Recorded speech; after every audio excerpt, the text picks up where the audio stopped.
Welcome to the National Highway Survival Game. This is a migration for all humankind, and also an endless flight with no final destination. Whether you were once a billionaire or a beggar on the street at this moment, you all share the same starting point. One vehicle and one life. Your vehicle may be a plane, a tank, a taxi, a bicycle, a sports car, a fire engine, a subway train. Whatever vehicle you possess, you will automatically master its driving skills. The highway beneath your feet stretches into infinity. That is your only path to survival. Remember this while do not look back. The gray fog is pursuing from behind at a constant speed, devouring all living things in its wake. Gather supplies, strengthen your vehicle, and on this road of death, stay alive. The icy mechanical synthesis of the voice exploded in the depths of Lin Hui's mind. Lin Hui snapped his eyes open. What met his gaze was not the familiar ceiling of his bedroom, but a windshield. Beyond the glass, the sky was so overcast it was as though someone had poured a bucket of aged ink across it, a suffocating gloom pressing down on everything.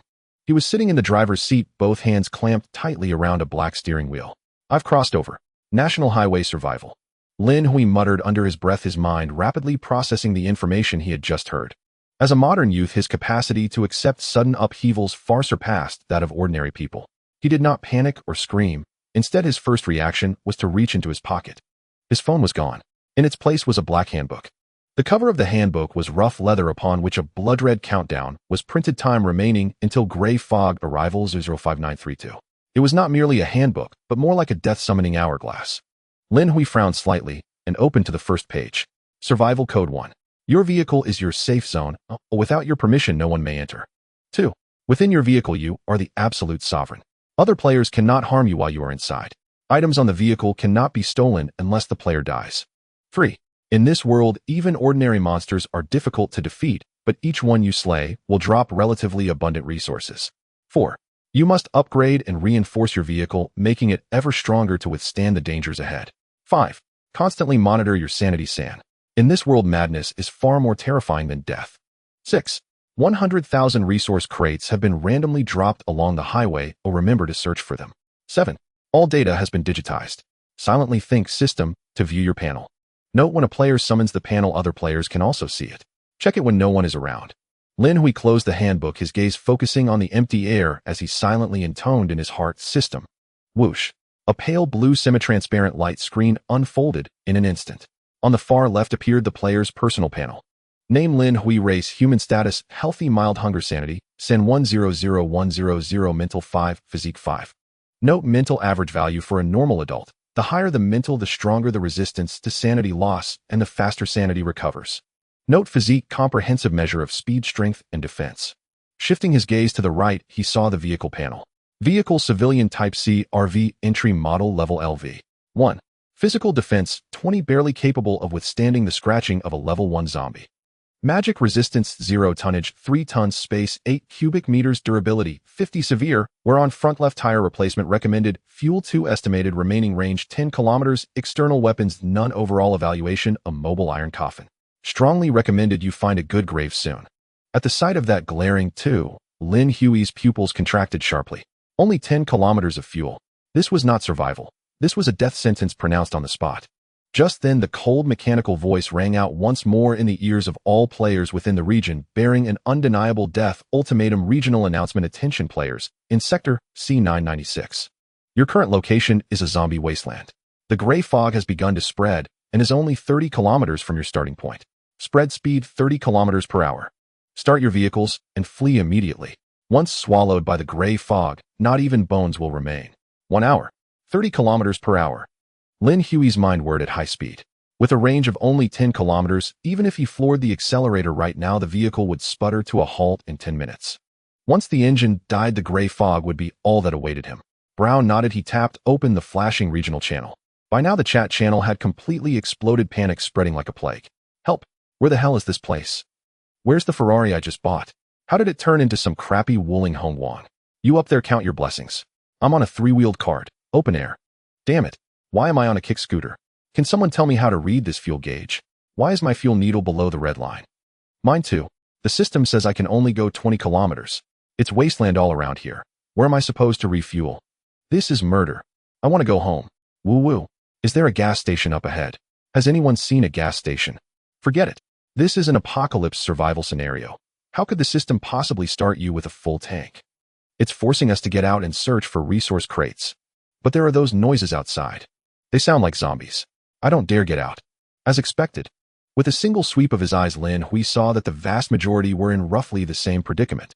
The system had granted everyone a beginning that was both fair and hopeless, an extremely low fuel reserve, forcing players to choose between stopping to risk searching for resource crates and being overtaken by the gray fog. This was a culling. In the very first round, those without courage or without luck would be eliminated. My luck isn't bad. I'm at least not on a bicycle. Lin Hui exhaled a turbid breath and murmured to himself. Staying here is no solution. I need to go find resource crates. Yet just as he started the engine, a crisp chime detonated in Lin Hui's mind. Unlike the previous system's mechanical tone, this voice was more ethereal, as though descending from a higher dimension. Sole trait of host detected as compatible binding external plugin. Binding complete per level golden affix unique. Effect: each time your vehicle increases by 1 level, you will obtain 1 golden affix, which can be forcibly bestowed upon any component of the vehicle. Newbie benefit granted: since the RV's initial level is LV1, you may draw your first affix. Lin Hui's pupils narrowed slightly. Before his eyes, a golden roulette wheel that only he could see slowly materialized. The wheel rotated at a languid pace before finally coming to a halt. A card radiating dazzling golden light emerged in the void. Entry name: Infinity, quality legendary, gold type, rule-based, attribute, grants the target the trait of infinity. If bestowed upon a vehicle-mounted weapon, its bullets would become infinite. If granted to a water tank, its fresh water would be endless. Use immediately. Staring at the word infinity, Lin Hui's heart, which had remained calm until now, suddenly pounded twice. In this post-apocalyptic wasteland of extreme scarcity, what was the most important resource? Water, food, bullets? No. For the current Lin Hui, as long as the vehicle could move, everything was possible. If the vehicle could not move, then even mountains of gold and silver were nothing but scrap. Instinctively, Lin Hui glanced at the left rearview mirror. In the mirror, a chilling scene was reflected at the horizon, where heaven and earth met. A gray wall of mist connecting sky and ground was slowly advancing. That silent pressure was even more despair-inducing than a tsunami. Lin Hui took a deep breath. All hesitation vanished as he reached out and tapped at the air. Use entry target, RV fuel tank. A hum rang out. A streak of golden light instantly shot into the underside of the vehicle. The next second, something miraculous occurred. The fuel gauge needle, which had been flashing red, suddenly jerked as if injected with stimulants and began to rocket upward. A quarter, half, 3/4, until it slammed against the F mark for full, still trembling slightly, as if it were so full it might overflow. Entry granted successfully. The current vehicle fuel tank has been transformed into infinite fuel reactor. Crude oil extraction unavailable. Trait 1. Fuel remains perpetually at 100 and never depleting. Trait 2. Engine will never fail. Combustion efficiency increased by 200. Power output doubled. Trait 3. No need to shut off the engine. Excess energy is automatically converted into onboard electrical power. Heh. Lin Hui could not help but laugh aloud. In this world, fuel was blood, was life. In a world where everyone clawed and killed for a single drop of fuel, he now possessed an endless source of energy. This meant that as long as he did not court death, this RV was a true perpetual motion fortress. At this moment, the regional channel was still filled with wails of misery. I started the car, but I don't dare to hit the gas. While coasting on idle, save fuel. Brother up ahead, don't touch the brakes. Use inertia. 20 kilometers per hour should save the most fuel, right? But the black fog moves at 30. We're going to die. As long as I run just a little faster than you, the one who dies will be you. Everyone run. To save fuel, I even threw the mattress out of my car to reduce weight. Seeing these players nitpicking over every drop of fuel, even dismantling their vehicles to lighten the load, Lin Hui shook his head. He straightened his posture, adjusted the driver's seat, and buckled his seatbelt. Then his right foot stamped down hard. It was not a light tap, not a tentative press. It was full throttle, pedal to the floor. The old diesel engine, enhanced by ultra-combustion, erupted with a roar unworthy of its tonnage.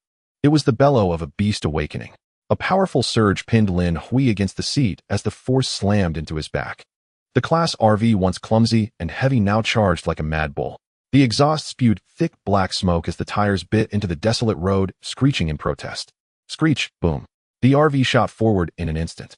The speedometer needle jumped madly. 0, 20, 40, 60, 80, 100. In just a few seconds, the battered RV had blasted up to 100 kilometers per hour. Outside the windows, the scenery blurred backward. The once deathly, still wasteland stretched into streaks. At this very moment on the same stretch of highway, a player several hundred meters ahead was gingerly feathering the accelerator, trying to keep his speed at 35 kilometers per hour when a thunderous roar of an engine suddenly erupted from behind. What's that sound? An earthquake. Terrified, he glanced into his rearview mirror. In the mirror, he saw a white behemoth trailed by billowing dust hurtling like a fired shell and overtaking him in an incredibly brazen, savage fashion. Whoosh! A wild gale whipped up sand and gravel, which crackled loudly against his windows. The player stared dumbstruck as the RV's taillights streaked away into the distance until they vanished at the horizon. What the A? Big bro, is fuel free for you? Is that an RV or a rocket? Brother, take me with you. I can do anything. Lin Hui could not hear the exclamations behind him.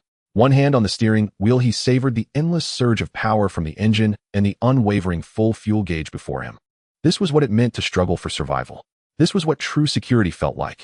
Current status: updated vehicle, civilian C-Class, RV modified, level LV. 1. Defense 20. Note: barely able to withstand the scratching of level 1 zombies. Tonnage 3 tons. Space 8 cubic meters. Durability 50. Front left tire moderately worn. Replacement recommended. Fuel infinite. External weapons none. Speed 100 km/h at full throttle. Sprint. Overall evaluation: a perpetual motion RV with limitless power. As long as the front left tire does not explode, death will never catch up to you. Lin Hui narrowed his eyes at the endless road ahead. Step 1: I survive. Next, it's time to hunt for resource crates. There are 100,000 resource crates in total. How many can I find? 1 minute later, Lin Hui finally spotted resource crates on the highway. They resembled wooden treasure chests in shape, but their surfaces glowed with a soft green light. Seeing no zombies nearby, Lin Hui quickly got out, dragged the crate into the RV, and hauled it inside. Upon opening it, he discovered a canister filled with a pitch-black liquid. The system immediately popped up an information window. Name: Universal Fuel. 1 type: consumable. Quality: common. Effect: can act as fuel for any vehicle. 1 unit of universal fuel can power a single vehicle for 100 kilometers. It was actually universal fuel. Although his RV no longer needed fuel thanks to infinite energy, Lin Hui was not disappointed. He did not need universal fuel, but other players did. In this survival game, where vehicles reigned supreme, universal fuel was liquid gold, immeasurably precious. In the time that followed, Lin Hui drove his RV at full speed along the zombie-ridden wasteland highway, sweeping up every resource crate in his path. Meanwhile, other players on the same route as Lin Hui were on the verge of tears howling at the sky. There's not a damn resource crate anywhere. This cursed highway survival game, if you want me dead, just say it outright. Night fell. The wind on the wasteland was no longer the dry heat of the day, but had transformed into a bone-chilling steel blade. In the rearview mirror, the gray mist that devoured everything had been thrown out of sight. Lin Hui drove the RV while opening the system, glancing at the blood-red countdown time until gray mist arrives. 0.8593 distance to gray mist, approximately 270 kilometers. Lin Hui parked the vehicle behind a windbreak hill and pulled the handbrake. Despite having unlimited fuel, he could not drive indefinitely.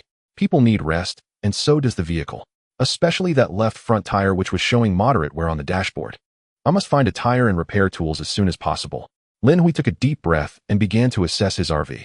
This LV-1 civilian RV was hardly spacious inside. Excluding the driver's cabin, the living area was only 2 meters wide and 3 meters long. There was a simple folding table and 2 rows of opposing bench sofas that could serve as a dining table. At the back was a single bed, only 2 meters wide, with 1 pillow and a thin blanket. The bathroom in the corner was pitifully small, featuring a basic direct flush toilet, making it difficult to even turn around. Though a bit shabby, it's still better than what most players have. Lin Hui shook his head. Just then a shrill howl suddenly swept past outside the car window. Who? Immediately the temperature inside the vehicle began to plummet dramatically. The breath he exhaled instantly turned into white mist. On the car window, frost began to form at a visibly rapid pace. Regional announcement: players in Area C996. Please be aware a cold wave is hitting. Current environmental temperature has dropped to 10 and will continue to decline. Warning: low temperatures can lead to loss of body heat, sluggish reactions, and a slight decrease in sanity sand value. Survivors are urged to find warmth or a warm place quickly. This game doesn't give you a moment to breathe. Lin Hui rubbed his somewhat stiff fingers and opened the flashing red dot on the regional chat channel. At first glance, even he with his strong psychological resilience couldn't help but narrow his pupils. Current survivors in the area: 7001248-10000. Only 7 or 8 hours had passed. They had lost a whole 3 million players in this area. Where did those 3 million people go? Did they run out of fuel and get consumed by the gray mist behind them? Or were they killed by the zombies and mutants mentioned by the system? In the chat channel, the atmosphere of panic was colder than the cold wave. So cold. My feet are numb. Can someone help me? Damn it, why is the air conditioning in the car blowing cold air? Is this broken? You idiot upstairs, if the engine is off, where's the warm air coming from? You need to start the vehicle. I can't start the vehicle. I only have 20 fuel left. If I turn on the heat, how will I run tomorrow? That gray mist is still chasing us. I'd rather be bitten by a monster than freeze to death. Who has fuel? He'll trade for instant noodles. I have a gun and willing to trade for gasoline. Please. This game offers no way out. Running out of fuel means death, no heating means death. Despair. Even through the screen, Lin Hui could sense the intense scent of despair. On this road of death, fuel was not just power, but a lifeline to maintain body temperature. To keep warm, you have to consume fuel to start the engine to provide warm air. But if the fuel runs out, the gray mist will catch up and consume you by tomorrow. This is a no in deadlock. But for Lin Hui, he glanced at the fuel gauge that was firmly stuck on the full tank mark. Deadlock. Not a chance. Without hesitation, Lin Hui reached out and turned the warm air knob on the central console to the maximum. Maximum airflow. Highest temperature. Boom. In just a few seconds, a torrent of hot air surged from the air vent. The frost melted away and the chill was dispelled. Inside the cramped cabin, the thermometer's needle quickly climbed. 0 degrees. 10 degrees. 20 degrees. 26 degrees. Lin Hui took off his outer tactical jacket, wearing only a thin t-shirt, leaning comfortably against the driver's seat. It's even a bit hot. He casually adjusted the air vent and then looked at the items inside the RV. During the wild drive of 700 or 800 kilometers, he had managed to find over 100 resource boxes thanks to his speed advantage. According to the system notification, there were 10 million players in this area, yet only 100,000 resource boxes available, a ratio of 1001. Lin Hui opened all of those 100 or so resource boxes. He obtained more than 50 universal fuels, with the rest being food, appliances, or daily necessities. Lin Hui categorized them one by one. Strategic supplies, universal fuel, 55 units, tire, 8 units. Food, mineral water, 500 milliliters, 24 bottles, compressed biscuits, 10g, 15 bags, Wong snow cakes, 10g, 10 bags, Lay's potato chips, 70g, 6 bags, Coca-Cola, 330 milliliters, 11 bottles, braised beef noodles, bucket, 11 buckets, country bumpkin, braised eggs, 5 bags, Shuanghui, hot dogs, 7 pieces, lettuce, 10g, 1 piece corn, 10g, 12 pieces, lamb, hot pot set, 1 set. Appliances, electric kettle, 2 units, induction cooker, 2 units, rechargeable spotlight, 3 units. Looking at the supplies that filled the RV, Lin Hui's eyes lit up. What is most important in the apocalypse? Undoubtedly, it is supplies. With these supplies at hand, if used sparingly, they could allow an ordinary person to survive for a month. The only trouble Lin Hui felt was that the system didn't provide a backpack. With so many items piled inside the RV, it was too cramped. Especially those universal fuels, 55 units, took up too much space. But for those in the chat channel who were about to freeze into ice sculptures, universal fuel was liquid gold, a lifeline. With this in mind, Lin Hui opened the regional channel. He calmly typed a line of text in the regional channel. For sale, 1 unit of universal fuel. Interested parties, please message privately. As soon as this news was released, the chat channel, which had been filled with lamentations, fell silent for a moment, then exploded instantly. What the hell? Is someone really selling fuel? Are you crazy? This is a life that can drive for 100 kilometers. Is this big shot running a gas station? Dude, can you give me some for free? I'm about to freeze to death. Lin Hui, no way. Cold-blooded. You'll face retribution. Shut up upstairs. I'll buy. Dude, message me privately. In less than 10 minutes, Lin Hui had traded 10 units of fuel for the supplies he wanted. Among them were water, bread, and other food items.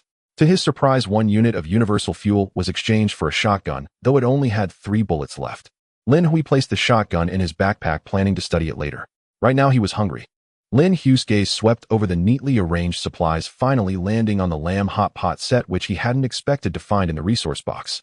He tore open the packaging of the mineral water and poured it into the induction cooker. Plugged it in. Pressed the switch. If it were an ordinary player, they definitely wouldn't dare use the induction cooker at this moment. The meager power of the car battery wouldn't last long enough to boil a pot of water without draining it, causing the vehicle to fail to start. But Lin Hui's unlimited fuel featured the characteristic of energy overflow converted to electricity, and the generator was continuously outputting a torrent of electricity. Not to mention boiling water, even using a welding machine would be more than sufficient. Glug glug. 2 minutes later, the water boiled. Lin Hui tore open the lamb hot pot package, which contained the soup base, 3 kilograms of lamb sesame sauce, spicy sauce, various vegetables, and vermicelli. Quite abundant. Lin Hui was quite satisfied as he added the mushroom hot pot base to the boiling water. During the 3 minutes of waiting, he looked outside the window again. The wind outside had become even more shrill, like countless souls howling in agony. In the regional channel, I can't take it anymore. It's too cold. My hands have turned black. Who has food? I'm so hungry I'm willing to trade my body for a piece of bread MF. Dude upstairs at a time like this, who has the energy for that? Save it.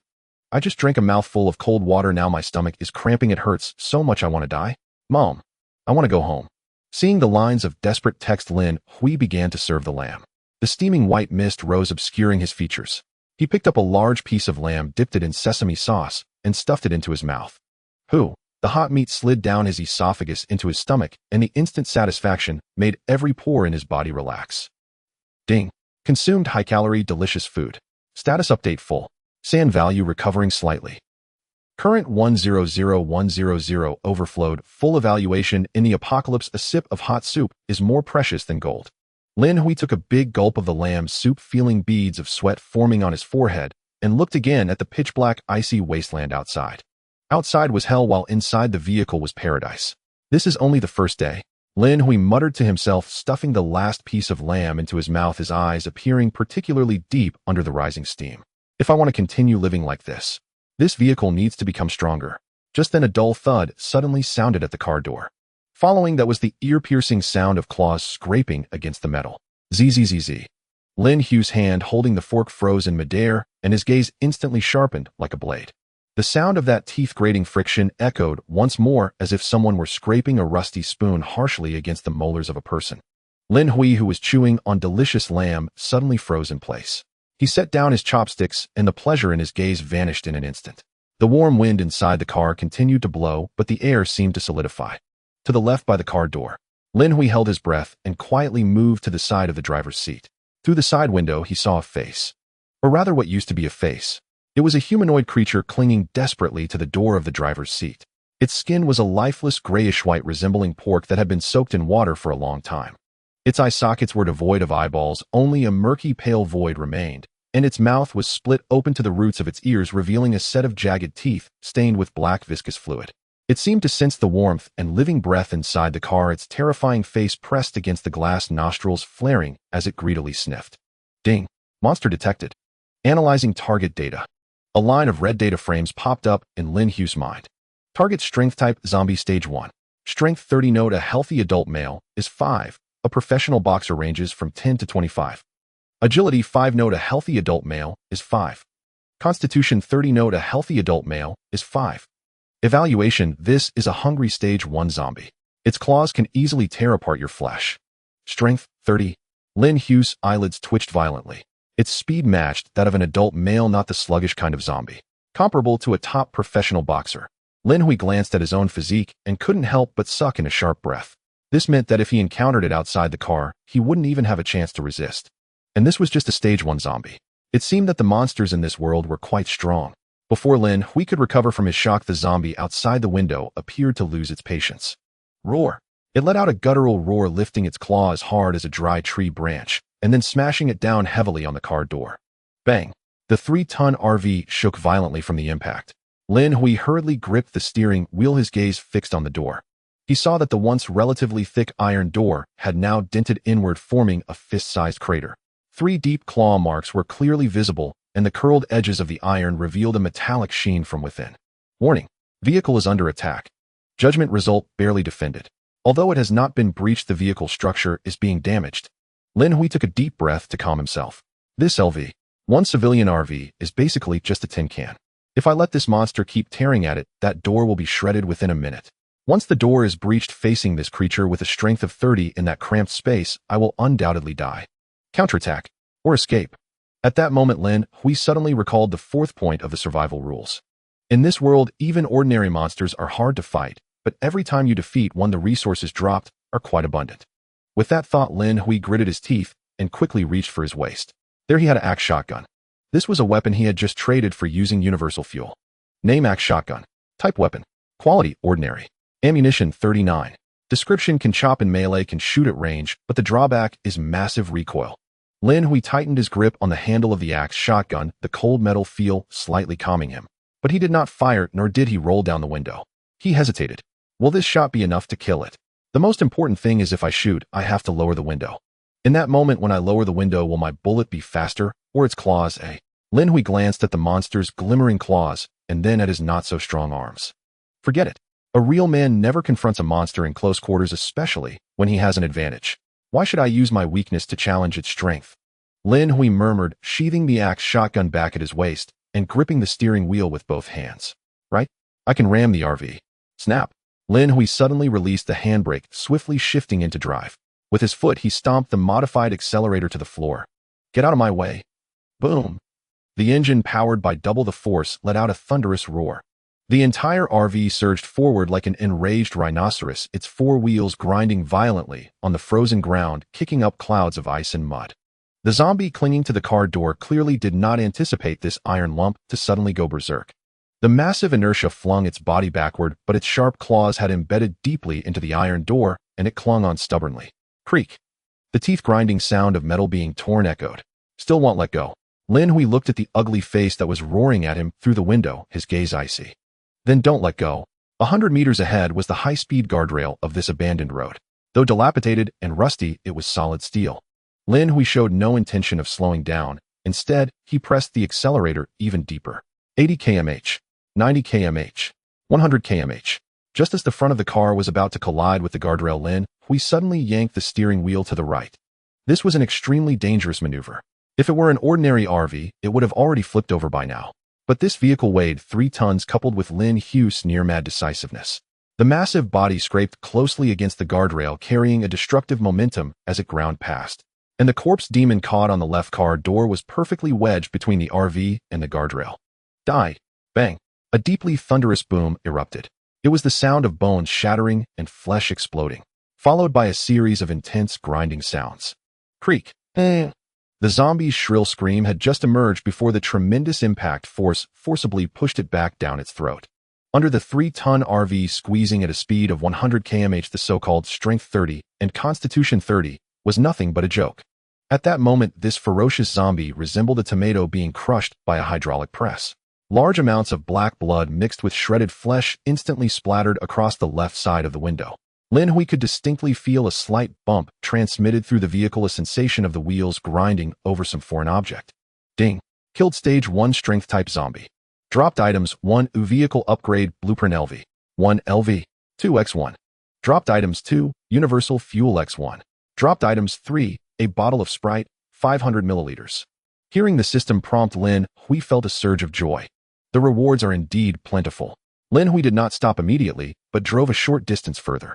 Finally, he parked in a relatively safe spot. Phew. Lin Hui wiped the cold sweat from his forehead.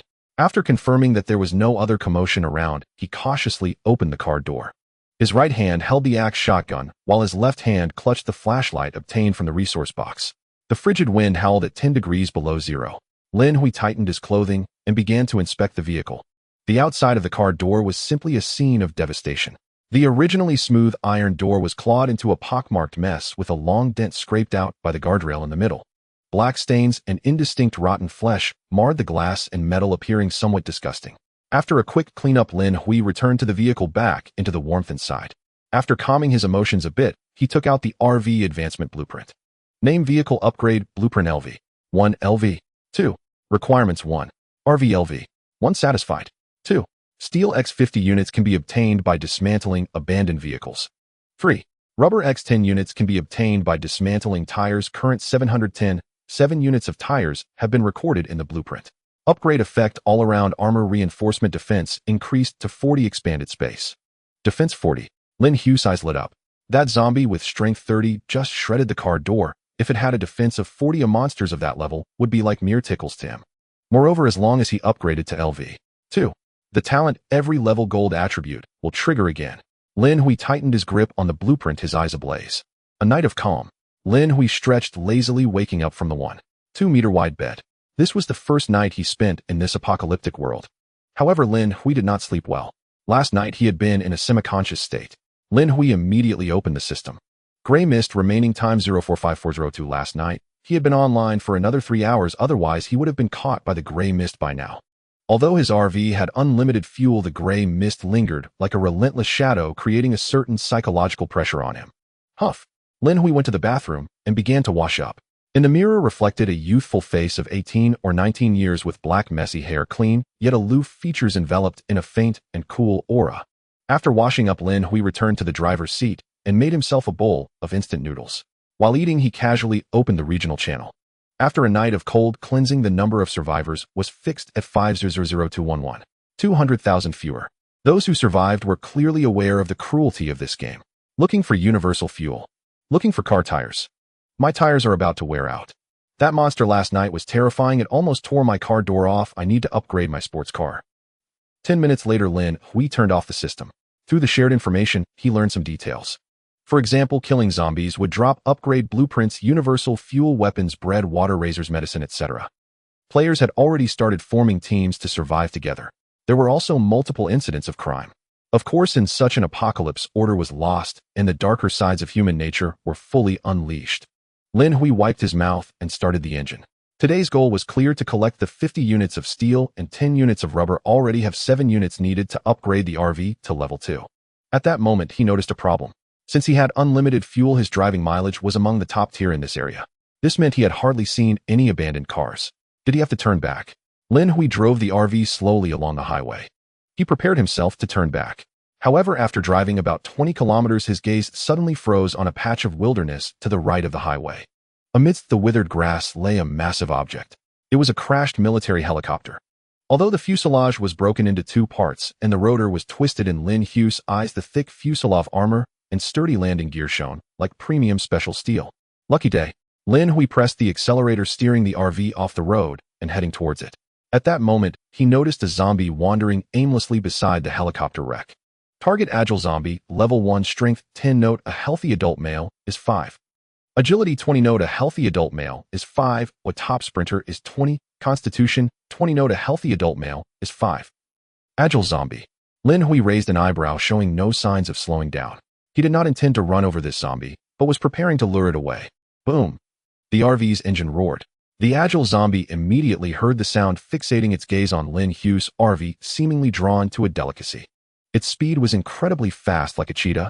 Lin Hui anticipated its movements, sharply turning the wheel and driving in another direction. 10 minutes later, he observed in the left rearview mirror that the zombie was no longer in sight. Only then did Lin Hui change direction, taking a wide detour back. But halfway through the drive, he sensed something was wrong. Meanwhile, the vehicle panel refreshed its status. Current status update: durability 5. 4 tires are underinflated. You can only drive another 50 kilometers. It is recommended to change them immediately. Lin Hui's expression instantly darkened. He poked his head out of the window and saw that all 4 tires were completely flat, with the rims pressed directly into the dirt. On each tire, several homemade, extremely sharp, triangular steel nails gleamed ominously. Road spikes. Someone had laid out road spikes. Set up. This was definitely not a coincidence. These triangular nails were specifically used to puncture tires, and their placement was particularly cunning, perfectly positioned in his blind spot. Someone was faster than him. Just then, the sound of an engine roared from nearby. Hearing this, Lin Hui's eyes narrowed instantly. 1 minute later, a yellow-painted, seemingly dilapidated sports car slowly pulled up, stopping about 20 meters away from Lin Hui. The car door opened. 2 men and a woman stepped out. The leading man looked to be in his 30s, with a scar running from his brow to his mouth, wearing a black leather jacket. To the left behind him was a young woman, around 8 points in appearance, but with an impressive figure. To the right was a young man with dyed yellow hair, spinning a car key in his hand. The yellow-haired man casually walked towards Lin Hui's RV, asking with concern, "Brother, are you okay? This place has a lot of zombies, and I saw you parked here for quite a while, without moving. Thought something happened to you, so I came to check on you." The scarred man said nothing, but his eyes were fixated on Lin Hui's RV, a fleeting look of greed passing over. That RV was not only large, but looked very warm. Looking at their leaky taxi, aside from its speed, it was basically a junk pile. Lin Hui did not get out of the car, his right hand seemingly casually tucked into the pocket of his jacket, but in reality, he had already grasped the cold handle of his axe gun. "Yeah, I have a flat tire," Lin Hui said expressionlessly, his voice calm enough that it was hard to discern any emotion. "Oh no, that's terrible." The yellow-haired man slapped his thigh, feigning worry for Lin Hui. "There's nothing around here, and the gray mist is right on your tail. Brother, fate brought us together. Why not ride with us?" "Ride with you?" Lin Hui raised an eyebrow. "Of course. Our car may be junk, but at least it runs right," the yellow-haired man said while slowly closing in with the scarred man. "We all ended up in this hellish place. We need to help each other out." "Help each other out?" Lin Hui looked at the two of them. The yellow-haired man's hand was kept behind his back, his steps casual, yet tense, his eyes darting around, always checking if there were others inside the RV. This clumsy act Lin Hui had seen countless times in apocalyptic movies in his past life. This was a typical carjacking scheme. First, they set up spikes to disable your vehicle, then pretend to be good Samaritans coming to the rescue, and once you're on board, or let your guard down. It's game over. No need. Lin Hui replied, coolly, his body slightly tense. My car can still be repaired. Upon hearing this, the yellow-haired man's expression slightly changed, and the scarred man took a step forward, closing the distance to less than 5 meters from Lin Hui. Brother, don't be so stubborn. The scarred man finally spoke, his voice hoarse and unpleasant, carrying a hint of menace. We are all human. Only by banding together can we survive in this hellish place. Lin Hui looked at the two men, a mocking smile suddenly curling at the corners of his mouth. You two can stop acting. If I'm not mistaken, you placed those spikes, didn't you? Upon hearing this, the yellow-haired man's expression instantly froze on his face. The scarred man's eyes, on the other hand, transformed into a vicious glare in that instant. Damn. Since you've seen through our plan, don't blame us for being ruthless. Just because you're hiding in the RV, don't think we can't do anything to you. Upon hearing the threat from the scar-faced man, Lin Hui remained remarkably calm. The first rule of survival: your vehicle is your safe zone. No one can enter without permission. Thus, as long as Lin Hui did not exit the vehicle, the scar-faced man and the yellow-haired man could not come in. The scar-faced man coldly said, do you think driving away will spare you? Your tires won't hold out for long, but we will catch up to you. He continued, although we can't enter your RV, we have ways to force you out. Is that so? Lin Hui replied coldly, quickly drawing out his axe shotgun and pointing it at the two men. Gun. Seeing the axe shotgun in Lin Hui's hands, both men's pupils shrank. How could they not be fearful in the face of such truth? It was a fear etched into their very genes. The yellow-haired man immediately raised his hands, shouting, brother, it's a misunderstanding. Bang. Before he could finish, Lin Hui decisively pulled the trigger. At such a close range, the yellow-haired man in front had no time to react. His body was pierced directly by the bullet. The tremendous impact knocked him to the ground, convulsing twice in the pile of rubble as dark blood quickly stained the yellowed grass, signaling his imminent demise. The scar-faced man looked at his fallen comrade in a pool of blood, then at the young man inside the RV, expressionless, resetting the hammer of the axe shotgun. A chill ran up his spine. He never imagined Lin Hui would have a gun. It's a misunderstanding. A complete misunderstanding. A smile more grotesque than a cry appeared on the scarred face as he slowly began to retreat. We didn't recognize the situation well. Leave. That vehicle is yours. The woman is yours too. You can play with her or use her as bait to attract other players. Please spare my life. Lin Hui looked at him, a mocking smile curling at the corner of his mouth. When you laid the road spikes earlier, you didn't think it was a misunderstanding. That was the yellow-haired man's idea. Bang. Lin Hui uttered no further words and pulled the trigger. In this apocalypse, explanations are the most futile of things. Only the dead won't stab you in the back. The second bullet accurately struck the scar-faced man in the head. The shrill scream shattered the silence of the wasteland as the scar-faced man fell straight back, eyes wide open in death. What luck, 2 shots both hit. Lin Hui was very satisfied. This axe shotgun had immense kick, but its power was equally astonishing. He glanced at the 2 corpses on the ground, forcing back the discomfort within him. It felt somewhat unsettling to kill for the first time. However, killing a few more would be fine. With this thought, Lin Hui glanced at the young woman behind him. At this moment, she had collapsed on the ground, losing control of her bowels. Lin Hui shook his aching arm, opened the car door, and walked over expressionlessly. Don't kill me. The young woman trembled as she saw Lin Hui approaching. What's your name? Lin Hui's gaze was icy. The young woman met his cold eyes and instinctively spoke her real name. My name is Li Shuang. Li Shuang. Isn't that the woman who sought help on the regional channel last night? Lin Hui asked. Last night you deliberately called for help on the regional channel to attract players, right? I was forced by them. Li Shuang cried, trying to pull down her collar to reveal her fair skin, her eyes holding a hint of pleading. They forced me to be the bait. I had no choice. As long as you don't kill me, I am willing to do anything. She crawled forward on her knees, looking up at Lin Hui in a painfully humble posture. I can warm your bed. You can do whatever you want. In this world, having a woman around to vent is better than being alone, right? Li Shuang was very confident in her body. During peacetime, she often did this kind of work and was pursued by countless admirers. She believed no man could refuse such benefits presented to them. Lin Hui looked down at her, his gaze sweeping across her tear-streaked face, finally resting on the axe shotgun in his hands. Ammunition 19, only 1 bullet left. The other party was not worth him wasting a bullet on. Lin Hui exhaled, looking up at the woman. You will only consume my resources. Such a woman, he simply looked down upon. Li Shuang's pupils dilated sharply as she saw not desire in Lin Hui's eyes, but rather disdain. A disdain that looked upon garbage. No, I am useful. Shut up. Lin Hui shouted sternly. He only wanted to dismantle the taxi immediately and upgrade his RV as quickly as possible to solve the tire issue. Lin Hui approached the taxi and summoned the system interface. System dismantle this taxi. Detecting. Vehicle player has died can be decomposed. Dismantling target taxi. In the next moment, a blue beam enveloped the wreckage. Ding. Dismantling complete. Resource list obtained as follows: 1. Rubber tire x 4 units. 2. Ordinary steel x 10 units. Seeing the tires and steel before him, Lin Hui felt as if he were playing a game. But it was real life. A death here meant true death. He took out the LV2 upgrade blueprint, and the tires and steel instantly transformed into a stream of light merging into the blueprint. Name vehicle advancement blueprint requirements: 1. Vehicle LV. 1 already met. 2. Steel X 50 units, 1053. Rubber X 10 units, 1110, already met. Lin Hui put away the blueprint, preparing to leave this place.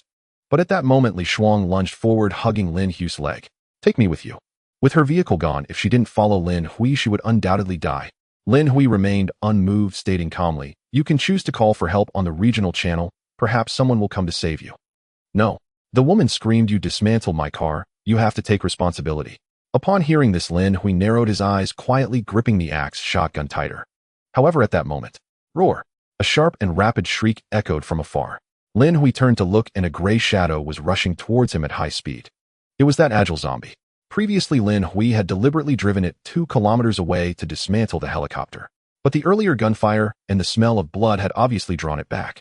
Seeing this scene, Lin Hui's adrenaline surged, and he immediately shoved the woman away. Without hesitation, he took a step back, leaping onto the RV's footstep and slammed the transformed door shut behind him. He left the woman all alone on the empty road. No, open the door. Please open the door. The woman frantically threw herself at the RV, desperately banging on the door. But the next second, the gray shadow had arrived. There was no suspense. The agile zombie pounced on Li Shuang like a hunting leopard. The piercing scream only lasted 2 seconds before transforming into the sound of gulping. Lin Hui sat in the vehicle watching this bloody scene, his heart racing. So fast. If he had been a moment late, he might have met the same fate. Lin Hui took a deep breath and released the handbrake. Taking advantage of the zombie's feeding, he slammed on the gas and sped away. He was heading to the crashed military helicopter. He needed to upgrade his RV. Outside the car window, Li Shuang's cries had become so faint that they were almost inaudible. Lin Hui sat in the driver's seat, his fingers gripping the steering wheel so tightly that they turned pale, not from fear, but from an overwhelming calm. Adrenaline surged through his veins, heightening his awareness of everything around him. There are at most 5 minutes left. Lin Hui cast a glance at the rearview mirror, where a blurred mass of flesh was being savagely torn apart by an agile zombie. It was a first-tier agile variant devouring its prey at an astonishing speed. Once it finished with that poor woman, it would likely return to the military helicopter. The RV now had only 5 durability left, its 4 tires completely punctured. If the RV couldn't move, he would become the next meal for the zombies. I must complete the upgrade before it finishes eating. After driving for about 5 kilometers, Lin Hui arrived at his destination. He pushed open the car door and jumped out. The cold wind sliced against his face like a knife, but he felt nothing. Right in front of him lay the wreckage of the crashed military helicopter, its players long dragged out and consumed by zombies. The enormous rotor blades were shattered, and the fuselage was completely twisted. Yet in Lin Hui's eyes, this was no scrap iron, but the finest steel. It was a lifeline. System disassemble. Lin Hui pressed his hand against the cold fuselage and whispered, detection in progress. Vehicle player has died. Disassembly possible. Disassembling target military helicopter. Warning, target size is large. Estimated disassembly time is 3 minutes. 3 minutes. Lin Hui looked back. The zombie had not yet appeared. Hurry. Faster. Lin Hui stared intently at the slowly advancing blue progress bar, his heart pounding in his chest as if it were about to break through his ribs. At that moment, every second felt infinitely stretched. Finally, ding. Disassembly complete. Acquired resource list: 1. Armored bulletproof steel X 60 units. 2. Rubber X 2 units. 3. Fire control chip X 1 piece rare. 4. Precision electronic components X 20 sets. It worked. In addition to special steel and rubber, Lin Hui also obtained a chip and precision electronic components. Without hesitation, he stored the fire control chip and precision electronic components, then placed the armored bulletproof steel and rubber into the LV2 upgrade blueprint and turned back towards the RV. Sitting in the driver's seat, Lin Hui took out the RV upgrade blueprint. Looking at the materials in his backpack, Lin Hui murmured, RV upgrade. LV. 2. Detected vehicle upgrade blueprint. LV. 1. LV. 2. Material check. Steel 50 units satisfied. Rubber 10 units satisfied. System determination: the system will automatically use higher-grade steel with extremely high-quality steel materials. Evolution: direction has shifted. Original direction: reinforced steel type. Corrected direction: heavy assault type. Consuming 1 vehicle upgrade. Blueprint LV. 1 LV. 2 begin evolution. Evolve. Boom. A dazzling dark golden light, too brilliant to look at, instantly engulfed the entire dilapidated RV. This was not mere repair. It was a reconstruction. In Lin Hui's gaze, the special steel plates disassembled from the helicopter seemed to come alive, automatically covering the RV's originally fragile composite shell. Creak, crunch, along with the crisp sounds of metal clashing, the originally rounded civilian-class RV began to take on sharp angles. The thin layer of iron was torn apart, replaced by a 2-centimeter thick, matte black armor plate. At the front bumper, 2 thick alloy beams extended out, converging into a sinister triangular ram at the front, even adorned with barbs that glinted with a chilling light.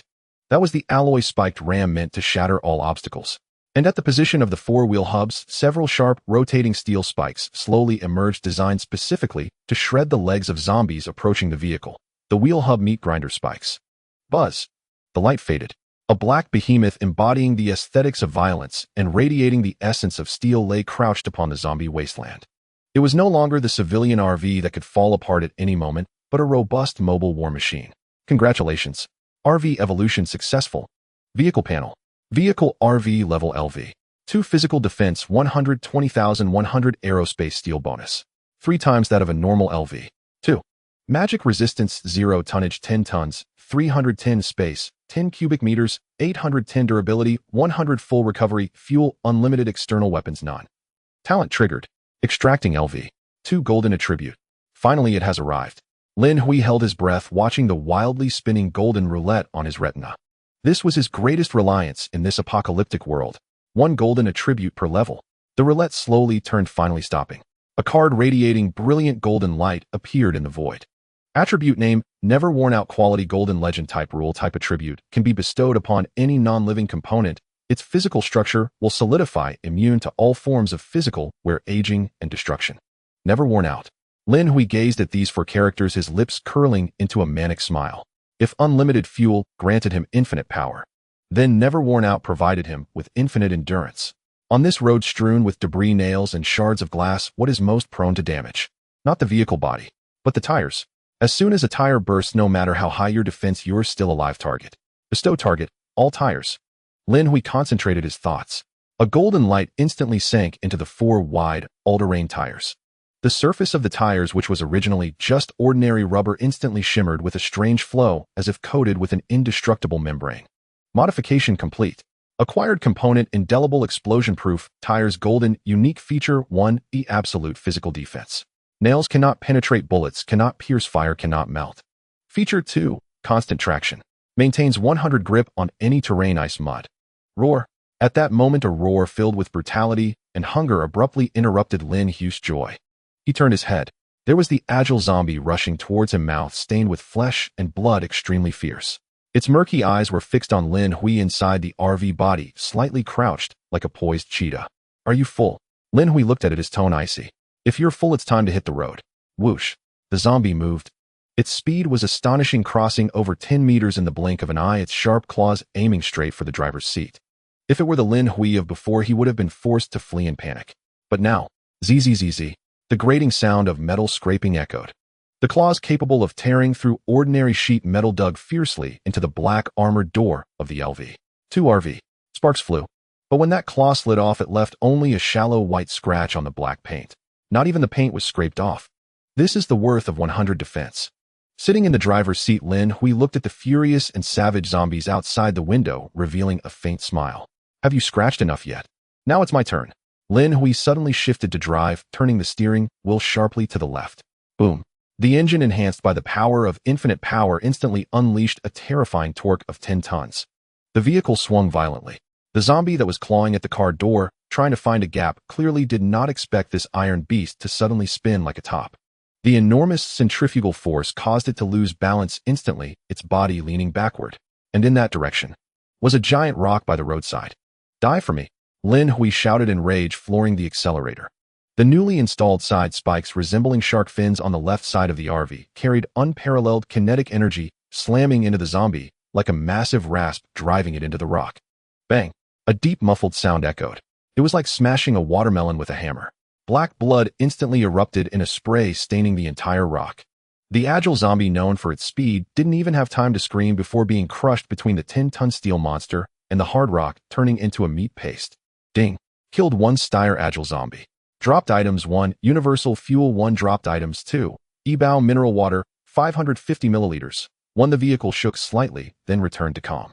Lin Hui sat in the driver's seat, panting heavily, listening to the steady and powerful roar of the engine, feeling as if every cell in his body was cheering. This is power. This is the capital to survive in this apocalypse. However, the reward for killing the zombie this time was somewhat meager. No advanced blueprints for vehicles. Lin Hui had just gotten out of the car to collect the dropped items from the killed zombie, only to find they had automatically appeared inside the RV. Ding! Hidden feature of Level 2 Vehicle Automatic Item Pickup. Seeing the system notification, Lin Hui couldn't help but smile. This feature is great. He wouldn't need to risk getting out of the car to collect items in the future. He glanced at the system, noticing that the gray fog was still 75 kilometers away, taking 2.5 hours to reach. Lin Hui prepared to check the RV space to see where the area had increased after the upgrade of 2 cubic meters. But at that moment, a glaring red announcement suddenly scrolled to the top of the regional channel. Congratulations to player Zhao Tianba. Successfully upgraded the vehicle to LV3. Achievement unlocked autopilot module. This announcement was like a deep-sea bomb, instantly waking Lin Hui up. LV3. Autopilot. Lin Hui's pupils constricted. He originally thought reaching LV2 would put him ahead of the entire server, but he never expected someone had already reached LV3. And the reward was autopilot. For ordinary players, autopilot might just allow them to take a nap while traveling, recovering some energy. But for Lin Hui, who possessed infinite fuel, what did this mean? It meant a perpetual motion machine. It meant he could speed endlessly without stopping. While he rests, the vehicle would never stop. As long as he had autopilot combined with his infinite fuel, he could run ahead of everyone, even ahead of death itself. I must upgrade as soon as possible. Lin Hui's eyes suddenly burned with an intense heat, a greedier gaze than that of seeing food. To gain an advantage, to truly establish myself in this world, I cannot continue to scour passively. He glanced outside the window. He hadn't seen a supply crate in a long time, and they were becoming increasingly sparse. This indicated that the sections ahead had already been scavenged by Zhao Tianba or other pioneers, picking up what others left behind. No. Lin Hui tightened his grip on the steering wheel, looking at the alloy ram stained with black blood. I'm going to be the hunter. Since there are no supply crates, then I will hunt monsters. He slammed on the accelerator, and the massive black RV roared onto the highway. This time, he no longer avoided the zombies on the road. After driving 50 kilometers, Lin Hui saw 7 or 8 wandering zombies on the highway. A manic smile crept up the corner of his mouth. The hunting moment has arrived. Bang, bang, bang. The dull sounds of impact echoed on the empty highway, accompanied by the cracking of bones. A black steel monster charged into the horde at a speed of 80 kilometers per hour, like a bowling ball crashing into a pile of pins. At that moment, the zombies were like fragile straw men, instantly knocked away, torn apart, and crushed by the menacing alloy spike ram. Black blood splattered, and severed limbs danced. Lin Hui, sitting in the driver's seat, didn't even raise an eyebrow. This is the power of a LV2 heavy RV. This is the crushing sensation of a 10-ton vehicle. This is the tire that never wears out. No need to worry about tires being punctured by shattered bones. Killed 1 Steyr strength type zombie X1, universal fuel 1 unit Swiss Army knife X1, killed 1 Steyr agile zombie X1, universal fuel 1 unit steel X1 unit killed. The system notifications buzzed like a frenzy. His RV was gradually filled with supplies. Lin Hui sped through, intentionally crashing into areas dense with zombies. Those zombies, once roadblocks, were now his mobile ATMs. Is this the thrill of farming monsters? Lin Hui glanced at the increasing supplies, feeling utterly elated. Ding! Congratulations on obtaining vehicle upgrade blueprint LV2 LV3 X1. Finally, he had farmed the upgrade blueprint. After crashing into over 100 zombies, Lin Hui finally got what he wanted. Suddenly, 3 rows of glimmering triangular spikes appeared on the road ahead. Another player had set traps on the road. If it were before, Lin Hui would have definitely slammed the brakes. But now, crush right through. No slowing down, no dodging. The RV directly drove over the rows of steel spikes. Crack, crack, crack. The crisp sound of metal breaking rang out. Those triangular spikes, capable of piercing truck tires, were utterly useless against the never worn-out tires. Lin Hui's tires. Not even a white mark was left. Feels great. Lin Hui couldn't help but slap the steering wheel. This feeling of disregarding all traps and barreling through was the true essence of survival on the highway. What care and caution? What mere survival? In the face of absolute power, all the rules on this escape road will be established by me. The third day, a black steel RV traveled along the ravaged highway. This world is vast. According to the system's description, this area is called the Zombie Wasteland.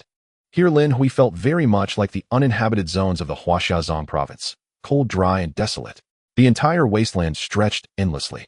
Along the way, he encountered several upgraded vehicles, including taxis, vans, buses, and even helicopters flying overhead.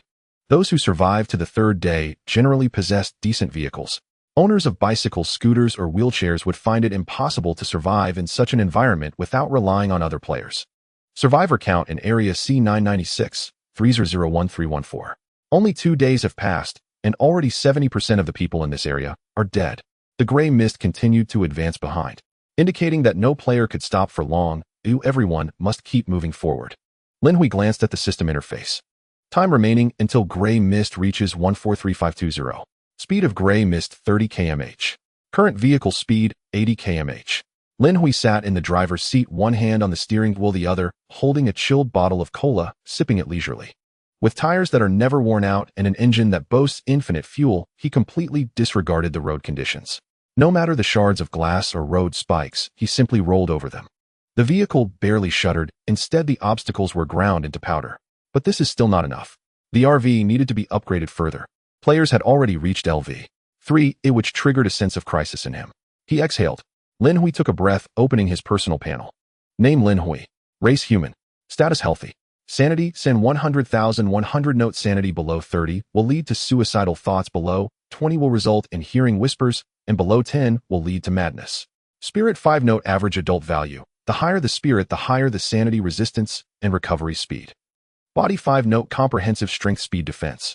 He had spent the entire day yesterday hunting zombies, killing over 200. Killing zombies would yield dropped items, with universal fuel having the highest drop rate, followed by food, while the chance for medicine was the lowest. Medicines are extremely precious. Currently, Lin Hui had 3 types of items: antibiotics, 2 bottles, fever reducer, 1 bottle, and stomach medicine, 1 bottle. Looking at the full RV of items, he sighed, realizing he couldn't let go of killing zombies any longer. With that thought, Lin Hui pulled out a level 3 vehicle upgrade blueprint, and the system provided 2 upgrade options. Option A: standard version, consumes 70 units of regular steel, tin, electronic precision components. Effect: unlocks a basic mounted machine gun caliber 7.62 mm, increases vehicle space by 20 and enhances body defense by 10. Option B: perfect version, consumes 100 units of armored steel, tin precision components, and 1 fire control chip. Effect: unlocks a heavy chain gun caliber 25 mm. Increases vehicle capacity to 20 cubic meters. Body defense to 200. Vehicle tonnage increases to 20 tons. Without a second thought, Lin Hui immediately chose option B. A 7.62 mm machine gun might work against regular players, but it took several shots to take down a zombie. Better to just ram them with the vehicle. Moreover, he would certainly encounter even stronger monsters in the future. But a 25 mm cannon that could blast a zombie's head to bits with 1 shot and penetrate an armored vehicle with just 2. He already had the electronic precision components and fire control chip obtained from that military helicopter. However, he still lacked 90 units of armored steel. Lin Hui furrowed his brow. Such high-grade steel could only be obtained by dismantling military vehicles, armored trucks, or aircraft. Most players' vehicles simply couldn't produce such high-quality goods. Fortunately, with the large player base, some would inevitably acquire this special steel. Let's check the regional channel. Through his explorations over the past few days, Lin Hui had grasped the speaking rules of the regional channel. Each person can post 10 messages a day. To speak additionally, 1 message costs 1 unit of universal fuel. If there's an urgent matter or he wishes to attract the attention of other players, he can spend 20 units of universal fuel for a bold, colorful message, while a full-screen pinned message requires 50 units of universal fuel. After 2 days and nights of turmoil, the previously chaotic channel had begun to show clear class distinctions. The pinned messages were no longer cries for help from players, but several bold recruitment notices in red. Sky Dominance Alliance leader Zhao Tianba, the #1 guild in the whole server, is recruiting. I'm already at LV3 and have unlocked autopilot. Now actively inviting players with heavy trucks, tanks, helicopters, and rockets to join. Joining the guild grants fuel and beautiful slave girls. Our goal is to build the first mobile city. Only elites, no useless people allowed. Rose Society, this guild only recruits female players. Ladies, men cannot be trusted. We must arm ourselves. This is the only sanctuary in the apocalypse. Iron Blood Heavy Industry, high prices for all vehicle blueprints and special parts. We have the best mechanics and gunsmiths in the whole server. Join us, and your vehicle will never break down. Wolf Pack, Guild, only the weak huddle together for warmth. The strong are predators. We recruit fugitives, kill, and loot. If you're interested, come on. Additionally, coordinates of Fat Sheep players are welcome. If the coordinates are valid, we will reward the provider generously. The 4 major guilds began to take shape. Lin Hui looked at these recruitment notices, feeling a stir in his heart. Zhao Tianba. He is the first player in the C996 area to reach LV3 with a vehicle. Lin Hui was not surprised by the emergence of these guilds. In the apocalypse, humans are social animals. Gathering is in their nature. Moreover, there is indeed strength in numbers. Without the gold attribute at each level, he might have considered joining a guild, but with the golden finger, there was no need. As for forming his own guild, Lin Hui had no interest. Managing an organization is troublesome. A few employees would suffice. According to the system's published Survival Rules Article 2, inside the vehicle you are the absolute master. Other players cannot harm you while inside. Items in the vehicle cannot be stolen unless the player dies. Hiring employees is absolutely safe. Lin Hui thought silently, then turned his gaze back to the regional channel, posting the same message 7 or 8 times. Wanted armored steel. Note tradable for items.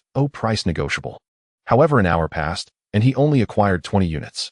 Furthermore, he spent a full 5 units of universal fuel. Only when the player selling armored steel reminded him did Lin Hui realize. Iron Blood Heavy Industry and Sky Dominance Alliance have posted exorbitant buy orders, aggressively acquiring aviation-grade special steel fire control chips and other high-end materials. As a result, obtaining aviation-grade special steel would take him some time now. The emergence of guilds has indeed created a significant problem. Good items in the hands of ordinary players are quickly snatched up by these behemoths. They will gradually monopolize top materials, thus leading in strength. This is also why level 3 vehicles appeared so quickly. Strength lies in numbers. First, concentrate resources to upgrade one strongest player, and then lead the weaker ones to gradually become stronger. Other players wanting to upgrade must join them. Lin Hui's expression darkened. He had not been keeping a close watch on the regional channel and had missed a lot of information. Forget it, since I can't buy steel, I'll buy some bullets for self-defense first. Lin Hui's axe gun had only 1 bullet left, which made him feel quite insecure. He posted another message, wanted axe gun exclusive bullets, permanent purchase. Note tradable for items. Price negotiable. In less than 10 seconds, a female player privately messaged Lin Hui. Su Qingqian, do you have antibiotics? If so, I can trade you 9 axe gun exclusive bullets for it.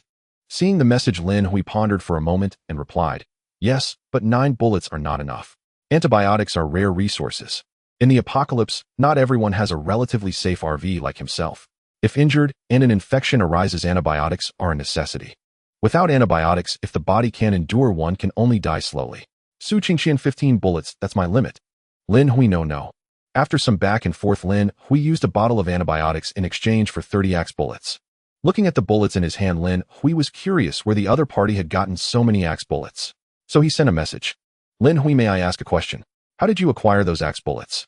Paid inquiry. After about 10 minutes, the other party finally replied. Su Qingqian, I do know where to get them. If you still have antibiotics, I can tell you. Lin Hui, just this 1 bottle. Although he didn't need antibiotics at the moment, he was still an ordinary human. What if he accidentally got infected in the future? He needed to keep a bottle for himself. Who knows if he could find antibiotics again in the future? Lin Hui, however, I can trade 1 portion of universal fuel for this information. Su Qingqian, 10 portions. Lin Hui, at most 1 portion, no more. How do I know if your information is true? Su Qingqian, scammer. Su Qingqian, I told you in advance that place is very dangerous. Don't blame me if you can't get it, or if you die. Lin Hui, rest assured. Su Qingqian, I found it in an abandoned munitions factory, coordinates, C996, area 87. 928. 2. An abandoned munitions factory. Such a place exists. Lin Hui's heart skipped a beat. Why didn't the other party take it for themselves? What danger could there be? After giving 1 portion of universal fuel to Su Qingqian, he asked for more information and learned it was a zombie nest. It was home to a 2nd-level zombie and over 100 first-level zombies. As for how the player named Su Qingqian escaped from such a place, the other party did not say. Lin Hui closed the private chat window with Su Qingqian and fell into deep thought. First, this information could possibly be false. If it's true, he would have to face a 2nd-level zombie, and he still didn't know the attributes of 2nd-level zombies or if his RV could cope. Secondly, he didn't know if Su Qingqian had sold this information to other players. If so, that would mean competition, and the worst-case scenario would be facing top guilds directly. Finally, it could also be a trap. In the apocalypse, while monsters are indeed dangerous, they don't scheme, but players are more insidious and unpredictable. 5 minutes later, Lin Hui made a decision. The coordinates were over 300 kilometers away, and he planned to head there first and make decisions based on the situation. After all, aviation-grade special steel is hard to come by. If he didn't take a risk, upgrading the RV to level 3 would take an unknown amount of time. An abandoned munitions factory has a high probability of yielding dismantled armored bulletproof steel. With this plan in mind, Lin Hui opened the regional chat and posted a message seeking to purchase grenades, landmines, and other firearms in exchange for universal fuel, food, and medicine. He needed firearms to enhance his combat power. Closing the system, Lin Hui pressed the accelerator. Destination: the abandoned munitions factory. After driving over 200 kilometers, Lin Hui gradually spotted abandoned buildings. What came into view was no longer an endless wasteland.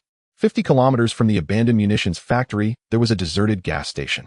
The gas pump had long been pried open and was empty. Even the cover of the underground oil tank had been flipped over. Lin Hui slowly parked the RV under the gas station's roof. Although he wasn't short on fuel, the long hours of high-speed driving had left him mentally strained. He needed to get out for some fresh air and clean the bits of flesh and bone fragments stuck to the front of the vehicle. Along the way, Lin Hui had collided with quite a few zombies. If the zombie flesh remained stuck, the rotting smell would seep in through the air conditioning vents, affecting his sanity. Washing the car is more troublesome than killing zombies. Lin Hui grabbed a bucket of water and a brush, jumping out of the vehicle to wash the menacing alloy spike bumper. Dark red blood flowed down the drainage ditch. Just then, a sudden engine noise shattered the tranquility. A rusty, smoke-emitting Wuling Hongguang van wobbled in. The car door opened, and a middle-aged, balding man stepped out. He wore a grease-stained gray jacket, was thin, and had deep-set eyes, giving off the image of a petty citizen skilled in calculation. When this man saw Lin Hui's imposing black armored RV, the light in his eyes shone brighter than when he saw his own father. "Oh, big boss. You really are a big boss." The balding man rubbed his hands together and jogged over his face, filled with a fawning smile, the wrinkles capable of trapping flies. "This car. Tisk too domineering. It must weigh several tons, right? Wouldn't a zombie turn to mush upon crashing into it?" Lin Hui did not stop his actions, merely cast a cold glance at him and continued washing the rotten flesh off the spikes. Seeing that Lin Hui was ignoring him, the balding man did not feel awkward, but instead moved even closer, even attempting to reach out and touch the shiny black armor. "Don't touch." Lin Hui's voice was not loud, but carried a chilling aura. The balding man's hand froze in midair and awkwardly retracted. "Hee, little brother, don't misunderstand. I'm just in awe of your vehicle. Big boss, do you need extra hands for this car?" He pointed to himself, sincerely promoting, "My name is Wang Go. I've worked as a chef for a few years. I cook really well. Plus, I know a little about car repairs, I can change oil and fix tires. Driving alone must be tiring for you. Take me along. I eat less and work more. As long as you can give me a meal, I'm fine sleeping on the floor." Wang Go spoke while sneakily glancing at the half-open door of the RV. The comfortable temperature inside and the faint scent of air freshener made him exceedingly excited. Thinking of his own Wuling Hongguang, which leaked air, had no heating, and was as hard as stone. As long as he could grab onto this big leg, he'd be living a comfortable life. Lin Hui stopped his actions. He turned around and looked down at the smiling middle-aged man. If he were an ordinary player, he might have been moved. But Lin Hui, who had been through society since childhood, knew very well that such people are slick-tongued and dishonest. "You can fix cars." Lin Hui smirked, pointing at his tire. "Then can you tell what kind of tire this is?" Wang Go hesitated, looking at the 4 tires shimmering with dark golden light, stammering, This must be high-grade explosion-proof tires, right?" "Heh." Lin Hui scoffed, splashing the dirty water on the ground. "You hold no value for me. Get lost." One word, simple, direct, and without any room for sentiment. Wang Go's smile instantly stiffened. He hadn't expected this young man to be so ruthless, not even giving him a chance. "Little brother, don't do this. More friends mean more paths." Crack. Lin Hui directly drew the axe gun from his waist. "I don't need friends, I only need targets. Do you want to give it a try?" Wang Go shivered, the resentment in his eyes flickering momentarily. Okay, you're impressive. I won't disturb you." He gritted his teeth and scrambled back into his Wuling Hongguang, stepping on the accelerator, leaving the gas station like a bat out of hell, emitting black smoke. Watching the broken car drive away, Lin Hui put away his gun and didn't think much of it. Such interruptions were too common on the road. What he didn't know was that 2 kilometers away, Wang Go parked behind a concealed dirt slope. What a piece of trash. Just lucked into an RV, what's there to be proud of?" Wang Go slammed the steering wheel hard, and the smile and flattery from earlier vanished, replaced by a vicious hatred. "Not bringing me along. Fine, you want to monopolize it, I'll make you spit it out." He narrowed his eyes, opened the world channel, found a member of the Evil Wolf Guild, and sent a private message. Wango, I want to report. I found a big fat sheep. A few seconds later, the other side replied. Guiyong, what kind of goods? Hey. Wango, a black heavy armored RV. It should be level 3. The owner is alone. There are many supplies on the vehicle. I saw them all piled up. Wango, coordinates C996, area 87. 328. 9 near the gas station.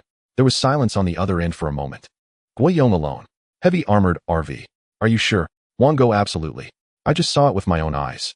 That car is ridiculously tough, even the tires are glowing. As long as you take him down, just leak a bit of soup for me. I want 5 portions. No 10 portions of universal fuel. Guiyong, deal. Keep an eye on him, don't let him escape. If it's real, I'll reward you with 10 portions of universal fuel. Looking at the reply on the screen, Wango revealed a cruel and triumphant smile. Kid, for looking down on me, I'll send you to meet Yama. Half an hour later, Lin Hui drove the RV to the edge of the abandoned arms factory. The place was quite remote. He picked up a civilian telescope dropped by a zombie and began to observe. Most of the buildings there had collapsed, with only a few large factory buildings barely standing. The outer wall of the arms factory was a towering red brick wall covered in withered vines with rusty electrified barbed wire coiled at the top. Inside the factory, rotting figures wandered aimlessly. Sure enough, there are zombies. And many. But it seems there are no second-tier zombies. Should we go deeper into the factory?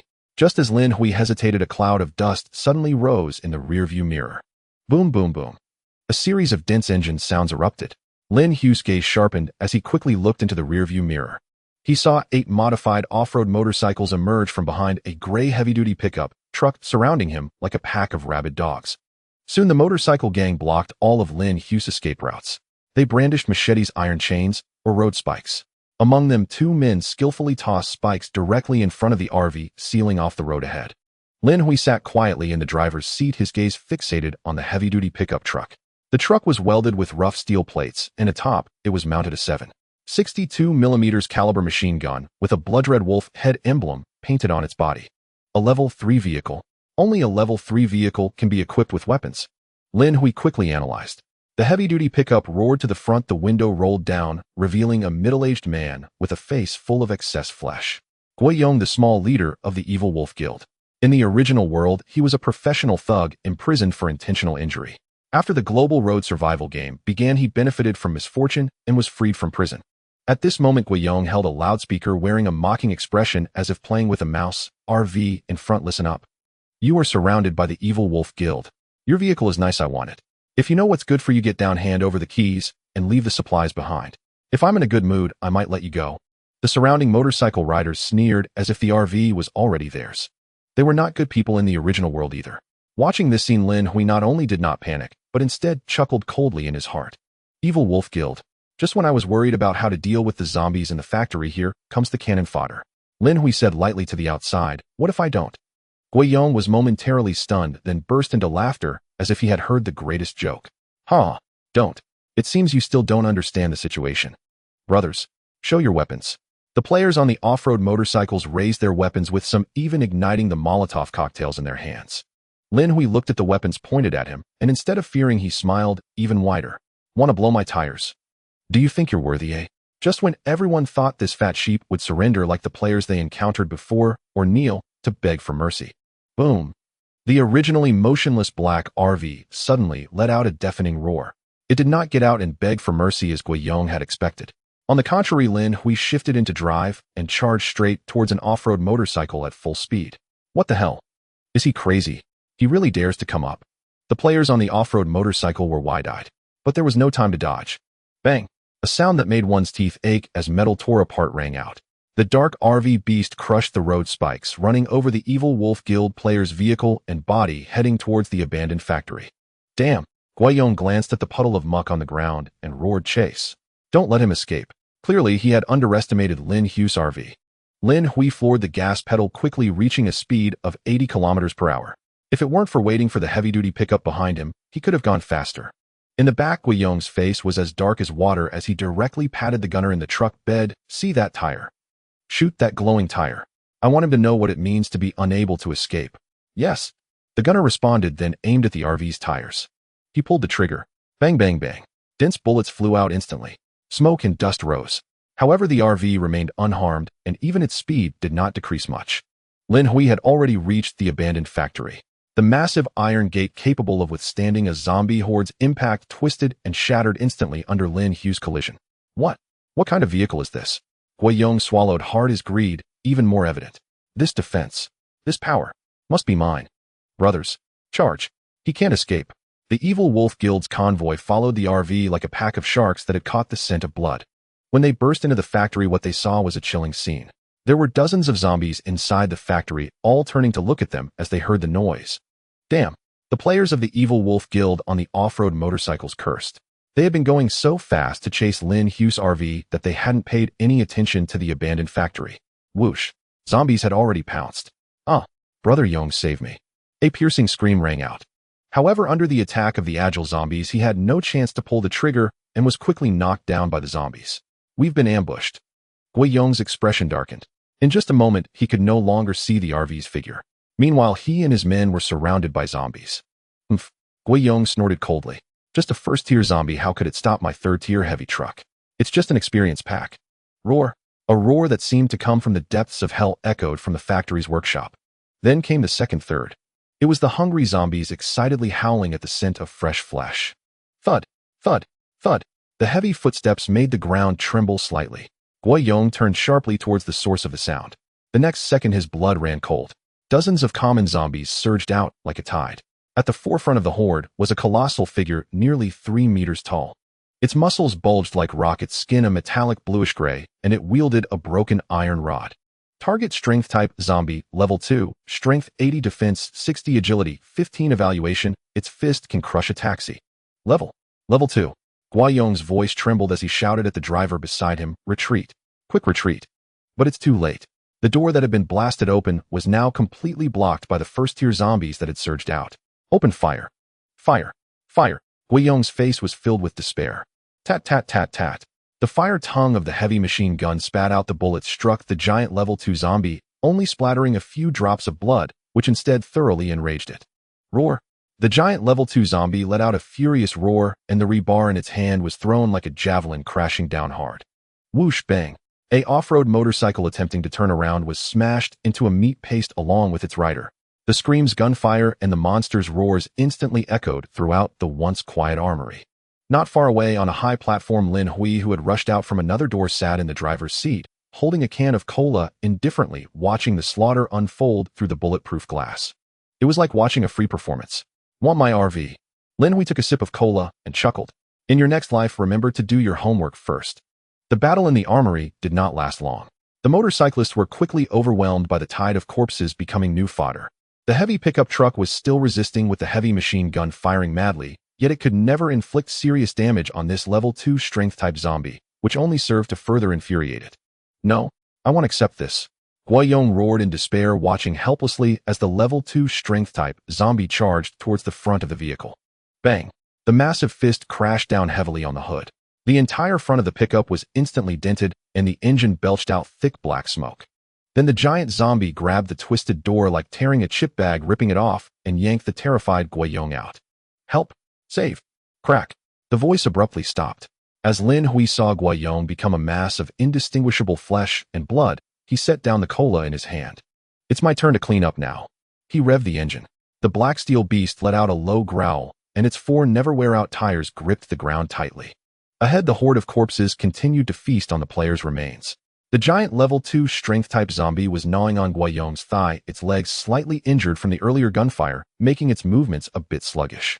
This is the opportunity. Lin Hui suddenly released the brake and floored the accelerator. Boom! The RV, aided by the slope of the high platform, shot forward like a black meteor falling from the sky, carrying devastating momentum straight towards the giant level 2 zombie. Lin Hui had already scanned the data of this level 2 zombie through the system. It was no match for him. Roar! Hey! The giant zombie lifted its head, a glimmer of confusion flashing in its murky eyes. The next second, the ferocious alloy spike ram was right in front of it. There were no fancy techniques. It was purely violently and unreasonably physical crushing. Bang! A sound 10 times louder than the previous door crash.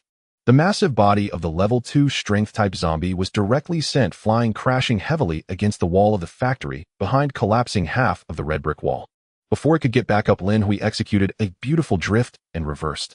The 4 rear tires equipped with meat grinder spikes mercilessly rolled over its injured legs. Crack. The sound of shattering bones was crisp and pleasant. Roar. The level 2 strength-type zombie let out a painful howl, trying to retaliate with the rebar. Howl. Let's see how many more you can howl. Lin Hui remained expressionless, shifted gears, and charged again. Bang. The second impact. The giant zombie's chest visibly caved in. Reversing crashed again. Bang. The third time. Its head finally exploded like a rotten watermelon. The world fell silent. Ding. Successfully killed level 2 zombie. Dropped items. 1. Vehicle Evolution Blueprint LV3-LV42. Basic Gene Strengthening Agent X1 Rare. Vehicle Evolution Blueprint LV3-LV4. Basic Gene Strengthening Agent. Lin Hui looked at the dropped rewards, a hint of surprise flashing across his face. However, he did not check the rewards immediately, but instead prepared to clear all the zombies in the armory. Lin Hui took a deep breath, did not floor the accelerator again, and rolled over the zombies rushing towards him. Level 1 zombies lacked intelligence, driven only by the instinct to feed. Thus, as long as Lin Hui the living person was present, they would continuously gather. Half an hour later, the world fell silent. All the zombies in the abandoned armory were cleared. Lin Hui pushed open the car, doors stepping on the ground covered in blood and flesh, feeling somewhat nauseous. Ding. Sanity 3. He actually lost sanity points. Lin Hui exhaled, covering his nose, and quickly rushed into the interior of the armory. That was his main objective for today. After searching several empty factories, Lin Hui finally found the armory. When he saw the shelves filled with supplies, his breath paused for a moment. Striking it rich. Even with mental preparation, the sight before him still made his heart race. Boxes of unopened military ammunition were neatly stacked in the corner. Acquired shotgun-specific ammunition X30 boxes, 3,000 rounds acquired anti-tank mines X10 boxes, 500 units acquired grenades X10 boxes, 1,000 units, and what excited Lin Hui the most was the shelf at the very back of the armory marked Raw Materials Area. Metal ingots shimmering with a cold silver light lay quietly there. Acquired armor-piercing steel X 500 units. Quality ultra-high strength alloy steel, the preferred material for making armored vehicles. 500 units. Lin Hui stroked the cold metal, his fingers trembling slightly. He originally just wanted to take a chance to gather enough of that 90 units of special steel. Unexpectedly, this armory directly gave him a super bonus. 500 units of armored bulletproof steel. 1,000 grenade rounds. The LV-2 heavy-duty RV has an internal space of 12 cubic meters, but that is merely the living space. In the current vehicle, aside from the aisle, where one could barely stand, the rest of the space was filled with instant noodles, water, and various miscellaneous items scavenged earlier. Let alone the 500 units of steel, even those dozens of boxes of bullets and grenades could barely fit under the bed. Once the vehicle advancement blueprint is used, it will disappear and lose the functionality of storing upgrade materials. Outside, the heavily damaged pickup truck of the Hungry Wolf Guild could also be disassembled for materials. I can't take it with me. It's simply impossible to take it all. Lin Hui rubbed his forehead in pain, feeling like a mouse that fell into a grain bin, staring at the mountain of rice, only to realize his stomach was too small. Since I can't take it with me. Lin Hui's eyes suddenly sharpened as he looked at his black RV. I can only upgrade it first. Vehicle Advancement Plan LV. 2 LV. 3. Current Plan B Perfect Edition Material check. Armored bulletproof steel 100 units satisfied. Precision electronic components 10 sets satisfied. Fire control chip 1 piece satisfied. Let's begin the evolution. Lin Hui uttered without hesitation. Boom. The familiar dark golden light flickered again, but this time there was a hint of chilling blood red within the glow. That was the color of war machines. The top-grade alloy steel ingots in the warehouse seemed to respond to some kind of summoning, transforming into a flowing torrent of metal rushing wildly into the vehicle. Creak, crack. Accompanied by the painful sound of metal growth, the RV's shape underwent a drastic transformation once again. The body stretched longer and wider, the chassis became more stable, resembling a mobile fortress. The already hefty armor was thickened further, and reactive armor blocks only equipped on tanks appeared on the surface. The most significant change was on the roof. The previously vacant weapon turret began to operate wildly. Mechanical arms extended and retracted, and armor plates meshed. Finally, a tumtor-long, terrifyingly wide 25mm black cannon barrel slowly rose. This is the heavy chain gun. It was no longer the kind of crude machine gun that required a person to poke their head out to operate, but an automatic killing machine with fire control radar controlled from within the vehicle body. 10 minutes later, the light faded. A massive entity exuding a chilling aura stood in the center of the warehouse. Ding. RV evolution successful. Vehicle RV LV. 3. Level LV. 3. Physical defense 200. 100,200 qualitative change. Ordinary RPGs will find it hard to penetrate. Magic resistance 0.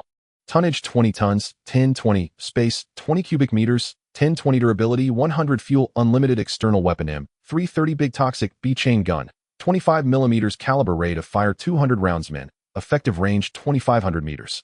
LV. 3. Lin Hui looked at the massive entity in front of him and nodded in satisfaction. With such size, even in a zombie tide, it would be enough to charge through. But the most anticipated part was just beginning. Talent trigger. Extracting LV. 3 golden attributes. Lin Hui held his breath. The golden roulette spun wildly, countless mysterious symbols flashing before his eyes. Ding. The roulette stopped. Congratulations. Obtained golden attribute, space folding quality, golden legend type rule. Type attribute grants the vehicle's storage compartment the characteristics of Sumeru mustard seed. Effect 1. Infinite expansion. Internal space of the storage compartment expands by 100,000 times current 1.0 cubic meters. 2. Absolute freshness. Items placed within have their time stopped, never to rot. 3. Permission lock. Items can only be accessed with the host's permission. 4. Intelligent collection. Automatic collection function for resources. What the hell? Lin Hui exploded with a curse upon seeing this attribute. 100,000 times. What does 100,000 cubic meters even mean? A standard container is only 30 cubic meters. 100,000 cubic meters is equivalent to over 3,000 containers. Or rather, it's like stuffing the cargo hold of a medium-sized cargo ship directly into the RV's storage compartment. This is no storage cabinet, it's like carrying a logistics center with me. Lin Hui was so excited that his hands trembled. With this attribute, what was there to worry about regarding resource transport? Let alone the 500 units of steel. Even if he stuffed all the equipment from the entire arms factory, and even the remnants of those abandoned tanks outside, it would only occupy a corner. Granting target, RV storage compartment. A beam of golden light entered the seemingly ordinary storage compartment beside the RV bed. On the surface, there was no change. But when Lin Hui opened the cover, inside was no longer the narrow black hole, but rather a seemingly boundless space radiating a faint white light. Awesome. Lin Hui took a deep breath, turned to look at the mountain of resources, his eyes shining with excitement. Collect everything for me. Whoosh, whoosh, whoosh. The heavy steel bullets and bombs that had originally given Lin Hui a headache instantly disappeared like dust being sucked into a vacuum cleaner, vanishing into that otherworldly space. Income armored bulletproof steel X 400 units, income axe gun bullets X 3,000 rounds, income grenades X 1,000 units, income mines X 500 units. In just a few minutes, the arms factory warehouse that was originally packed with resources became cleaner than Lin Hui's face. He even collected the shelves. Since they were made of iron, they could be smelted as well. But that wasn't enough. Lin Hui left the warehouse looking at the mess outside. Guiyong's heavily damaged pickup truck and the 7 or 8 wrecked off-road motorcycles. Disassemble the heavy-duty pickup truck. Disassemble the off-road motorcycles.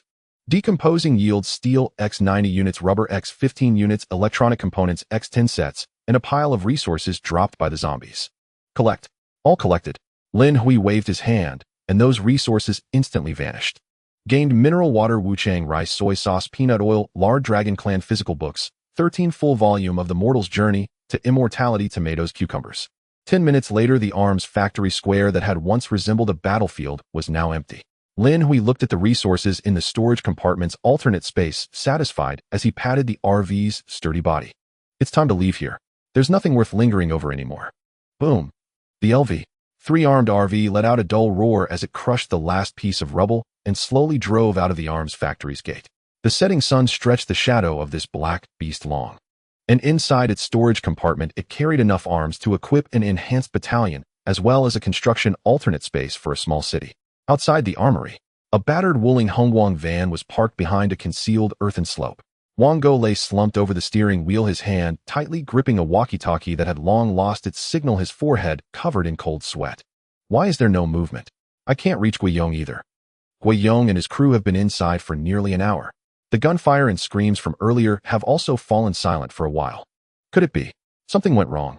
Wang Go swallowed hard, his heart racing with anxiety. He had originally planned to wait for Guiyong to eliminate that unsuspecting fat sheep and then slip in to grab a share of the spoils.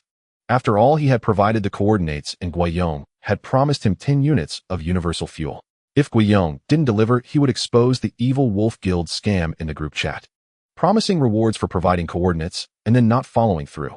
But now this deathly silence filled him with an inexplicable dread. Should I go in and take a look? Just as he was hesitating, Rumble.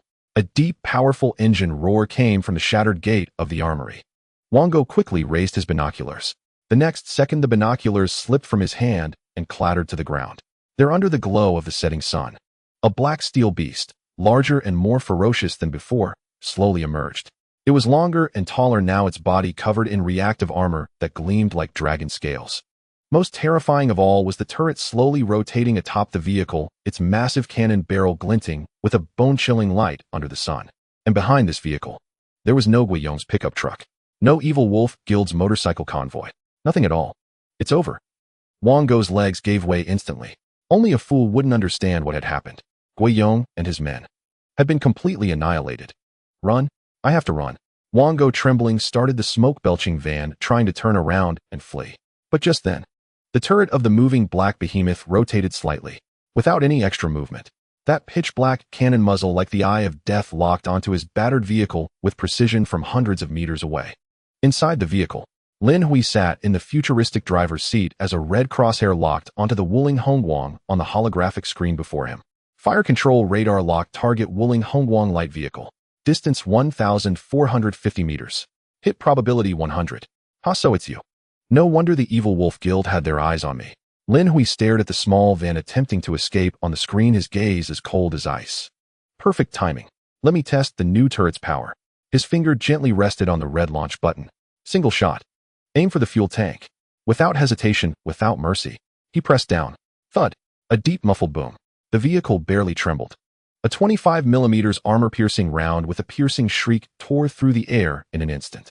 Over 1,000 meters away, Wango was flooring the accelerator, muttering, "Don't kill me, don't kill me." The next second, boom. A massive fireball exploded before his eyes. That was the last sight he ever saw in this world. The entire Wuling Hongguang was blasted into countless fragments, burning debris scattering in all directions like a flower of death blooming across the wasteland. Sanity 3. Lin Hui watched the blazing fireball on the screen, a faint smile curling at the corner of his mouth. Satisfying. The sanity he had lost from seeing the bloody, mangled zombies had returned. Right on the mark. With this power and precision, those materials were well worth it. He didn't stop, didn't even slow down. He drove the RV straight over the smoldering wreckage and headed toward the distant highway. Inside the vehicle, the temperature was a constant 26 degrees Celsius, with soothing jazz playing. Lin Hui cracked open a can of iced cola and glanced at the regional channel on the system panel. The world channel was still filled with cries of despair. Help! I'm out of water. Can anyone spare some? My car's tire was shot out by a white mutant beast. I'm stranded on the road now, and that mutant is getting closer. Someone save me. Don't count on it, buddy. Who dares to stop now? I saw it too. A mutant with a long tail, just like the long spike from tomorrow's war. Lucky I got away fast. Is there a doctor? I've got a fever. I think I was scratched and infected. No medicine. Any folk remedies to bring down the fever? Lin Hui shook his head as he read these messages. This was the norm of the apocalypse. Hunger, cold, disease, monsters. Most people were still struggling just to survive, while he was already sitting inside an armored fortress pondering how to spend his mountain of supplies. Suddenly, a few pinned bounties caught his attention. Heavenly Alliance bounty purchasing all gene serums at a high price.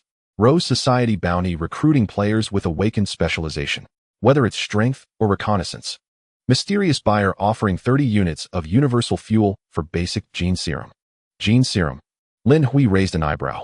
It seemed the top-tier players had already touched the supernatural side of this world. Relying solely on vehicles wasn't enough. Humanity's inherent fragility remained the greatest weakness. That's why those big shots were frantically seeking gene serums. I've got one right now. Lin Hui pulled out a bottle of basic gene serum, dropped by a Tier 2 zombie from his pocket. The cerulean liquid flowed slowly within the glass vial, emitting a captivating luster. Name basic gene serum. Type consumable. Quality rare. Effect fully strengthens physique, boosts constitution 10. Side effect severe pain during injection. Pain. Lin Hui chuckled. Compared to the agony of being devoured by zombies, what was this? Without a second thought, he plunged the needle into the vein of his arm. He pushed the plunger. A stream of cold liquid surged into his bloodstream, then transformed into a searing heat like molten lava. Hiss. Lin Hui clenched his teeth, veins bulging on his forehead. Pain. Bone-deep pain. It felt as though every cell in his body was being torn apart and reassembled. This excruciating agony lasted for a full 5 minutes. When the pain receded like a tide, it was replaced by an unprecedented sense of lightness and power. Lin Hui's eyes snapped open. His once somewhat slender body hadn't transformed into an exaggeratedly muscular physique, but every muscle now had smooth taut lines brimming with explosive power. Constitution 15, 515. Combat assessment physical fitness equivalent to a trained soldier. This feeling. Lin Hui took a deep breath and murmured, I feel like I could take on 5 adults in a fight. I probably still can't handle a zombie alone, but with a few more gene serums, I definitely will. With that thought, Lin Hui also posted a request for gene serums in the regional chat, offering 40 units of universal fuel or medicine in exchange, 10 units more than the mysterious buyer. Just then, the vehicle's radar suddenly emitted a series of urgent alarms. It wasn't a zombie or a player. It was a massive pitch-black red signal source. Lin Hui immediately looked ahead. Through his binoculars, he saw a shocking sight on the horizon. Several kilometers away on the wasteland, a main battle tank in camouflage paint, a true military heavy vehicle, was parked by the roadside, its turret billowing black smoke. Around the tank, 2 spear-like, white-boned spikes were deeply embedded in the tank's armor, some even piercing straight through the tracks. At the source of those bone spikes, a slender, eerie creature covered in white bone plates like an alien crouched on a massive rock staring coldly at the tank. Warning: mutant creature encountered. Name: White Spike, Tier 3. Ding. Creatures above Tier 3 do not provide monster attributes or skill information. Players must discover them on their own. No monster attribute info. Lin Hui's pupils contracted slightly. He glanced at his own LV. 3 RV's thick armor, 200 defense, and then at the newly installed 25mm autocannon on the roof. He made a decision in his mind. Study this white spike and attempt to kill it. A Tier 3 monster would surely drop rich rewards. Lin Hui sharply turned the steering wheel. The black-armed fortress veered off the main road, slowly advancing toward the direction of the white spike mutant.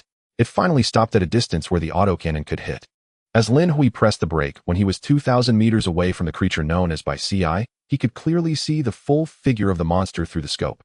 It resembled an enhanced version of the alien mimetic creatures from Tomorrow's War, entirely covered in a white bony exoskeleton, with long and sharp limbs dragging a lengthy tail behind it. At that moment, it behaved like a cat toying with a mouse, occasionally shooting a bony spike from its tail, striking the immobilized tank with a loud clang. The tank's turret was completely jammed, evidently damaged in its transmission mechanism. One of its treads was also broken, rendering it a sitting duck. A Tier 3 aberration. Lin Hui's fingers lightly grazed the fire control joystick, his gaze reflecting a calm madness. No attribute panel. No matter. As long as it has a health bar, as long as it is a carbon-based life form, there is no problem that a 25mm autocannon cannot solve. If there is, then he'll fire a few more armor-piercing rounds. His external weapon, the M330 venomous B chain gun, had a total of 200 armor-piercing rounds. During the last test, he had used 1 round, leaving him with 199 rounds. Killing this Tier 3 aberration should be sufficient. Let's test the waters first. Lin Hui took a deep breath and did not immediately switch to full auto-fire, but instead switched to single-shot mode. The crosshair locked onto the head of by CI. Boom. A 25mm armor-piercing round was fired. 2,000 meters was a distance that required no consideration of bullet drop for such a high-velocity autocannon. But by CI's reaction speed was simply astonishing. Just as the shell was about to hit, it seemed to have eyes on its back, its slender body twisting abruptly, narrowly evading the shot aimed at its head. Boom. The armor-piercing round exploded against its back, splattering green blood everywhere. In the next moment, Lin Hui's pupils slightly constricted. He saw the flesh around the wound writhing madly, healing at a speed visible to the naked eye. In less than 2 seconds, not even a scar was left. Super regeneration. Lin Hui furrowed his brows. This was even more disgusting than the mechanism of zombies that could only be killed by a headshot.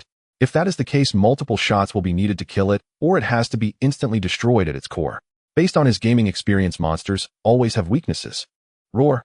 The ambushed by CI let out a sharp, piercing shriek. It abruptly turned its head, its faceless, gaping maw fixating on the distant black RV. It was enraged. Whoosh.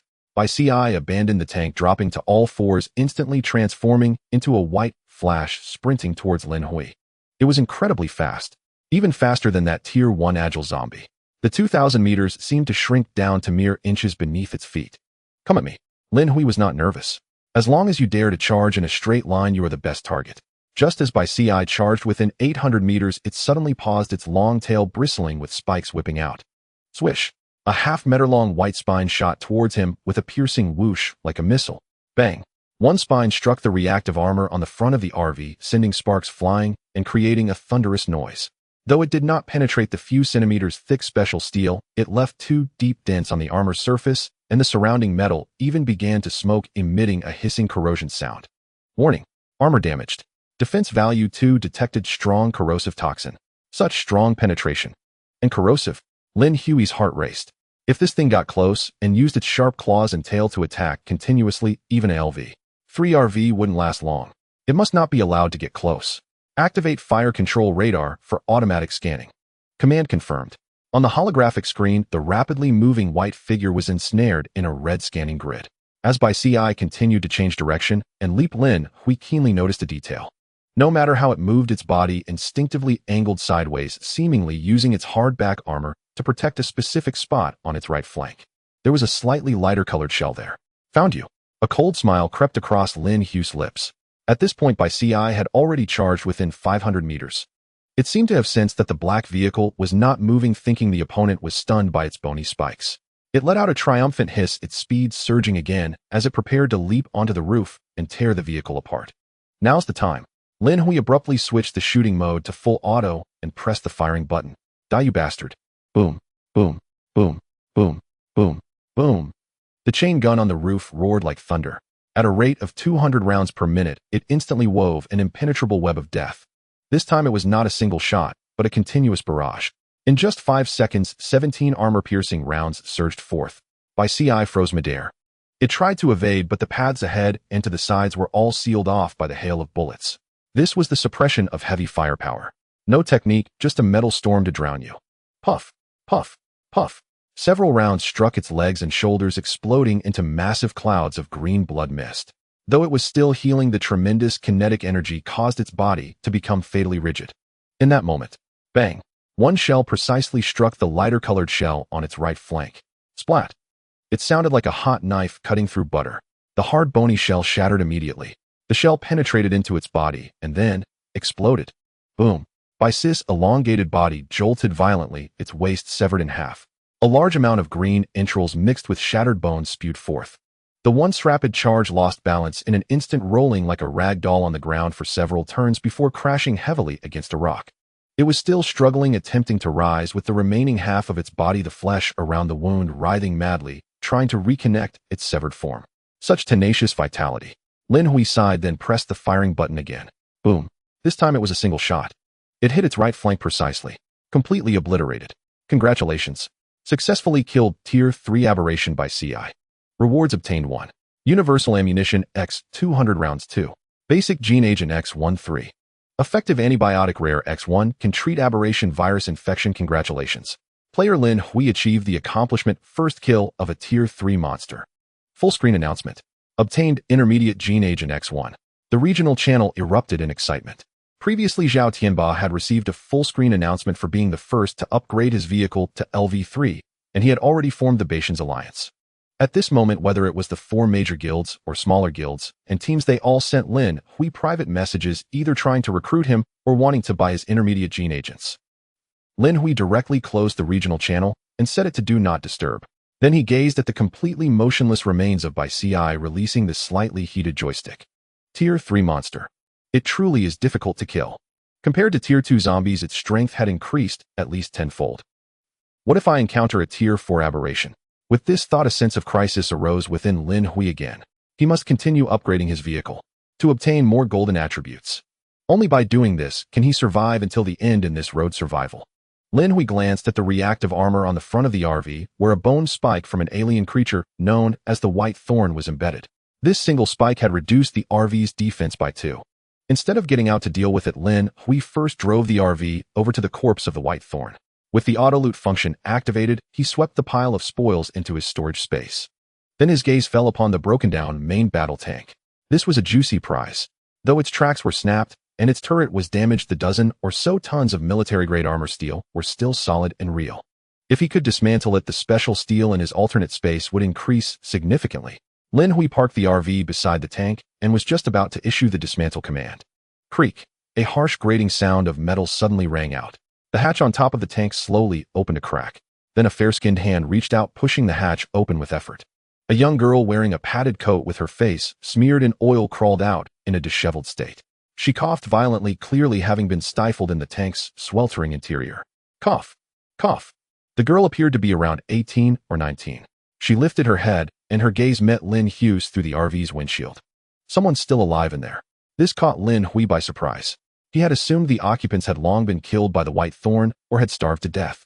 The girl looked at the imposing black heavy-armored RV parked before her, then at the autocannon on its roof still radiating residual heat, and finally, at the slain Tier 3 white thorn. A flicker of shock crossed her eyes. Did you kill that Tier 3 alien? Are you Lin Hui? She had seen the system-wide announcement earlier and hadn't expected the player it hailed to be so young. Lin Hui sat in the driver's seat, contemplating whether to kick her out and dismantle the tank. The woman steadied herself against the tank's turret, standing up with some difficulty. Her voice was hoarse. My name is Su Qingqian. Thank you for saving me.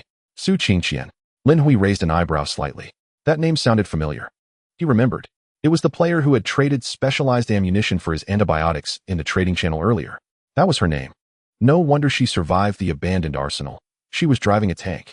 Don't mention it, Lin Hui replied, his voice still cold, with no intention of getting out. I only killed that Tier 3 alien for the hunt, and I happen to have my eye on your tank.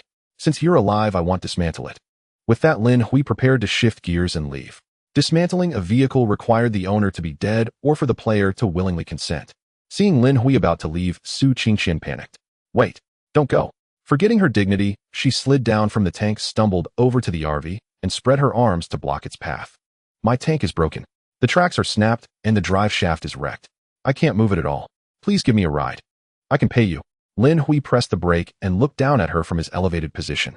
At that moment, Su Qingqian's face was covered in oil, making her look like a little cat, but her eyes were remarkably bright. There was no plea of weakness in them, but rather a posture of equal negotiation. Payment. Lin Hui smiled, tapping his fingers lightly on the steering wheel. What do you think you can offer me? I don't lack food, water, or universal fuel. If you're thinking of trading your body or looks. He looked her up and down. Sorry, I have no need for a pretty vase. Su Qingqian bit her lip and spoke softly. I'm not a vase. She took a deep breath as if making a resolute decision. I've awakened a specialization. Specialization. Lin Hui repeated the word, recalling that he had seen the 4 major guilds recruiting players who had awakened such abilities in the regional channel. What exactly was a specialization? At that moment, Su Qingqian displayed her system panel for Lin Hui to see. Name: Su Qingqian. Specialization: Machinery. Tier 1 ability description: born with an extraordinary affinity for mechanical structures and natural mechanic. Greatly enhances the efficiency of vehicle repair, modification, and dismantling. Machinery specialization. A flicker of interest finally stirred in Lin Hui's eyes. This specialization was intriguing. Seeing Lin Hui's interest, Su Qingqian pressed her advantage. She pointed at the bone spike lodged in the RV's reactive armor and said, your RV's defense is compromised. I can fix it. Su Qingqian walked to the front of the RV, pointing at the dent corroded by the white thorn. The toxin from this Tier 3 alien is persistent. If left untreated, it will slowly seep into the armor. This plate will be useless in 3 days. With that, a faint light flashed in her hand and a toolbox materialized. She then took a wrench and an unmarked spray bottle, fiddling with the dent for a few moments. Sizzle. A puff of white smoke rose.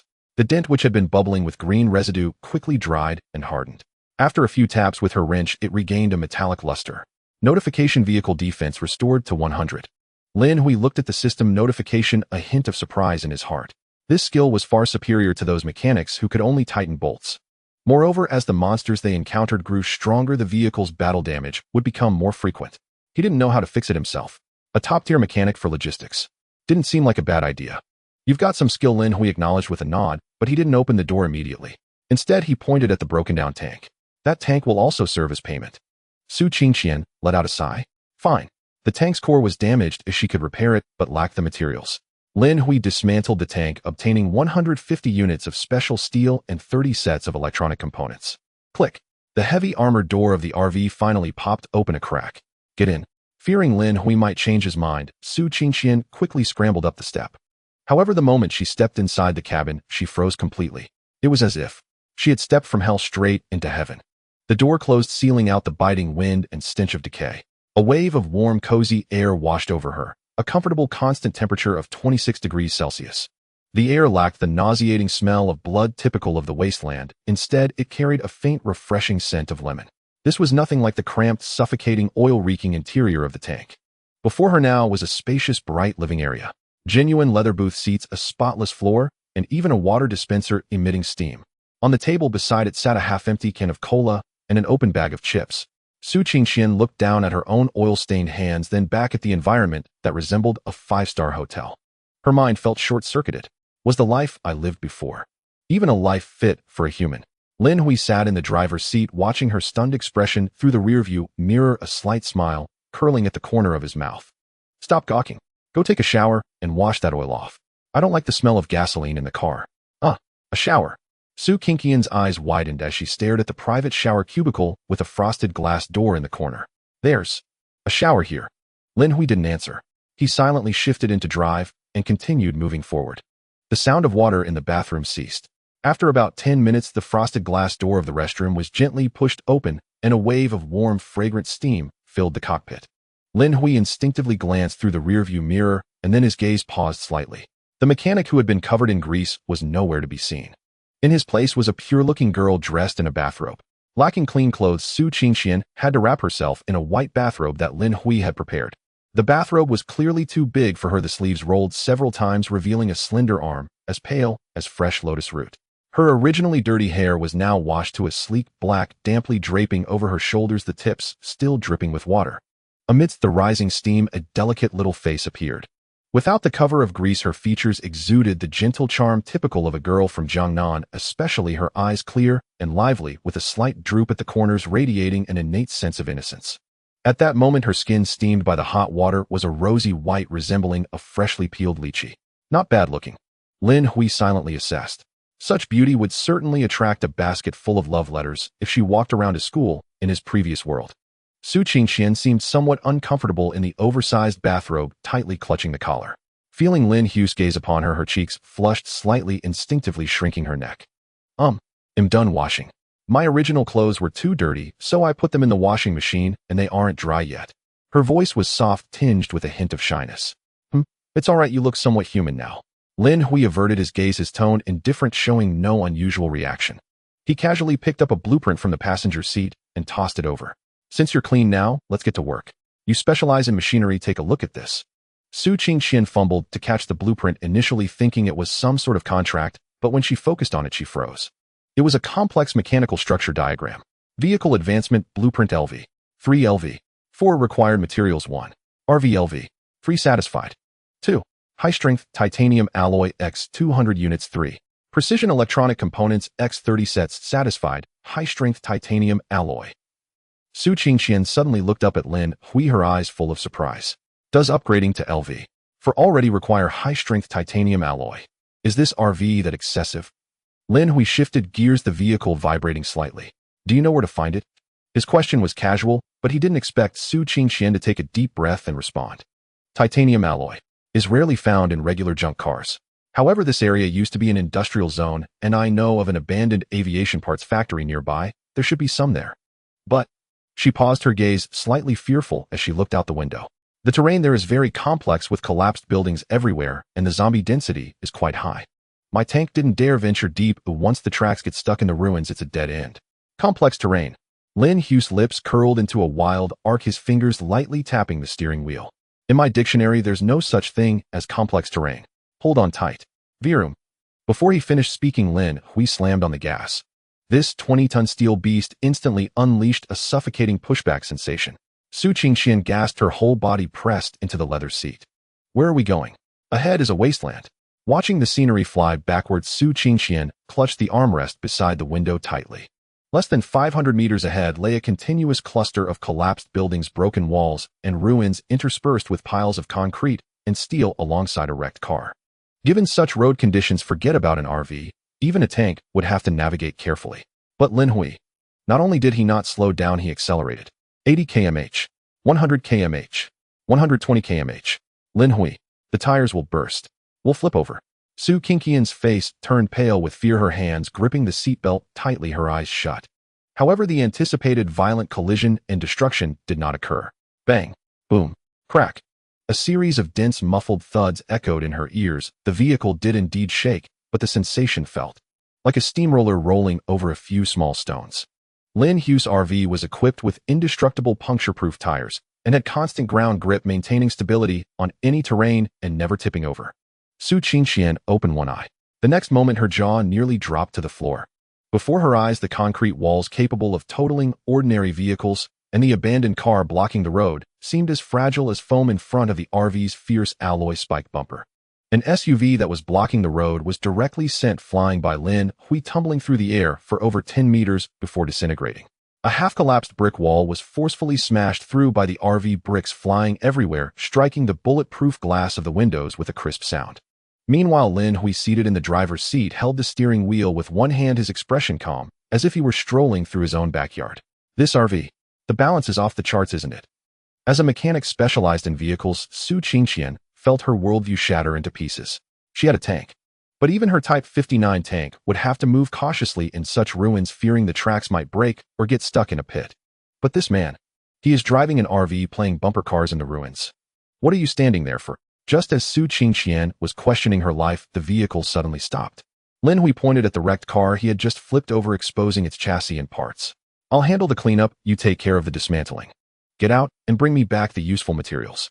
Since you specialize in machinery, you should be fast, right? Looking at the wreckage outside, and then at Lin Hui, who seemed to think it was natural, Su Qingqian couldn't help but complain in her heart, is this guy a monster? My tank wouldn't dare drive like this. But complaining aside, her current role was that of a worker. Got it. Su Qingqian tightened her bathrobe and got out with her toolbox.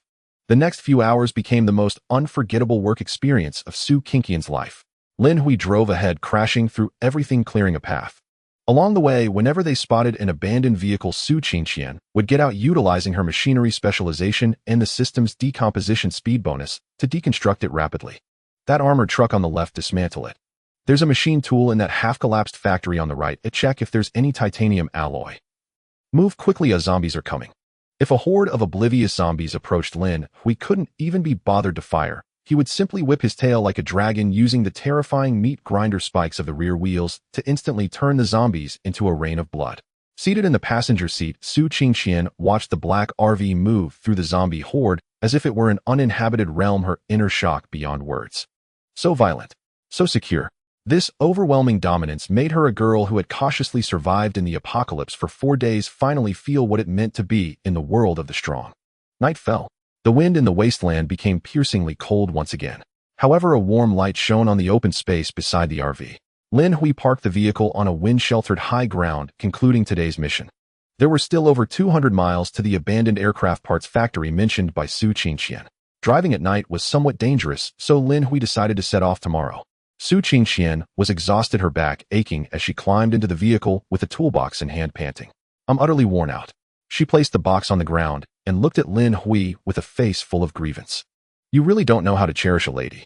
Lin Hui ignored Su Qingqian's gaze and nodded with satisfaction. Not bad efficiency. After saying this, he took a bottle of mineral water from the fridge, opened the cap, and handed it to Su Qingqian. Her eyes lit up. Having been thirsty all afternoon, her throat felt like it was on fire. Thank you. A warm current surged in her heart as she thought that this capitalist boss still had a bit of conscience, knowing to give his employees water. She reached out to take it. However, Lin Hui's hand stopped in midair. He pointed outside the car window at the alloy crash bar smeared with black and red blood, reeking from having crashed into zombies all afternoon. Who told you to drink it? Lin Hui raised an eyebrow, his tone matter-of-fact. Take this water and wash the front of the car. It stinks too much, ruining my mood. My SAM value is plummeting. What? What did you say? She looked at Lin Hui in disbelief, not expecting him to ask her to wash the car. Moreover, in the apocalypse, water was a resource more precious than gold. Even the presidents of major guilds wouldn't dare to use mineral water to wash a car, would they? You want me to use drinking water to wash that pile of rotten meat? Su Qingqian's voice trembled both from anger and shock. Otherwise, should I wash it with saliva? Lin Hui shoved the water into her hand, even waving his hand in disdain. Hurry up, if you don't wash it clean, you're not allowed to eat. You bastard. Evil capitalist. Wasting resources. Su Qingqian thought frantically in her heart, yet she had no choice but to hold back tears, twist off the bottle cap, and carefully pour some water onto a cloth to wipe off the disgusting stains. With every drop of water poured out, her heart ached. This was pure water. To think it was being used to wash a car. This person was definitely insane, or a neurotic rich person. Half an hour later, Su Qingqian returned to the car shivering. The cold wind outside had left her fingers numb. I'm done washing that jerk, she mumbled quietly as she pushed open the door. However, the next second, a strong and overwhelming spicy aroma instantly invaded her nostrils, hooking her soul like a hook. Gurgle. Su Qingqian's stomach audibly protested. She quickly looked up. On the small folding table, which was originally used for storing miscellaneous items, sat an induction cooker. In the pot, red oil bubbled, while peppercorns and chilies danced in the boiling broth. Beside it lay a plate of thinly sliced premium lamb rolls and beef rolls along with freshly cleaned lettuce, enoki mushrooms, and luncheon meat. Not to mention a can of ice-cold beer glistening with enticing droplets, just opened. Lin Hui was sitting on the sofa holding chopsticks and swirling a slice of lamb in the pot. Almost done him, it's cooked. He dipped the meat in sesame sauce and stuffed it into his mouth, enjoying the moment. Su Qingqian stood at the door completely stunned. Hot pot, lamb, beer. Am I dreaming? Or did I just hallucinate from the cold? This is the apocalypse. While others were gnawing on moldy bread, this guy was eating hot pot in the car. What are you dawdling for? Lin Hui glanced at her and pointed to the seat across from him. Go take a shower, come back to eat when you're clean. You need to be full to have the energy to work. Su Qingqian swallowed hard and then uncontrollably nodded. After her shower, she changed into her clothes. Even as she sat on the sofa with a pair of chopsticks in her hand, she was still in a daze. Eat, why? Do you want me to feed you? Lin Hui poured her a glass of beer. Su Qingqian came back to her senses, staring at the bubbling red oil, and her eyes suddenly turned red. She grabbed a piece of luncheon meat, not caring whether it was hot or not, and stuffed it into her mouth.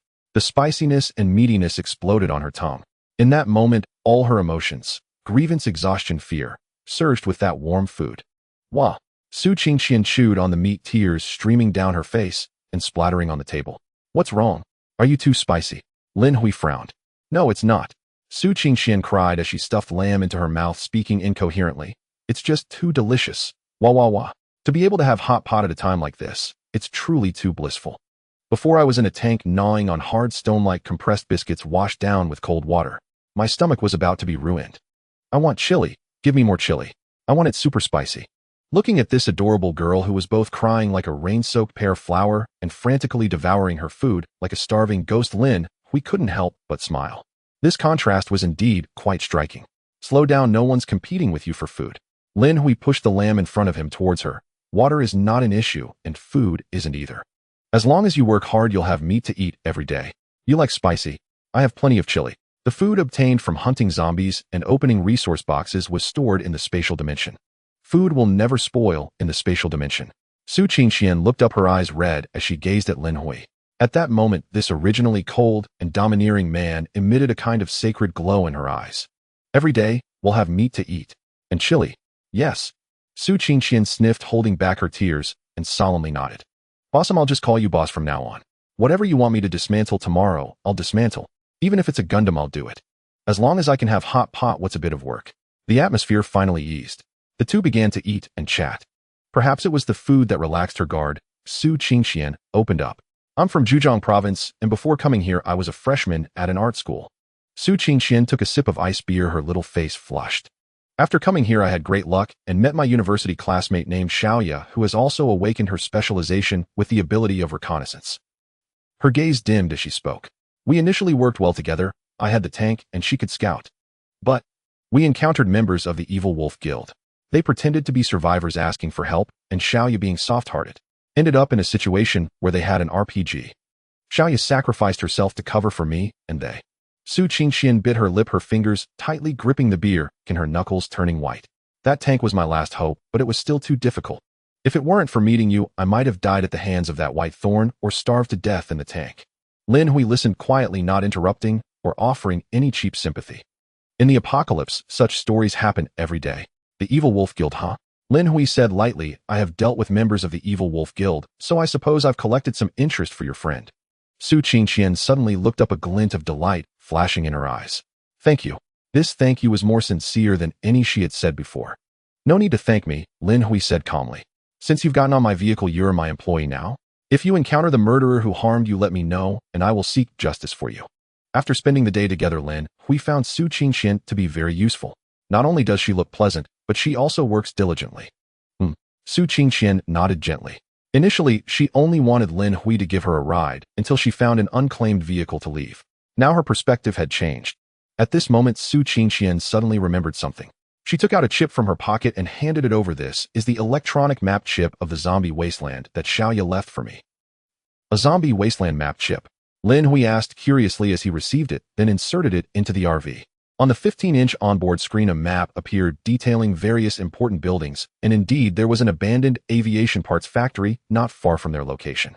No wonder Su Qingqian was able to provide the location of her abandoned arms factory earlier.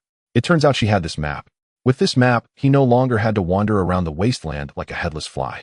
Having shed the gray mist behind him, he had ample time to gather materials and supplies. Lin Hui gazed at Su Qingqian's pure and soft demeanor, feeling an urge to reward her with a kiss. Inviting Su Qingqian onto the vehicle was truly a wise decision. Night fell. The hot pot was finished, and the cabin was warm and cozy. However, a new dilemma presented itself to the two of them. Although the RV had been upgraded and the space enlarged, there was currently only one bed. That one, 5-meter-wide bed adorned with a soft down quilt, looked incredibly inviting. Su Qingqian glanced at the bed, and then at Lin Hui, her face suddenly turning crimson. A solitary man and woman, sharing the same room. Moreover, having just enjoyed some beer, she felt a slight buzz, and the atmosphere was ambiguous. Would he? Su Qingqian's heart began to race as her fingers twisted the strap of her clothes, engaged in a fierce internal struggle. If he really wanted to, should I resist? Or, after all, he saved my life and treated me to hot pot, and he's quite handsome with such strength. Just as Su Qingqian conjured up an 80-episode romantic drama in her mind, Lin Hui stood up. He pulled a blanket from the cupboard and tossed it onto the thick, long-haired carpet on the floor. What are you thinking about? Lin Hui's voice shattered her fantasies. He pointed to the carpet on the floor. You are an employee, you sleep on the floor. I am the boss, I sleep on the bed. Su Qingqian's dreamy thoughts shattered into a million pieces. She opened her mouth, looking at the comfortable big bed, then at the carpet. Although the carpet was thick and had underfloor heating, making it definitely not cold. But this is too straightforward. Oh, Su Qingqian responded with a hint of grievance, hugging the blanket and obediently curling up on the ground. Lin Hui turned off the main lights, leaving only a dim yellow night light. He lay on the bed, his hands behind his head. Sleep now. We have to get up early tomorrow. By the way, keep an eye on the area channels to see if there's any information about special upgrade materials or genetic drugs. Understood. A muffled voice came from the floor. Lin Hui closed his eyes, listening to the howling wind outside and the breathing of the other person inside the vehicle. This was the first time there was someone else in the vehicle. It felt not bad. Meanwhile, on the floor, Su Qingqian secretly opened her eyes, using the faint light to gaze at the profile of the man on the bed. Although she was sleeping on the floor, it was the most peaceful and secure sleep she had experienced in these past few days. In this cannibalistic world, being an employee next to a strong person might already be the greatest fortune. Only, this boss truly knows nothing about cherishing beauty. Su Qingqian bit her lip, thinking indignantly, yet the corners of her mouth unconsciously curled into a small arc as she drifted into a deep sleep. The first ray of morning sunlight filtered through the bulletproof glass, casting a warm glow on the teak floor of the vehicle. There were no zombie howls, nor the howling of the cold wind. It was the rich aroma of milk and the sizzling sound of eggs in the frying pan that awakened Lin Hui. He opened his eyes and sat up from the soft bed, momentarily lost in the illusion of returning to a civilized society. The air was maintained at a comfortable 24 degrees Celsius with suitable humidity, allowing him to wake up naturally. Boss, are you awake? A crisp and pleasant voice came from the kitchen area of the RV. Lin Hui turned his head to look, his gaze momentarily paused. Su Qingqian was busy at the induction stove. Perhaps due to the ample heating inside the vehicle, she wasn't dressed heavily, but had changed into a white shirt. The shirt was oversized, barely covering the upper thighs, and she wore a pair of short denim shorts below. As she moved, her long fair legs swayed in the morning light, mesmerizing anyone who looked. Her originally somewhat messy long hair was casually tied up with a hairband, with a few strands falling by her ears, giving her a pure, yet slightly charming, homey look. Good morning. Lin Hui pulled back the covers and got out of bed, stepping onto the carpet. Breakfast will be ready soon. There's hot milk, fried eggs, and toast that I just baked. Su Qingqian skillfully flipped the fried eggs while turning back to Lin Hui with a sweet smile. I saw there was some ham in the fridge, so I cut 2 slices. Lin Hui nodded, as he had left a lot of food in the fridge last night. 10 minutes later, the two sat at the folding dining table. On the table, there were exquisite porcelain plates with perfectly cooked fried eggs, oozing golden yolks, golden and crispy toast, accompanied by 2 leaves of lettuce and several cherry tomatoes, and even knives and forks were placed ceremoniously. Lin Hui cut a piece of bacon and put it into his mouth, the aroma of fat bursting in his mouth. Not bad at cooking. Su Qingqian smiled slightly. Thank you for the compliment. After finishing, she spread a spoonful of chili oil on her slice of ham, then popped it into her mouth, enjoying her meal. Lin Hui smiled, savoring the delicious food made by Su Qingqian while opening the regional channel. At that moment, the atmosphere in the channel was at its most oppressive. Current area survivors 98945 million. The red numbers were shocking. Once a million people, now there are less than 100,000 left. Lin Hui took a deep breath. I saw that too. Su Qingxian held a warm cup of milk, her originally cheerful expression dimming slightly, her eyes showing complexity. A cold wave hit again last night. Many people's vehicles ran out of fuel. The heating stopped. They never woke up again. At this moment, countless voices in the channel were wailing. Who has food? Please, even expired bread will do. I am willing to be that person's dog. My vehicle has a flat tire. There's 50 kilometers of gray mist behind. Requesting assistance. Water. Just a sip of water. Looking at these desperate messages, and then glancing at the warm milk in his hand, the exquisite fried eggs on the plate, and his clean, fresh clothes. Su Qingxian instinctively glanced at the man across from her who was elegantly enjoying his fried eggs. If she hadn't met Lin Hui, she might have become one of those 100,000 cold corpses, or curled up in a corner of a tank gnawing on hard stale crackers, trembling in the cold and fear. And now, she surprisingly lived a more exquisite vacation life in the apocalypse than in peaceful times. This strong contrast made her reliance on Lin Hui peak instantly. Stop looking. Lin Hui put down his fork, wiped his mouth with a napkin, his tone calm. This is the selection process. It's also the rule of this game. He pointed at the milk in front of Su Qingxian. Drink it up, it will taste off if it cools down. We have serious business to attend to today. Oh, okay. Su Qingxian quickly nodded obediently, cupping the cup in both hands, and drank it down like a little hamster, leaving a ring of milk stains on her lips. After eating and drinking enough, Lin Hui did not rush to set off. He returned to the driver's seat, adjusted the seat back, and took out 3 small bottles. 1 bottle of light blue basic gene serum, 1 bottle of dark blue intermediate gene serum, and 1 bottle of strong antibiotics. These were obtained by killing a 3 retire white thorn. The basic gene serum. I used 1 before raising my physique from 5 to 15. Lin Hui looked at the vial of light blue liquid, a glint of sharpness flashing in his eyes. According to the instructions, the effects of the basic serum can stack until the body develops resistance. Without hesitation, he picked up the basic gene serum, twisted off the needle cap, aimed it at his vein, and injected it. SSS. The cold liquid pushed into his bloodstream. Almost instantly, a familiar burning sensation swept through his body again. But this time Lin Hui did not suffer as painfully as last time. His body, having undergone the first enhancement, was evidently much more receptive to this energy. But that did not mean he felt nothing. Ugh! Su Qingxian, who was organizing supplies in the passenger seat, suddenly heard a low growl from beside her. She turned her head in surprise and saw Lin Hui leaning back in his chair, eyes closed, his muscles trembling at a visibly rapid frequency. Every fiber of his muscle looked like tightly wound steel cables, exuding an extremely dense, streamlined beauty. Su Qingxian blinked her clear eyes, her curiosity piqued. After all, the basic gene serum was extremely precious. She had only heard about it in the regional channel. 5 minutes later, Lin Hui suddenly opened his eyes wide. Are you okay? Su Qingxian asked with concern. I'm fine. Lin Hui replied slowly, raising his right hand, clenching his fist, and throwing a punch. Bang! The air was instantly compressed and exploded, producing a crisp sound. His power and speed had significantly increased. He opened his personal panel. Name Lin Hui, race human, status healthy, sanity san 100,100, note sanity below 30 will lead to suicidal thoughts, below 20 will hear whispers, below 10 will fall into madness, mental 5 note normal, adult average, higher mental level increases sanity, resistance, and recovery speed. Physique 25 15 25 evaluation, your physical fitness has reached the elite level of a special forces soldier. Lin Hui clenched his fist, a slight smile appearing at the corner of his mouth. He then picked up the dark blue intermediate gene serum. Name intermediate gene serum, type consumable, quality rare, common, rare, perfect, epic, legendary, mythical. Special effect, comprehensive enhancement of physical fitness, increasing physique by 100. Side effects, severe pain during the injection process. Usage requirement, physique must reach 50 human limit. If the physique does not meet the standard and is forcibly used, it will result in DNA damage, genetic chain collapse, and possibly direct death. Still far from enough. Lin Hui shook his head somewhat regretfully, putting the intermediate gene serum back into the spatial storage. It seems he had to continue collecting basic gene serums to break through the human limits. Qingxian. Lin Hui suddenly spoke, his voice deeper and more magnetic than before. Huh. Here. Su Qingxian, who had been lost in thought staring at Lin Hui's muscles, was startled, her face turning red. Post an order on the public channel to purchase basic gene serum. Price is not an issue. As long as the other party has it, try to exchange it for me. Su Qingxian paused for a moment, then nodded seriously. Got it. Suddenly, a cold system notification echoed without warning in the minds of all surviving players. Area announcement: attention players in the C996 area. Congratulations on surviving the initial 5-day selection period. Now releasing the first phase mission, Furnace City Expedition.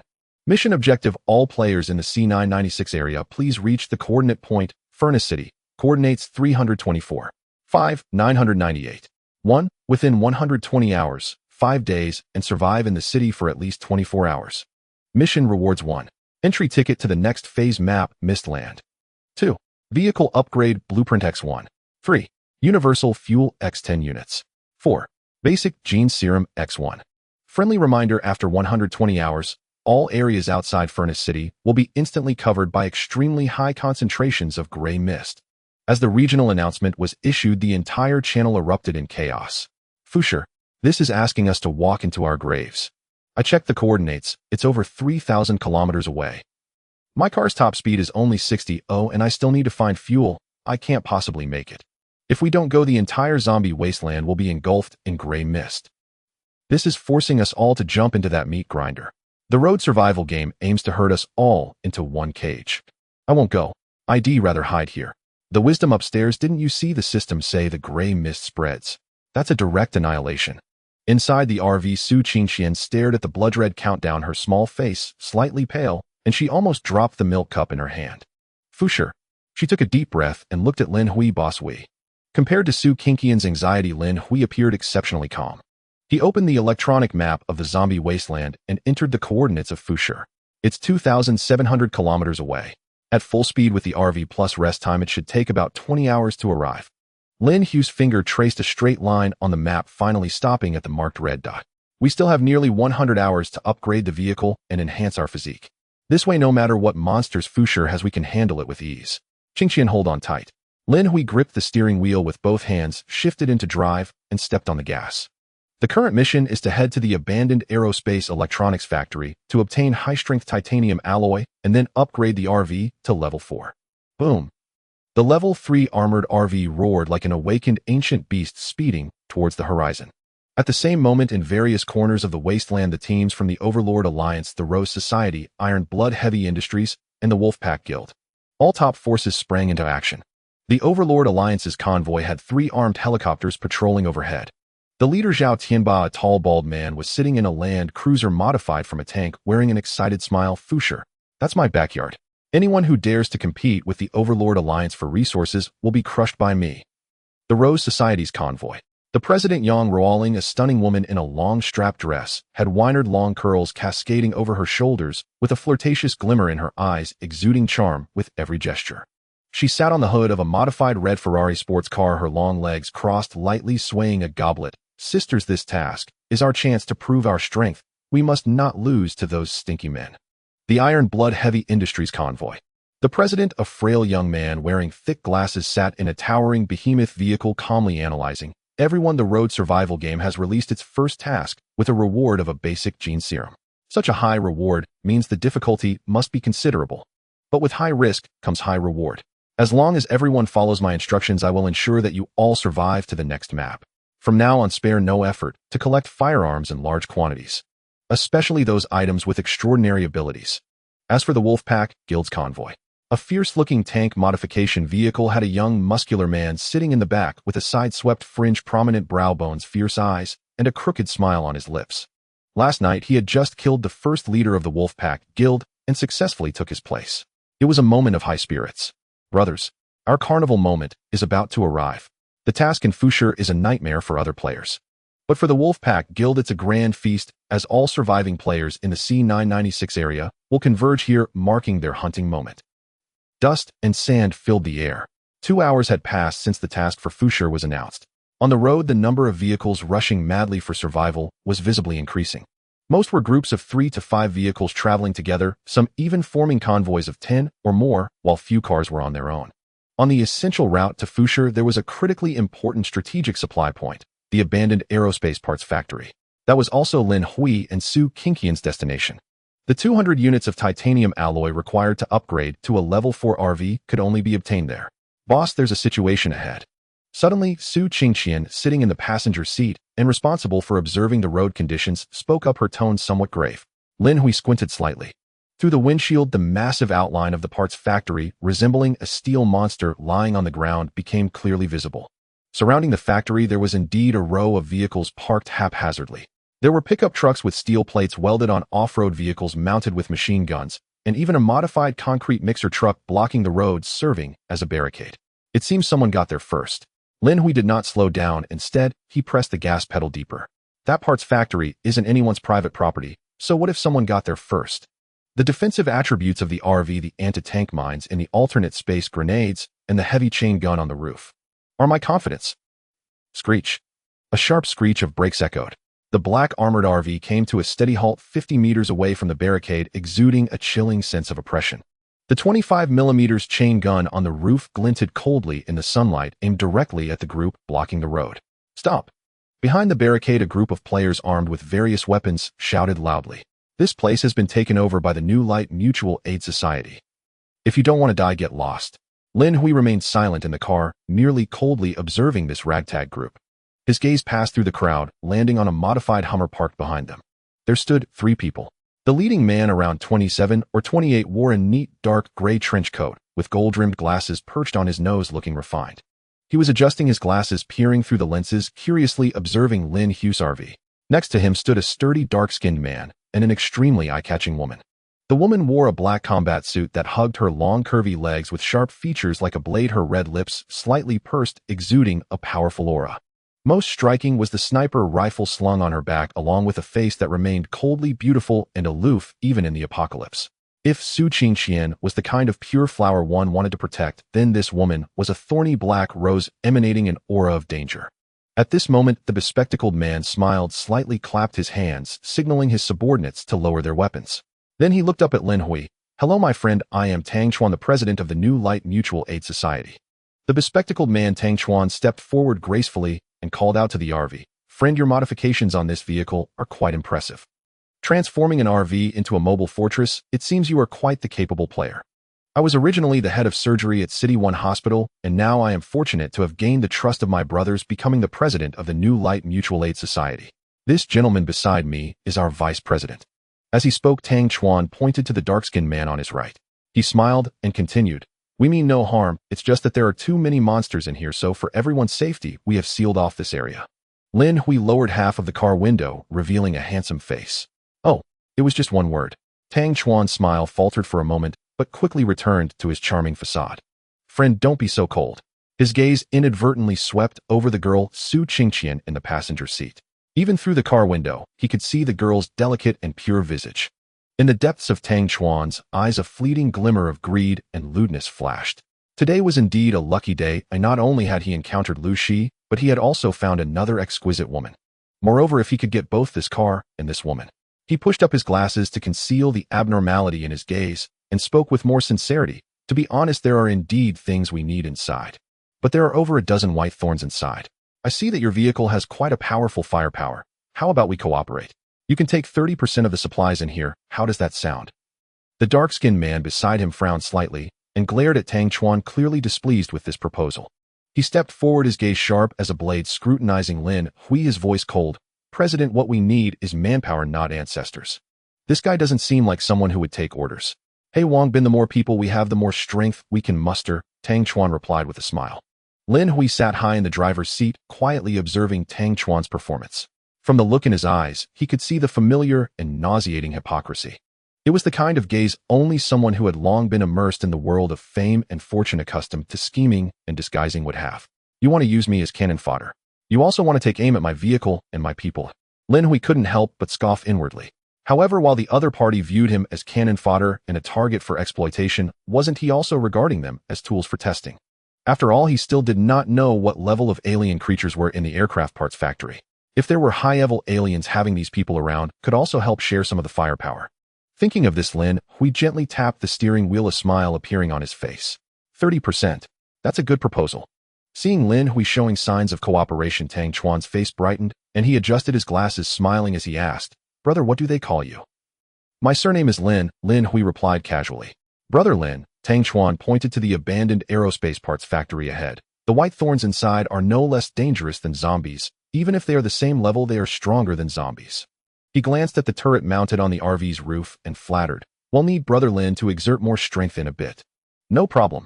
Lin Hui smiled, and then pressed the gas pedal saying, bring your people, oh let's make it quick.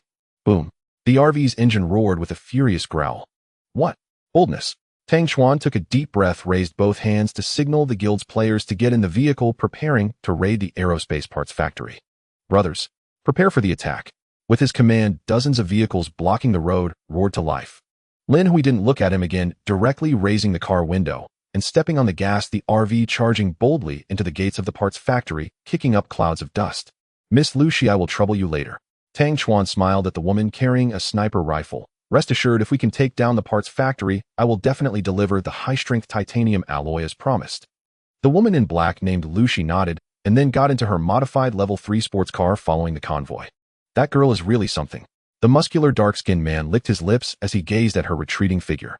In his previous world, he was a worker carrying water barrels, often reading novels to pass the time, longing for in-depth interactions with aloof beauties. However, the gap with reality only allowed him to indulge in fantasies at night. After entering this world amidst his fears, he quickly realized this was his chance. Thus, relying on the muscles he developed from carrying water barrels and a fierce determination in his heart, he quickly eliminated many naive players, rapidly leveling up and forming a guild with Tang Chuan. Tang Chuan glanced at the muscular man, a hint of displeasure flashing in his eyes, but he did not show it, and smiled. There is also a lady on that RV. We can share her when the time comes. As long as you follow me closely, what woman want you have in this apocalypse? Heh. The muscular man chuckled, and then glanced at the imposing black RV, asking, Tang Chuan, that vehicle's firepower looks formidable at first glance. If we take the parts factory, will we really give him 30%? He. Tang Chuan took off his glasses and pulled out a piece of pristine silk cloth from his pocket, gently wiping them. At that moment, his initially cultured eyes revealed no trace of gentility. What remained was only a sinister and resentful glare like that of a venomous snake. That vehicle is tough. If we try to seize it forcibly, many will die. Tang Chuan put his glasses back on, a cruel smile forming at the corners of his mouth. Moreover, I didn't tell him what we discovered inside. The muscular man looked surprised. What did you find?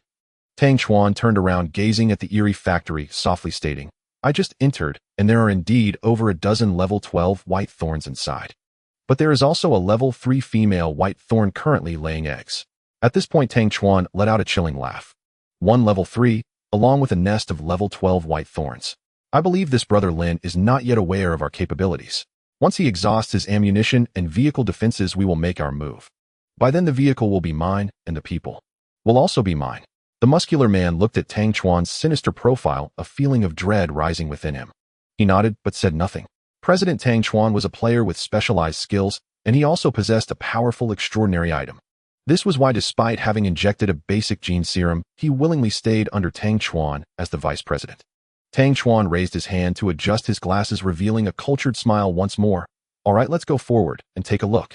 The New Light Mutual Aid Society guild slowly drove into the abandoned aircraft parts factory in Lin Hui's RV. The interior of the factory was astonishingly spacious. Sunlight streamed through the shattered glass windows of the dome, forming beams of light in the dust-filled air, illuminating this steel grave. The massive stamping machine loomed in the shadows like a dead giant, with countless rusty gears and broken pipes scattered across the floor. Seeing this scene, Lin Hui's eyebrows twitched. From what he had experienced in the past 5 days, this world resembled the American West of his previous life, with wilderness everywhere and endless roads stretching into the horizon. There were no humans here, as if civilization had vanished decades ago. The occasional buildings were in ruins, filled with zombies and aberrations. The writing on the buildings was unlike any script on Earth. Could this place have once been a civilized planet similar to Earth? Did the intelligent beings here turn into zombies? Or were they summoned away by the road survival game to another planet to participate in an escape game? Thoughts flashed through Lin Hui's mind. What about the intelligent beings of this planet? Did they not return after the game? Were they all wiped out? Lin, my brother. Suddenly, Tang Chuan's vehicle pulled up beside Lin Hui. It was a LV-3 vehicle modified from an ambulance. The roof of the vehicle was equipped with external weaponry, though it was merely a standard machine gun. A young man stood at the control panel operating it. Tang Chuan rolled down the window and handed Lin Hui a walkie-talkie. With this walkie-talkie, we can coordinate better. Lin Hui nodded and handed the walkie-talkie to Su Qingqian, who was sitting in the passenger seat. Qingqian, check if this walkie-talkie has any issues. One must be cautious. If the other party tampered with this walkie-talkie, it could lead to trouble. All right. Su Qingqian took it and examined it carefully. With her expertise and specialization equipment, the structure of the walkie-talkie clearly imprinted itself in her dark pupils. Boss, there's a positioning device inside. Oh, everything else seems fine. Lin Hui stroked his chin. As for the positioning device, it doesn't matter. Soon the operation began. Creak. The convoy led by the New Light Mutual Aid Society cautiously rolled over the industrial debris, the roar of the engines echoing in this enclosed space, sounding particularly harsh. Lin Hui drove his black LV-3 heavy RV, maintaining a close distance behind them. Behind him was Tang Chuan's heavily armored ambulance. Boss, the atmosphere here seems a bit off. Su Kinkian's clear eyes scanned the dark corners around them cautiously. It's too quiet. Weren't there supposed to be dozens of white spikes here? White spikes are very intelligent. Compared to zombies, they possess a certain degree of wisdom. Right now they act like hunters, and hunters only strike when they are confident. Lin Hui answered nonchalantly, one hand on the steering wheel. Meanwhile, his other hand naturally retrieved a can of ice-cold cola from the vehicle's refrigerator, and with a pop he pulled the tab. The sound of fizzing bubbles erupted inside the vehicle. Ah! Lin Hui took a sip and sighed in comfort. Perfect, there are free pathfinders up ahead. All we need to do is shout 666. Before he could finish his sentence, a chilling scraping sound suddenly echoed from the depths of the previously silent factory. It sounded like countless sharp nails scratching against the blackboard. Watch out! To the left. Tang Chuan's urgent shout came through the public frequency walkie-talkie. In the next moment, shadows moved. Whoosh, whoosh, whoosh. Over a dozen white silhouettes shot out from behind the massive machines above the beams, and even from the abandoned ventilation ducts. They were the aberrations known as white spikes. Although they were only first and second-tier aberrations, their numbers were a staggering 15 or 16. They pounced on the frontmost LV-3 modified pickup trucks like a pack of predators that had caught the scent of blood. Open fire. Fire now. Rat-a-tat-tat-tat. The gunfire erupted instantly, and flames danced wildly in the dimly lit factory. However, the white spikes were too fast. Although a few first-tier white spikes were hit, the second-tier white spikes nimbly dodged the machine gun's fire, leaping onto the roof of a LV-3 modified off-road vehicle. Though these vehicles were also LV-3, the materials used for upgrades were the most ordinary steel, and their defenses were not on par with Lin Hui's RV. The sharp claws of the second-tier white spike pierced through the thin metal roof like it was tofu. Ah! A piercing scream echoed from inside the vehicle, and blood flowed out through the cracks in the windows. President Tang, they're too fast. And there are obstacles everywhere, we can't hit them. And they can coordinate. A team member's anxious voice came through the walkie-talkie. Damn it. Tang Chuan, also at the back of the team, looked at this scene, his face turning ashen. They had hunted second-tier white spikes before, but that was in the wilderness. He never expected that with obstacles these white spikes would be this tricky. He abruptly grabbed the walkie-talkie and shouted, Lin, my brother, where's your cannon? Fire and suppress these white spikes. At this moment, Lin Hui's RV was parked in an excellent shooting position. That 25mm chain gun, if fired, could instantly shred the few white spikes that had jumped onto the roof into pieces. However, the RV remained motionless. Only that dark cannon muzzle slowly turned a couple of times, as if it were an old man taking a stroll before getting stuck. Lin Hui's lazy voice came through the walkie-talkie, accompanied by the crunching sound of him chewing chips crisp. President Tang, I'm sorry. Crisp. I think my fire control system got messed up when we went over a speed bump. Crisp. Rebooting. You all hold on for a bit. Reboot. Tang Chuan was so angry that he nearly crushed the walkie-talkie in his hand. Damn it, reboot. Cursing aside, Tang Chuan found himself utterly helpless. If this continued, he would run out of people. Tang Chuan could only shout into the walkie-talkie, Wang Bin. Let your vehicle take the lead. Remember, the weakness of the white spike is a specific spot on its right flank. This was the intelligence he had spent a fortune to obtain from a top guild. The dark-skinned and muscular man Wang Bin gritted his teeth and had no choice but to drive the armored Hummer forward, unleashing a barrage of fire from the mounted machine gun. At that moment, a blue LV-3 modified sports car came to a halt. Lu Shi, clad in a black combat suit, leaned out of the car roof, wielding a heavy sniper rifle, aiming at a two-entire white spike charging towards her. Bang! Bang! Bang! 3 bullets sliced through the air, accurately striking the armor on the right flank of the two-entire white spike within 2 seconds. With a thud, the two-entire white spike crashed to the ground, struggling a few times before falling still. Incredible! Tang Chuan shouted excitedly. Was it really that accurate? Lin Hui's eyes widened in surprise. Although he had been slacking off, he had been observing the battlefield. He had witnessed the process of that woman named Lu Shi firing her shots. Without even aiming, she hit a rapidly moving white spike. Such accuracy was something even the most elite snipers in his past life could hardly achieve. The woman before him must have awakened some specialization. Boom. Just then a slightly larger two-entire white spike seemed to realize that Lin Hui's RV wouldn't attack. It circumvented the chaotic battle ahead, bouncing off a pillar, transforming into a white flash as it lunged for Lin Hui's RV. "Boss, it's coming," Su Qingxian exclaimed in alarm. Lin Hui didn't even lift his eyelids, directly shifting into reverse. Virum. The RV suddenly retreated. But this was not a retreat, it was a precise tactical withdrawal. The white spike had predicted the landing point, only to find itself lunging at empty space.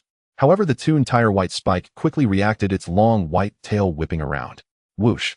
A sharp bone spike tore through the air, viciously aiming for the RV's windshield. Clang! The bone spike struck the glass. Yet that bone spike, capable of piercing a three-entire RV, surprisingly bounced off. This scene was witnessed by Vice President Wang Bin, who gulped and couldn't help but take a sharp breath. He glanced at his vehicle, now resembling a hedgehog, then at Lin Hui's perfectly intact RV, and the glint of greed in his eyes deepened. Meanwhile, Lin Hui's gaze fell upon the spot where the bone spike had struck, and he sighed softly. Although it hadn't penetrated the layer of high-strength bulletproof glass, it left an unsightly white mark on the smooth surface. TSK. Lin Hui frowned, as if seeing his newly bought sneakers getting stepped on. Qingxian, fix it. It's unsightly. Huh. Now. Su Qingxian paused, looking at the monster lying on the ground, baring its teeth. It's still there. Don't worry, it can't get in, Lin Hui said, pressing the horn. Beep. The sudden sound startled the white spike, which was about to get angry, only to suddenly feel a chill down its spine. Bang! An armor-piercing round flew in, directly piercing its right flank armor. The immense recoil sent its massive body flying several meters, crashing heavily against an iron pillar, green blood splattering everywhere. Just one shot. A two-entire white spike was easily dealt with. The remaining white spikes hesitated for a moment, showing their teeth as they began to retreat, turning their attention to attacking other vehicles. Su Qingxian let out a sigh of relief, looking at the white mark on the front of the vehicle, puffing out her rosy cheeks. As a mechanic with the specialization of machinery, such a minor issue was naturally no problem. She took out a toolbox and pulled out a tube-like item resembling toothpaste. Then Su Qingxian extended her fair fingers, squeezing out a colorless, transparent liquid to apply to the corresponding spot on the glass. Finally, she pointed at the scratch in the air. Buzz! A faint blue glow flickered. A miraculous scene unfolded. The white mark on the windshield surprisingly healed itself, as if it were alive, and the glass returned to its glossy new state, leaving not a speck of dust behind. The entire process took less than 3 seconds. This scene was perfectly witnessed by Tang Chuan, who was nearby changing magazines. His pupils constricted sharply. That's a machinery specialization. In this apocalyptic world, vehicles were life. Even the iron blood-heavy industry, a guild dedicated to repairs, took forever to fix a vehicle. But that woman fixed it with a wave of her hand. This was simply godlike support. Indeed, it was a specialization rarer than spirit techniques. The fire of greed in Tang Chuan's eyes burned even more fiercely. This vehicle had unbeatable defenses, ferocious firepower, and combined with that woman's extraordinary repairability, it was simply extraordinary. I must obtain it. I have to get it. But the current situation left him no time to think. With the teamwork of the white spikes, the defense line of the New Light Mutual Aid Society began to crumble. Oh, save me. Another modified vehicle was overturned, and the 3 players inside were dragged out by a white spike, instantly torn apart. Blood dyed the ground red, and screams echoed one after another. This group of players clearly underestimated the combat power of the white spikes. These mutants were not only fast, but also knew how to coordinate, and even utilized the terrain to ambush. A bunch of useless trash. Tang Chuan looked at his heavily wounded subordinates and could no longer maintain his composure. He adjusted his gold-rimmed glasses, his gaze turning icy cold. Cover me. The armored ambulance of Tang Chuan came to a halt as he pressed a red button, causing the vehicle's floor to suddenly open, revealing a hatch. Seeing this, Tang Chuan moved to the hatch, crouched down, and forcefully pressed his right hand against the ground. Specialization, Spirit Technique Swamp. Boom. Centered around Tang Chuan, the concrete ground, within a 50-meter radius, suddenly transformed into a flowing liquid. The hard concrete instantly softened, turning into a foul-smelling dark brown sludge. Hissy! Those white spikes, originally as agile as the wind, suddenly found their feet, sinking their limbs, directly trapped in the mire. The sludge seemed to possess a strong stickiness. No matter how they struggled, they couldn't pull their legs out, instead sinking deeper. What had once been lightning-fast figures instantly became lambs to the slaughter. What specialization is this? In the RV in the distance, Lin Hui put down his cola, watching the scene with great interest. This is interesting. However, such a large area AoE must consume a lot of mental energy, right?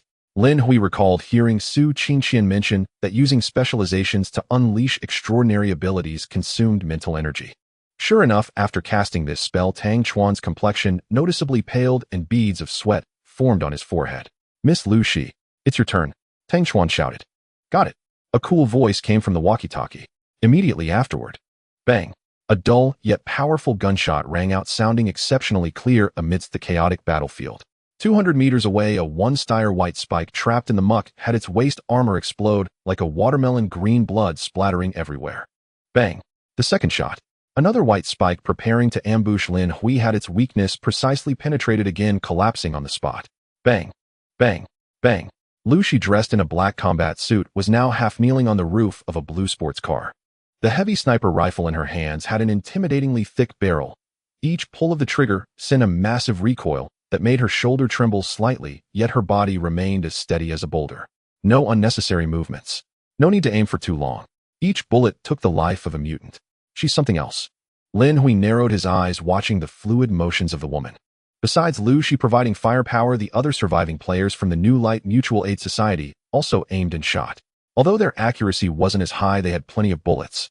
Under the control of Tang Chuan and the harvesting of Lu Shi, the situation turned around instantaneously. The originally ferocious swarm of white spikes was slaughtered within minutes. Only a ground strewn with dismembered corpses and pools of green blood remained. Tang Chuan exhaled a sigh of relief as the mire beneath his feet reverted back into solid concrete. He wiped the sweat from his forehead, glancing at the unscathed black RV behind him, his eyelids involuntarily twitching. In this battle, he had lost 15 or 16 subordinates and 5 vehicles. And that Lin. Not even a scratch on his paint. He even vaguely saw that man inside the vehicle handing chips to that pure-looking beauty. "Brother Lin." Tang Chuan drove up beside Lin Hui, putting back on a feigned smile, though it was laced with a hint of biting coldness. "Your fire control system took quite a while to restart." "Oh, it just got repaired." "Ah, this lousy vehicle is just delicate. It always breaks down at critical moments." Fortunately, President Tang is incredibly powerful, stabilizing the situation in one move. Truly impressive. Fuming internally, Tang Chuan still had to maintain his demeanor. "Not at all. Now that it's cleared up, let's continue onward. The high-strength titanium alloy should be in the core warehouse inside." Sure. Lin Hui responded with a smile, but inside, he was well aware. Tang Chuan's eyes grew even more sinister. If the previous gaze was merely greedy, now it was naked, killing intent. "Boss, that man with glasses looks at us with such terrifying eyes." "Let him look," Su Qingqian whispered. Though simple, she wasn't foolish. The feeling of being watched by a snake made her uneasy. Lin Hui calmly took out another can of cola, his expression as tranquil as water. After all, dead men have no eyes. The convoy started moving again. Everyone thought the greatest danger had passed, and the atmosphere relaxed a bit. However, just as the convoy entered the core area of the parts factory, screech! A shrill, piercing scream erupted from the depths of the factory, as if it could shatter eardrums. The sound carried a terrifying sonic wave that shattered all the surrounding glass. "What's happening?" Everyone covered their ears in terror. Before they could react, boom! A massive dark shadow fell from the sky. No warning whatsoever. A modified Hummer in the middle of the convoy, along with 4 players inside, was instantly pierced by a bone spike as thick as a utility pole. Like a kebab, the entire vehicle was nailed firmly to the concrete ground. Amidst the flying dust, a massive and terrifying figure slowly stood up. A shadow enveloped the entire area. This is a true monster. Standing nearly 3 meters tall, it is covered in a crystalline, yet immensely heavy bone armor that resembles white jade. Its arms are long and extend past its knees, ending not in claws, but in 2 gigantic bone blades resembling the sides of the Grim Reaper. What is most suffocating is the 5-meter-long tail behind it, covered in barbs, each swing creating a sonic boom in the air. Its face lacks features, only a massive mouth split to the roots of its ears, densely packed with rows of sharp teeth, dripping with a corrosive green saliva. 3. Third tier. Vice President Wang Bin stared at the wreckage of the Humvee nailed to the ground, his pupils instantly shrinking to the size of pinheads. He had previously heard President Tang Chuan mention that there was a 3rd-tier white spike giving birth inside. However, he never expected this female white spike to be so large. Just standing there, it gave him an overwhelming sense of defeat. Wang Bin turned his head, instinctively looking at Tang Chuan, whose expression was equally grim. He realized he had indeed underestimated the strength of the 3rd-tier white spike. After all, he had never encountered one before. Yet just the day before, a player named Lin Hui had managed to kill a 3rd-tier white spike. With his specialization and such a powerful guild, there was no reason he shouldn't be able to do it. Roar! The white spike let out a roar, and its figure instantly vanished from sight. Fast. Too fast. A creature of this size can unleash a speed that exceeds that of a sports car. Retreat. Quickly exit the warehouse. Tang Chuan shouted desperately. The obstacles within the warehouse were too numerous, making it hard to effectively hit the faster third-tier female white spike. But there was no time. Bang. The white spike's figure crashed into the convoy like a cannonball. A pickup truck trying to turn around was flipped over by a single hand, spinning 3 times in the air before crashing heavily against the wall, turning into a pile of scrap metal. Immediately after, its terrifying long tail swept through. Zing. Like a hot knife cutting through butter. The roof of a nearby SUV was cleanly sliced off, and the 2 players inside who hadn't had time to exit had their upper bodies vanish in an instant, leaving only their blood-soaked lower halves still seated. Instant kill.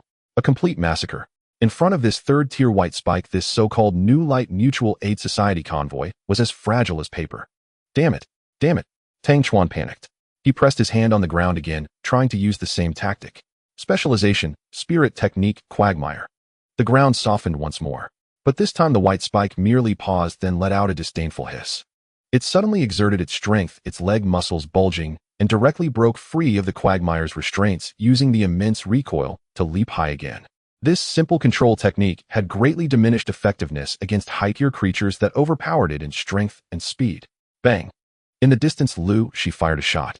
That bullet, capable of blasting a second-tier white spike's head apart, accurately struck the waist armor of the third-tier white spike. However, when a crisp metallic clink echoed, the thick bone armor on the white spike's chest merely showed a white mark without even a crack. Unbreakable. A hint of seriousness finally flashed across Lin Hui's calm face. She quickly pulled the gun bolt and loaded a precious armor-piercing round. But this white spike evidently possessed high intelligence. After taking a shot, its crimson eyes instantly locked onto Lin Hui above. Roar. It abandoned the slaughter of the ants below, its limbs gripping the ground like a gigantic gecko rapidly climbing up the vertical wall, heading straight for Lin Hui's high ground. Huff. Lin Hui exhaled, abandoning the shot. She was confident she could hit, but she was not sure this third-tier white spike would die. If it survived, she would be the one dead. Without any hesitation, she dove into the sports car and slammed the gas pedal, charging towards the warehouse entrance. A vehicle upgraded from a sports car far exceeds other vehicles in acceleration over 100 meters, and with a booming sound, the blue sports car rushed to the entrance first. However, at that moment, a massive bone spike shot through the air, piercing through the steel shell of the sports car. With a thud, the tunter-long bone spike deeply embedding itself inside the car. Lin Hui had already noticed through the rearview mirror. She quickly ducked down, narrowly avoiding the deadly puncture of the bone spike, but still sustaining a scratch on her skin. Lin Hui glanced at the wound, her brow slightly furrowing, but there was no time to worry about it. She slammed the gas, racing out of the warehouse. Seeing this scene, Tang Chuan felt his soul nearly shatter. Lin Hui's sports car was similar to his. If the bone spike could pierce through Lin Hui's RV, it could certainly pierce through his as well. He shouted into the intercom. Quick! Open fire! But he himself was retreating. The situation had completely collapsed. The third-tier white spike was rampaging and killing. Because Tang Chuan had misjudged the combat power of the third-tier white spike. In less than 30 seconds, the entire New Light Mutual Aid Society had almost been wiped out, leaving only Lin Hui, who had escaped, and himself with the vice president. Tang Chuan shifted to our gear and retreated frantically. Hurry!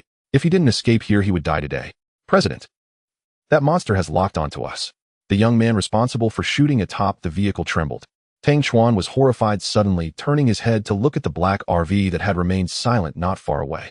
That vehicle was still parked there, neither attacking nor escaping. It was like a silent reef. You brought this upon yourself. A hint of madness and malice flashed in Tang Chuan's eyes. He pulled out something wrapped in black velvet from his pocket. It was a crystal ball the size of an eyeball, completely transparent, seemingly enclosing 3 worms that were continuously wriggling. Name: Eye of framing type, extraordinary item, extraordinary tool, quality, rare effect, transfers the biological hatred suffered by the user to any designated target within a radius of 500 meters, limited use of 1 time per day. Remaining uses 3. Side effect: the user will temporarily lose the ability to speak for 24 hours after using this extraordinary item for 1 hour. This was his trump card for survival. But now, to stay alive, he had no choice but to use it. Brother Lin, since your defense is so high, please die for everyone once. Tang Chuan's face revealed a sinister smile. Without any hesitation, he tightly gripped the eye of framing, and a worm wrapped in red light shot out from the crystal eye. Go! Under Tang Chuan's command, the worm shot out, hitting the front of the black RV not far away. Crack! The worm instantly shattered, turning into specks of red light and disappearing. What was that? Lin Hui inside the RV was momentarily stunned. The next second, the third-tier white spike, which had been rushing along the wall preparing to pounce on Tang Chuan, suddenly stopped its movements. It abruptly turned its head, its crimson eyes fixated on the black RV on the ground. Roar! The white spike let out a deafening roar, directly abandoning the Tang Chuan who was right in front of it. It pushed off the wall with a powerful kick, using gravity to accelerate, transforming into a white meteor rushing towards Lin Hui's RV with terrifying sonic booms. Ha ha ha! Witnessing this scene, Tang Chuan couldn't help but laugh maniacally. While he called for the surviving subordinates to retreat, he shouted towards the direction of the RV, "Brother Lin, to die for me is your honor. This is the apocalypse. Only those who survive deserve to be winners." Inside the vehicle, Su Qingqian stared at the enormous white beast descending from the sky, frozen in shock. "Boss, it's coming for us. That Tang Chuan. He set us up." The size of the white spike was too large, and its speed was too fast. The kinetic energy from diving down from dozens of meters in the air combined with its terrifying bone blades would definitely create a crater even on Lin Hui's LV. 3RV. Don't panic. Lin Hui sat in the driver's seat, still holding onto a can of cola. His expression was eerily calm. He did not panic and flee as Tang Chuan had envisioned, nor did he blindly fire back. Lin Hui's finger gently rested on a green button on the control panel. His extraordinary reaction speed resulting from a physique score of 25. 3, 2, 1. Lin Hui watched the rapidly enlarging red dot on the holographic screen, silently counting in his mind. Just as the third-tier white spike was about to crash into the RV. "Get down." Lin Hui slammed the fully automatic firing button. Boom, boom, boom, boom, boom. The chain cannon on the roof erupted with a thunderous roar. With a firing rate of 200 rounds per minute, it instantly wove a dense net of fire. Dozens of armor-piercing rounds struck the body of the third-tier white spike with tremendous force, and 3 or 4 armor-piercing rounds simultaneously hit its weak points. Roar! The previously unstoppable charge came to a sudden halt. The massive body of the third-tier white spike stiffened momentarily in midair before falling like a kite, with a severed string, losing all sense of direction. Bang! A loud crash. Its massive body did not crash into the RV but heavily slammed into the cement ground 1 meter in front of the RV. Creak!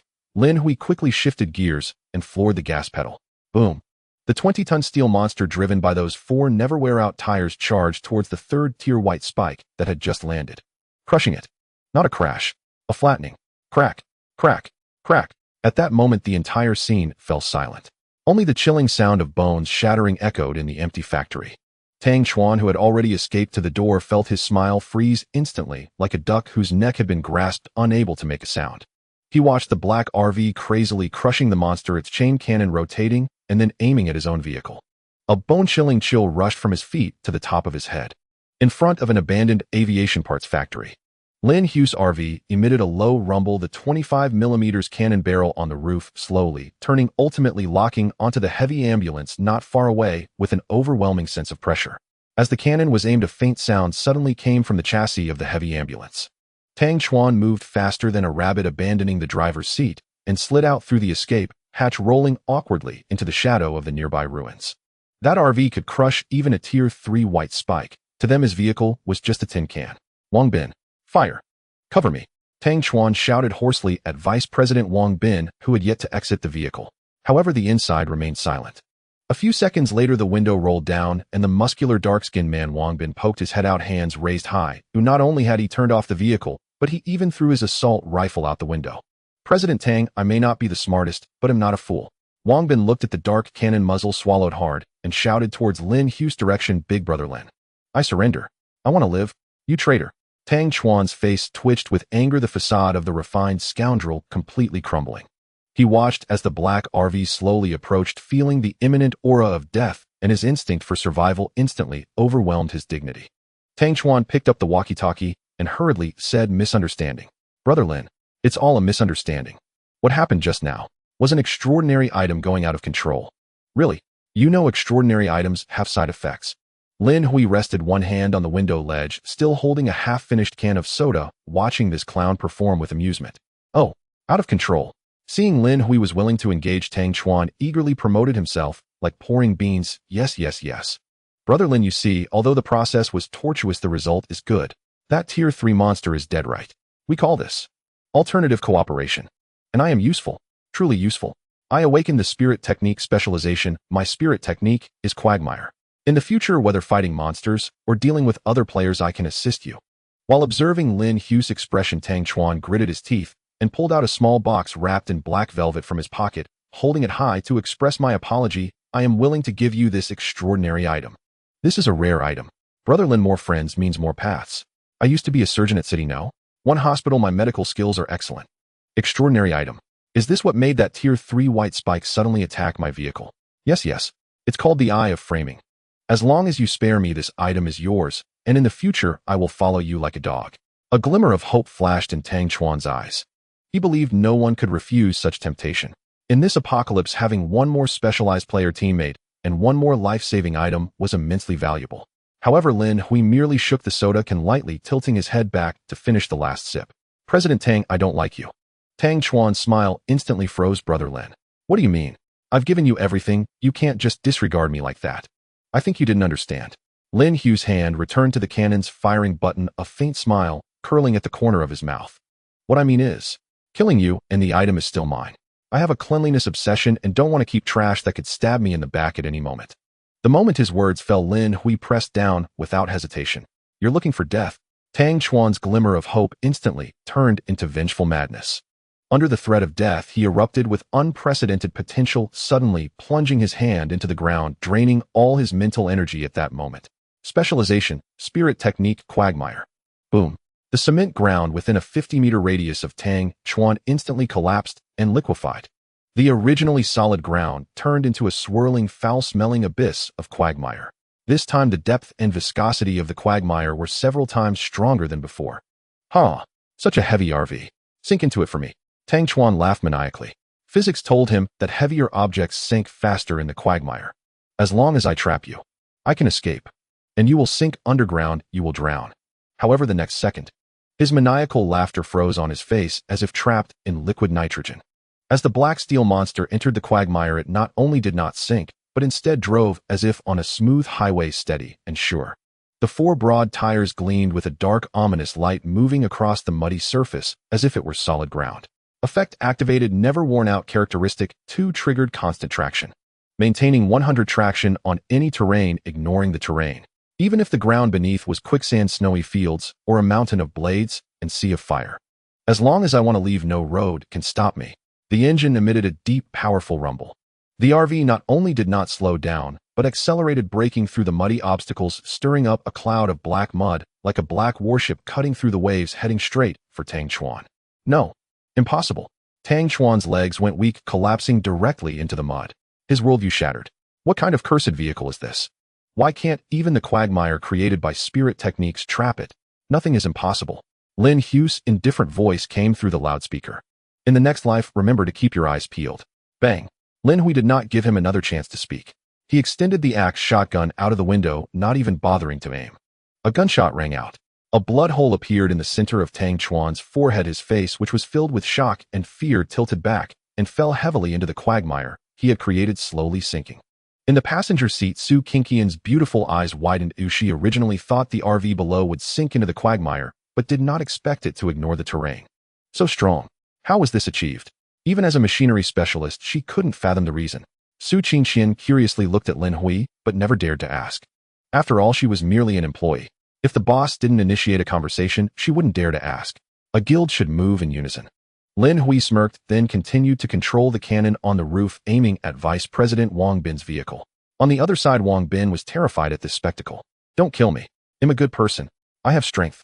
I can be your dog. Lin Hui ignored him. From the previous lesson with Wang Go, he knew that for those who bore enmity, killing them directly could prevent a lot of trouble. Just as Lin Hui was about to press the firing button. Roar. A roar deeper and more resonant than the previous female white spike suddenly came from the direction of the wilderness. Immediately, a huge white shadow flashed by. Wang Bin's body near the wilderness suddenly stiffened. A blade thick as a spear pierced through his vehicle, impaling his chest and lifting him into the air. Blood dripped down the bone spike. As the dust settled, a male white spike nearly 4 meters tall and covered in metallic, gleaming bone armor slowly emerged. Its crimson eyes did not even glance at the corpse hanging from its tail, but were fixed intently on the black RV and the pile of flesh belonging to the Tier 3 female white spike inside the warehouse. Lin Hui watched the colossal creature slowly rise, his grip on the steering wheel tightening slightly. That was a male white spike. The imposing presence of this male white thorn is entirely unmatched by the earlier female. It stands there like a massive mobile fortress. Especially the armor on its right flank, the thickness is simply despairing. Boss. This one seems even more ferocious, Su Qingchan said from the passenger seat, her voice slightly trembling as she looked at the three retire male white thorn. Whether our cannon can breach its defenses is hard to say. Lin Hui tightened his grip on the steering wheel, his gaze growing sharper. If we can't breach it, we must at least try. It probably wants to avenge the female white thorn inside.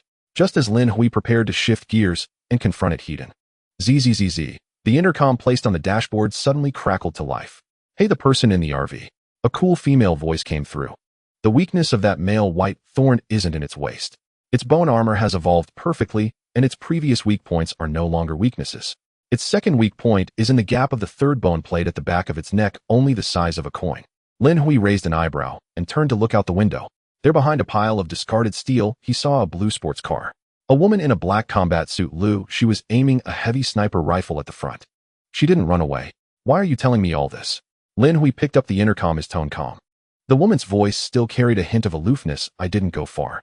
I saw you kill that three retire female white thorn, and I wanted to come back for a piece of the action. This male white thorn is a peak 3 retire. Although your cannon has fierce firepower, its precision is lacking, making it hard to hit that gap. Moreover, once it gets close, even your vehicle, no matter how high its defenses, will be overturned. Let's cooperate, Lu, she said, taking a deep breath. You attract the firepower and suppress it, creating an opportunity for me. I have a specially made depleted uranium armor-piercing round, and there's only one chance. Once it's done, I only need 200 units of high-strength alloy, and the rest is yours. At this point, she paused for a moment and added that the high-strength alloy in this part's factory should be over 1,000 units. Lin Hui glanced at the woman through the rearview mirror. She was bold, clever, and her marksmanship was indeed impressive. I can handle it alone. Lin Hui said casually, it just means using a few more shells. He still had over 300 armor-piercing rounds, confident he could deal with this 3 retire male white thorn. Moreover, Lin Hui was very confident in the defenses of his RV. Although his RV was only level 3, with the support of its attributes, it had 100 traction and would never flip. At most, the exterior of the RV would be pockmarked. But with Su Qingchan, an equipment specialist, on hand, he could easily repair it with a bit more material. There was a moment of silence on the other end of the intercom, and then Lu Shi threw out another bargaining chip. I know a lot of information, such as information about extraordinary items and all the major types of specializations. I think you should be very interested. Hearing the word specialization, Lin Hui's eyes shifted. He was indeed a bit concerned about Tang Chuan's bizarre swamp technique. If he could figure out this system, it would be very beneficial for his future development. Moreover, the effect of the eye of framing was too strange. If he didn't understand the principle of this thing, he wouldn't know how he would die in the future. Deal. Lin Hui's lips curled into a slight smile. Qingchan, get ready to work. He'll drive, and you handle the cannon. Yes. Su Qingchan nodded heavily. Roar. The 3 retire male white thorn let out an angry roar, its hind legs suddenly exerting force, causing the ground to crack open. Boom. It charged like an out-of-control truck, bringing with it a suffocating wind pressure straight towards Lin Hui's RV. Here it comes. Lin Hui shifted to reverse gear and slammed back. Taking advantage of this moment, Su Qingchan activated the overload mode of the weapon system, and the cannon on the roof instantly unleashed a long tongue of fire. Da-da-da-da-da.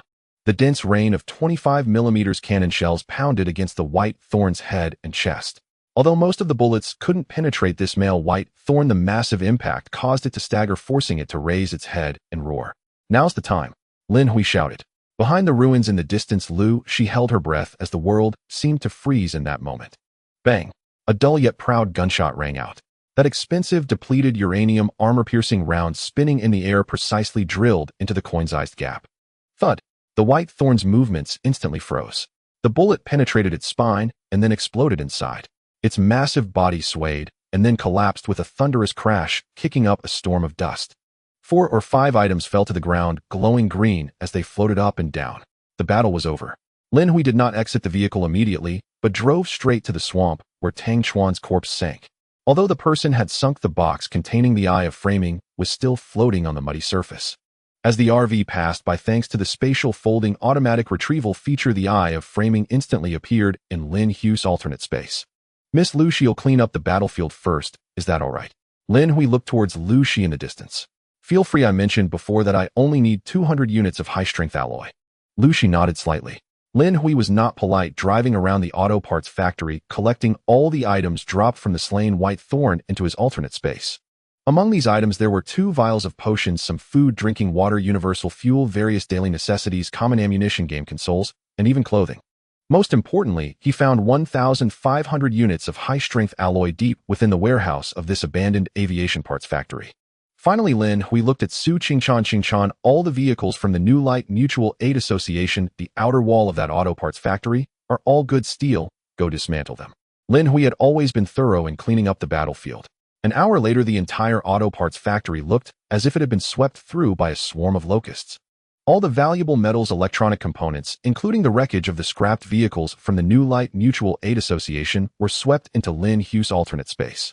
Acquired high-strength titanium alloy x 1,500 units, acquired steel x 8,000 units, acquired electronic components x 220 units, acquired rubber x 160 units, acquired extraordinary item I of framing, acquired primary gene potion x 1, acquired primary spiritual power potion x 1, acquired drone x 1, acquired universal fuel x 12 units, acquired various supplies. Looking at the abundant haul, Lin Hui nodded in satisfaction before driving the vehicle in front of Lu Shi. Lu Shi got out of the blue sports car and found Lin Hui's RV compartment to be very tidy, a hint of undisguised shock flashing in her eyes. What about those supplies? You've awakened a specialization too. Is it a spatial type in spiritual techniques? That's not important. Lin Hui did not exit the vehicle, but lowered the window slightly. Can we talk about the specialization and extraordinary item information now? Lu Shi took a deep breath and slowly began to speak. Currently, specializations are divided into 8 categories: general combat, shooting, equipment, reconnaissance, medical, spiritual techniques, and summoning. The general and spiritual techniques are the most common, while the other 6 categories are relatively rare. Lin Hui thought for a moment and said the rare 6 categories of specializations are easy to understand by their literal meanings. You should be a shooting specialist, right? What are the general and spiritual techniques? I am indeed a shooting specialist, Lu Shi replied casually before continuing. General is akin to life skills, such as cooking, driving, singing, and makeup. And spiritual techniques are quite diverse. You can think of them as skills in a game. For instance, Tang Chuan's spiritual technique is swamp, capable of transforming any terrain into a marsh. Specializations can be advanced, but they require specialization upgrade blueprints and extraordinary materials similar to upgrading vehicles. As for extraordinary items, you can think of them as items with mysteries. They often possess bizarre powers, but also come with side effects that are hard for users to accept. In the following time, Lin Hui asked more questions. Lu Shi could answer some, but there were others she did not know. Lin Hui firmly committed this information to memory. In this unknown apocalyptic world, knowledge is also a form of power. At this moment, he suddenly thought of his golden attributes at each level. Could it also be a specialization belonging to the category of spiritual arts? No, wait. As soon as the thought arose, Lin Hui shook his head again. Golden attributes at each level is an external aid. That was what the voice from a higher dimension had said when he obtained the golden attributes at each level. Moreover, Lu Shi and Su Qingxian both mentioned that after awakening a specialization, one's mental power would increase, yet his mental power had always been 5, merely the standard of an ordinary person. Both Lu Shi and Su Qingxian were specialized players at level 1, their mental powers being 25. So how could one awaken a specialization? He had asked Lu Shi, but she did not know either. One might awaken it after a deep sleep, during a meal, or perhaps while dazed, just suddenly awakening. In summary, it all comes down to fate. Recalling his thoughts, Lin Hui raised his head, looking into Lu Zai's cold eyes, and curiously asked, "By the way, how do you know this information? This information doesn't seem like something one person could gather, and there is no one spreading it in the regional channel." Lu Shi lightly parted her red lips and said, "Top guilds exchange information, and I was previously the vice president of the Rose Society, so naturally, I came into contact with this information." I see. Lin Hui nodded in realization, and then pointed to a pile of alloys behind him. "This information is very useful. That is 200 units of high-strength titanium alloy. It's yours." Lu Shi breathed a sigh of relief, preparing to stand up. Suddenly, a violent wave of dizziness hit her, and her legs weakened, directly collapsing to the ground. Cough, cough. She covered her mouth, her palm filled with black blood. "Miss Lu," Su Qingxian exclaimed, pointing at Lu Zai's left arm. "Your arm." Lu Zai's left arm had a wound, oozing purple-black blood. The place that was scratched by the white thorn, the virus had already spread. Damn it. Lu Shi looked at her wound, a hint of despair flashing in her eyes. She never expected her luck to be so poor. Such a minor scratch had actually infected her with a virus. In this apocalyptic world where medical supplies are scarce, being infected with this third-stage mutant virus is basically equivalent to a death sentence. No, even in the original world. Being infected by a monster virus is also very hard to cure. She knew very well that during her time in the Rose Society a teammate was scratched by a zombie, and even antibiotics proved useless. In the end, they could only watch helplessly as he turned into a zombie. She was unwilling. Did she have to die here like this? Do you want to live? A calm voice echoed from above her. Lucy raised her head and saw Lin Hui looking down at her holding a small tube emitting a faint green glow. Powerful antibiotics. Lu's eyes pupils dilated. That was a lifeline. What are your terms? She was a smart person and knew that such a rare potion could not be given away for free. I see that your shooting skills are good and your mind is clear. Lin Hui shook the potion in his hand. I need a sniper to join my convoy. Impossible. Lucy gritted her teeth, her pride not extinguished. Even in despair, I will no longer serve anyone as a subordinate. She had been a formidable CEO in the business world. Even in the apocalypse, she was unwilling to remain subservient, wishing to establish her own guild. This was the main reason she left the Rose Society. TSK. Lin Hui chuckled, not angered, but rather as if he had anticipated this. Let's put it another way. This is a transaction. This potion buys your labor until the Furnace City mission is over. During this period, you will be my temporary employee responsible for remote fire support. Once the Furnace City mission is completed, if you wish to leave, I can even help you seize a new vehicle. What do you think? You're not losing out on this deal, are you? Lucy was taken aback. Temporary employee. She looked into Lin Hui's eyes that were not in accordance with his age, and then glanced at her worsening wound. If she refused, she would die right now. If she agreed, she could at least survive until Furnace City and even have a chance to make a comeback. As a CEO, she calculated this very clearly. Deal. Lucy gritted her teeth and extended her trembling hand. Give me the medicine. I am now your temporary worker. Lin Hui smiled in satisfaction, tossing the potion into her arms. The reason he wasted a rare potion to save Lucy was truly because he valued her abilities. Having been in a large guild, Lucy was knowledgeable and smart, and she was also a specialized marksman. These buffs stacked together would definitely be a significant boost for him to complete the Furnace City mission. Moreover, in the future, he believed Lucy would definitely be reluctant to part with his convoy. Thinking of this, Lin Hui's lips curled up. Welcome aboard. Qingqian helped her into the vehicle. The warm light of the setting sun filtered through the gaps of the thick, bulletproof glass curtains, gently falling on the bedside. When Lucy woke up, her mind went blank for a brief moment. There was no biting cold wind, no deafening roar of an engine, nor the lingering stench of decay in the air. Instead, there was a faint freshness along with a soft sensation beneath her akin to resting on clouds. Where am I? She instinctively wanted to turn over, but found that her spine, which had been stiff and sore from sleeping in a cramped sports car, was now incredibly relaxed. Lucy suddenly opened her eyes. Instead of the cramped ceiling of the sports car, she was greeted by a spacious ceiling adorned with high-quality, sound-absorbing fabric.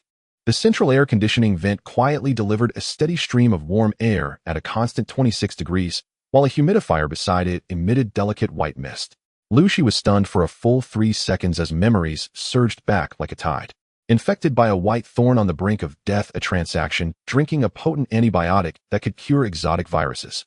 I survived. She raised her hand, and her left arm, which had been infected from a bone spur injury, was now healed. The piercing pain had vanished, replaced by the itch of healing. Awake. A crisp voice came through. Su Qingqian pushed open the partition door of the bedroom, holding a neatly stacked pile of clothes. Today she wore a beige knitted sweater and jeans, looking like a neighborly girl, completely devoid of the disheveled appearance of an apocalyptic survivor. Since you're awake, why not take a hot shower? Su Qingqian pointed to the frosted glass door in the corner. The boss said he won't allow any unpleasant odors in the car. Take a shower. For the first time, cracks appeared in Lu's eyes, usually cold and indifferent eyes. She looked at Su Qingqian in disbelief, then glanced at the seemingly high-end shower room. Is there water here? I mean, enough water to take a shower. During her time at the Rose Society, although she was the vice president, she had never indulged in bathing with water. Usually, even wiping herself with mineral water had to be calculated carefully, and she would repeatedly wipe with wet wipes dipped in a little water. A shower, and a hot one at that. That was an extravagant behavior she wouldn't even dare to dream of. Don't worry, there's plenty of water. Su Qingqian placed the clothes on the bedside, her eyes carrying a hint of superiority from experience. In this car, not to mention anything else, the boss has never skimped on water and electricity. Lucy swallowed hard. As a woman with severe obsessive-compulsive disorder, the sticky, blood-stained feeling she had been enduring for days was almost unbearable. She practically snatched the clothes and rushed into the bathroom. Whoosh! As the warm water poured down from above. The tension in Lucy's nerves, which had been taut for 5 days, completely shattered. She leaned against the tiled wall, letting the hot water wash over her body, tears mingling with the flowing water. It felt so comfortable. Truly, it felt so comfortable. The foam of the shower gel washed away the grease and blood from her skin, and as the steam rose, she felt as if she had returned to being the female so, overlooking the city's lights from her luxury apartment. Just a temporary employee. How could the treatment be this good? She closed her eyes, feeling the temperature of the water. The barrier named pride in her heart was quietly loosening under the continuous flow of hot water. No wonder that little beauty named Su Qingqian was so satisfied. If working came with such benefits, then this job didn't seem too bad after all. However, this was not her final destination. 20 minutes later, the bathroom door opened. A wave of humid steam rushed out. Lin Hui was sitting on the sofa in the RV's living room, lost in thought as he organized the list of gains from this trip. Hearing the movement, he instinctively looked up. Then his gaze sharpened slightly. She stood at the bathroom door, drying her wet long hair with a towel. She did not choose the loose sportswear, but instead picked out an outfit from the pile of spoils that suited her temperament the best. A well-cut black fitted blazer paired with a silk white camisole underneath and a black pencil skirt that hugged her curvaceous figure. What was most astonishing was that she had even found a pair of intact black stockings. Her long straight legs were wrapped in translucent black stockings, exuding an alluring yet reserved sheen. The hem of her shirt was tucked into her skirt, accentuating her breathtakingly slender waist. She slightly lifted her chin, adjusting her collar, while walking over in a pair of low-heeled shoes. Even in the car, she maintained an elegance and competence that belonged to someone in a high position. It was a professional habit ingrained in her bones, and also her last shred of pride. No matter the job, she would be the most sophisticated one. Boss. She walked up to Lin Hui, slightly bowing. Her softly curled long hair fell over her chest, emanating a pleasant fragrance. Lin Hui raised an eyebrow, his gaze unabashedly sweeping over her legs as he teased. Are you preparing to negotiate a project worth billions? Just a habit. She replied, nonchalantly brushing a strand of hair behind her ear. Since I am your employee, managing my image is part of the job. I don't like looking like a refugee. Tisk, you have some character. Lin Hui chuckled, gesturing to the sofa opposite him. Sit down. Would you like something to drink? Coffee or tea? Coffee, no sugar, thank you, she replied instinctively. Not long after, Su Qingqian came over with a tray holding a steaming cup of freshly brewed Americano, its aroma rich. She glanced at Lu's eyes, seal-like attire, then looked down at her own sweater and jeans, pouting slightly. Who are you dressing so sexy for? Su Qingqian muttered to herself, but with a smile, she placed the coffee in front of Lu Shi. Thank you. Lu Shi picked up the coffee and took a small sip. The bitterness gave way to sweetness. It was made from authentic Arabica beans. Under Lin Hui's orders, Su Qingqian walked to the driver's seat, started the vehicle, and drove towards the next destination. As the car was moving, the scenery outside rushed by, rapidly revealing the rugged wasteland. Yet to Lu's eyes, surprised, the surface of the coffee in her cup remained as smooth as a mirror, without even a ripple. This suspension system. She felt a chill in her heart. As someone who loved cars, she understood too well what this meant. This indicated that the car's chassis technology had completely surpassed the current technological level, possibly even being some form of black technology. Moreover, she observed her surroundings. The air conditioning was running continuously, the fresh air system was always on, and the refrigerator, induction cooker, and water heater. All these power-hungry devices were on, yet the fuel gauge of this vehicle remained full, showing no signs of overloading the engine. Is this fuel unlimited? She set down her cup, taking a deep breath. The secrets this man held were more than she had imagined. By the way, She put down her coffee cup, adjusted her skirt, sat up straight, and turned her gaze to Lin Hui, who was fiddling with a drone. Since I have already joined, even if I am just a temporary employee, there are some pieces of information I believe we should exchange. She paused, her eyes reflecting a hint of inquiry. Boss, I still don't know your name yet. Lin Hui did not look back, his fingers sliding over the drone as he calmly uttered two words, Lin Hui. Lin Hui. Lu's eyes pupils suddenly contracted. The coffee spoon in her hand clinked against the cup, splashing a few drops of brown liquid onto the back of her pristine white hand. That, the Lin Hui who got the first kill of the level 3 white spike in the server-wide announcement. No wonder he dared to recklessly drive his RV alone. No wonder he dared to claim he could handle the peak level 3 male white spike alone. So that's where his confidence comes from. Earlier, the president of the Rose Society had specifically convened a meeting urging her to find a way to reach out to this Lin Hui no matter the cost to win him over. But Lin Hui had disabled the private message feature, and she had been unable to contact him. As a result, she now found herself sitting directly in his car, even becoming his employee. Lu's beautiful eyes were fixed intently on Lin Hui's delicate and clean face, feeling that fate was truly incredible. What's wrong? Not what you expected. Lin Hui raised his head, looking at her with a smile that was not quite a smile. No, just a bit surprised. You are younger than I imagined. Lu Shi took a deep breath, quickly adjusting her mindset, her expression becoming more serious. As a strong woman, she enjoyed engaging with powerful individuals. If before it was a forced submission to the pressures of survival, now she genuinely felt a slight interest in this man. Lin Hui set down his cola and casually asked, "Why did you leave the Rose Society?" Lu Shi leaned back in her chair, her arms crossed over her chest, exuding an air of intellectual charm.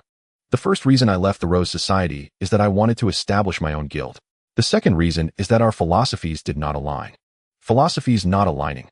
Lin Hui asked curiously. Lu Shi exhaled and explained, "They focus too much on so-called female mutual aid, accepting anyone without emphasizing elitism.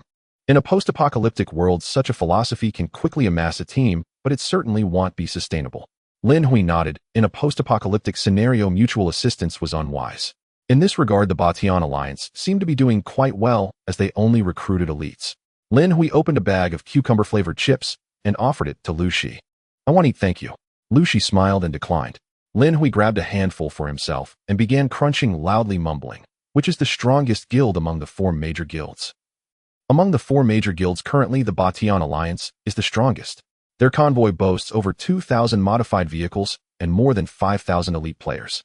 Even more terrifying is their president, Zhao Tianba." As she said this, she lowered her voice. "As far as I know, Zhao Tianba vehicles may have reached level 6. Upon hearing this information, Su Qingxian in the driver's seat couldn't help but exclaim, "When I heard the name Batian Alliance before, I thought they were so lame, I didn't expect them to be this strong." Not only that, Lu Shi took a deep breath and continued, "I heard that Zhao Tianba vehicles have a hangar module carrying 3 armed helicopters loaded with ammunition. At this stage, air superiority is invincible.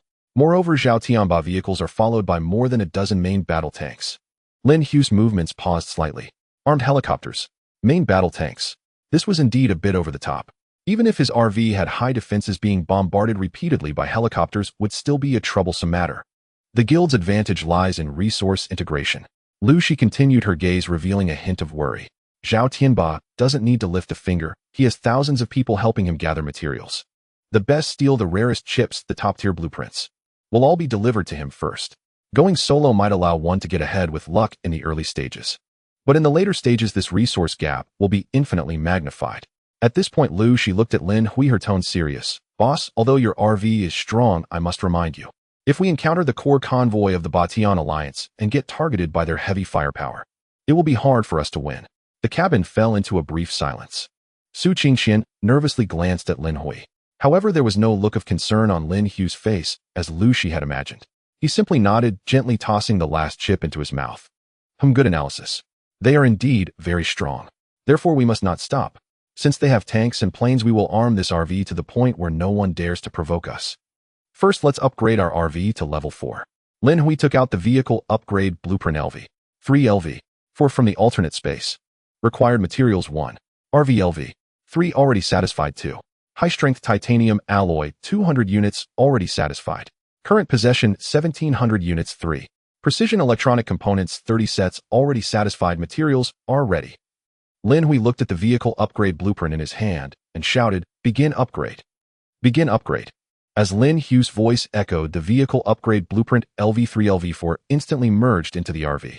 This upgrade did not involve the violent shaking one might expect.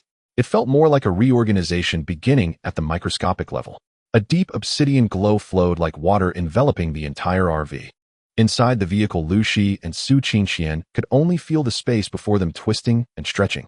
The already spacious living room was visibly expanding outward. The roof was rising, the body was thickening, and the floor was extending. It felt as if they were inside a growing steel organism. Lu Shi gripped the armrest of the sofa, watching in awe as the view outside the window grew taller and broader. As a mechanical specialist, Su Qingxian was even more astonished, feeling that every component and screw of the vehicle was undergoing a qualitative leap. 10 minutes later, the light dissipated. Ding. RV upgrade successful. Vehicle RV LV. For physical defense, 400 200,400 reinforced with high-strength titanium alloy. Even armor-piercing rounds can't breach it. Magic resistance 0 tonnage 40 tons. 2040 space 40 cubic meters. 2040 note, the actual living space inside has expanded to a duplex structure.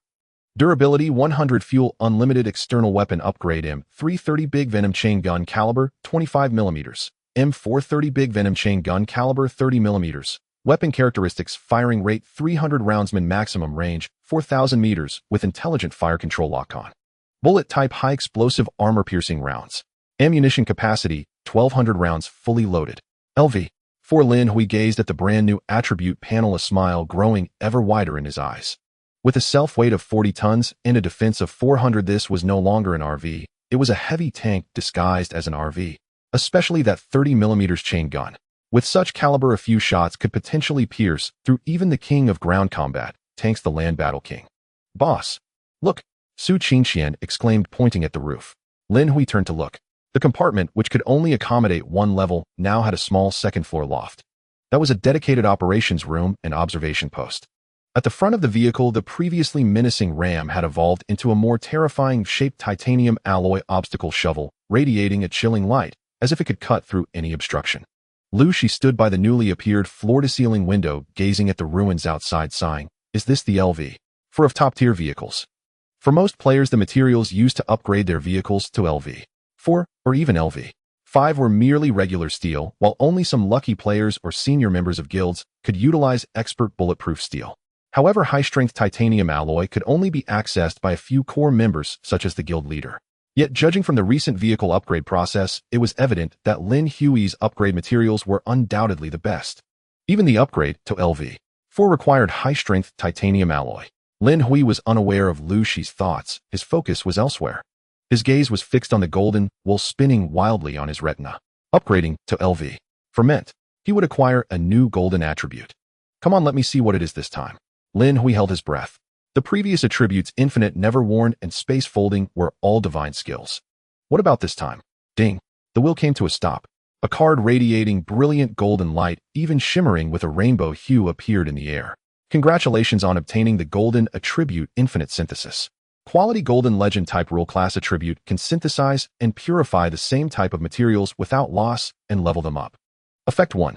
Synthesis can synthesize the same type of raw materials like scrap iron into advanced materials like steel with unlimited synthesis times. Ratio 1:1. 2. Critical hit. During the synthesis process, there is a 20 chance to produce perfect level materials. Attributes doubled. Wow!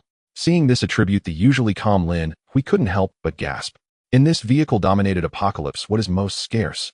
Not food or water, but top-tier materials. The abandoned cars and rusty steel outside, which others viewed as scrap iron, were treasures in his eyes. With this attribute, he wouldn't need to purchase rare materials at all. He could directly use scrap iron to synthesize ordinary steel, and then use ordinary steel to create armor-piercing steel. High-strength titanium alloy. As long as he had enough raw materials, he could synthesize a god-level metal that even nuclear bombs can't penetrate. Can the guild integrate resources? Hey. Haha. Lin Hui sneered. I have this ability. Grant target RV storage cabinet. A golden light flowed into the seemingly ordinary storage cabinet beside the RV's bed. One item in the RV can be granted multiple attributes. The storage cabinet had previously been granted space folding, and now it was granted infinite synthesis. This meant that he could use infinite synthesis in the alternate space. Let's try it in the alternate space. Lin Hui eagerly wanted to test this new ability. With a thought, his consciousness directly entered the alternate space warehouse of 100,000 cubic meters. In one corner of the warehouse lay 8,000 units of scrap steel freshly dismantled from the auto parts factory. Synthesized. Lin Hui activated his ability on a heap of rusty rebar. Buzz. A peculiar wave passed through. The pile of scrap steel, resembling a small mountain, instantly shrank by 90. In its place was a silver-white ingot, now 10 of its original volume, radiating a mirror-like sheen. Gained armor-piercing steel quality good. Continue. Synthesize again. The volume of the armor-piercing steel continued to shrink by 90. Gained high-strength titanium alloy quality good. Continue synthesizing. Buzz. The light flickered again. This time what appeared in his hands was a piece of metal glowing with a deep blue hue. Gained blue titanium alloy quality perfect. Attribute: the hardness and tensile strength of regular blue titanium alloy are 3 times that of high-strength titanium alloy with only half the weight. Perfect level blue titanium alloy. Attributes doubled. Hardness and tensile strength are 6 times that of high-strength titanium alloy. It worked. Lin Hui clenched his fist excitedly. Such high-level materials should be scarce for even the leaders of top-tier guilds, right? This was an extremely rare core resource, and he had created it just from a pile of scrap iron. He dismantled 8,000 units of rusty steel from the abandoned aerospace auto parts factory and synthesized it into 8 units of perfect blue titanium alloy. With a 1:1 synthesis ratio.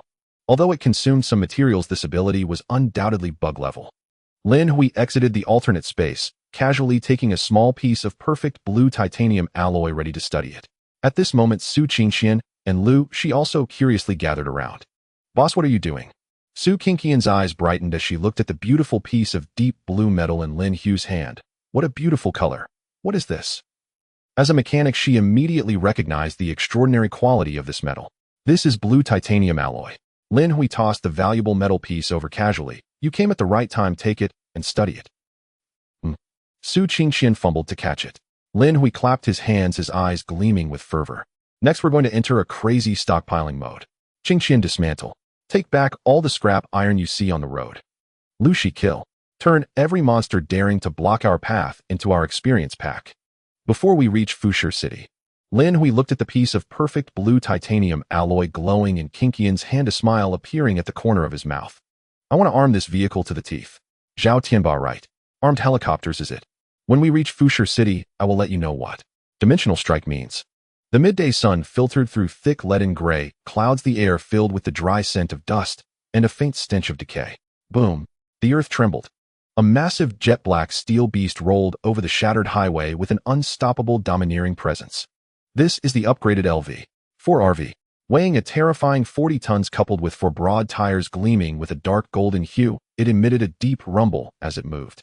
In the operations room of the second-floor loft, Lu Zai's voice came through the car's sound system, cold and efficient, exuding a sense of calm. 5 kilometers ahead, a small convoy has been spotted along with a horde of zombies numbering over 200. Among them, Lu Shi paused, her tone becoming slightly more serious. In addition to the zombies, new types of mutated creatures have been detected. They are bloated, entirely green, likely the corruptors mentioned by other players on the regional channel. There are also a few raiders that are extremely fast, adept at weaving through the shadows of the ruins. Finally, a bit of novelty. Lin Hui sat in the driver's seat, casting a glance at the convoy besieged by zombies in the distance before focusing on the two new mutated creatures. He held the steering wheel with one hand, his expression calm as water, even holding a hint of anticipation. He was somewhat tired of always crashing into ordinary zombies that merely shrieked. "Hold on tight, I'm going to accelerate." Lin Hui's lips curled slightly as he slammed down the accelerator. Vroom! The engine let out a furious roar as if a slumbering dragon had awakened. The black steel beast surged forward, propelled by a devastating force, charging straight into the horde of zombies ahead. No slowing down, no evasion. It was pure physical obliteration. Roar! The zombies clearly had never encountered such audacious prey. They howled as they lunged, attempting to tear open the car's metal skin with their sharp claws. However, they were like ants trying to shake a tree. Bang, bang, bang, bang. The sound was akin to watermelons being smashed by a heavy hammer. The two-tier zombies at the forefront, upon making contact with the glimmering barrier-breaking shovel, were instantly sliced in half and swept under the vehicle. Following that was a series of bone-crunching sounds as they turned into pools of black-red flesh carpeting the path ahead of Lin Hui. The RV's speed didn't falter in the slightest, as if it were in an untroubled realm. There, behind the ruins to the left, Lu Zai's voice rang out. A creature bloated like a sphere with skin of an eerie green poked its head out from behind the ruins, opening its large mouth and spewing torrents of thick green acid at the RV. Sizzle, sizzle, sizzle. The acid splashed onto the RV's titanium alloy armor, producing wisps of white smoke. Warning: corrosive attack detected, outer coating damaged by 0.1. Is that all? Lin Hui scoffed. This acid might corrode steel, even armored ballistic steel. But his RV was made of high-strength titanium alloy resistant to corrosion, making this attack feel merely like a tickle. Lu Shi, take it out. Looks disgusting. Understood. Bang! A dull yet proud gunshot rang out from the rooftop loft. Among the ruins, the corruptor that was charging up had its head exploded in an instant, green goo splattering everywhere. Bang! Bang! 2 more shots followed. Each shot accurately claimed a life of a corruptor. Lu Zai's marksmanship had reached a realm of unity with the gun after days of practical combat. She didn't need Lin Hui to stop the vehicle, able to calculate lead time precisely even amidst the RV's high speed, jolting, each shot landing a headshot. Boss, to the right. Something's coming. Su Qingqian in the passenger seat suddenly shouted, pointing at the shadows on the right. Several black phantoms leaped like specters between the abandoned vehicles. They were raiders moving at incredible speed, their 30-centimeter-long claws glinting with a metallic sheen. They attempted to use their speed to bypass the frontal barrier-breaking shovel and ambush the tires from the side. Trying to steal? Have you consulted me? Lin Hui's gaze sharpened, his finger pressing the red launch button. Let's try out the new toy. 30mm chain gun automatic fire control locked. The newly upgraded chain gun on the roof swung sharply, emitting a chilling mechanical grinding sound. Thud, thud, thud, thud. No longer the crisp sound of gunfire, but a thunderous roar akin to war drums. Each 30mm high-explosive armor-piercing round fired felt like a miniature grenade. The first raider leaping midair was struck directly in the waist by a shell. Boom. Its upper and lower halves separated, the middle part vaporized into a mist of blood by the tremendous kinetic energy and explosion. This was not merely a kill, it was obliteration. The remaining raiders shrieked in terror, turning to flee. But how could Lin Hui let these moving materials escape? He wielded the gun like the whip of death, sweeping across the battlefield. Walls collapsed, abandoned vehicles exploded. In areas covered by gunfire, no living being could survive. In just 5 minutes, the battle concluded. Or rather, it couldn't even be called a battle, it was a one-sided massacre and cleansing. The RV slowly came to a stop in the midst of the ravaged battlefield. Boss, a total of 250 zombies, killed 5 corruptors and 12 raiders. The dropped items have been automatically collected. Su Qingxian reported excitedly, "Our luck is good. Besides ordinary supplies, we also found a bottle of primary gene serum and several rare bottles of antihypertensive medication and antibiotics." Primary gene serum. Not bad. Lin Hui nodded, but did not hurry to leave. His gaze fell not far away. There, a small survivor convoy composed of 5 dilapidated pickup trucks and modified cars was huddled behind the ruins of a gas station, trembling in fear. Most players had perished, leaving only 5 survivors in a single vehicle. These 5 were clearly cornered by the recent horde of zombies. They had already reached their limits before Lin Hui's arrival, their eyes filled with despair. Then the appearance of Lin Hui's RV crushed the zombie horde with an unstoppable force, saving them in the process. At this moment, the survivors gaped in awe, staring at the black behemoth that seemed to have descended from the heavens. What kind of vehicle is this? A round-faced man with a beard swallowed hard, his hands trembling around the iron pipe. A tank? An armored vehicle? No. This must be a house. His companion gasped beside him. Did it just blow those monsters apart with a cannon? What kind of firepower must that have? It's too strong. If I had this vehicle, I would dare to walk sideways. Envy, jealousy, and shock filled the air. Various complex emotions intertwined in the eyes of these survivors. What happened next shattered their worldview completely. After the powerful black RV came to a stop, it did not descend like other raiders to seize their supplies, nor did it hurry away. The door opened. A cute girl with a ponytail jumped down, not holding a gun, but a gigantic toolbox. She walked straight towards the abandoned vehicles by the roadside that had been ravaged by war, now reduced to mere frames. This one, though broken, still has a chassis. The scrap metal can be recycled. As Su Qingxian mumbled, she pressed her hand against the scrap metal. Decompose. Buzz. Blue light flickered as the massive wrecks of vehicles instantly vanished, transforming into neat piles of scrap metal. What are they doing? Collecting scrap. The survivors exchanged bewildered glances, feeling their minds were failing them. Driving such a high-level apocalypse vehicle equipped with a terrifying caliber cannon, and instead of fleeing after defeating the monsters, they were here to pick up garbage. At that moment, the window of the RV opened, and Lin Hui's head poked out. "Friends up front, no need to be nervous." He pointed at a few relatively intact vehicles. "I see your team has only a few of you left. One vehicle should suffice for you, and to lighten your load, I'll recycle the rest." The round-faced man with a beard mustered his courage and forced a smile, saying, "Brother, you saved us. It's only right that we give this to you." Lin Hui nodded, acknowledging their understanding. Just as Lin Hui was about to close the window, the round-faced man suddenly spoke, his tone humble. "Brother, can we follow you?" The other survivors looked at Lin Hui with hopeful expressions. After witnessing Lin Hui's strength, they all wanted to cling to him for support. Yes. We're not afraid of hardship. We eat little, love staying up late. As long as we can follow you, you can treat us like cattle or horses. We can do anything." The round-faced man gritted his teeth and presented a bottle of primary gene potion. "This is the potion. I just received a gift for you, hoping you can take us along." He was perceptive enough to see that Lin Hui was not a bad person. A primary gene potion. Lin Hui paused slightly, then said, "Let me take a look." The round-faced man tossed it up, and Lin Hui caught it, confirming that it indeed was a primary gene potion. Such a rare item to be offered so freely was quite bold. Lin Hui looked at the round-faced man and shook his head. "Sorry, I have no intention of forming a guild or taking in followers." The round-faced man's face fell in deep disappointment. But just then Lin Hui turned his tone, saying, "However, for the sake of this primary gene potion, I can cooperate with you for business." "Business?" The round-faced man looked puzzled. "Yes." Lin Hui's gaze swept over the survivors, finally resting on the round-faced man. I need a large amount of scrap metal and you can collect it and sell it to me or trade it for other items. Trade. Trade for what? A timid bespectacled man asked. Universal fuel, purified water, canned meat, vegetables. Even firearms. Lin Hui's voice was filled with temptation. 3,000 units of scrap metal can be exchanged for 1 unit of universal fuel or items of equal value. No matter how you obtain it or what price you pay, I will buy it at this price. Whatever you can collect, I will purchase. Immediate settlement for cash, no deception for young or old. Hearing this, the survivors were stunned in place. Scrap metal for fuel. In this world, what could scrap metal do? Even a level 2 vehicle requires at least refined steel for upgrade materials. Iron is useless. In this world, many ruins contain scrap metal, and there are plenty of abandoned rusty vehicles by the roadside. Scrap metal is practically worthless. They stared at Lin Hui in disbelief, wondering if he was joking. After all, who would trade life-saving supplies for trash? However, Lin Hui sat in the vehicle, a slight smile on his lips. How could he not know what they were thinking? Scrap metal was indeed useless. But he possessed the infinite synthesis trait.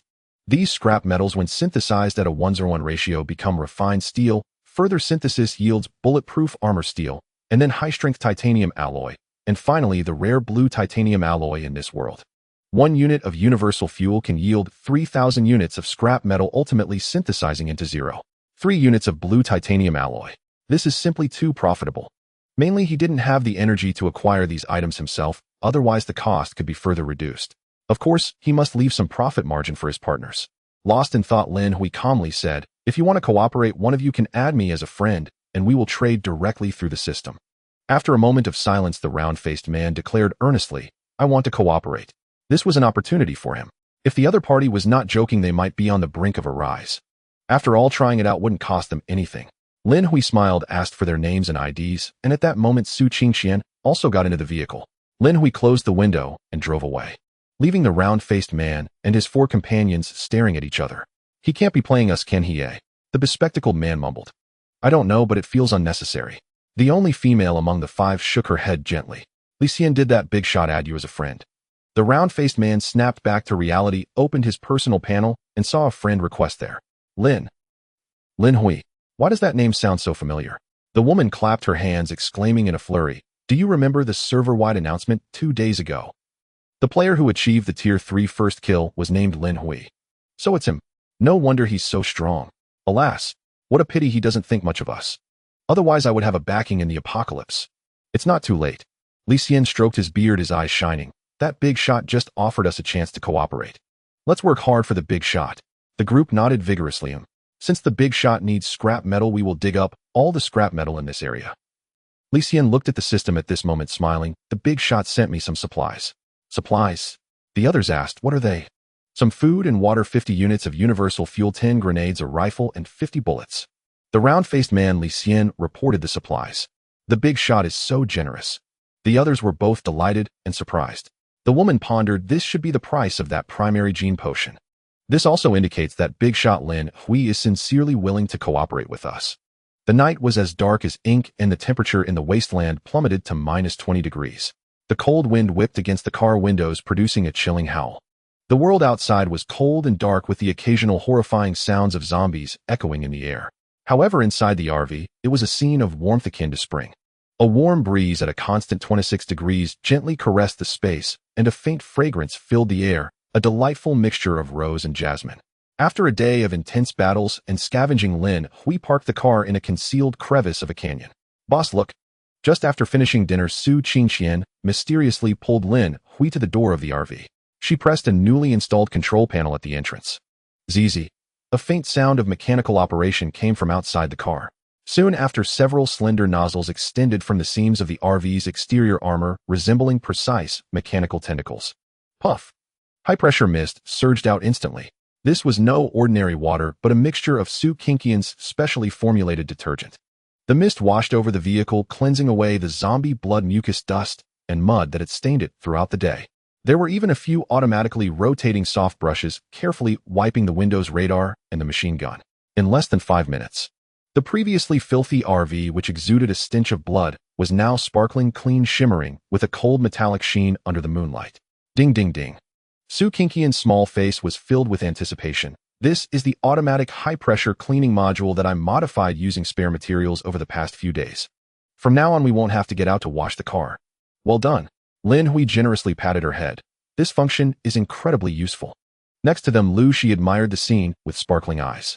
As a woman with a severe obsession with cleanliness, witnessing the transformation of the dirty vehicle into a spotless one was a comfort beyond words.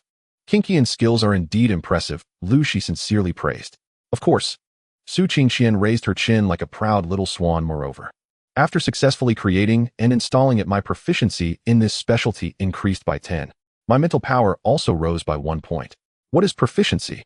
Lin Hui, having not awakened a specialty, was clueless in this area. Su Qingxian directly displayed her personal panel. Name: Su Qingxian. Race: human. Status: healthy, slightly hungry. Sanity: San 100100. Spirit: 26. Physique: 3. Composite. Strength, defense, speed. Specialty: machinery. Specialty level: first level. Proficiency: 15. 5. Su Qingxian looked at Lin Hui and explained, specialty players need to upgrade their level not only by obtaining specific specialty upgrade blueprints, but also by raising their proficiency to 100. For someone like me who has awakened the machinery specialty, I can increase my proficiency by creating and repairing machinery. Lin Hui understood, instinctively glancing at Lu Shi. So you increase proficiency through shooting? Lu Shi nodded slightly. That was the case at level 1, but I don't know about level 2. Then what is your proficiency now? 100. Lu Shi sighed. As long as I have the level 2 shooting specialty upgrade blueprint, I can prepare for an upgrade. Lin Hui stroked his chin. Specialty upgrade blueprints seem very rare. I haven't seen anyone mention having one on the public screen. Lu Shi nodded. I even suspect that there are none in the zombie wasteland. I might have to go to the next map, Misty Land, to find one. After that interlude, it was time for dinner. Tonight's main dish was turkey noodles accompanied by fried chicken and beer. The materials dropped by monsters included all sorts of food. You could even get a serving of KFC original chicken. As for why it was turkey noodles, the reason was simple. The chef was Su Qingxian, who loved spicy food so much that one might mistake her for a girl from Sichuan, not realizing she was actually from Zhejiang. Lin Hui didn't mind. He quite liked turkey noodles, but Lu Shi seemed to struggle with it. In a gentlemanly manner, Lin Hui took out a salad he had collected a few days ago. In the alternate space, food remains fresh indefinitely, so he didn't worry about it going bad. Lu Shi looked at Lin Hui in surprise. Thank you. After dinner. Click. The bathroom door opened. A wave of warm, humid steam rushed out, making the view in the living room somewhat hazy and ambiguous. Lin Hui was sitting on the genuine leather sofa, seemingly planning tomorrow's route on his tablet, but when a figure walked out, his gaze uncontrollably shifted over, lingering for several seconds. Lu Shi, fresh out of the shower, had completely shed the cold demeanor of a sniper from earlier in the day. She wasn't wearing a conservative nightgown, but was wrapped in a Weinert silk camisole. The silk clung to her graceful body curves like flowing water, glistening delicately under the soft light. The hem of the dress was short, barely covering her thighs, revealing a pair of long, fair legs that had a faint pink hue due to the steam from the hot water. She stood barefoot on the long-haired carpet, her toes round and cute, painted with black nail polish, creating a striking contrast that was irresistibly alluring. Lu Shi was drying her damp, slightly curly long hair with a towel, her movements elegant yet lazy. I feel alive again. She turned her head and found Lin Hui looking at her. Instead of flinching, she raised her eyebrows, slightly, a smile dancing at the corners of her mouth. Boss, do I look good? It was the charm and confidence of a mature woman. She was well aware of her advantages and did not mind showcasing her allure in front of this powerful man. 15 minutes later, Su Qingxian emerged from the shower. Compared to Lu Zai's mature charm, Su Qingxian exuded a different style, cute and innocent. She wore a clearly oversized men's white shirt, which was Lin Hui's spare clothing. The large hem of the shirt barely covered her thighs, leaving her smooth little legs exposed, appearing exceptionally slender and delicate. Having just showered, her little face was flushed and her eyes sparkled like a fawn. She seemed a bit shy, gripping the hem of the shirt with both hands, but couldn't help stealing glances at Lin Hui's reaction. Boss, I've finished my shower too. Her voice was soft and sweet, carrying the refreshing scent of post-bath cleanliness. Lin Hui set down his tablet, leaned back on the sofa, and took a deep breath, feeling that being a boss was truly rewarding. The survivors outside were likely huddled in their freezing cars, wrapped in tattered blankets, shivering, unable to drink even a sip of hot water, while constantly on guard against zombie attacks.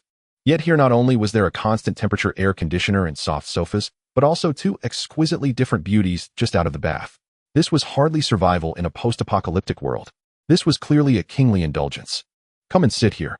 Lin Hui patted the space beside him. The movie just started. On the large screen, a classic romance film was playing. Lu Shi walked over naturally and sat down to Lin Hui's right. The rose fragrance she wore instantly filled Lin Hui's nostrils. She crossed her legs, her glowing white skin dazzling under the lights. Su Qingxian glanced at Lu Shi, and an inexplicable sense of crisis suddenly surged in her heart. Sister Lu Shi, so beautiful. Moreover, her figure was so good, she was so smart, and she could use a sniper rifle. During the earlier fight, her coordination with the boss was so seamless. Would the boss prefer someone like her? Thinking of this, Su Qingxian bit her lip and quickly jogged a few steps, plopping down next to Lin Hui, sitting even closer than usual, her thigh almost brushing against his trousers. Boss, have some fruit. Su Qingxian eagerly picked a cherry and brought it to Lin Hui's mouth, her large eyes sparkling. Quite sweet, Lin Hui said with a smile as he ate it. Lu Shi glanced at Su Qingxian's adorable appearance, a hint of amusement flashing in her eyes, but she didn't say anything, merely looking up with a dreamy gaze at the screen. At this moment, the carriage was quiet and warm. Only the movie's dialogue and the soft breaths of the three could be heard. Lin Hui cherished this rare tranquility, but he did not indulge in it. He knew that this peace was built on the foundation of strength. Once they reached Fu City, facing more formidable monsters and the elites of various guilds, his current abilities would not suffice. After the movie ended, Lu Shi stretched and said, "All right, it's getting late." Her beautiful curves were on full display. "Tonight, I'll keep watch and familiarize myself with the equipment upstairs." She pointed to the operations room on the second floor. There was currently a military cot set up there, her exclusive domain. As a former female CEO, she enjoyed her current comfort, but remained discerning. She knew when to advance and when to retreat. Furthermore, she needed to prove her worth, not merely as a decorative figure. "Good night, boss." "Good night, Qingxian." Lu Shi strode up the stairs, leaving the two with an enticing silhouette. "Gee, good night." Su Qingxian responded softly. Only Lin Hui and Su Qingxian remained in the living room. "You should sleep too. I've already set up the sofa." Lin Hui patted Su Qingxian's head, pointing to the spacious leather sofa that could double as a bed. "There's a lot of scrap metal to dismantle tomorrow. Don't overexert yourself." "Good night, boss." Su Qingxian obediently nodded and nestled into the soft down blanket of the sofa, only her eyes visible as she watched Lin Hui walk into the master bedroom. Lin Hui turned off the main lights, leaving only a dim night light on. He got up and walked toward the master bedroom. That was the safest and most comfortable place in the entire vehicle, his absolute private space. As he closed the door, the relaxed expression on Lin Hui's face instantly vanished, replaced by a stern demeanor. He sat on the edge of the bed and turned his palm. Several items appeared in his hand. It was a crystal ball the size of an eyeball, completely transparent, which he had confiscated from Tang Chuan. Sealed inside were two 4-segment worms. Eye of Blame. Name: Eye of Blame. Type: extraordinary item, spiritual technique, quality rare, special effect, transfers biological hatred received by the user to any target within a radius of 500 meters, can be used once a day. Remaining uses 2. Side effect: after using this extraordinary item for 1 hour, the user will temporarily lose the ability to speak for 24 hours. So that was the special effect, which is why the 3rd-tier White Thorn suddenly stopped attacking Tang Chuan and turned to attack him. If at that moment his vehicle had been weaker, he might have been killed by Tang Chuan. The ability of extraordinary items was too bizarre, truly unpredictable. Lin Hui thought with some trepidation, the sense of crisis quietly rising again, completely overshadowing the joy of having just upgraded to a level 4 RV. For days until the mission in Fu City, Lin Hui stored the Eye of Blame and took out 5 potions. 3 were light blue basic gene potions. 1 was a dark blue intermediate gene potion, and 1 was a light golden basic mental power potion. These were potions accumulated over the past 2 days through trades and monster hunting. Looking at those potions, Lin Hui's eyes shone brightly. His physique was currently at 25. If he injected 3 more basic gene potions, he could reach 50, meeting the requirement to use intermediate gene potions. What level will my physique reach then? He was looking forward to it. Lin Hui took a deep breath, picked up the basic gene potion injector, and aimed it at his arm. Shoo! The icy potion entered his body. Immediately a fiery strength spread within him. 20 minutes later, Lin Hui sat cross-legged on the bed with 3 empty basic gene potion vials on the bedside table. He slowly exhaled a breath of turbid air which shot out like an arrow and created a visible white streak in the air, even causing the curtains 2 meters away to sway slightly. Physique 50, human limit warning: your body has reached the threshold of enhancement from the basic gene potion. Continuing injection will yield no further benefits. Finally reached it. Lin Hui clenched his fist, feeling the power within him akin to an overflowing reservoir. 50 points of physique. In the original world, this was already a peak that even top soldiers and Olympic champions could hardly reach. Whether in muscle density, bone strength, or neural reaction speed, it had reached the ceiling of the human species. But that was not enough. In this apocalypse filled with extraordinary beings, 50 points of physique was at best just a slightly stronger human. Lin Hui's gaze fell upon the intermediate gene potion that emanated a dark blue glow on the bed. Intermediate gene potion effect, physique 100. Usage condition physique must reach 50 points. This is the reward for obtaining the third-tier first kill rarer than basic gene potions by more than 100 times. Lin Hui took a deep breath, his eyes filled with determination. Without any hesitation, he picked up the intermediate gene potion, pierced the needle into his arm, and pressed down hard with his thumb. Shoo! The dark blue liquid instantly surged into his veins. It was not the refreshing sensation he had imagined. Instead, it felt like terrifying molten lava flowing into his body. Ugh! Lin Hui groaned, his muscles instantly tensing, the veins beneath his skin writhing like worms. Pain. Pain that pierced the marrow and tore through cells. It was as if an invisible pair of hands was shattering and reorganizing every bone in his body, ripping apart and weaving together every muscle fiber. Crack, crack, crack. The dense sound of bones cracking echoed in the room like frying beans. A large amount of dark red, filthy blood oozed from Lin Hui's skin, his body temperature rising sharply, even distorting the surrounding air with waves of heat. This inhuman torment lasted a full 10 minutes. Finally, the burning sensation gradually receded, replaced by an unprecedented lightness and strength, as if he had been reborn. Lin Hui suddenly opened his eyes. In the depths of his originally pitch-black pupils, a chilling glow flashed. He stood up, the filth and blood peeling off his skin, revealing beneath it a smooth, jade-like texture, yet harboring explosive power. Lin Hui's figure did not become exaggerated like a bodybuilding champion. Instead, it became more streamlined, each muscle perfectly defined, as if it was the most exquisite masterpiece of nature. Ding! Physique enhancement complete. Physique 150, 50,150, 150 points. Lin Hui murmured, casually picking up a stainless steel insulated cup from the table. He merely squeezed it gently. Creak! The military-grade stainless steel cup, known for its toughness, was crushed into a crumpled ball of scrap metal. He didn't even feel the slightest resistance. This strength. Lin Hui looked at his palm, a hint of shock flashing in his eyes. This was not just an increase in strength. He listened intently. Through the thick soundproof door, he clearly heard Su Qingqian's steady breathing in the living room and the rustling sound of Lu Shi's clothes as she turned over upstairs. Moreover, he even heard the buzzing sound of a mutated beetle flapping its wings 50 meters outside the vehicle. His gaze shifted. The originally dim wilderness became clear in his eyes like a hazy winter dawn. Night vision, a capability once possessed only by felines, was now his as well. Lin Hui's lips curled into a smile. Now if he encountered a second-tier white thorn again, even without using the RV to crush it or cannons, with just his body and a dagger, he was confident he could kill it. Calming his excited heart, Lin Hui picked up the light, golden basic mental power potion. Since my physical body has broken through the human limit, my mental power must not lag behind. He raised it to his lips and drank it down. This time the sensation was gentle, like a clear spring flowing through his brain, instantly awakening his nerves that had been fatigued by pain. Ding! Mental power enhancement complete. Mental 15 to 515, although it did not bring about a dramatic change like the increase in physique. Lin Hui could still faintly feel his thoughts becoming clearer and his perception of the surrounding environment sharpened. Looks like I need to keep collecting mental power potions. Lin Hui stood up and walked into the bathroom to wash off the dirt on his body. Looking at the tall figure with deep eyes in the mirror, he realized that from this moment on he had completely bid farewell to the realm of ordinary humans. The next morning, the sunlight was still pale, but it did not affect the good mood of the three people in the RV. Good morning, boss. Su Qingqian was preparing breakfast, and her eyes brightened when she saw Lin Hui coming out. Huh, boss, have you grown taller? She curiously leaned over to measure, and you seem more stylish now. Su Qingqian's little face flushed. Although Lin Hui was dressed in loose casual clothes, the masculine hormones exuding from his every move made her heart race. Maybe I just slept well last night, Lin Hui casually replied as he sat down at the dining table. Lu Shi also came down from upstairs.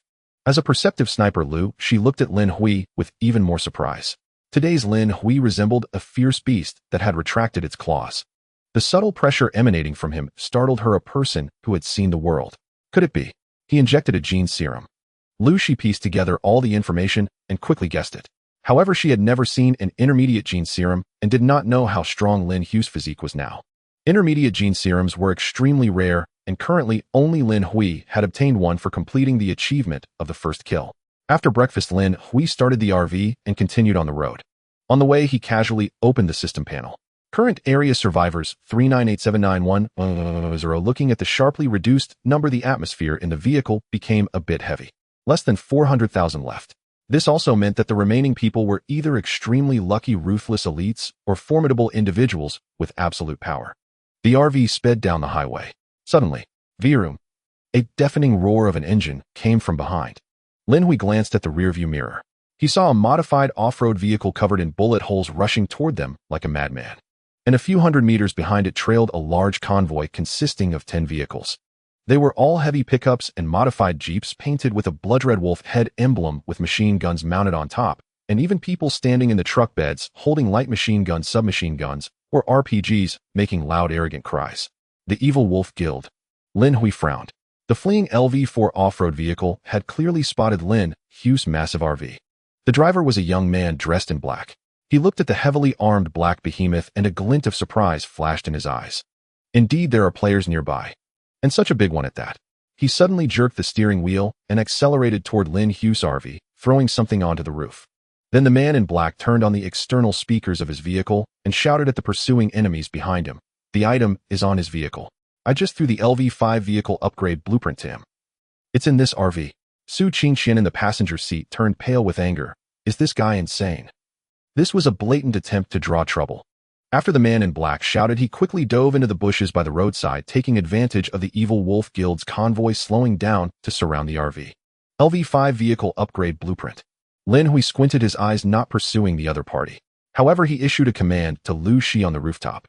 Shoot the tires of that LV-4 off-road vehicle. Yes. Lu Shi had already aimed at the off-road vehicle, and in the next second after Lin Hui's command, she squeezed the trigger in rapid succession. Bang! Bang! 2 bullets were fired from the barrel, soaring 800 meters, accurately hitting the left 2 tires of the off-road vehicle. Warning! Left front tire and left rear tire damaged. The vehicle panel of the man in black instantly sent out a notification. He was taken aback and glanced at the rearview mirror, noticing someone in the rooftop command center aiming at him. Moreover, the people from the Evil Wolf Guild did not intend to let him go, as 2 vehicles were chasing after him. Damn! The man in black cursed inwardly. Really a persistent ghost. But in this situation, he could only grit his teeth and continue to flee. Meanwhile, the Evil Wolf Guild's convoy had already surrounded Lin Hui's RV, with players aiming their weapons at the RV from the back of their trucks. In the lead modified jeep, there sat a man in a leather jacket. His face was bloated, holding a shotgun, and he looked at Lin Hui in the RV with a playful expression. Hey, people inside the vehicle, listen. That kid said the item is with you. I don't care if it's true or not. Since we've encountered each other, it's fate. Get the man out, leave the vehicle and supplies.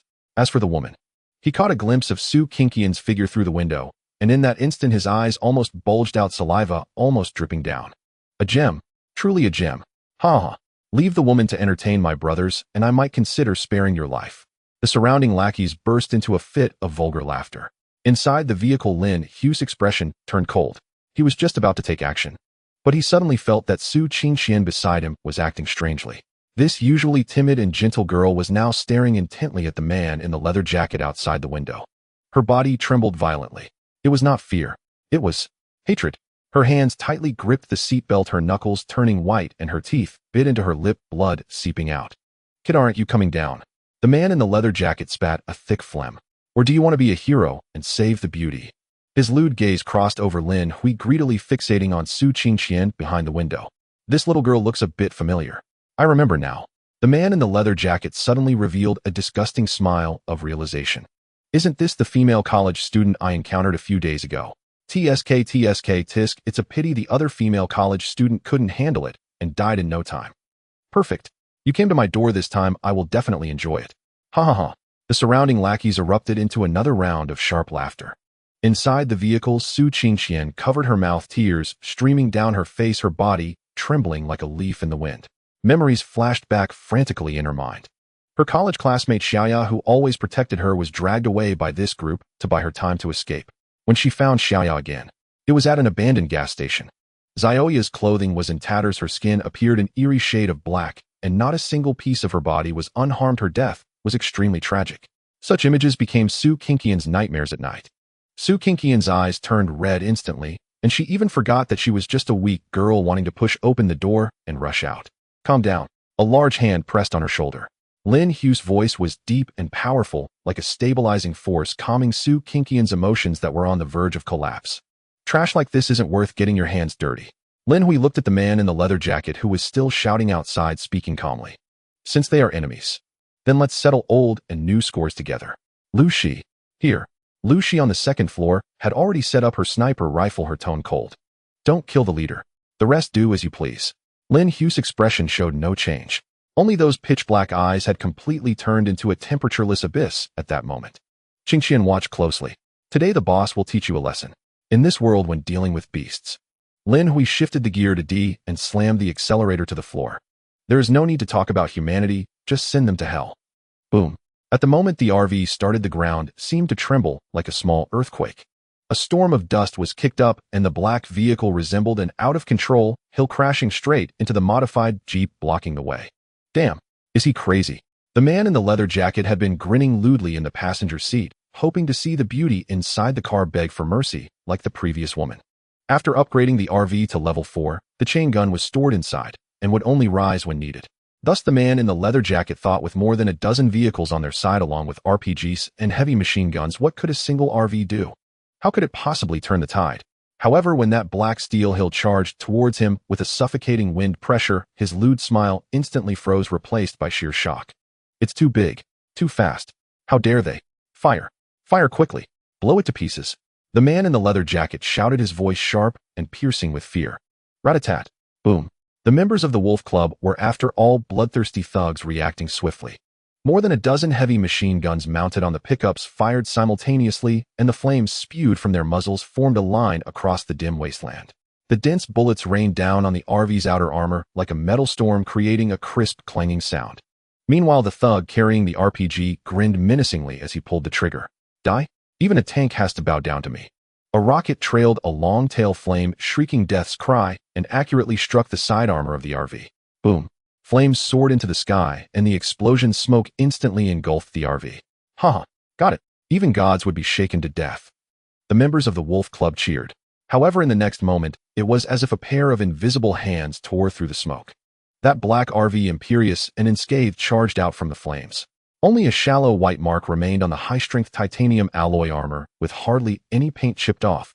As for the heavy machine gun bullets, deemed as powerful weapons, striking the armor produced no sparks. They merely made a sound like raindrops hitting a steel plate, utterly powerless. What? What the hell is this defense? Even the armor of a main battle tank isn't this tough, right? Everyone's eyes nearly popped out, a chill running from their feet to the top of their heads. Before they could recover from their shock, a dull and thunderous crash resonated across the wasteland. Lin Hui drove the RV, the massive, glimmering-shaped titanium alloy plow cutting through the side armor of the fleeing Jeep effortlessly, like a sharp knife slicing through cheese. In that instant, the bulletproof steel plate of the Jeep was torn apart as if it were made of paper. Then, it was crushed. Crack. The sickening sounds of metal twisting, glass shattering, and human bones being crushed mixed together. The driver inside didn't even have the chance to scream. He was merged with the scrap metal, turning into a red pulp. The man in the leather jacket reacted quickly, jumping out of the car just as the impact happened. Though he fell painfully and was covered in blood, he at least saved his life. My leg. He rolled on the ground, clutching his severed legs, staring in horror at the black behemoth, still roaring with wheels coated in blood and oil. What kind of vehicle is this? This is clearly a monster clad in armor. Scatter. Quickly scatter. RPG, keep firing. Aim for the front windshield of the RV. The man in the leather jacket gritted his teeth against the pain, continuing to shout. The player with the RPG immediately adjusted his aim, but just as he was about to shoot, bang! A gunshot rang out. The RPG player's head exploded like a watermelon, his headless body slumping softly in the truck bed. In the operations room on the second floor, Lu Shi aimed the heavy sniper rifle, looking through the scope at the headless corpse, her beautiful eyes devoid of any pity. Bang! Another gunshot.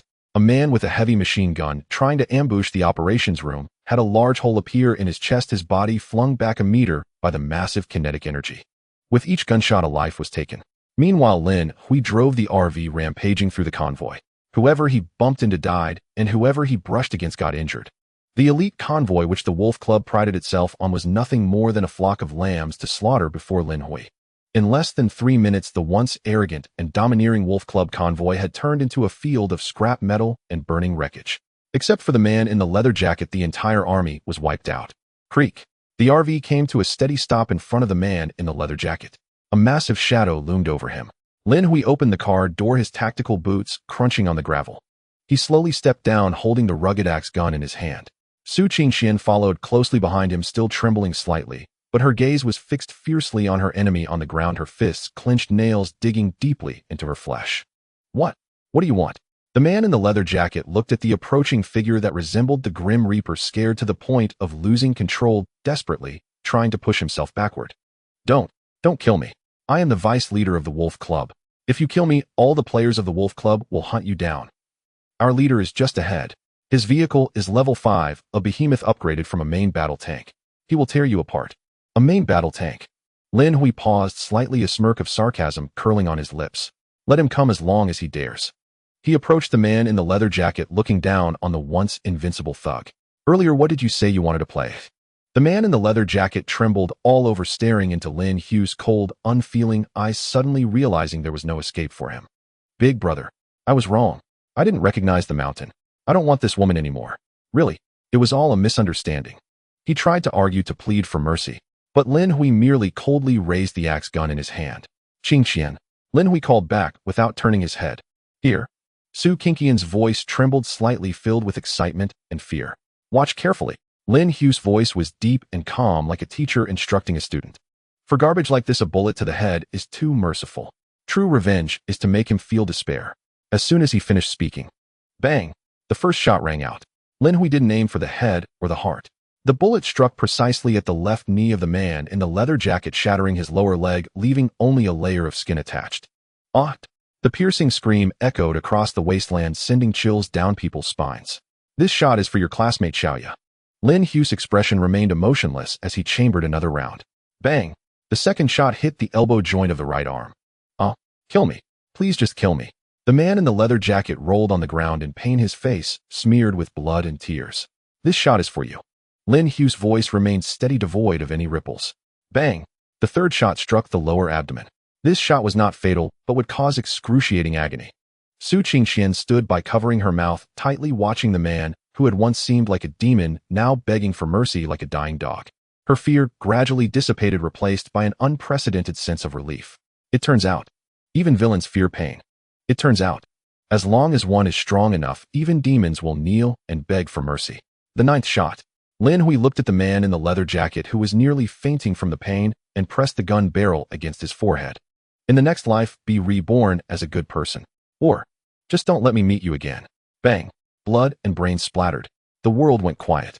Lin Hui put away the gun, took out a handkerchief, and leisurely wiped the blood off the barrel, then casually tossed it on the corpse. He turned around to look at Su Qingqian, who was already in tears. How do you feel? Su Qingqian suddenly leaped into Lin Hui's arms, crying loudly. Thank you, boss. Thank you. All right, no more crying. Lin Hui gently patted her back, but his gaze was fixed on the distant end of the road. We still have to settle accounts with the one who just brought the fire to us, and those 2 Wolf Club pickups that chased after us haven't been dealt with yet. On a road several kilometers away, a rugged vehicle spewing black smoke was speeding away madly. It was the young man in black who had lured the evil Wolf Guild to Lin Hui's side. The young man in black pressed the accelerator while glancing in the rearview mirror, his face filled with panic. Virum. Behind him, 2 modified pickup trucks were chasing at high speed like 2 hungry wolves, relentlessly biting at his heels. Those were the 2 vehicles sent out by the evil Wolf Guild to pursue him. Damn, why are they still chasing me? The young man in black felt despair. His vehicle was already severely damaged and could not outrun these intact pursuers. Screech. He was forced to stop by the roadside. 7 or 8 members of the evil Wolf Guild jumped out of their vehicles, brandishing submachine guns and light rifles, surrounding him with sinister smiles. Run. You think you can run? A horse-faced man kicked the door of the rugged vehicle, dragging the young man in black out like a dead dog. Hand over the LV5 vehicle upgrade blueprint. Otherwise, he'll chop you into pieces to feed the zombies. The young man in black was pressed to the ground, trembling. Big brother, I really threw the blueprint to that RV. I'm not lying to you. Bullshit. Do you think we're fools? Would you throw away something so important? The horse-faced man raised his machete, ready to strike. Just then a deep engine roar came from a distance. The horse-faced man's movements froze as he looked up. At the end of his line of sight, an enormous black RV, exuding an overwhelming sense of pressure, was slowly approaching. There were even some uncleaned remnants of flesh and fabric hanging from the front-end plow of the vehicle.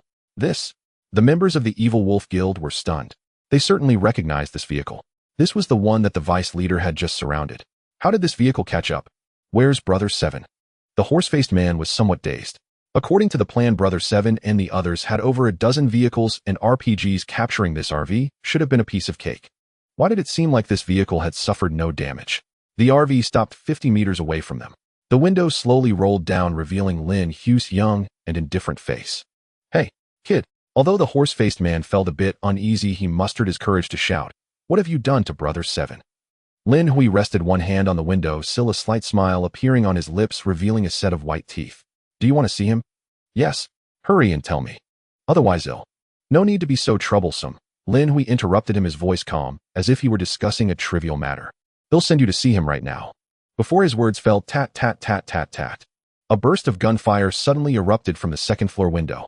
It was the assault rifle in Lu Zai's hands. Bang, bang, bang. Lin Hui's axe gun also fired simultaneously. There was no need for tactics or unnecessary words. This was a harvest without any suspense.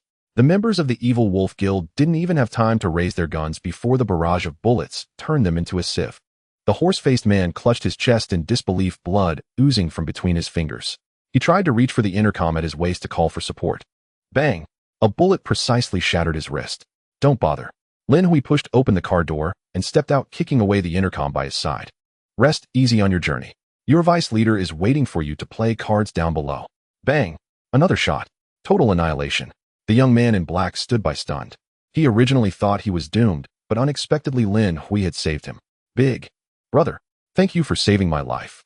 The young man in black knelt on the ground, weeping profusely. "I knew you were a good person, big brother. I didn't recognize Mount Tai." Lin Hui stared coldly into his eyes. "Where's the vehicle upgrade blueprint?" "The blueprint? Right, it's on me. They'll get it for you right now." The young man in black hesitated for a moment, then hurriedly pulled out a blueprint from a pocket compartment and presented it with both hands. Lin Hui took the blueprint and glanced at it. Vehicle Advancement Blueprint LV. For LV. 5 U required materials 1. High-strength titanium alloy X 300 units can be replaced with higher-grade materials for perfect upgrade 2. Recon radar chip 1. 0x1 piece. 3. Precision electronic components X 50 sets 4. Rubber X 50 units 5. High-level bulletproof glass X 50 units. This is indeed the LV5 vehicle upgrade blueprint. Lin Hui nodded in satisfaction and stored the blueprint into a spatial pocket. "Well, big brother, since I've given you the goods, can I leave now?" The young man in black carefully asked. "Leave?" Lin Hui looked at him, a hint of mockery flashing in his eyes. "Weren't you very happy when you used me as a shield just now?" "I." The young man in black's face turned pale. "Big brother, I was wrong. I truly wanted to live. This blueprint can be considered as buying my life, can it? Wanting to live is not wrong." Lin Hui nodded, slowly raising the axe gun in his hand, aiming the muzzle at the young man's forehead. "But in this world, mistakes come with a price. I don't like being schemed against, not even once. In your next life, be more careful." Bang! A gunshot echoed. The body of the young man in black fell straight to the ground. Lin Hui picked up the axe gun, blowing away the smoke from the muzzle, thoroughly satisfied with his shooting skills. He had sought Lu Zai's advice on shooting techniques over the past 2 days, and with his good talent, could basically hit his target at close range. Of course, this was also related to his enhanced physique and better control over his muscles. Putting away the axe gun, Lin Hui looked at Su Qingqian beside him. "Qingqian, clean up the battlefield." "Yes." Su Qingqian's emotions had calmed down, and she had fully adapted to this rhythm, swiftly disassembling vehicles and picking up dropped supplies.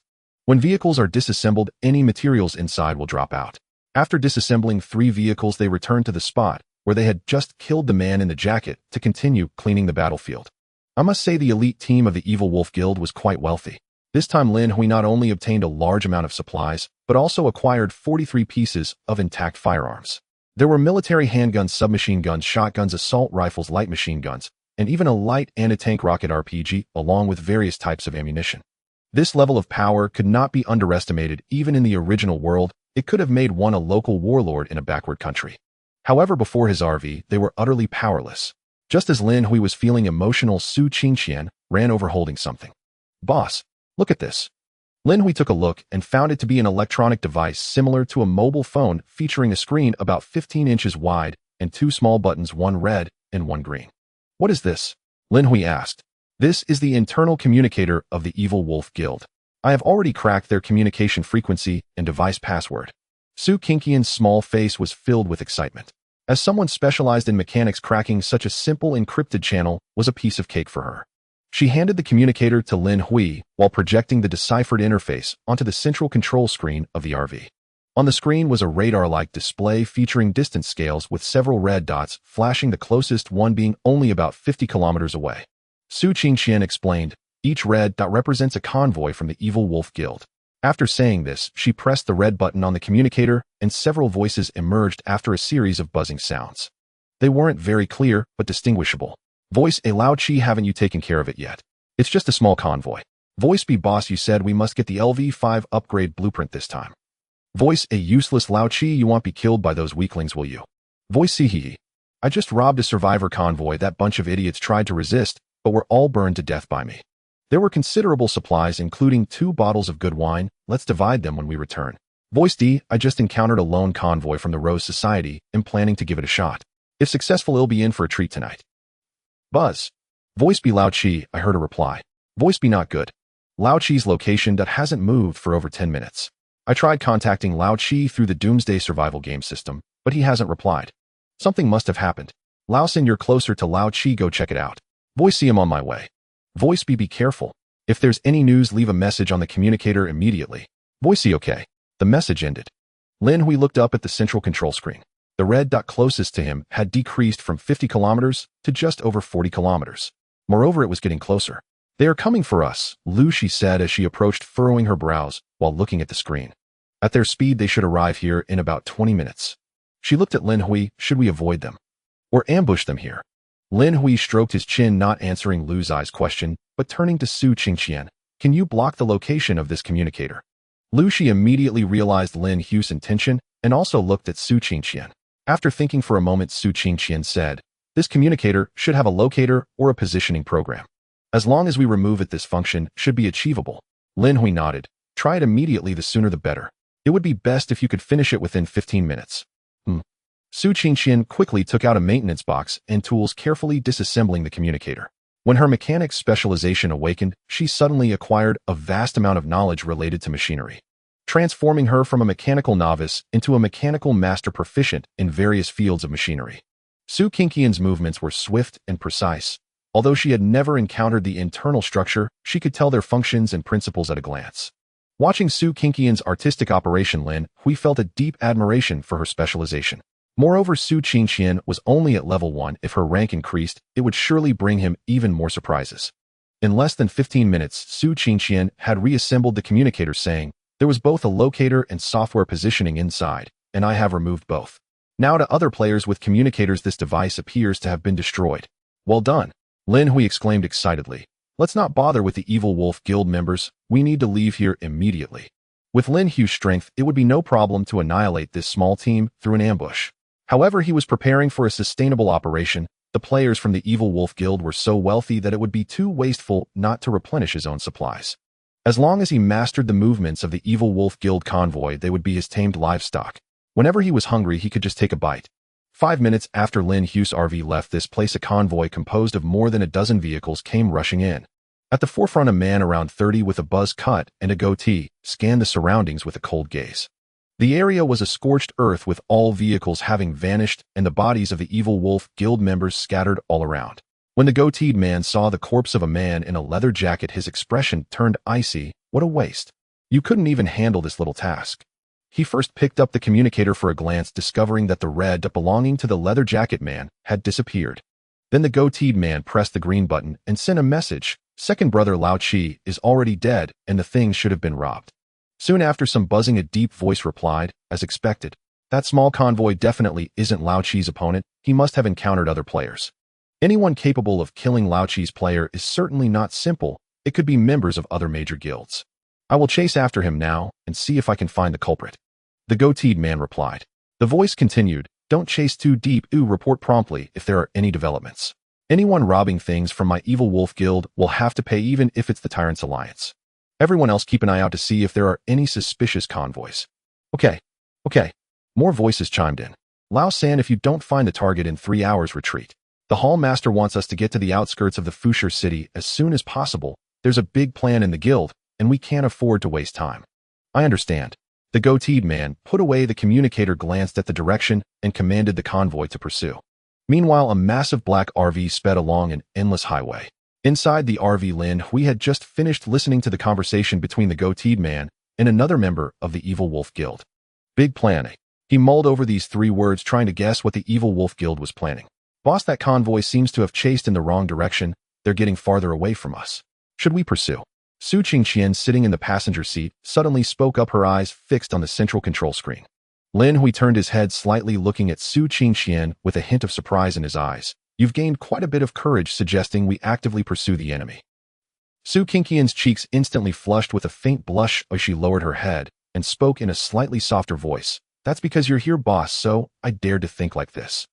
Lin Hui couldn't help but smile at this. We will certainly pursue, but not by charging directly at them. We can change our strategy. What strategy will we change to? Su Qingqian blinked her beautiful eyes. Change tactics. Su Qingqian blinked her big eyes full of curiosity. Boss, can't we just crush through like before? After experiencing the previous one-sided slaughter, this once frail campus beauty seemed to have developed a mysterious confidence in such a simple and brutal fighting style. While crushing through is certainly exhilarating, it's not a long-term strategy. Lin Hui patiently explained while watching the red dot gradually recede on the control screen. First of all, we don't know if the opponent has any trump cards that could threaten our RV. While our RV has astonishing defense, what if the opponent possesses a bizarre, extraordinary item like the Eye of Framing? He paused for a moment, a hint of mockery flashing in his eyes. Right now, we are the hunters. The greatest pleasure for a hunter is not to wrestle with beasts, but to set up a perfect trap, then sip coffee while elegantly watching the prey jump and ultimately struggling and despairing. Su Qingqian pondered thoughtfully and then stared at Lin Hui's face, unable to help but say, Boss, you're so wicked. Lin Hui chuckled and then asked, Qingqian, can you modify anti-tank mines? He had obtained 10 boxes of anti-tank mines totaling 500 units. However, those anti-tank mines were pressure-triggered, quite rigid, and not flexible enough. If they could be modified into controlled ones, the execution of the new strategy would be much smoother. I can. Su Qingqian puffed out her chest, her small face full of confidence. As long as I have the corresponding components, I can modify them. Very good, Lin Hui said, then took out a drone from the alternate space and handed it to Su Qingqian. Modify this too. I wanted to not only see, but also lay eggs. Lay eggs. Su Qingqian was taken aback, then her eyes lit up. Boss, do you mean aerial bombing? Smart. Lin Hui ruffled Su Qingqian's hair and continued. Lastly, I have a challenging task for you. Create an electronic product that can clone voices. I have great use for it. No problem. Su Qingqian clenched her fist. Lin Hui took out various materials from the alternate space along with the anti-tank mines and handed them to Su Qingqian. After Su Qingqian left, Lin Hui turned to the cold and elegant beauty, Lu Shi, who was cleaning the sniper rifle. Lu Shi, your task is to control the situation. If the opponent detects the presence of the anti-tank mines in advance, you will shoot. The first shot must take out their lead vehicle to block the road. Then, whoever dares to get out of the car, list their name. Understood. Lu Shi nodded lightly, her gaze landing on Lin Hui's eyes, unable to resist asking. Lin, what did you do in your original world? Lin Hui blurted out, a college freshman. Military academy. Lu Shi asked again. No, Lin Hui shook his head, then casually added, I did want to enroll in a military academy, though I should have enough scores, but I probably wouldn't pass the political review. Lu Shi opened her mouth, wanting to ask why, but the words stuck in her throat, and she swallowed them back. She felt that this young man had a story. However, years of professional experience told her that if the other party didn't want to say, she shouldn't ask. After a moment of silence, Lu Shi stood up and said, I'll go help Qingqian. Although I don't understand the principles of the machinery, I know a lot about weapons. This is knowledge granted to me by the awakening of the shooting specialization. Go ahead. Lin Hui nodded gently, then suddenly turned the steering wheel sharply, causing the black RV to veer off the road toward the road where the vicious Wolf Guild's convoy was located. While driving, he opened the system panel, preparing to check if there was any information of interest in the regional chat channel. Just then, Lin Hui discovered a private message. He clicked to open it, and it was from a familiar ID, Li Xian. The message had been sent 2 hours ago, and he hadn't opened the system then, so he missed it. Li Xian, are you still there, boss? The 5 of us are working our tails off. We dismantled all the scrap metal from a ruin. We're also looking for many players in the regional chat channel to buy. Li Xian, we collected a total of 15000 units of scrap metal. Can we trade now? Image. JPG image. JPG. In the images were piles of neatly stacked scrap metal resembling small mountains. 15000 units. Lin Hui raised his eyebrows, a satisfied smile curling at the corners of his mouth. This Li Xian works quite efficiently. He is someone worth cultivating. Lin Hui accepted. According to our previous agreement, 150 units of scrap metal in exchange for 50 units of universal fuel. Alternatively, you can exchange for equivalent food and ammunition. The reply from the other side was almost instantaneous, and through the screen one could feel Li Xian's excitement and trembling. Li Xian trade for universal fuel. As long as we have universal fuel, we can travel further and find more scrap metal. You're truly a living bodhisattva, boss. This business will last us a lifetime. Living bodhisattva. Lin Hui chuckled and completed the transaction with a casual gesture. At the same time, he informed Li Xian that he was also collecting waste glass with the purchase price the same as scrap metal. Waste glass can be synthesized into high-grade bulletproof glass, which is also one of the materials needed to upgrade to level 5 vehicles. Closing the system interface, Lin Hui focused his mind and his consciousness entered the alternate space. There a pile of scrap metal loomed like a small mountain. Synthesize, Lin Hui whispered. Buzz. The massive mountain of scrap metal instantly collapsed, countless impurities being removed and the metal atoms rearranged and recombined at the microscopic level. 15,000 units of scrap metal synthesize, 15,000 units of refined steel. 15,000 units of refined steel synthesize, 15,000 units of armored bulletproof steel. 15,000 units of armored bulletproof steel synthesize, 150 units of high-strength titanium alloy. 150 units of high-strength titanium alloy synthesize, 15 units of blue titanium alloy perfect grade critical hit. In just a few seconds, the originally large garbage heap disappeared. In its place were 15 top-grade alloy plates emitting a faint blue glow. 15 units of perfect grade blue titanium alloy. High-strength titanium alloy is already quite rare, let alone the higher-grade blue titanium alloy. 1 unit of high-strength titanium alloy is worth 100 units of universal fuel. No one has ever sold blue titanium alloy, but its price is at least 10 times that of high-strength titanium alloy. And Lin Hui obtained 15 units of perfect-grade blue titanium alloy for just 50 units of universal fuel. This is simply a windfall. However, for Li Xian and the others, that scrap metal was merely trash taking up space. Even throwing it away felt burdensome. To exchange for 50 units of universal fuel was like a pie falling from the sky. Both parties felt they had profited, but Lin Hui clearly won in the grand scheme. Lin Hui further synthesized the steel armored bulletproof steel and blue titanium alloy in the alternate space.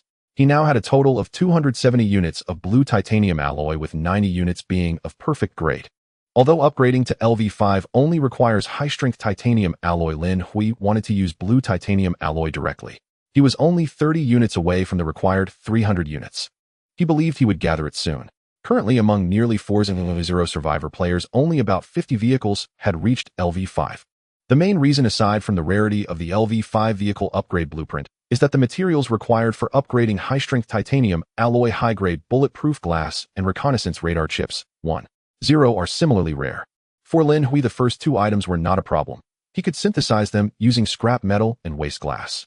Now the key issue is the reconnaissance radar chip, 1. So, the regional chat channel is not reliable, as no one would trade good items. However, Lin Hui had another idea, which was to seize from the players of the Wolf Guild. Surely among them, there were some with level 5 vehicles. As long as that vehicle had reconnaissance radar capabilities, he could take it down and disassemble it to obtain the reconnaissance radar chip, right? 3 hours later, Lin Hui circled around a great distance and finally arrived at his destination. Based on the map of the zombie wasteland and the moving route of the evil Wolf Guild's convoy, he found an excellent ambush position. This place was a canyon flanked by steep rock walls with a road in the middle that could accommodate only 3 vehicles side by side. Just then, Su Qingqian's voice came through stating that all preparations had been completed. Lin Hui immediately stepped on the brake. According to the plan, Su Qingqian and Lu Shi got out of the vehicle. Su Qingqian was laying mines. Lu Shi found a sniping point to hide. Su Qingqian was prone on the road holding a specially designed mine-laying tool, her movements skillful and dazzling. Boss, it's done. 10 minutes later, she wiped the sweat from her forehead and pointed to several concealed spots she had set up. These are the main mines. I've wired 3 times the amount of explosives. The power is enough to obliterate a level 4 armored vehicle. I've also made 2 remote control fuses, ensuring everything is foolproof. And this one too. She pointed at the drone hovering above, which was carrying 2 modified high explosive anti-tank mines. As long as you give the order, it can become a bomber. Well done. Lin Hui nodded in approval, then looked at Lu Shi, who had already set up her sniper rifle in the gap between the high rocks. She was draped in a camouflage net, blending in almost completely with the rocks. Lu Shi, the position is perfect. Everything was ready. Lin Hui drove the RV behind a large boulder. He sat in the spacious and comfortable driver's cabin, where the central control screen displayed 2 images. On the left was a high-definition aerial view transmitted by the drone. On the right was a dynamic radar scan showing red dots. 10 kilometers. 5 kilometers. 3 kilometers. 1 kilometer. Lin Hui played with a detonator in his hand, taking a can of ice-cold cola from the vehicle's refrigerator and gently pulling the tab. Gee. The sound of bubbles was exceptionally clear in the quiet cabin. Meanwhile, a man with a goatee sat in a modified military Hummer of level 4, his expression dark enough to drip water. He had been driving with the convoy across the wasteland for over 3 hours, yet he had discovered nothing. Damn it, where did that player who snatched the level 5 vehicle upgrade blueprint run off to? The goateed man irritably scratched his beard and picked up the walkie-talkie. All vehicles be alert, maintain distance. The terrain ahead is complex, be careful of player ambushes. Though he said this, he didn't genuinely believe there would be an ambush. After all, they were the Evil Wolf Guild. Usually other guilds or players would see the insignia on their vehicles and run away as fast as they could. Moreover, they had over 10 fully armed heavy vehicles, just the mounted machine guns alone numbered 20 along with 2 RPGs and a light mortar. With such firepower, as long as they didn't encounter the Dominance Alliance, they could practically dominate this area. Unless the opponent was completely insane or seeking suicide, anyone who saw this would surely run as far away as possible. Third brother, should we take a detour? I just feel something isn't right. The driver next to the goateed man suddenly spoke up, his courage wavering. Drive slowly and cautiously, the goateed man shook his head. To pursue the player who harmed Lao Chi, he had already wasted some time. If they took another road, it might disrupt an important matter for the guild leader. The convoy slowly entered the canyon. The road here became narrow with shadows casting down, creating a sense of oppression. Above, something inconspicuous seemed to fly past, producing a faint buzzing sound. But no one noticed. Third brother, the road conditions ahead seem a bit off. The soil on the ground seems freshly turned. The driver of the lead vehicle suddenly said over the walkie-talkie. The goateed man felt a jolt in his heart. His instincts, honed from a life of danger, made his scalp tingle. Not good. Stop. Quick stop. He yelled desperately into the walkie-talkie. However, it was too late. Just as the lead vehicle hit the brake, the vehicle jolted abruptly. Sitting in the RV and drinking cola, Lin Hui watched the vehicle entering the red circle on the screen and gently pressed the red button in his hand. Boom! A thunderous explosion, as if it would shatter eardrums, instantly tore apart the tranquility of the valley. That was not just a mine. Instead, it was the triple launch anti-tank mine that Su Qingqian had specially enhanced, detonating simultaneously. A massive fireball soared into the air, sending the heavily armored modified pickup truck weighing several tons flying up to over 10 meters high. The vehicle disintegrated in midair, parts raining down like raindrops, then transforming into a mass of burning scrap metal, crashing heavily onto the second vehicle behind. Enemy attack. There's an ambush. The goateed man felt his ears buzzing, struggling to process the terrifying explosion. The bird above suddenly dropped 2 dark objects, landing perfectly between 2 vehicles attempting to turn around and escape. Boom, boom. Another 2 explosions. Dust and debris flew, rocks scattered. Over there, on the mountain. Counterattack. Give me firepower to level that hill. The members of the Evil Wolf Guild were hardened criminals. After a brief moment of panic, they immediately began to counterattack. A dozen machine guns fired wildly in the direction of the explosions, creating sparks against the rocky walls. But just then, whoosh, a bullet accompanied by a piercing shriek cut through the thick smoke. Bang! The gunner of the second vehicle had his head explode like a watermelon, his headless corpse slumping into the cargo area, fingers still gripping the trigger, the machine gun futilely spraying fire into the sky. Over there, a sniper. Bang! Another shot. A player from the Evil Wolf Guild, trying to get out of the vehicle for cover, was sent flying. Lu Shi had chosen an exceptionally cunning position. It was a natural shooting dead zone, and she was like the Grim Reaper marking names. Each gunshot took a life. The entire convoy was trapped in the narrow canyon, unable to advance or retreat, forced to passively endure the assault. Fear began to spread in everyone's hearts. Damn it! Reverse. Quick reverse. The goateed man looked at his brothers falling beside him, feeling unwilling, but having no choice but to retreat. Where the enemy was remained unknown, how could they fight back?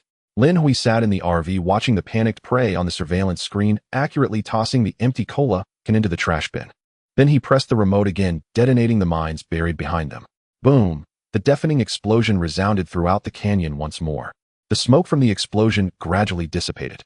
The once orderly and majestic Evil Wolf Guild convoy had now turned into a heap of twisted scrap metal and burning wreckage.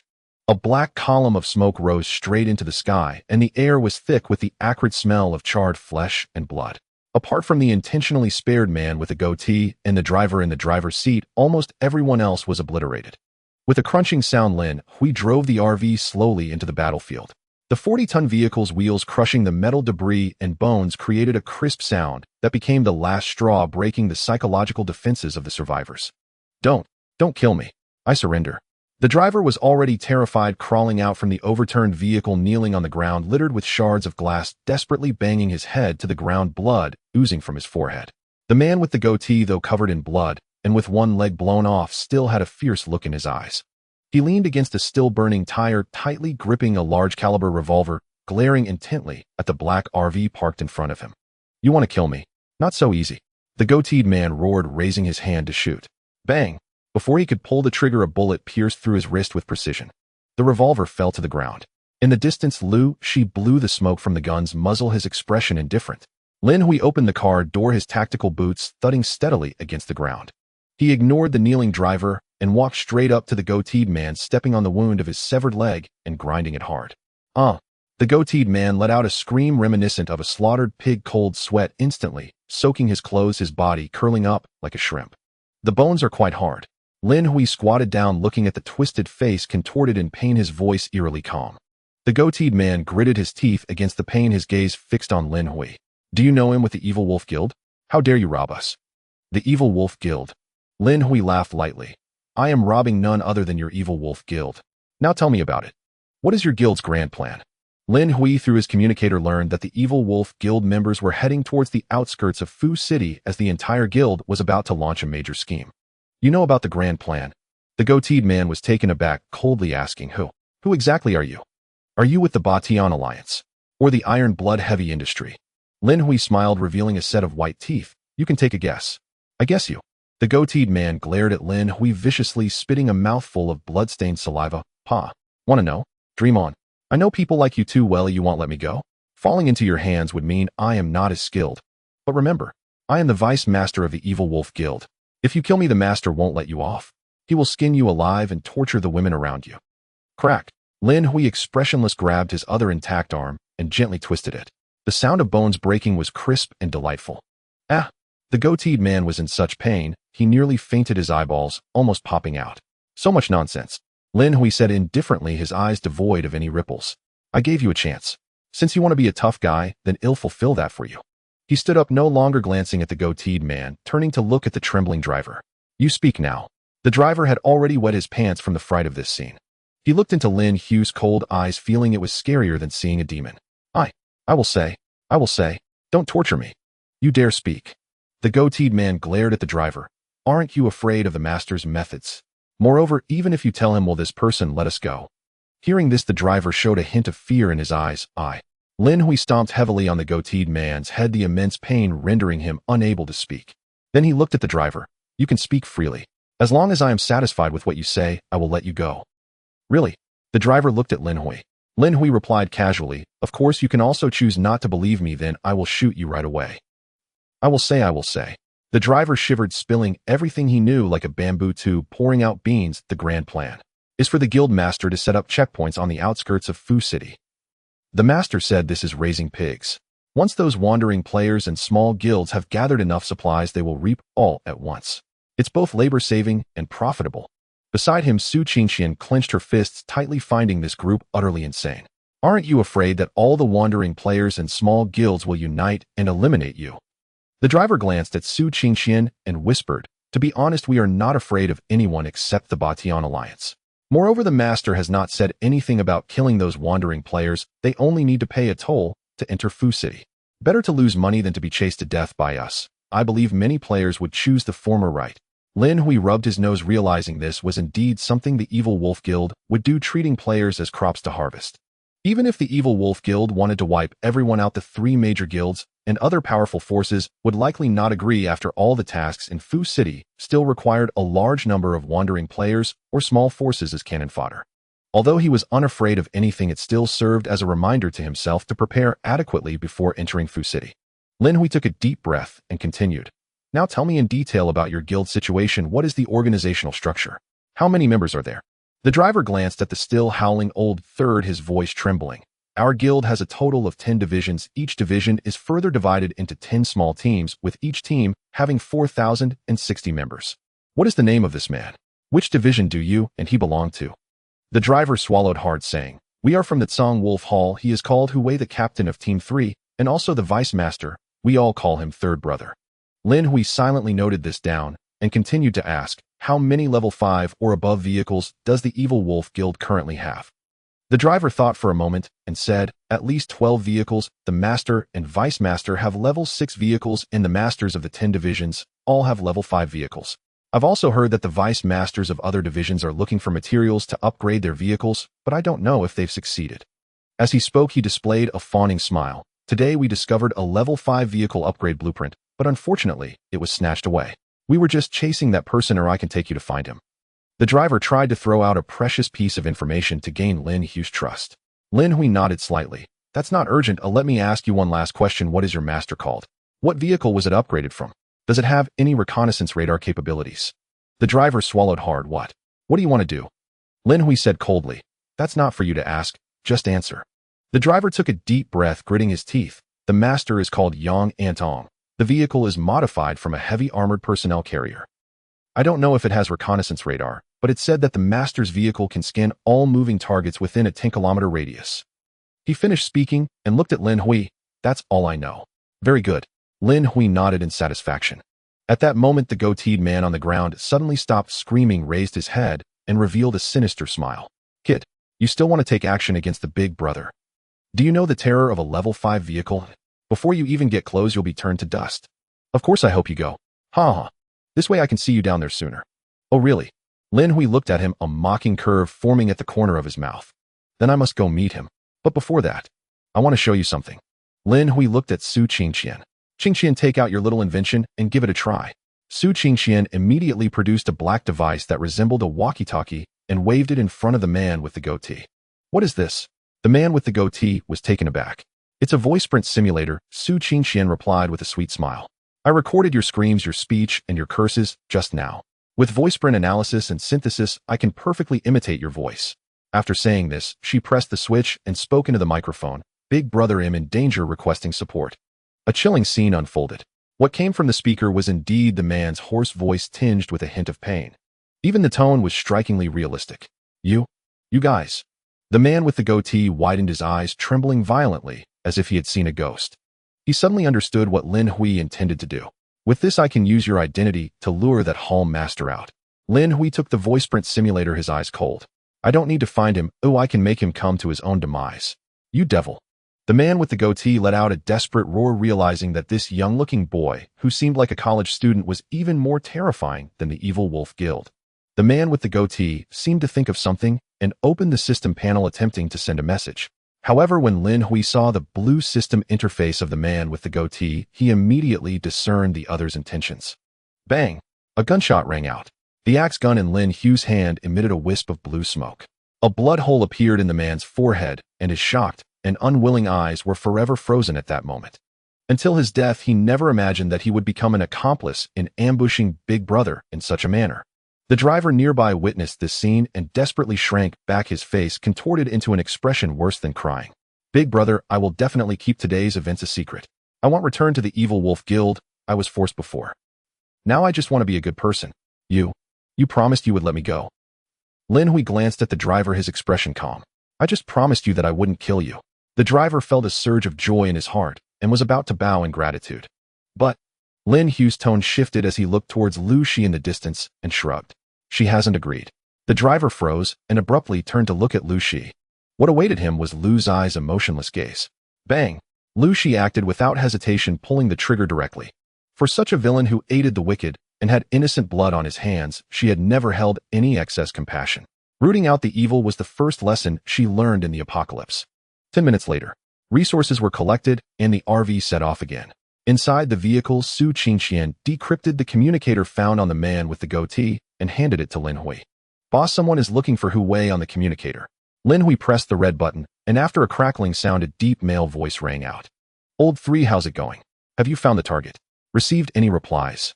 Lin Hui recognized the voice. It was the one the man with the goatee called second brother while eavesdropping.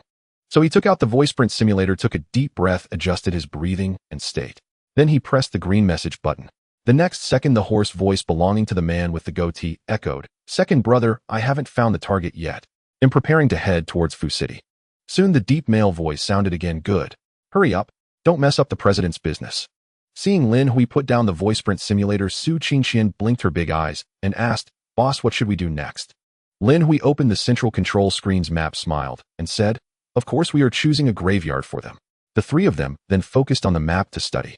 In the end, they chose an abandoned hospital located over 500 kilometers away as their target. After confirming the location, Lin Hui looked at the girl beside him and said, "Qingqian, continue to modify the anti-tank mines and make use of those grenades. We need to make more. This time we have a lot of enemies, so the range for burying mines should be larger. Also make some larger bombs for airstrikes. The kind that can blow up level 5 vehicles." Su Qingqian nodded earnestly. Lin Hui shifted his gaze to Lu Shi, who was wiping her sniper rifle. Her obsession with cleanliness seemed severe. Whenever she had free time, she would wipe her gun. Lin Hui smiled slightly and said softly, "Sister Lu, you've been a president and are quite good at business. How about you take on the purchasing matters from now on as well?" He usually didn't pay much attention to the regional chat channel, thus missing a lot of information and items. If Lu Shi could take over, it would ease his burden. Lu Shi, sitting on the sofa, straightened her back, her shapely figure unmistakably displayed. She shot Lin Hui a glance, fully aware of his thoughts. In the original world, she was the one who commanded others, and no one had ever commanded her. However, she owed Lin Hui a life. As long as the mission in Fu City wasn't over, she was Lin Hui's employee. In truth, this kind of life was quite good. The RV was strong, and did she really need to establish a guild? As this thought crossed her mind, she suddenly jolted. She realized her heart was wavering. She looked at Lin Hui with a complex gaze and sighed, "No problem." Lin Hui smiled and said, "Then he'll have to trouble Sister Lu from now on." Hearing their conversation, Su Qingqian turned around with a grin and said, "Sister Lu, please keep an eye out for gunpowder sensors, batteries, and other items." After this battle, Su Qingqian realized the strategic significance of drones. She prepared to try and see if she could make a drone. "Good." Lu Shi noted this down and looked at Lin Hui. "Boss, what about you?" Lin Hui chuckled and took out a prepared list. Lu Shi glanced at the list, which included gene agents, mental strength agents, extraordinary items, level 6 vehicle upgrade blueprints, reconnaissance radar chips. Lu Shi raised her head and reminded, "Don't you need high-level bulletproof glass?" She remembered that one of the materials needed to upgrade the RV to level 5 was high-level bulletproof glass. "We don't need that." "Oh." Lu Shi nodded lightly, then thought of something and said, "Boss, aren't you going to give me some materials? There are people trading these items in the chat channel. There must be many competitors. If I have to keep asking you for materials, I definitely won't be able to compete with others." This was indeed. Lin Hui nodded, then looked at Lu Shi and Su Qingqian, saying, "You two come with me, they'll take you to a place." "Boss, where are we going?" Su Qingqian asked. "You'll find out when you get there," Lin Hui said, winking. The RV stopped in a concealed location. He led Lu Shi and Su Qingqian into his bedroom. Off. Su Qingqian took a glance at the room, her pretty face instantly turning as red as an apple, and she whispered, "Boss, what are you going to do?" "Am I joining you and Sister Lu?" "That would be so embarrassing." Lin Hui glanced at Su Qingqian and quickly realized that the girl had misunderstood. He tilted his head and smiled at Su Qingqian. "We've known each other for so long. How could you still feel embarrassed?" Su Qingqian's fingers nervously intertwined, hesitating. "Actually, well, you have a point. It's not impossible." It seemed she had made some significant decision, as she suddenly lifted her head only to find Lin Hui was no longer beside her. Shifting her gaze, Su Qingqian saw Lin Hui and Lu Shi standing by a storage cabinet. At this moment, Lin Hui's lips curled slightly as he chuckled. "Haven't you always been curious about where the resources dropped from killing monsters and the materials from dismantling vehicles go?" Su Qingqian gazed at Lin Hui's receding figure, then at the unremarkable locker, the blush on her young face instantly fading, replaced by utter bewilderment. "Huh, that's not it. Huh." She felt so embarrassed she wished she could crawl into a hole in the ground. So the boss had just wanted to show them the supplies. Lu Shi, standing nearby, maintained her aloof composure on the surface, but a flicker of subtle curiosity glimmered in her eyes. She had previously speculated that Lin Hui might have awakened an extremely rare spatial-type spiritual art specialization, otherwise the mountain-like piles of materials and supplies couldn't have vanished into thin air. "Ready?" Lin Hui placed his hand on the locker door handle, glanced back at the two women, and a mysterious smile curled at the corner of his mouth. "What you're about to see might be a bit world-shattering." Click. The moment the locker door swung open, a peculiar wave rippled outward like water rings. The originally dim interior of the cabinet had no end in sight. Instead, it was a void-like entrance shrouded in a soft white glow.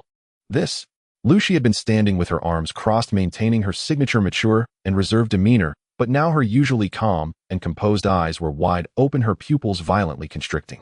As for Su Qingqian, she exaggeratedly covered her mouth. The blush on her face hadn't faded, yet replaced by a pale shock. This is... Su Qingqian's voice trembled. A faint smile played on Lin Hui's lips as he was the first to step into the white light. He turned back and waved at them. What are you standing there for? The two women took a deep breath and cautiously followed him through the illusory radiant door. Boom! It felt as if they had instantly moved from a narrow alley into a grand vast square. The view suddenly opened up. They were now standing in a massive pure white space. There were no lights overhead, yet the illumination was incredibly soft and bright. Lu Shi mechanically turned her head to look at the mountain of supplies on her left. It truly was a mountain. Cases upon cases of bottled water were stacked high, over 1,000 units of universal fuel were neatly arranged, exuding a reassuring industrial aesthetic. Various meats, vegetables, fruits, snacks, daily necessities. In the distance, there were casually placed firearms, ammunition, and steel. So, this is your warehouse. Lu Shi took a deep breath, trying to keep her voice from trembling too much. She had originally thought Lin Hui merely had a slightly larger spatial backpack, but what lay before her was at least 200,000 to 300,000 cubic meters. This wasn't a warehouse, it was clearly a small world. It's a bit messy, haven't had time to organize it yet. Lin Hui casually picked up a bottle of soda, twisted it open, and took a sip, his tone as relaxed as if he were introducing a vegetable patch in his backyard. It's about 200 cubic meters for now. Items stored in this space are perfectly preserved, never decaying. After upgrading the RV to level 4, the space expanded by another 100 cubic meters. In the future, for every level the vehicle gains, the space will double. 200,000 cubic meters. Su Qingqian felt her mind couldn't keep up. What exactly was 200 cubic meters? It was equivalent to the internal volume of a stadium. Boss. Su Qingqian swallowed her gaze, dazed as she looked at Lin Hui. Are you sure you're not a relative of the Doomsday survival game? This wasn't just a vehicle, it was a walking sanctuary. Compared to Su Qingqian's pure shock Lu, she focused on a more practical point, never decaying. She walked over to the mountain-like pile of supplies. The food was incredibly fresh, as if it had just been harvested. Lu Shi was stunned once again. As a former person of authority, she fully understood what this meant. This wasn't just storage, it was a strategic-level resource preservation vault. But that wasn't what shocked her the most. Lu Shi noticed over 200 pieces of alloy stacked there, emitting a faint, ethereal blue luster. She couldn't identify the alloy, but one look told her it was far superior to high-strength titanium. Next to the ethereal blue alloy were dozens of pieces of advanced bulletproof glass. She hadn't seen Lin Hui collect these rare materials before. Moreover, Lu Shi noticed a detail. The steel from dismantled tanks and armored vehicles of the New Light Mutual Aid Society and Evil Wolf Guild, the basic bulletproof glass, the scrap steel from countless abandoned cars, and the high-strength titanium alloy from the abandoned aviation parts factory. All these materials were gone. Here there was only the discarded steel from dismantling the convoy of that goatee-bearded man they had just ambushed. Could it be? A wild thought emerged in her mind. Lu Shi pointed at the pile of blue titanium alloy, hesitating. Boss, these. Lin Hui noticed Lu's eyes reaction, smiled, and casually tossed the empty soda can aside. He walked over to the small pile of steel, gently placing his slender fingers on the heap of scrap metal plates. Sister Lu watched closely. Lin Hui concentrated his mind. Golden legendary affix. Infinite synthesis, activate. In an instant, a dazzling golden light burst from Lin Hui's palm, instantly enveloping the large heap of scrap steel before them. A strange humming sound filled the entire space. Under the horrified gazes of Lu Shi and Su Qingqian, the gray-black steel seemed to melt, beginning to twist, compress, and reconfigure wildly. Impurities were expelled, molecular structures forcibly altered. The originally gray-black mountain of scrap visibly shrank in size. Seconds later, the light faded. The pile of scrap steel was gone.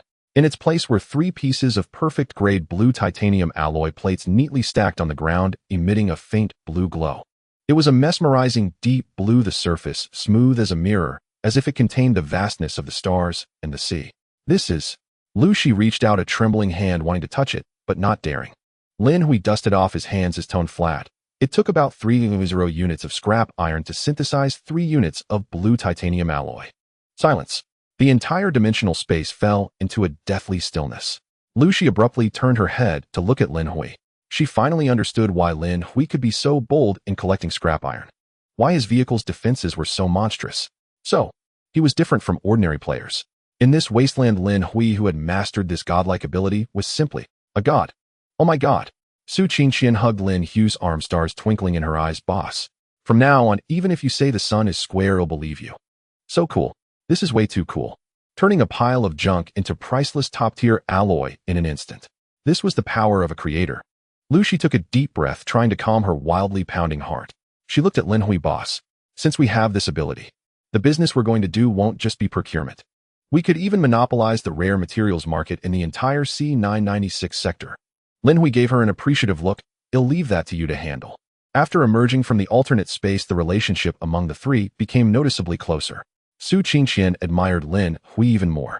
Meanwhile, Lu Zai's sense of belonging to the RV deepened. After witnessing Lin Hui's abilities, she had completely abandoned the idea of establishing her own guild. It was true that she had a strong personality, but if there was someone stronger and more outstanding to lead her, she was willing to take a subordinate role. However, it could only be under Lin Hui. The RV would likely hire more employees in the future, and she had to firmly grasp the position of the second-in-command. Lu Shi looked at Lin Hui, who was returning to the driver's seat silently, drawing a red line for herself. The RV sped across the zombie wasteland. For the next few hours, Lin Hui drove towards the abandoned hospital while effortlessly clearing a few zombie hordes and mutated creatures along the way. With the shaped titanium alloy obstacle-breaking shovel in front of the RV, combined with Lu Zai's incredible marksmanship, Lin Hui easily harvested a large amount of supplies and materials. As night fell, the wasteland was swallowed by endless darkness. Only the occasional sounds of zombies in the distance reminded them that this was the apocalypse. Lin Hui drove the massive RV, gradually stopping in front of a desolate group of buildings following the map's guidance. 200 meters ahead was their destination. According to the map, the name of this hospital was Renai Hospital. We've arrived. Lin Hui turned off the headlights, leaving only the faint glow of the dashboard. Through the large bulletproof windshield, the three looked at the particularly eerie building that appeared even more sinister in the night. The main structure of the hospital had collapsed halfway, resembling a dying giant beast lying in the darkness. He planned to set a trap here and lure the guild leader of the Evil Wolf Guild to annihilate him. At that moment, Su Qingqian suddenly pointed towards the hospital entrance and lowered her voice. Boss, look at the door. Lin Hui adjusted the focus, and with his low light night vision, he instantly saw what was happening over there. In that moment, his brows furrowed slightly. At the overgrown entrance of the hospital, an old bus was surprisingly parked there. It was neither an upgraded Doomsday war machine nor a heavy vehicle of a guild overlord. Moreover, it was the most primitive type of level 1 vehicle. In this wasteland filled with zombies and mutated beasts over 2,000 kilometers away from the starting area, how could a fragile level 1 vehicle be parked here? This is not scientific. Lu Shi held her sniper rifle, her brows tightly knit. How did this level 1 vehicle get here? Lin Hui slowly raised his head, his gaze passing over the eerie bus and looking at the top of the hospital building. In this pitch-dark silence, a light was surprisingly shining from a window on that floor. Is there power supply? Su Qingqian gasped. This area has been abandoned for countless years. The backup generator of such an abandoned hospital should have been scrapped long ago. An old level 1 vehicle. A window glowing with a pale light. In this night, filled with rampant zombies, such extreme abnormality filled the air with a chilling aura. It seems we are not the only players coming here. Lin Hui narrowed his eyes, lightly tapping on the steering wheel. This was the burial ground he had meticulously chosen for the Evil Wolf Guild, and he certainly would not easily give it up. Regardless of who was inside, they had to move. They'll go investigate that vehicle. Lu Shi neatly tied her long hair back, tightened her tactical bulletproof vest, put on infrared night vision goggles, and held the silent sniper rifle, her eyes sharp. As a marksmanship expert, stealth was her forte. Be careful. Lin Hui nodded. Keep communication open. Don't worry. Lu Shi gently nodded and then got out of the RV. The night wind carried a decaying scent as Lu Shi slipped towards the hospital entrance like a ghost. Her movements were very professional, using bushes and abandoned stone pillars as cover while quickly approaching the old bus. Boss, something is off. Lu Zai's low voice came through the earpiece, tinged with a hint of confusion. There's no one in the vehicle, but there are dozens of zombies. Zombies? Lin Hui was taken aback. Yes. Lu Shi pressed against the window to look inside, lowering her voice. These zombies are strange, as if they have lost their senses, wandering inside the bus. Don't touch that vehicle. Check the hospital lobby. Lin Hui said in a deep voice. Qingqian released the drone for support. Received. Su Qingqian's fingers flew over the keyboard as the modified reconnaissance drone silently took off, heading towards the illuminated top floor. Through the window, the corridor was eerily silent. Meanwhile, Lu Shi had already slipped into the hospital lobby. The lobby is chaotic with dried bloodstains and stretchers everywhere, but there are no zombies. Lu Zai's voice came through. Not a single zombie. It's unnaturally quiet. They'll go check the top floor. After saying that, she took the stairs. Second floor, third floor, fourth floor, fifth floor. Everything is normal. No signs of life. Lu Shi lowered her voice. I've reached the top floor now, in the corridor approaching that glowing room. Zzz. Suddenly a burst of electrical noise came through the earpiece. Lin Hui felt an ominous premonition rise within him. Sister Lu, report the situation. What is that? Lu's eyes voice suddenly became urgent, filled with an undeniable hint of terror. What happened? Lin Hui immediately asked. Zzz. There is. Zzz. Bang. A short gunshot rang out and communication was completely cut off. Lushi. Lin Hui suddenly stood up. Boss. The drone footage. Su Qingqian exclaimed. At the moment Lushi was in trouble, she immediately used the drone's weapon to shatter the window glass and burst into the corridor. Lin Hui abruptly turned to look at the screen. In the footage, Lu's body was being dragged into the room by a blurred figure. Just then a shadow flashed suddenly in the drone's lens. Bang! The screen instantly turned to static. The drone was destroyed. It was too fast, or I couldn't see what it was. Su Qingqian's face turned pale. Stay in the vehicle, lock the doors. Be ready to assist me at any time. Without a moment's hesitation, Lin Hui grabbed the axe gun, took the extraordinary item Eye of Framing, and with a thought his muscles instantly tensed up. With a 150-point physique fully unleashed. Boom. He pushed open the car door and jumped out, his whole body hurtling towards the hospital building like a cannonball. Lushi must not die. This was not only because she was his employee, but because she was an irreplaceable ranged firepower in his team. Moreover, being able to make Lushi go missing in such a short time meant that whatever was inside was definitely not simple. Lin Hui rushed into the lobby without sneaking in like Lushi. He chose the most direct approach. A violent breakthrough. Lin Hui did not stop his footsteps and charged directly towards the stairwell. The air was filled with a nauseating stench. He rushed all the way to the top floor. This was the floor with the glowing light. Lin Hui gripped the axe gun in one hand and Eye of Framing in the other, slowing down his pace as his breathing became long and weak. His super hearing allowed him to hear a faint movement coming from deep within the corridor. Drip, drip. That was the sound of liquid dripping. Lin Hui followed the sound to the double doors at the end of the corridor. The pale light was shining through the crack of this door. Lin Hui took a deep breath and suddenly pushed open the door. Bang! The door slammed against the wall with a loud noise. However, the scene before him sent a bone-chilling chill through even someone accustomed to slaughter like Lin Hui. This was an extremely spacious and excessively clean operating room. The shadowless lamp was turned to maximum power, illuminating the room as bright as day. On a bed in the corner, Lushi was sleeping there with no visible wounds on her body, her chest still rising and falling as if she was merely asleep. In the center of the operating room, there was a large special surgical table. On the surgical table lay a monster. It was a giant zombie over 4 meters tall. Its muscles were bulging, its skin a dull grayish blue, and its right arm had transformed into a bony battering ram. Lin Hui's pupils shrank sharply. A level 4 zombie. This was the tyrant among zombies. But that was not the most terrifying part. The most frightening thing was, this level 4 zombie tyrant was being dissected. Its chest cavity had been completely opened, black blood flowing down the tubes into a bucket below, making the dripping sound Lin Hui had heard outside. Next to the giant corpse of the tyrant stood a young girl. She wore a pure white dress over which was a blood-stained, transparent raincoat. Her long silver hair was casually draped behind her, shimmering with a holy yet eerie glow under the shadowless lamp. She looked about 18 or 19, slender and delicate, as if a gust of wind could blow her away. But in her hand, she held a delicate scalpel. That level 4 tyrant, which could withstand even heavy sniper rifles, was easily sliced open and separated like a piece of soft tofu under her scalpel. Hearing the sound of Lin Hui breaking in, the girl showed no panic. Her movements remained elegant, precise, and steady. Plop. She tossed the piece of dark gray mutated organ into a nearby plate. Then she slowly turned around. It was a face breathtakingly beautiful. Beautiful indeed. But the sense of horror peaked in that moment. Lin Hui's muscles tensed to the fullest at that instant. Who is this? A player? A special mutated being? Or a native? The white-haired girl slowly removed her blood-stained rubber gloves, her gray eyes quietly fixed on Lin Hui. The corners of her mouth suddenly lifted slightly, revealing a smile that was both innocent and chilling. You actually are unscathed. Her voice was ethereal, yet carried a hint of eerie excitement. This scene is truly bizarre. The pale shadowless lamp illuminated the operating table, revealing every detail as the air was filled with the acrid scent of decaying blood. On that specially designed metallic table, large enough for a giant to lie upon, the 4th-tier tyrant zombie, which should have been rampaging across the wasteland as the apex predator, now lay as if on an operating table. Its chest had been completely opened, exposing the massive black-purple heart within. The orchestrator of this cruel scene was a silver-haired girl who appeared delicate and fragile. Hearing the silver-haired girl's eerie and excited remark, "You're surprisingly unharmed," Lin Hui did not relax his vigilance. Instead, he tightened his grip on the axe gun. In this apocalyptic world, things that seem harmless are often the most deadly.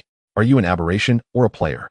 Lin Hui's voice echoed in the empty operating room laden with unmasked killing intent. After all, his understanding of this world was less than one. If some high-tier aberrations possessed extreme intelligence and could infiltrate human player groups through mimicry, he would not be surprised at all. The girl before him, capable of effortlessly suppressing and dissecting a fourth-tier tyrant, looked nothing like a normal human. The silver-haired girl offered no response. She simply tilted her head, her long silver hair cascading down.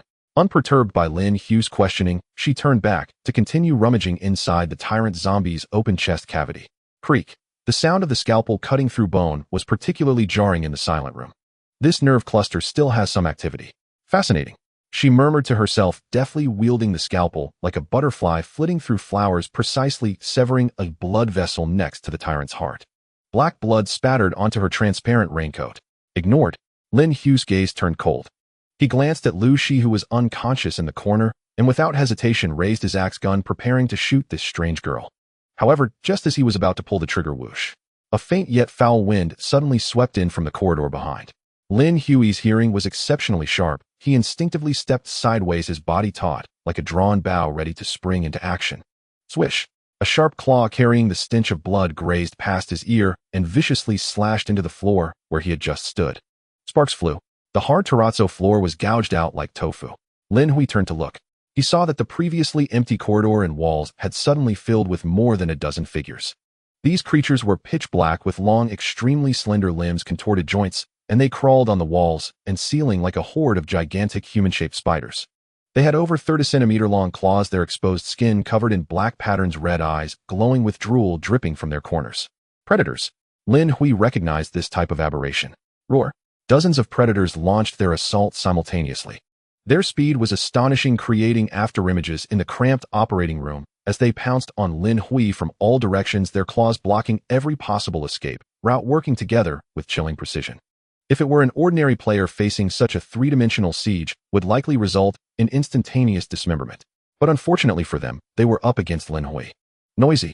Lin Hui's eyes chilled. He showed no signs of panic. He didn't even use the shooting function of the axe gun. Instead, he spun his wrist and wielded it like a melee weapon. In the past, facing so many agile aberrations would have been daunting for him. But now, perfect, let me test the limits of 150 points of physique on you. Bang! Lin Hui did not dodge the predator lunging at him from the front, but instead executed a powerful front kick. With a resounding explosion, the predator's chest caved in, sending it flying like a cannonball, crashing against the wall and turning into a pile of mush. At the same time, a gust of wind rushed from behind. Lin Hui did not even look back. He swung his axe gun in a horizontal arc. Swish! A flash of cold light cut through the air. Crack! The two predators that attempted to sneak attack didn't even have time to scream before being bisected midair. Their severed spines and organs splattered across the ground. The remaining predators were clearly stunned. Their simple brains could not comprehend why this human, who showed no signs of mutation, possessed strength even more terrifying than these monsters. But Lin Hui did not give them a chance to think. He moved. The full eruption of 150 points of physique allowed his speed to surpass even these speed-oriented monsters. Bang, bang, bang. The axe gun spat flames. Each shot at close range accurately shattered a predator's skull or spine. The magazine ran dry. Lin Hui suddenly sensed something darted back and swung his axe gun. Swish! A cold light flashed. The last predator that tried to ambush from behind didn't even have time to scream before being neatly sliced in half. This is the art of combat. No flashy skills, just pure speed and power. In less than 2 minutes, over a dozen predators capable of slaughtering a standard player squad had turned into a sea of corpses.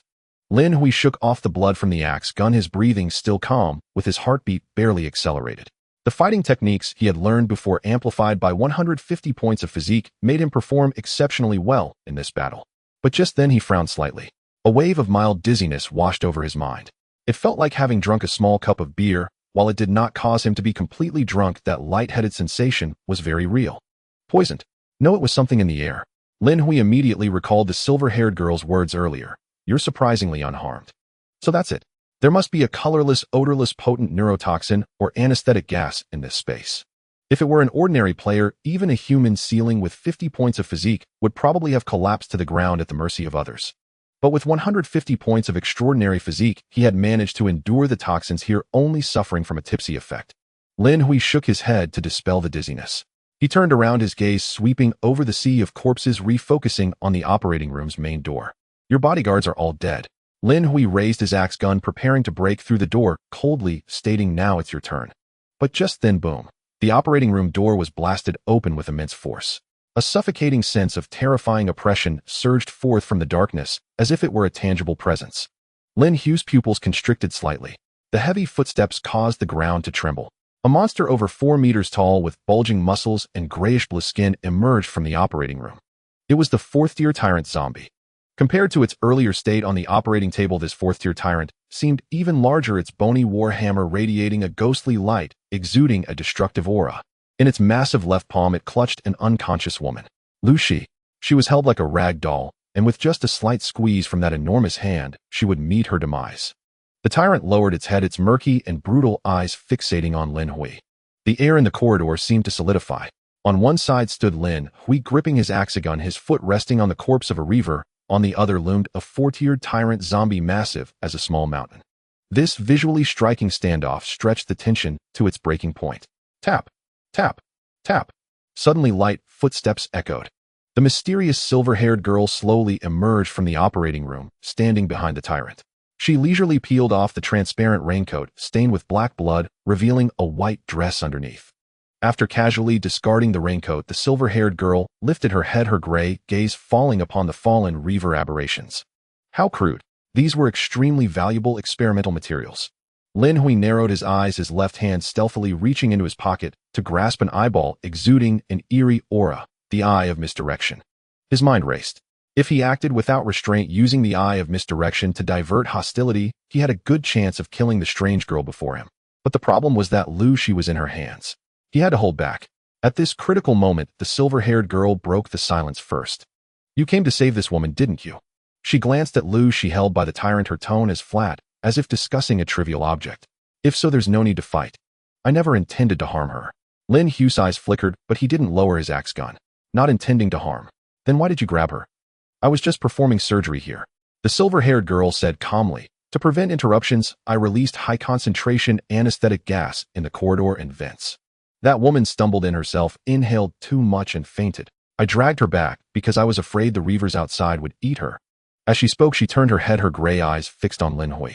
The previously indifferent gaze suddenly erupted with a fervent light. Lin Hui recognized that light. It was like Su Qingxian seeing premium materials or a starving wolf spotting meat. Compared to her, I'm more curious about you. The silver-haired girl stepped forward, ignoring the weapon in Lin Hui's hand, and leaned in to scrutinize him. Such a high concentration of the agent, yet you're almost unaffected. She licked her lips, her voice trembling with excitement. Your physique must have surpassed human limits. Even most aberrations. A perfect research subject. Lin Hui felt a chill run down his spine. He took an imperceptible step back and said coldly, since it's a misunderstanding, have it release her. He pointed at the tyrant. And why can you control this thing? The silver-haired girl glanced at the tyrant, behind her a flicker of pride in her eyes. This is my creation, Tyrant 1. All I had to do was remove the virus control center in its brain, implant a special parasite, and then apply my agent.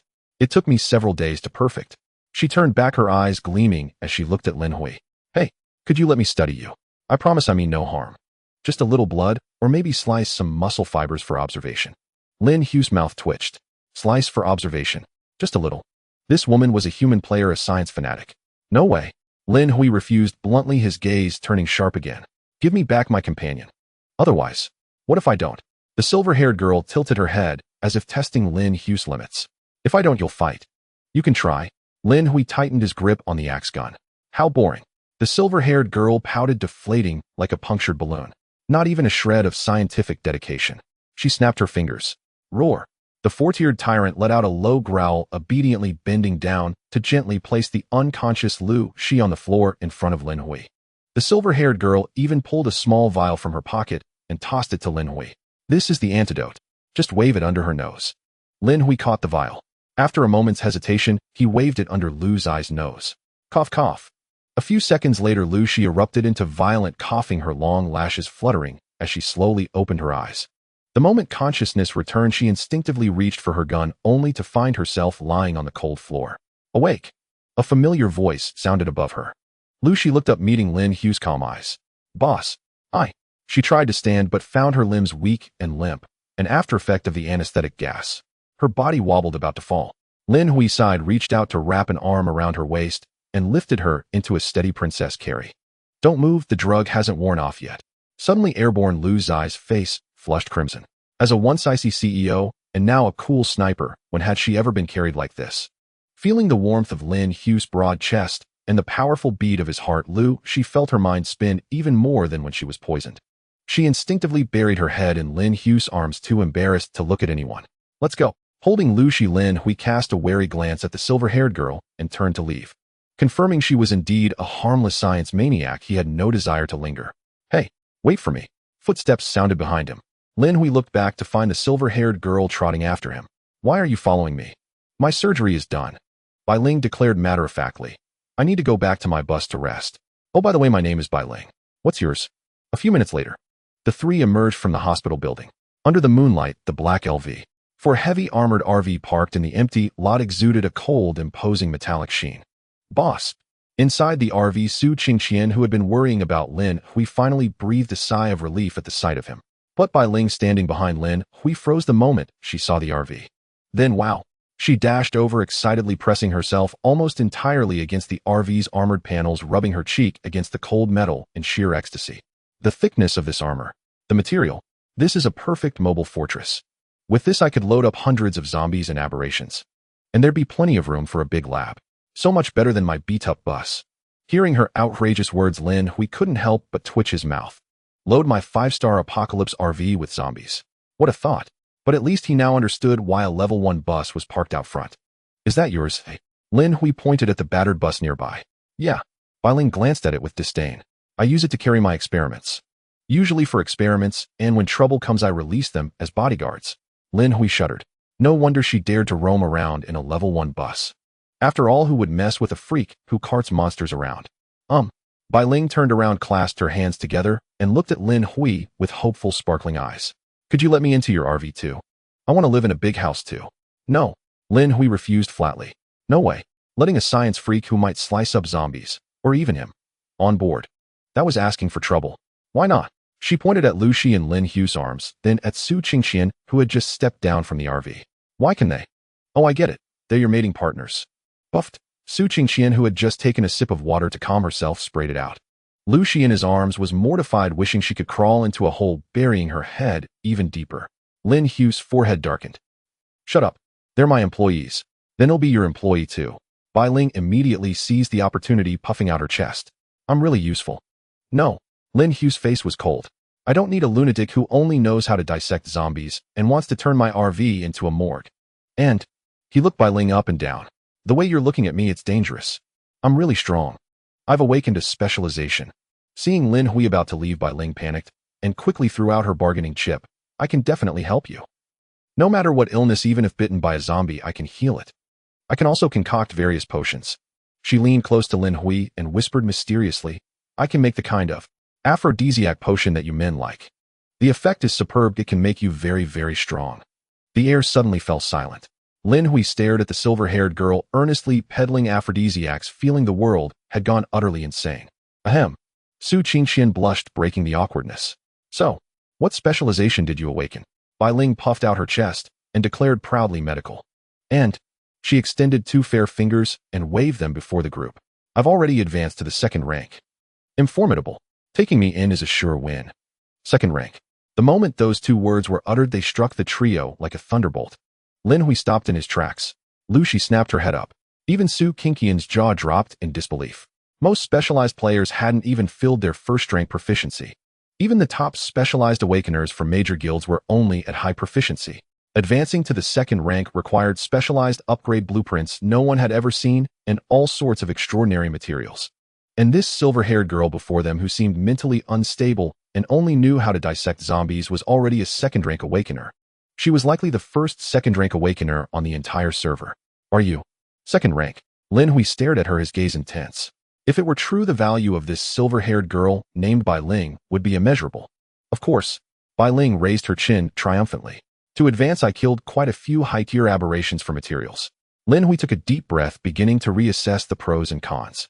A 2nd rank powerful support who could also control zombies. Such combat power joining the team would be a tremendous asset for the upcoming trip to Fuchsia City. Even if she was a mad scientist. Lin Hui. Lu Shi in his arms gently tugged at his collar and whispered, if she is a second-rank medical specialization awakener, she'll be very useful to us. In this bizarre apocalypse, having a doctor and a scientist who studies monsters is too important. Lin Hui nodded. He looked at Bai Ling, whose large inquisitive eyes were fixed on him and the RV. All right, I agree. Lin Hui finally relented. You can get on board as our exclusive doctor. Yay, Jay. Bai Ling cheered and immediately rushed for the RV, but then stopped, pointing at the broken bus. Then where do I put my bus full of zombies? They're all my precious experimental materials, including that 4th-rank zombie tyrant. Can't waste them. Lin Hui's face darkened, and he glared at her. Those filthy things absolutely cannot come on board. Turning the RV into a Resident Evil scene. No way. Bai Ling's face instantly fell like a little girl told she couldn't keep a kitten. But Lin Hui changed his tone, looking at her pitiful expression. After all, she was a second-rank specialized talent, so he needed to offer a carrot. When my RV upgrades to level 5, I'll carve out a separate sealed laboratory for you at the back. Then you can do whatever you want, but for now, absolutely not. Really? Bai Ling's eyes lit up again. Deal. Although it was a shame not to bring zombies on board, now the promise of a future independent lab was far more tempting. Get in. Lin Hui exhaled. Okay, boss. Bai Ling cheerfully scrambled into the RV. The moment Bai Ling truly stepped inside the RV, this science fanatic, usually only interested in research, was completely stunned. She stood at the entrance, her feet on a warm carpet, a soft, warm-toned ambient light above her head.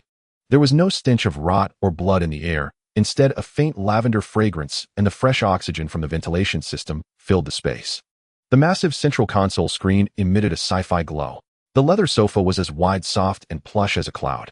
In the open kitchen nearby, a double-door refrigerator hummed softly. Most importantly, constant temperature at 26 degrees.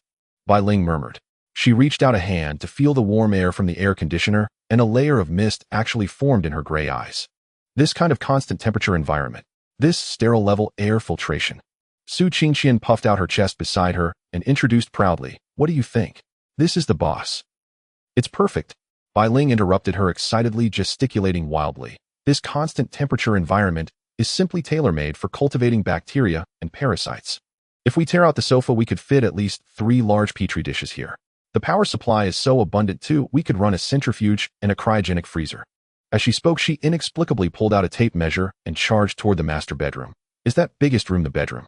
Just throw out the bed and I could. Slap. A large hand mercilessly pressed down on her head. Lin Hui's face was dark, veins bulging on his forehead. That's where I sleep. You dare touch my bed. Bai Ling shrank her neck in grievance and muttered, sleeping only needs 2 square meters, what a waste of space. Shut up. Lin Hui pointed toward the bathroom. Now immediately, right this second, go take a shower. Wash that stench of blood off you. That's an order. Oh. Watching Bai Ling take the clothes Su Qingqian had prepared and disappear into the bathroom, Lin Hui let out a long sigh, feeling his temples throb. 15 minutes later, the sound of water in the bathroom stopped. Click. The door opened. A wave of steam carrying the scent of shower gel rushed out. Lu Shi and Su Qingqian, who were sitting on the sofa drinking coffee, turned their heads simultaneously, and then both their expressions became somewhat complicated. Bai Ling emerged. She wasn't wearing the conservative pajamas Su Qingqian had prepared for her. Instead, she was only wearing one of Lin Hui's spare, oversized white shirts. Because of her petite figure, the shirt hung on her like a dress, barely covering the tops of her thighs. Her 2 pale legs were straight and long, her skin tinged a faint pink from the hot water, dazzlingly white. Her silver-white hair was wet and draped over her shoulders, the tips still dripping, the water trailing down her collarbone and into the deep neckline. Most devastatingly, because she wasn't wearing underwear, the damp shirt fabric subtly clung to the curves of her body, exuding a primal, defenseless allure. Ah, that feels good. Bai Ling, completely lacking any self-awareness as a woman, plopped down carelessly on the sofa. With her movement, the hem of the oversized shirt rode up, slightly revealing large expanses of snow-white skin. Ahem. Su Qingqian, who was drinking coffee, nearly choked. Her small face flushed crimson instantly, and she instinctively looked at Lin Hui's reaction across from her. Oh no. This newcomer, though a science nut, had a figure. Skin. It was just cheating. And she was going commando. If the boss lost his self-control. Lin Hui quickly turned his head away and took a big gulp of cola to calm himself. Though he was a gentleman, the visual impact was indeed a bit strong.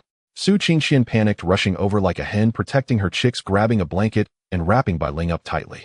No, you must wear clothes. We're in the RV with a man present. How can you have no sense of shame? Sense of shame. Bai Ling blinked her big eyes, poking her silver head out of the blanket, and argued with a perfectly natural scientific tone, "We're all humans who our skeletal muscles organ structures are mostly the same. What's there to hide? In the eyes of medicine, it's just a combination of fat, water, protein, and inorganic matter." She looked at Lin Hui, her gaze clear without a trace of impurity. "Boss, do you want to see? If you want to study my body structure, I can take it off and cooperate, as long as you let me study you too." Puffed. This time it was Lu Zai's turn to spit out her drink. This mature woman looked at the natural airhead before her, whose game was dangerously high-level, and alarm bells rang in her heart. This wasn't a science maniac. This was a high-end green tea. No, she genuinely didn't care. This kind of unintentional seduction was the deadliest. "I'm not looking, and I have no interest in being studied by you." Lin Hui ground out through clenched teeth.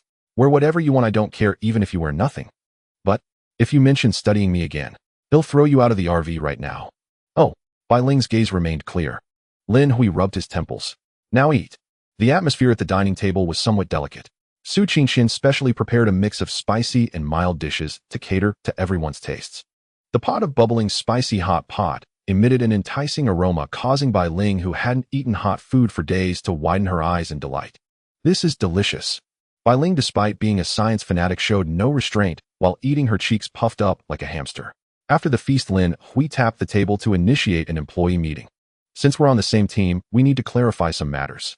Lin Hui looked at Bai Ling with a serious expression. "You said you specialize in the second tier. What are your specific abilities?"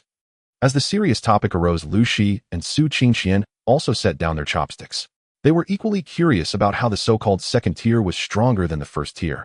Bai Ling licked the grease from the corner of her mouth, her expression becoming slightly serious. "You must have felt it right." She looked at Lu Shi and Su Qingxian, extending a finger. "In the first tier, aside from spiritual techniques and summoning, the other specializations merely skim the surface of the extraordinary, mostly remaining within the realm of human." Su Qingxian nodded, acknowledging the truth of that statement.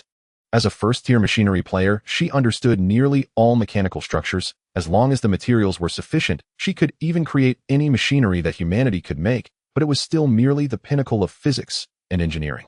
Lu Shi did not refute this either. Her first-tier shooting not only made her proficient in the use of various firearms, but also turned her into a sharpshooter, hitting every target, yet it remained within the realm of human capability.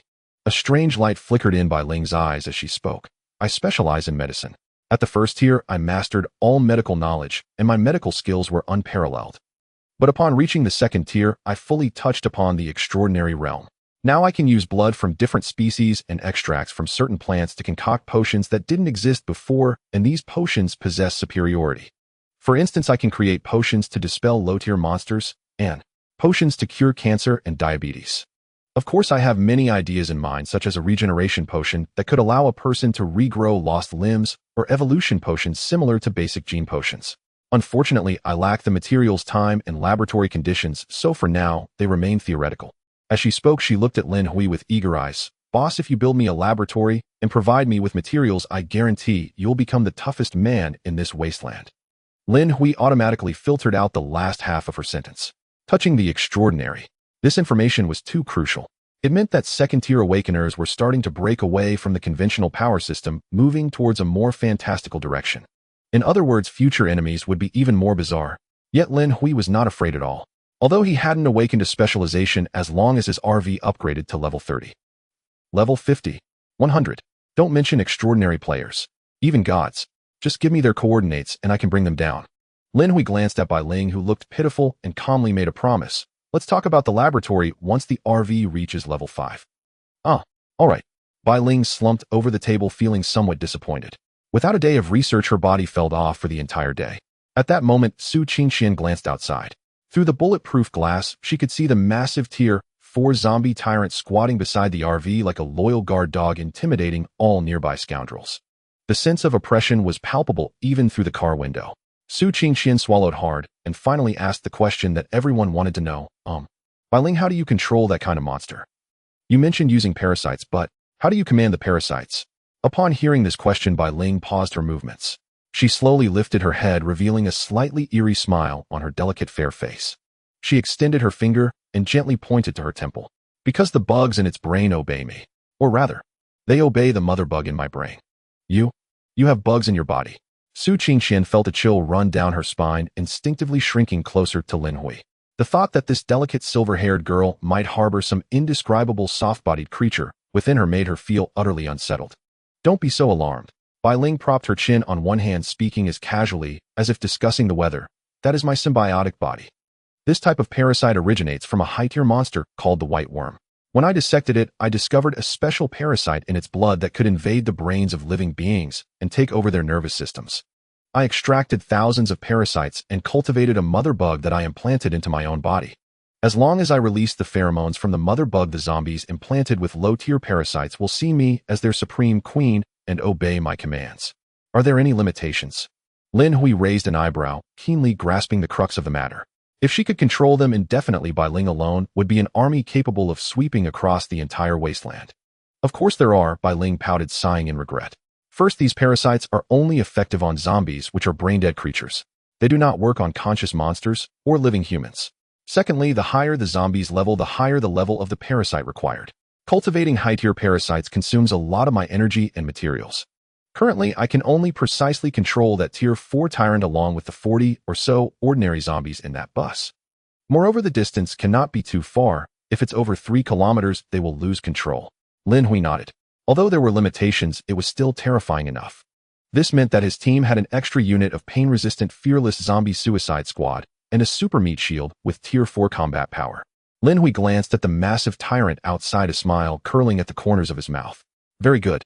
His fingers lightly tapped the table, his eyes shining. With your assistance, the ambush plan, which initially had a 90 success rate, now has a success rate of 99.9.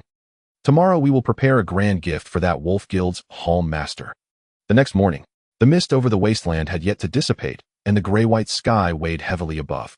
The abandoned Renai hospital lay in ghostly silence, with only the occasional distant roar of zombies breaking the stillness. Inside the RV, Lin Hui sat in the driver's seat, toying with the communicator he had scavenged from the man with the goat beard, eavesdropping on the movements of the evil Wolf Guild. Lucy had already followed the plan, driving the dilapidated level 1 bus away from the hospital. Meanwhile, Bai Ling was squatting in the clearing beside the RV, feeding a low-level zombie from the bus. Eat up, only when you're full will you have the strength to work. She skillfully sliced open the zombie's belly with a scalpel, then stuffed a modified anti-tank mine inside, sewing it up. A bizarre, yet harmonious scene. The scalpel in Bai Ling's hand was an extraordinary item, exceptionally sharp.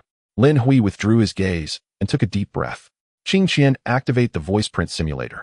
Received Hu Weiss, the goat-bearded man's third brother, voice model loaded, similarity 100. Su Qing Qian's voice came through the headphones. Lin Hui pressed the green button on the communicator, adjusted his sitting posture, and even deliberately raised his legs to jog in place a few times, making his breathing rapid and erratic. Everything was ready. ZZZZ, brothers. Come help me. Lin Hui shouted into the communicator, his voice hoarse and filled with panic, despair, and a tremor of extreme excitement. That hoarse, raspy voice sounded just like Hu Wei himself resurrected. The channel fell silent for a few seconds. Immediately after, a calm and cold male voice swiftly responded, third brother. It's me, the second brother. Why is there so much noise on your end? What's going on? I'm in danger. Lin Hui gasped, speaking rapidly. I just... Huff. Attacked a convoy. I only intended to make some quick gains, but guess what I got? What? The other side is blue titanium alloy. A full 30 units of blue titanium alloy. Lin Hui's voice instantly rose 8 octaves, cracking just right. And I also heard that unlucky fellow begging for mercy before he died, saying that his boss has a LV-6 vehicle upgrade blueprint. A dead silence ensued. It took a full 5 seconds before the communicator relayed the second brother's suppressed excitement. Third brother. Are you sure it's blue titanium alloy? An LV-6 blueprint. Third brother, is this for real? Another voice chimed in, belonging to another deputy leader. Absolutely true. That unlucky fellow shouldn't have lied to me. He even showed me a photo. Lin Hui continued to act, even giving his thigh a hard slap for effect. But the other side has a LV-5 heavy armored vehicle with reconnaissance radar, and I was just about to launch a sneak attack when I was spotted. My vehicle can barely hold on. Come support me. If we take this hall, Art Sanglong Hall, we'll have a level 6 vehicle. Boom. To increase realism, Su Qing Qian detonated a few grenades in the distance. Oh, they're closing in on me. Brothers, hurry. ZZZZ. Lin Hui abruptly cut off the communication. The moment he set down the communicator, the expression of terror worthy of an actor vanished from his face, replaced by a cold smile of a hunter watching its prey fall into the trap. Blue titanium alloy LV-6 blueprint. Lin Hui looked at the flashing red dots on the radar screen of the central control panel, chuckling lightly. I don't believe you can resist this bait. To make this lie more convincing at this moment, she was driving the dilapidated Level 1 bus, speeding across the wasteland, creating a moving signal source trail, heading straight for the abandoned Renai Hospital. Meanwhile, 200 kilometers away from Renai Hospital, on a rocky shore, a large convoy was stopping to rest. There were at least 20 or 30 modified armed vehicles like a pack of iron wolves exuding an aura of lethal intent. At the center of the convoy stood a massive LV-5 modified armored personnel carrier. The vehicle was equipped with reconnaissance radar and a Gatling gun on the roof, its heavy armor painted with red skull patterns. Inside, a man with a buzz cut was seated on a leather sofa playing with a bloody dagger. This man was Yang and Tong, the leader of the Evil Wolf Guild's Songlong Hall. This man's appearance was highly recognizable, a bit like the martial arts star Andy Lau, especially the scar that ran from his mouth to his ear, making him look particularly fierce and brutal when he smiled. At this moment, he was in a good mood. Kneeling at his feet were a few trembling survivors. Please, don't kill me, a female player cried, her clothes disheveled. Yang and Tong grinned, revealing a mouth full of yellowed teeth. He ignored the woman's pleas and grabbed a male player nearby, skillfully binding a ticking black device to his chest. Run. Yang and Tong patted the male player's face, grinning maliciously. This is a time bomb, only 5 minutes. If you can run 2 kilometers, the bomb will deactivate automatically. If you can't make it, boom, you'll be fireworks. Run. The male player was terrified, scrambling and crawling out of the door, sprinting into the depths of the wasteland.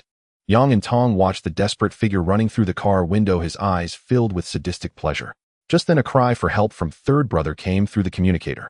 Especially upon hearing the phrases blue titanium alloy and LV-6 blueprint, Yang and Tong's previously mocking expression instantly froze. He straightened up abruptly, the dagger in his hand stabbing into the table with a thud. Blue titanium alloy. LV-6 blueprint. His breathing became heavy and a greedy light sparked in his eyes. As a LV-5 vehicle owner, he understood all too well what these two terms meant. The current top players, the strongest vehicles, are only LV-6. To break through LV-6, the most crucial elements are the LV-6 blueprint and its rare core material blue titanium alloy. LV-6 vehicles would no longer be mere armed vehicles, but true land cruisers capable of launching small missiles. This was a true qualitative change. Leader. A voluptuous woman with big wavy hair hesitated. Could this be a trap? A trap? Yang and Tong sneered, his gaze contemptuous. In this area, who dares to set a trap for me? Besides, I know third brother well. He's tough and would never lie to me. More importantly, he didn't want to miss this opportunity. Ever since the current president Zhang Yaoyang successfully usurped power, he had been suppressing them, fearing a repeat of history. If he didn't rely on himself, upgrading to LV-6 could take forever. If he could upgrade his vehicle to level 6, Yang and Tong could establish his own power and even reverse the situation to swallow the Evil Wolf Guild. That's the power to launch missiles. Yang and Tong licked his lips, desire overcoming any trivial doubts. Moreover, he had absolute confidence in his strength. LV-5 heavy armored vehicle, a fully armed convoy combined with his specialization ability. Even if it was truly a trap, he was confident he could crush everything. Send my orders. Yang and Tong stood up abruptly, shouting into the communicator, second brother, you lead the main force to continue to Fushur as planned. I'm going alone to support third brother. Looking at the red dot on the radar representing third brother, Yang and Tong's lips curled into a mad arc. At that moment, a dull roar sounded from a distance. The male player who had run out exploded into a cloud of blood mist just a few hundred meters away from 2 kilometers. Yang and Tong didn't even glance at it, kicking the car door open. Let's go. A small convoy of 25 fully armed elite modified vehicles led by Yang and Tong's massive armored vehicle charged madly toward the direction of Renai Hospital. On the top floor of the abandoned hospital, Lin Hui gazed at the rapidly approaching red dot on the central control screen, a faint smile curling at the corners of his mouth. The red dot moved with incredible speed, exuding an arrogant momentum as it charged directly toward the abandoned hospital. The fish has taken the bait. He turned his head to look at Bai Ling, who was perched on the windowsill. Bai Ling, are you ready? Your patient is almost here. Bai Ling turned her head, smiling like a pure little devil, a sickly fervor flickering in her gray eyes. Don't worry, boss.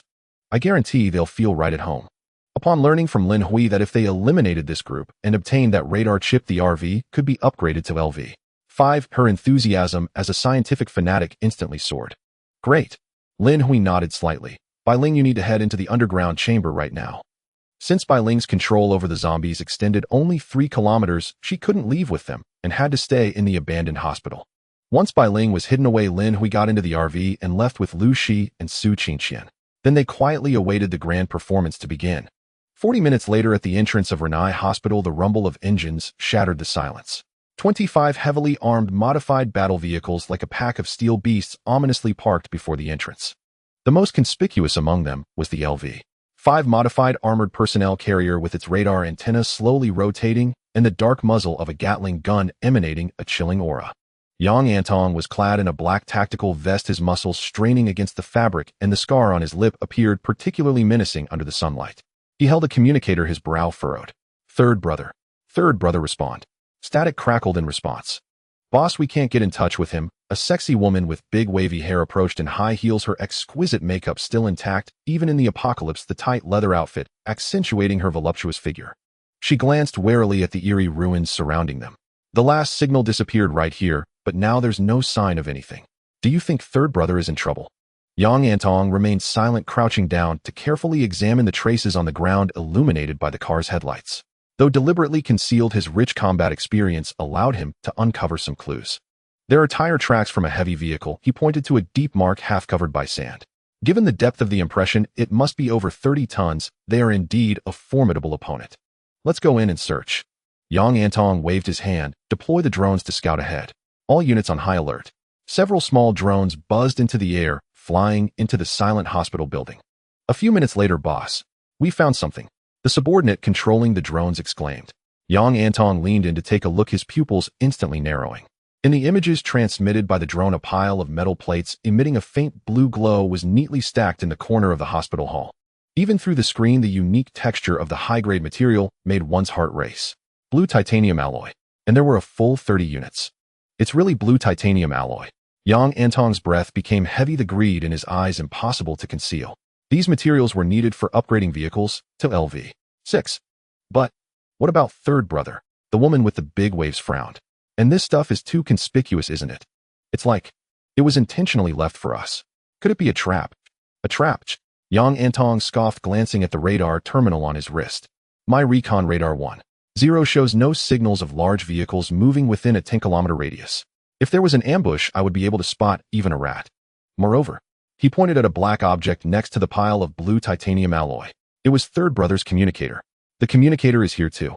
This indicates that third brother did indeed come here, but he might have hidden the items to divert the pursuers. Or he might already be dead. Regardless, Yang Antong took a deep breath, a touch of emotion crossing his face, though it appeared insincere. Third brother truly has a sense of loyalty. To ensure the blueprints and materials do not fall into enemy hands, he went to such lengths. Good brother. Once we secure the items, I will definitely erect a monument for you. Team 1.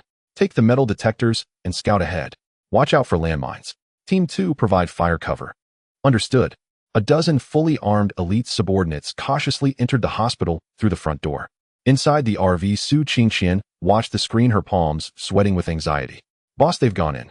But they are being so cautious using metal detectors to scout. Thankfully, we didn't bury the mines simply in shallow layers like before. Lin Hui sat in the boss chair holding a glass of red wine, gently swirling it. Don't worry. The most dangerous mines are not underground. He contacted Bai Ling, who was still at the abandoned hospital. Bai Ling, it's time for your little cuties to take the stage. Received. Bai Ling chuckled. In the hospital hall, several members of the wolf pack were scanning the ground with metal detectors. Beep, beep, beep. The detectors suddenly emitted a series of urgent beeping sounds. There's a mine. The team leader shouted, and everyone instantly scattered. A sapper cautiously dug up the tiles, only to find that what was buried below was not a landmine, but a broken steel bar. Damn, what a false alarm. The team leader wiped the cold sweat from his brow, cursing as he kicked a nearby pile of debris. Just then a low growl echoed from the shadows. Roar. Suddenly 5 or 6 first-level zombies, their bodies rotting, lunged out at them. Zombies. Open fire. Rat-a-tat-tat. The sound of gunfire erupted. Several elite members of Team 2 had good aim, and their weapons were all top-notch. Ordinary zombies posed no threat at all. Before they could reach them, their heads were blown off. Puffed. Black blood splattered. A few zombies fell to the ground, twitching a few times before going still. TCH, that gave me a scare. The team leader of Team 2 spat disdainfully. These rotten flesh bags think they can ambush us. However, when he attempted to move forward, he suddenly froze. After the zombies were killed, in addition to dropping ordinary supplies like biscuits and mineral water, they surprisingly also dropped 2 round dark green metal discs. And a tank mines. One member of Team 2 exclaimed excitedly, "This is a great find."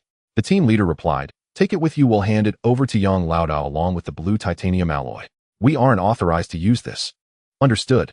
The following actions of the two teams went very smoothly.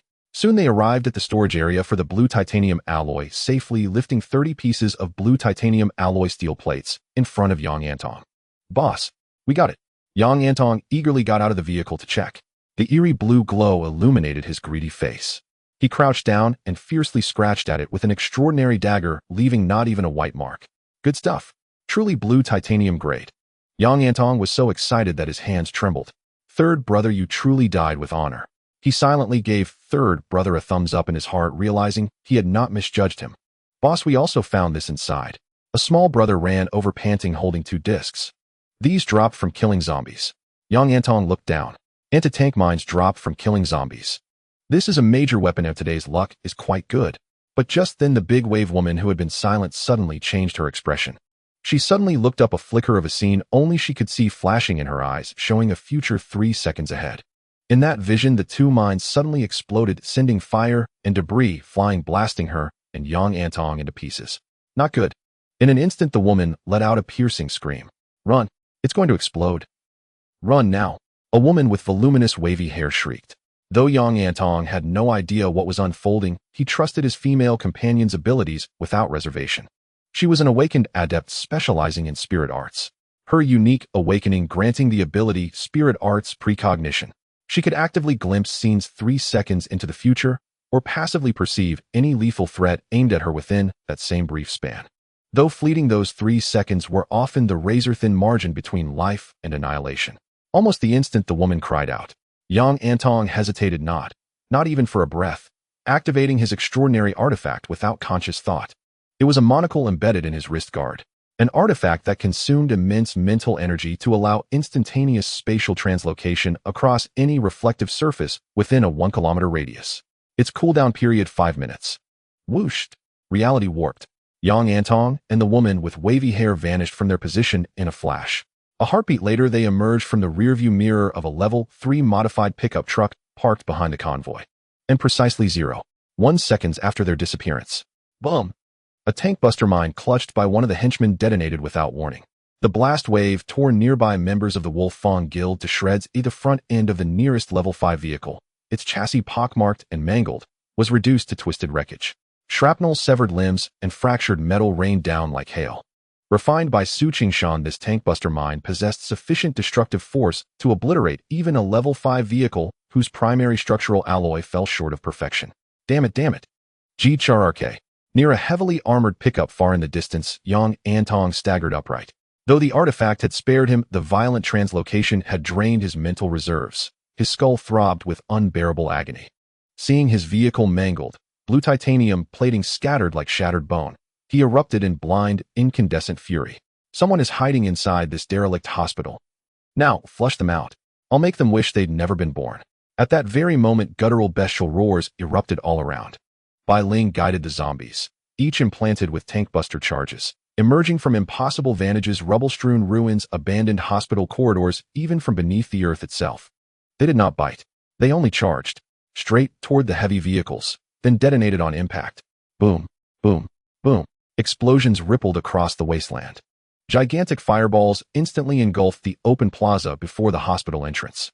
Chain detonations. This was Lin Hui's meticulously orchestrated plan. First, the tankbuster mines were disguised as loot dropped by slain zombies. Once one neared Yang Antong, it would detonate instantly. But Yang Antong possessed an artifact enabling instantaneous spatial displacement. So Lin Hui immediately enacted his contingency plan. Zombie bombs. Agile variants sprinted headlong, brute force variants lay buried underground. At Lin Hui's command, they surged forth, unseen, unexpected, shattering the convoy and annihilating every Wolf Fang Guild operative within it. Screams, explosions, and the shriek of rending metal merged into a single cacophony. Those elite guild members who had moments earlier cheered in triumph now burned as souls consumed by hellfire. All 25 vehicles were obliterated in that single, devastating chain reaction. They had no time to react, especially not to the brute force zombies erupting from below ground, detonating vehicles the instant they breached the surface. There wasn't even time to draw a weapon. Cough, cough, cough. The woman with wavy hair had precognitively leapt clear of the blast epicenter, but the shockwave still slammed her violently against a wall. She spat blood. Her once pristine leather jacket hung in tatters, her face was streaked with dust and crimson. Yang Antong, however, survived, his extraordinary physical resilience carrying him beyond the blast radius. He stared at the infernal landscape before him. The ruins of his hard-won fortune vaporized in an instant, and his eyes flooded with crimson rage, veins bulging like coiled serpents. Who dares? Show yourself, now. Like a wounded beast, he roared into the hollow silence of the ruins. What answered him was a deep, ominous engine growl. Vroom. From afar, a black, heavily armored motorhome, dark as a night of shadow, surged forward through choking clouds of dust, bearing down upon the derelict hospital. Lin Hui sat at the wheel watching Yang Antong's narrow escape unfold across a holographic display. A faint sardonic smile curled at the corner of his lips. So he survived the blast. Seems he's got more than just swagger. Still, as he steered Lin Hui issued crisp orders over the comms to Bai Ling. Since he's still breathing, we'll finish the job properly. Bai Ling, release the tyrant. Roger that. Bai Ling's voice crackled back, brimming with exhilaration. Rule war. A deafening bellow shook the ruined hospital structure. And then, a formidable tyrant, muscles knotted like ancient oak roots, its body ranked at tier 4, smashed through the main entrance, charging forth like a living siege engine. Its target, Yang Antong, barely regaining his footing. A tier 4 tyrant. Yang Antong recoiled, terror freezing his marrow. Though he had awakened the martial arts specialization and considered himself peerless in close combat against humans or low-tier zombies, facing a monster that dwarfed him in both raw power and impenetrable defense rendered his mastery meaningless. No technique could bridge that chasm. Run. All arrogance fled. Yang Antong spun and fled toward his level 5 modified armored personnel carrier, still partially intact. If he could reach it, the vehicle's armor and armaments might yet turn the tide. Yet, the tier 4 tyrant moved faster than he imagined possible. Thud. A sickening impact echoed. The tyrant's fist struck the commander vehicle's door handle, deadened, pulverizing the lock mechanism entirely. The door jammed, immovable. Shit. Yang Antong screamed in despair, as the tyrant lunged, its fetid breath already hot upon his neck. No choice left, fight or die. Jaw clenched, a cold, ruthless light flared in his eyes. He drew a tactical dagger from his belt, a gleaming frost-edged artifact known as Hidden Blade, renowned for its lethality. Lu Xiao precog now. He bellowed at the woman with wavy hair. She staggered upright, battered but resolute, knowing full well that hesitation meant death for them both. Gritting her teeth against searing pain, she activated her ability. Left, its claw sweeps horizontally in 2 seconds. Yang Antong twisted violently right. Whoosh! The tyrant's massive talons sliced past his scalp, shattering a concrete pillar behind him. Got it. Yang Antong seized the opening, launching upward, driving the dagger straight for the tyrant's eye. But, at that precise instant, beep! A sharp, piercing horn blared. Instinctively, Yang Antong turned his head. A colossal black motorhome had appeared behind him, silent, sudden, barreling forward to strike him squarely in the back. A perfect pincer assault. No! The woman shrieked in utter despair. For in her precognitive vision, this moment held only one outcome: certain death. Crunch. A nauseating, bone-deep impact. Midair, powerless to resist, Yang Antong took the full force of the motorhome's charge. He flew backward like a fly smashed against stone, hurtling over 10 meters, landing hard, right into the tyrant's waiting embrace. His face contorted in final futile defiance. He tried to activate the monocle, but its cooldown had not yet elapsed. The artifact remained inert. Grrr! The tyrant bellowed, triumphant, hungry, and crushed its arms together with terrifying finality. Crack! Like crushing an eggshell. Yang Antong, the Wolf Fong Guild's Songlong Hall master, uttered no cry, no plea. In an instant he was compressed into a shapeless mass of pulp and gore. Crimson dripped steadily from the tyrant's forearms. Silence descended, absolute, suffocating. Only the woman with wavy hair remained slumped on the ground, her face ashen, her gaze locked on the black motorhome now idling before her, as if staring into the maw of hell itself. Lin Hui stepped out of the vehicle, calm and unhurried. In his hand rested an axe rifle, its muzzle dark and unblinking, leveled at the woman's temple. She pleaded, voice trembling, "Don't kill me. I'm a precog.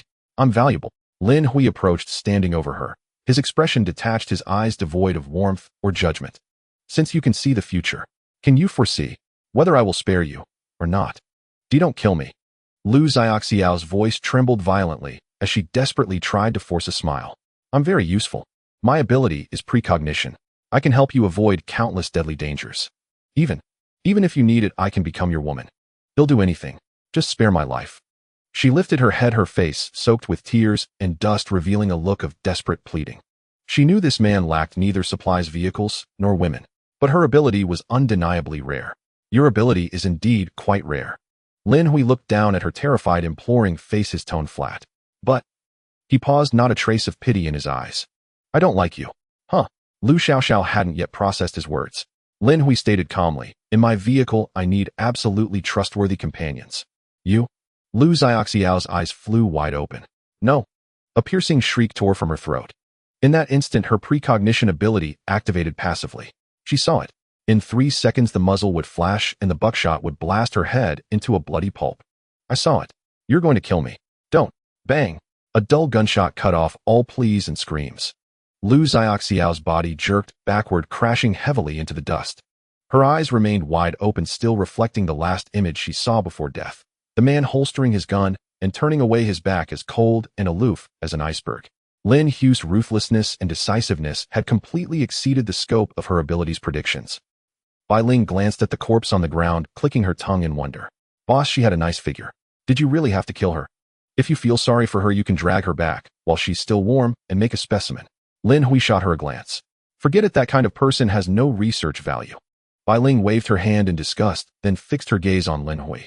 Among all the human players right now, I'm only interested in you. Lin Hui ignored her wild ramblings and walked straight toward the blurry mass of flesh and blood not far away. It was Yang Antong's corpse. Boss, look at this. Lu Shi stood up, having retrieved 2 extraordinary items from Yang Antong's body. One was a monocle with a gold wire frame, and the other was a pitch-black non-reflective dagger. The reason Yang Antong had managed to become a hall master in the Evil Wolf Guild, aside from his specialization in fighting, was entirely due to these 2 items. Lin Hui took the monocle and focused his attention on it. Lines of small text immediately appeared. Name: Monocle of the Malevolent Spirit. Type: Extraordinary item. Quality: Rare.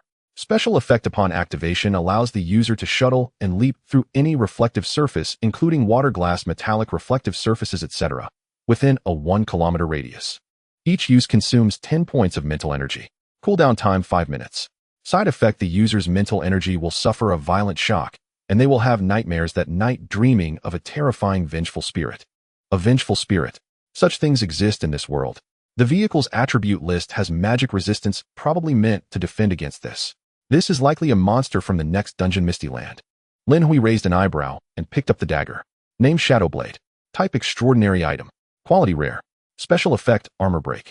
The blade can ignore the epidermis defense of monsters up to tier 5. Side effect: prolonged use of this item will make the user increasingly bloodthirsty and brutal.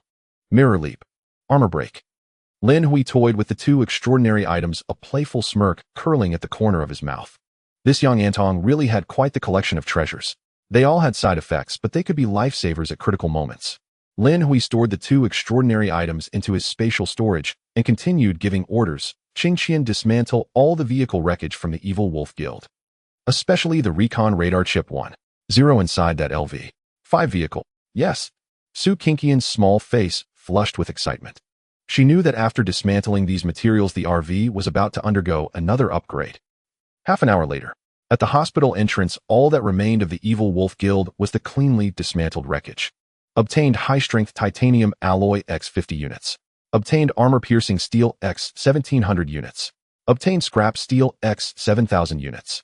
Obtained precision electronic components X 300 sets. Obtained primary intermediate bulletproof glass X 650 units. Obtained recon radar chip 1. 0x1. Obtained various light thermal weapons X 45, some ammunition. Obtained RPG X 7, 13 shells. Obtained various supplies. Obtained monocle of the malevolent spirit X1, O shadow blade X1. Looking at the mountainous pile of loot in his spatial storage, Lin Hui nodded in satisfaction. These Evil Wolf Guild guys were practically walking treasure troves. It was a pity that the anti-tank mines had been too powerful. At least 40 of the supplies had been obliterated, especially the thermal weapons and ammunition. If only there were a gentler way to attack. Thinking this, Lin Hui looked at Bai Ling. The unconsciousness potion she had used before was quite effective. It would be great if it could work in non-enclosed spaces as well. Seeing Lin Hui looking at her, Bai Ling ran over excitedly, her small face full of anticipation. Boss, we got the recon radar chip too. Does that mean we can upgrade the RV now? She was really looking forward to her own independent laboratory. Of course. Lin Hui smiled and took out the LV5 5 vehicle upgrade blueprint from his spatial storage. This time he not only planned to upgrade his RV to level 5, but also intended to replace all the materials used in the previous upgrade, like armor-piercing steel and high-strength titanium alloy, with blue titanium alloy. According to the description of the LV 5 vehicle upgrade blueprint, if the vehicle is constructed entirely from blue titanium alloy or higher-grade materials, it will achieve a perfect upgrade. Perfect upgrade. That phrase sounded incredibly impressive. What kind of surprise would it bring him? Lin Hui stared at his RV, a blazing light of intense anticipation flashing in his eyes. The motorhome upgraded from level 1 to level 4, using a total of 350 units of steel materials. The high-strength titanium alloy required for the upgrade from level 4 to level 5 demands 300 units. In other words, if Lin Hui wants to achieve a perfect upgrade for the motorhome, a total of 650 units of blue titanium alloy is needed. For other top players, let alone 650 units of blue titanium alloy, gathering even 50 units would be quite difficult. Lin Hui glanced over the mountain of scrap metal and various low-grade materials in the alternate space, a confident smile curving at the corners of his mouth. These were all crazily acquired from Li Xian's scrap metal guild over the past 2 days. Although they are just worthless junk in the face of infinite synthesis, they are mountains of gold. With a thought, Lin Hui activated the infinite synthesis entry. Buzz. A golden light flashed. In the alternate space, massive amounts of scrap metal, ordinary steel, armored bulletproof steel, and high-strength titanium alloy began to crazily disintegrate, compress, and reorganize under Lin Hui's conscious control. Obtained perfect level blue titanium alloy X 580 units. Perfect level critical hit. In just a few seconds, all the materials were synthesized. Moreover, they all critically hit to become perfect level. Today is indeed my lucky day. Lin Hui was overjoyed. Adding the previously synthesized 90 units of perfect level blue titanium alloy, he now had a total of 670 units, meeting the requirements for a perfect upgrade. He picked up the blueprint, his eyes filled with determination. Start the upgrade. Ding. Detected 650 units of blue titanium alloy. The vehicle will undergo a perfect upgrade. Materials required: 1. Blue titanium alloy X 650 units met. 2. Reconnaissance radar chip 1. 0x1 piece met. 3. Precision electronic components X 50 sets met. 4. Rubber X 50 units met. 5. Advanced bulletproof glass X 50 units met. Boom. Under Lin Hui's command, the LV 5 vehicle advancement blueprint transformed into a streak of light and merged into the massive motorhome. This upgrade was far more shocking than any previous ones. A deep blue light erupted from within the motorhome, illuminating the ruins at the entrance of the abandoned hospital with an eerie blue glow. The sounds of metal friction, gears meshing, and circuits connecting intertwined, creating a symphony reminiscent of industrial heavy metal. The vehicle visibly expanded and elongated. The already massive body became even more majestic, with layers of black armor plating overlapping like intricately meshed dragon scales. The roof rose, and the rear compartment unfolded to the sides, transforming the original double-decker structure into a 3-layered one. This is restructuring the vehicle structure, Su Qingqian exclaimed. As a player specialized in machinery, she could sense the internal space of the motorhome undergoing a tremendous change. This time it was not just about expanding space, but fundamentally altering the internal layout of the motorhome. Lin Hui, as the vehicle's host, could plan the space inside the vehicle. 3-layer structure. Under Lin Hui's planning, the bottom layer consisted of the driver's cabin kitchen and Bai Ling's dream independent laboratory. The second layer included Lin Hui's master bedroom, Su Qingqian's bedroom, living room, and bathroom. The third layer was the operations room and Lu Zai's bedroom. 10 minutes later, the light faded away. A gigantic beast radiating a cold metallic sheen quietly rested in the center of the ruins. Its height had reached 8 meters, with a length exceeding 15 meters, resembling a true land aircraft carrier. The body was covered with streamlined, perfect-level blue titanium alloy armor, exuding a sense of sci-fi. Ding. The motorhome has successfully undergone a perfect upgrade. Vehicle motorhome LV 5, physical defense 3000, 400, 3000, perfect level blue titanium alloy armor capable of withstanding small missile strikes. Magic resistance 0, weight 300 tons, 4300 space, 300 cubic meters, 4300. Note: the internal living space has expanded to a 3-layer structure, including an independent laboratory. Durability 100, fuel unlimited, external weapon upgrade M430, large venomous B-chain gun caliber 30 mm, 1130, Closian weapon system caliber 30 mm. Weapon characteristics: equipped with an 11-barrel 30 mm Gatling gun. Firing rate of 11000 rounds per minute, effective range of 3,000 meters, maximum range of 5,000 meters. It can clear half a football field's airspace in 5 seconds, a terminator of saturation strikes. Accompanied by multi-target intelligent fire control, locking, and missile interception systems. Bullet type 30mm tungsten alloy armor-piercing rounds. Ammunition capacity 11000 rounds fully loaded.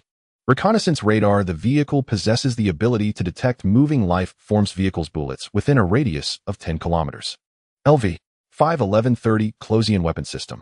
Lin Hui gazed at the attribute panel, his eyes shining with excitement.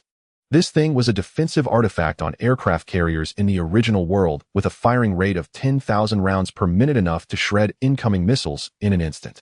Now mounted on his own motorhome, he no longer feared medium-sized missiles. Within 10 kilometers, upon detecting a missile attack, he could lock onto the target at the first response from the reconnaissance radar and then execute a saturation strike. Is this the perfect upgrade? It's so freaking awesome. This is the romance of a man.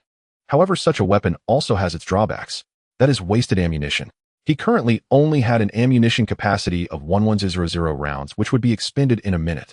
It seems he must consider universal shell as a strategic resource to collect in the future. Meanwhile, Su Qingxian looked at the motorhome's streamlined exterior and the terrifying Closian weapon system, her face filled with excitement and admiration. Boss, this vehicle is simply invincible. Lu Shi also walked to the window, gazing at the monster-like motorhome outside, her eyes filled with shock. Physical defense, 3,300 tons. Infinite fuel. Such a vehicle, even the LV-6 vehicle of the head of the Dominance Alliance, cannot compare, right? She looked at Lin Hui, this man who always managed to refresh her limits of understanding. Where's my laboratory? Where's my laboratory? Compared to the shock of the two women regarding combat power by Ling, seemed to go crazy, directly rushing up to the motorhome. Moments later, an excited scream came from the rear of the motorhome. Negative pressure ventilation system, constant temperature incubator, fully automatic robotic surgical table. There's even a high-level bulletproof glass cage specifically for imprisoning high-tier zombies. This is heaven. This is definitely heaven. Boss, I love you to death. I will serve you for life. As long as you let me die in this laboratory. Lin Hui twitched his mouth. This scientific maniac was indeed only interested in her laboratory. But he didn't mind, because the most exciting moment was about to arrive. Every level of golden attribute talent is triggered, extracting LV-5 golden attributes. The golden roulette spun wildly on Lin Hui's retina.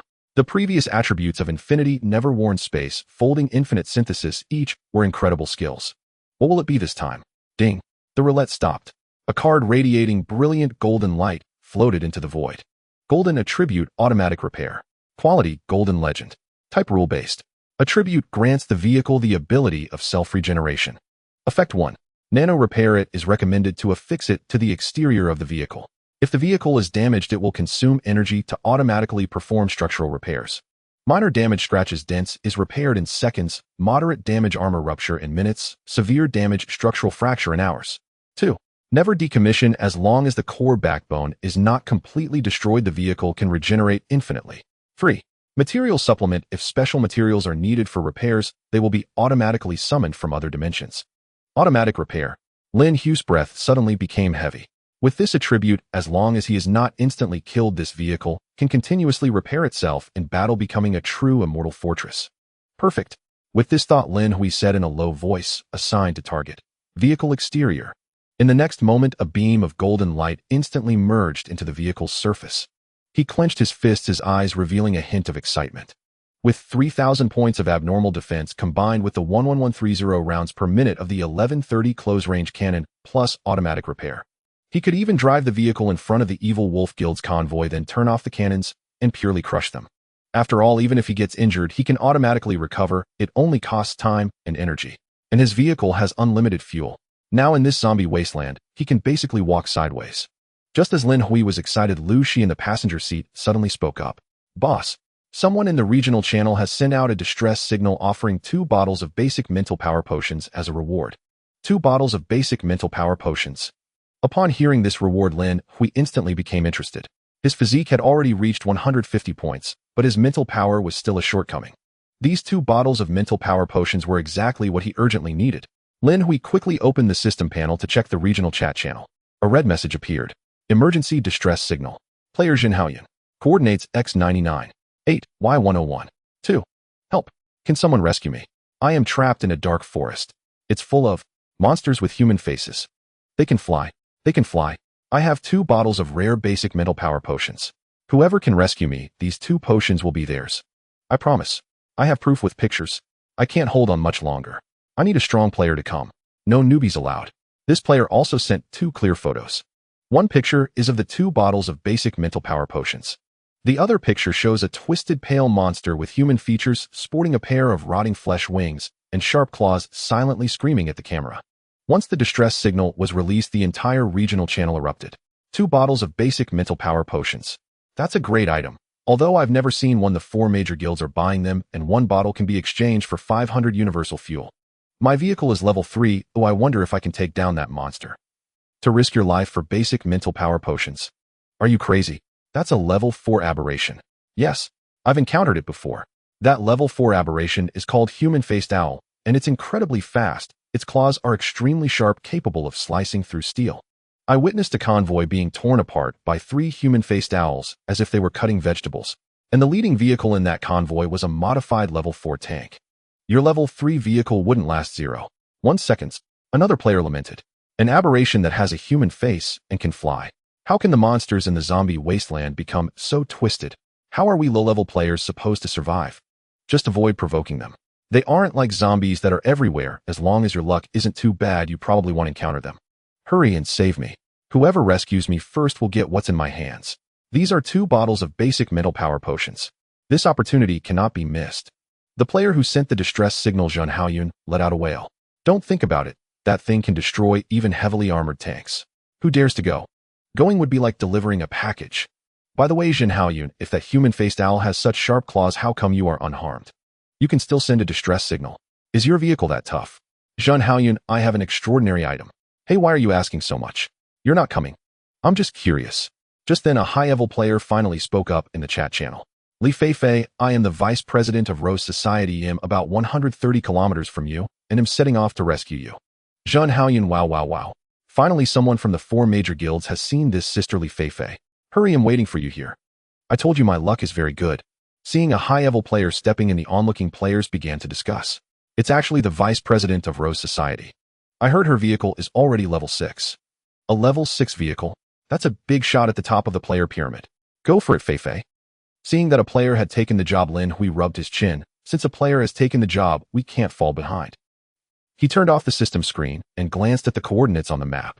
The dark forest was less than 100 kilometers from his current position. Human-faced owl. Level 4 aberration. Lin Hui's eyes flickered with eagerness. Qingqian set the target to the dark forest. Boss, are we going to save him? Su Qingqian looked worried. That human-faced owl is very powerful and can fly. Of course. Lin Hui smiled. Since he has basic mental power potions, we naturally can't let this opportunity slip by. Moreover, he patted the thick, perfect grade blue titanium alloy armor of the vehicle. My LV5 vehicle also needs a suitable opponent to test its power. Bai Ling also heard the commotion and sent a message through the vehicle's communication. Boss, remember to leave one alive for me. Do I need it for research? No problem. Lin Hui smiled, shifted to drive, and floored the accelerator. Vroom. The level 5 vehicle fortress let out a deep roar, unhesitatingly changing direction and speeding towards the dark forest. As the distance closed, a forest appeared ahead, appearing like a shadow, extraordinarily dark, as if light could not reach that place, clearly contrasting with the surrounding environment. The dark forest. This piece of forest appeared abruptly in the wasteland, as if it were a splash of ink carelessly thrown by God. Surrounding it were grayish-white gravel and withered yellow grass, while only this forest displayed an unsettling pitch-black hue in all its trees. Buzzing, Lin Hui's RV slowly drove into the dark shadow. The light around distorted oddly here. Although it was daytime the moment they entered the forest, it felt as if they had plunged into deep night. Under the illumination of the headlights, everyone regained their visibility. The tree trunks twisted like ghostly claws, and the leaves were as black as iron, densely interwoven, completely obscuring the sky above. Su Qingqian gazed at the pitch-black forest ahead, reminiscent of spilled ink, and involuntarily swallowed. Lu Shi sat in the operations room on the 3rd floor, observing the surroundings through the scope, her voice tinged with seriousness. The radar shows that the magnetic field in this area is extremely chaotic, but the reconnaissance radar can still barely function. Lin Hui held the steering wheel, his expression still calm. Everyone stay alert, this place feels a bit sinister. Moreover, it was too quiet. Once they entered the forest, the sound of the wind from the outside world vanished, instantly replaced by a death-like silence. Only the low rumble of the RV's engine echoed through the woods, sounding particularly jarring. Suddenly, "Boss, stop." Bai Ling's voice came from the laboratory at the back of the vehicle. "Look by the roadside." Lin Hui stepped on the brake. Following Bai Ling's direction, they saw several eerie white bones scattered in the pitch-black thicket. Those weren't the bones of a strange creature, but rather human remains. Bai Ling had somehow already donned her protective suit and jumped out of the car to inspect, then ran back, holding a skull, her face filled with excitement and confusion. "Boss, this is strange." She pointed at the weathered marks on the skull. "Preliminary dating suggests this corpse has been dead for at least 50 years. 50 years. Lin Hui exchanged glances with the two women, both seeing the shock reflected in each other's eyes. The road survival game had only begun less than 10 days ago. How could there be a corpse of a modern human that had died 50 years ago in this wasteland? Could it be? Lu Shi took a deep breath, proposing a chilling hypothesis. Before us, this game had already gone through many rounds. Or perhaps this place was once a civilization world highly similar to Earth, and then was destroyed. This conjecture weighed heavily on everyone's mind.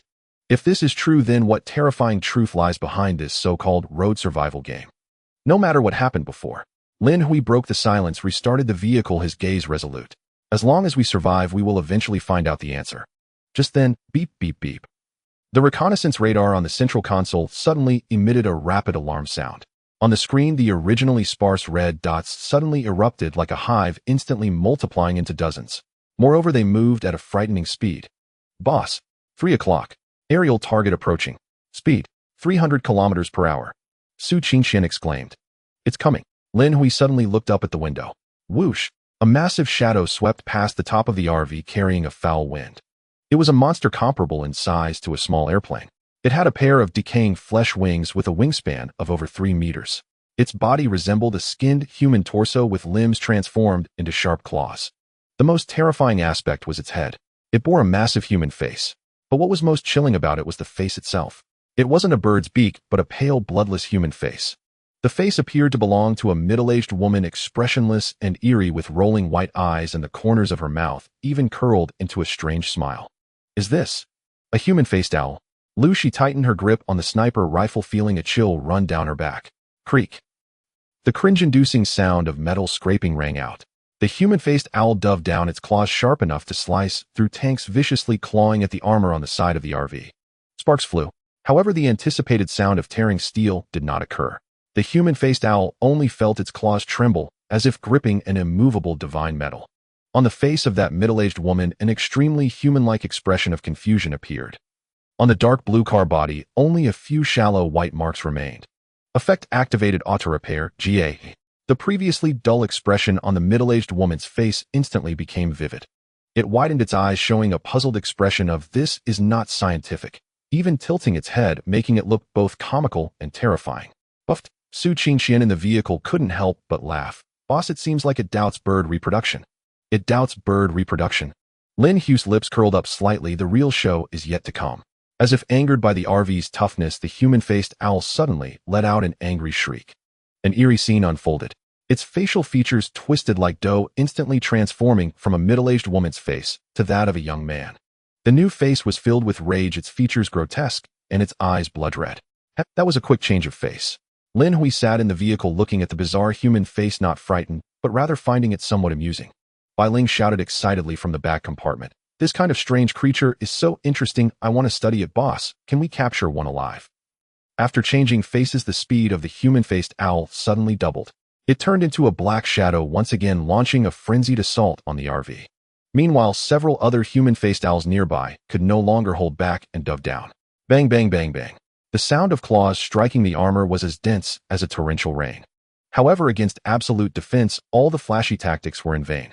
No matter how they clawed, pecked, or even charged with their bodies, that dark blue steel beast remained as steady as a mountain, not swaying even slightly. Defense test complete. Lin Hui calmly took a sip of cola. The perfect grade blue titanium alloy truly did not disappoint me. Since they can't break through, then it's my turn. He glanced at the still frantically attacking human-faced owls, a glint of cold light flickering in his eyes. "Sister Lu, fire control radar locked. Target locked." Lu's eyes voice came through. Lin Hui shouted, 11:30 close defense cannon activate. With Lin Hui's command, the armored cover on the roof suddenly popped open. A sci-fi-styled Gatling gun with 11 thick barrels slowly rose. The 11 pitch-black barrels began to preheat and rotate under the action of the motor, emitting a chilling buzzing sound. The man-faced owl, still frantically attacking the roof, seemed to sense the danger. It suddenly halted its movements, the furious face of a man instantly transforming into the terrified visage of an old man, its wings flapping as it attempted to flee. Too late. Lin Hui coldly pressed the firing button. That was not the sound of a gunshot. It was the roar of a chainsaw cutting wood. The 1130 close defense cannon spat out a fiery tongue extending 2 meters long. What does a firing rate of 1200 rounds per minute mean? That amounts to 200 rounds a second. The man-faced owl had just flown less than 10 meters when it didn't even have time to let out a scream. In 0.1 seconds, its body was penetrated, torn apart, and shattered by over 130 millimeters tungsten alloy armor-piercing rounds. Puff! A scarlet blood mist erupted in the air. This is the pinnacle of modern industrial violent aesthetics. Stop! Lin Hui hastily released the button. Even so, that brief second of shooting still consumed over 200 rounds. As they looked at the lingering blood mist in the air, the vehicle fell into a deathly silence. This? Lu Shi swallowed hard, staring at the radar with the red. It that had vanished in an instant, is it? Gone. So brutal. Su Qingxian murmured. Not even a complete corpse left behind. Off. A painful scream came from the laboratory in the back compartment. Boss, what are you doing? Didn't we agree to capture it alive? How am I supposed to study it now that you turned it into molecules? Lin Hui looked at the blood mist slowly drifting in the air, awkwardly rubbing his nose. Cough, cough. The firepower was a bit excessive. This 1130, once it opened fire, meant physical annihilation, leaving no chance for survival. While speaking, he glanced at the ammunition consumption. In that 1 second, nearly 200 rounds had been fired. This wasn't just bullets being used, it was money. And killed a 4th-tier mutant man-faced owl, gained 1 unit of high-strength titanium alloy. Looking at the system prompt, Lin Hui felt a pang of pain in his heart. 200 rounds of tungsten alloy armor-piercing ammunition exchanged for a piece of scrap alloy. What a loss, a bloody loss. Just as Lin Hui lamented the bullet expenditure, 5 kilometers away from them, a grand convoy rolled into the edge of the dark forest. This was the main convoy of the Rose Society. All vehicles were painted in a uniform pink hue. While it might seem a bit girly, the machine guns and rocket launchers mounted on each vehicle told others that this group of women was not to be trifled with. Leading the convoy was a streamlined red supercar. That was a top-tier LV-6 vehicle. After upgrading to level 6, although the appearance of the red supercar had undergone a significant change, its speed remained an advantage. In the driver's seat, a woman with shoulder-length hair and sunglasses was gripping the steering wheel with one hand. She wore a black, tight-fitting combat suit with the collar slightly open, revealing her healthy, wheat-colored skin.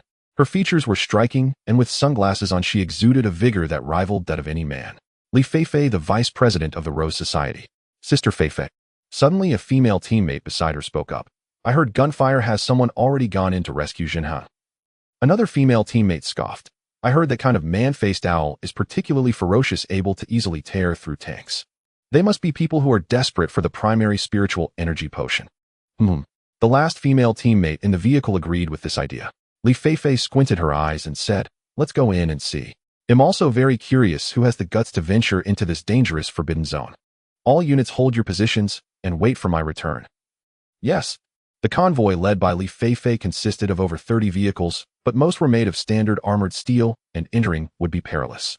However, her LV-6 supercar not only utilized high-strength titanium alloy, but had even incorporated 10 units of blue titanium alloy into the keel, strong enough to withstand an RPG. If only the entire vehicle could be made of blue titanium alloy. Li Feifei exhaled.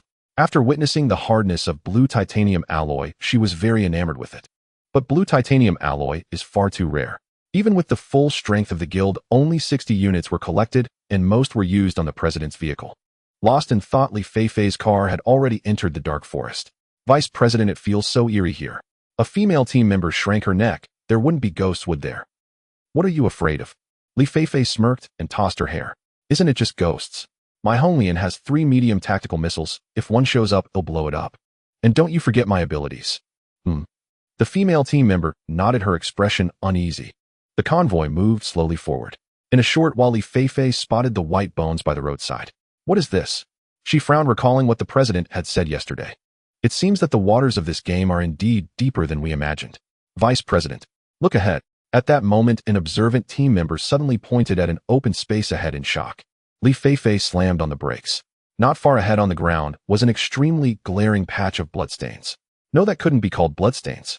That was a vast area of dark red blood mist residue distributed in a jetting pattern with fragments of flesh scattered all over the surrounding tree trunks and grass. There were no large chunks of corpses, only complete annihilation. What caused this? Li Feifei got out of the car to inspect, picking up a black feather fragment the size of a fingernail. Feathers of the man-faced owl. Her pupils constricted sharply. As the vice president who had seen many battles, she was all too aware of the speed and defense of the man-faced owl. That kind of fourth-tier mutant was not only fast, but had incredibly tough fur. A standard machine gun would only leave a few bullet holes. But this one, it was blasted apart by some kind of ultra-high-rate large-caliber weapon in an extremely short period of time. Li Feifei looked at the bloodstain on the ground and the enormous tire tracks, a chill rising in her heart. This density of firepower, not even the president's vehicle could manage it. Could it be Zhao Tianba from the Overlord Alliance? No, he is heading towards Fusher and wouldn't appear in such a remote place. Li Feifei took a deep breath, looking into the depths of the forest. It seems a formidable figure has emerged among the smaller factions or among rogue players. She returned to the car, her expression revealing a hint of gravitas. Vice President, should we still go? The team members cautiously inquired. They were not novices and clearly understood that the opposing vehicle possessed terrifying weaponry. Their faces flushed, feeling ashamed of their earlier words.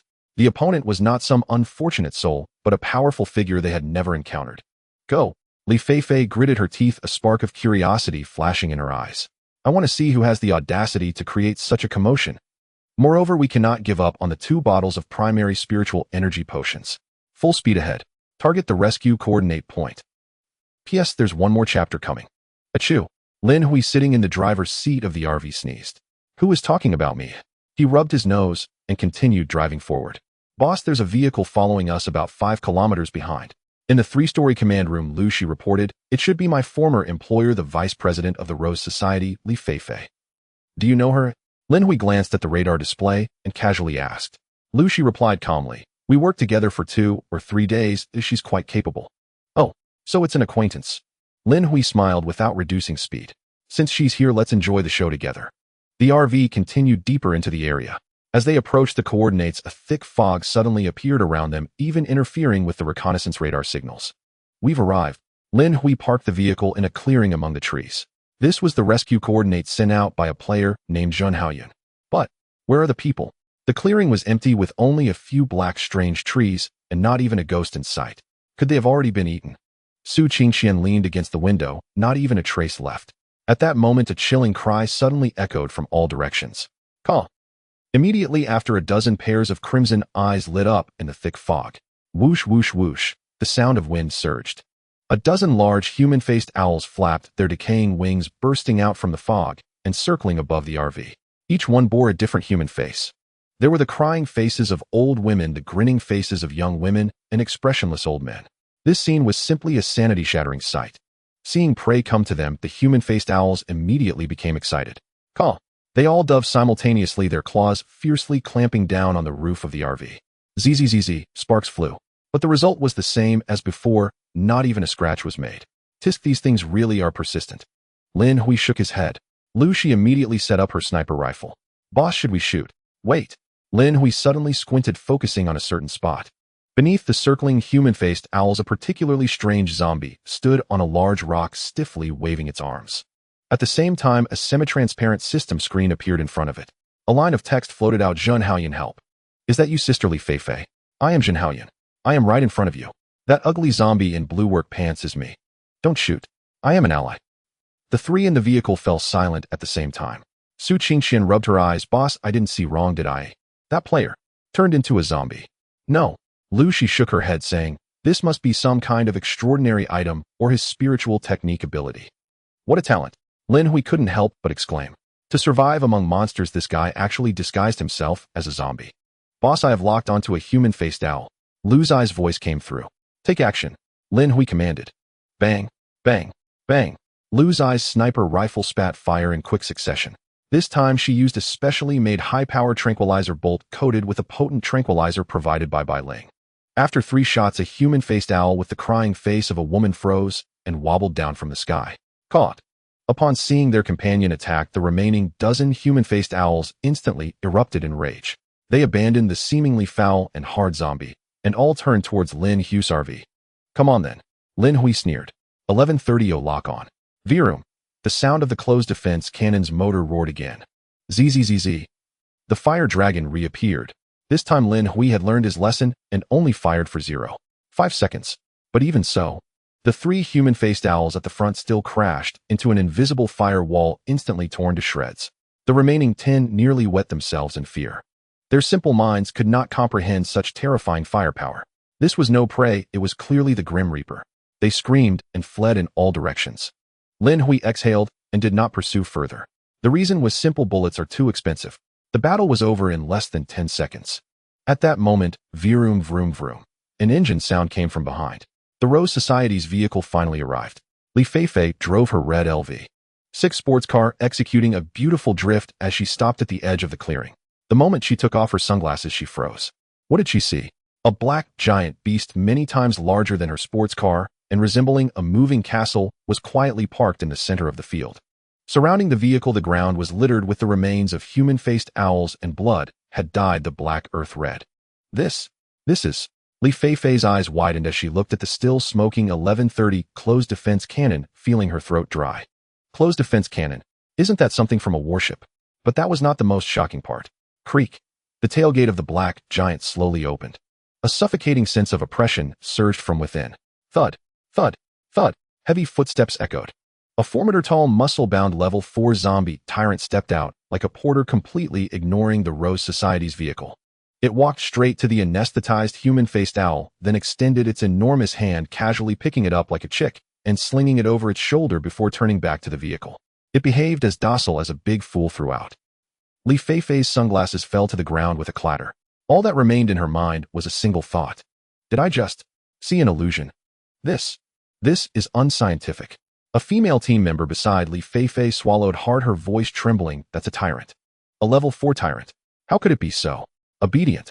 Another female team member from the Rose Society gasped, her voice dry. That's a 11:30 close defense cannon. I've seen it in military magazines before. It's the ultimate defense weapon mounted on aircraft carriers to intercept supersonic anti-ship missiles. 1 minute, 12,000 rounds.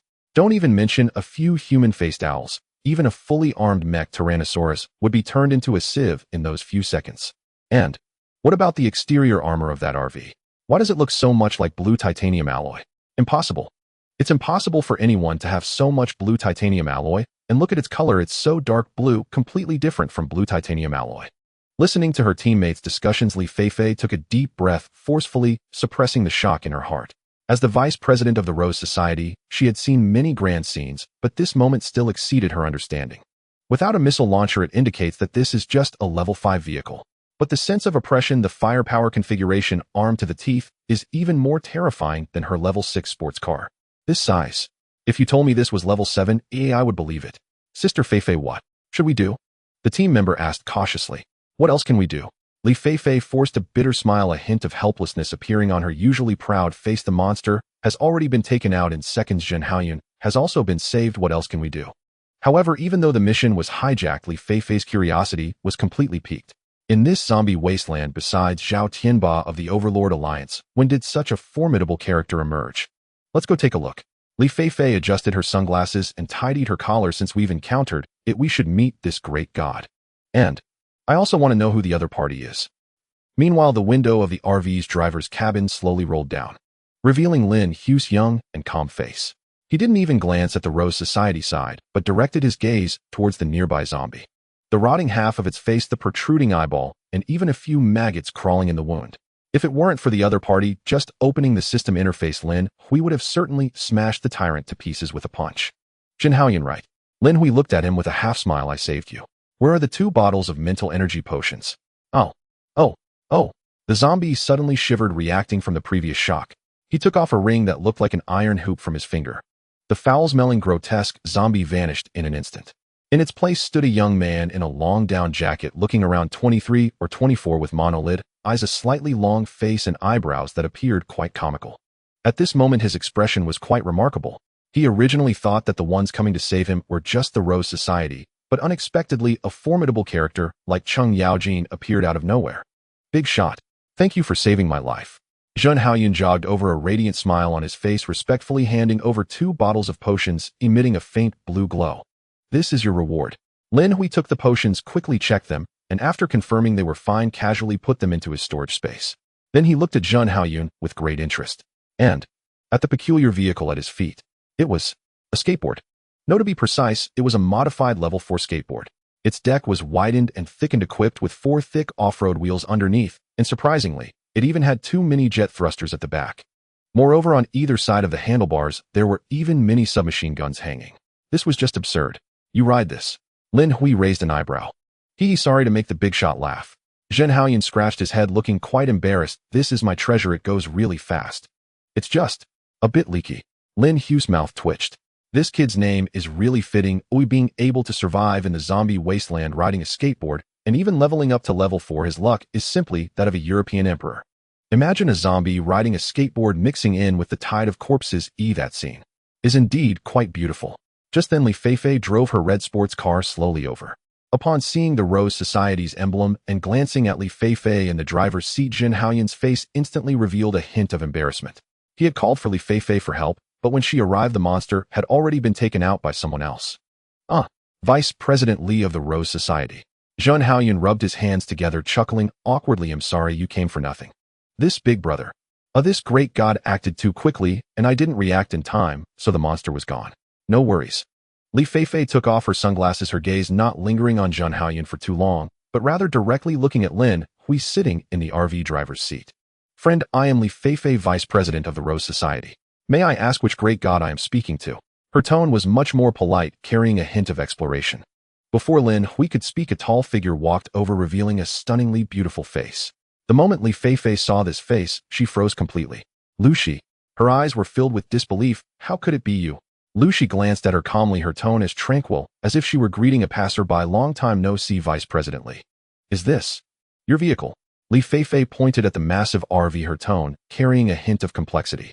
If it was Lu Zai's vehicle, that meant Lu she was doing much better than they had imagined since leaving the Rose Society. No. Lushi shook her head, slightly turning to look at Lin Hui. This is my boss car. Li Feifei was taken aback for a moment, then her gaze fell on Lin Hui, sizing him up. Hey boss. Li Feifei crossed her arms, suddenly sneering. Lu, when you left the Rose Society, you swore that you would go solo and no longer be bound by anyone. What? Just a few days later you found a man to rely on. It seems you don't want to go solo, you want a man instead. As soon as these words came out, the surrounding air instantly cooled down.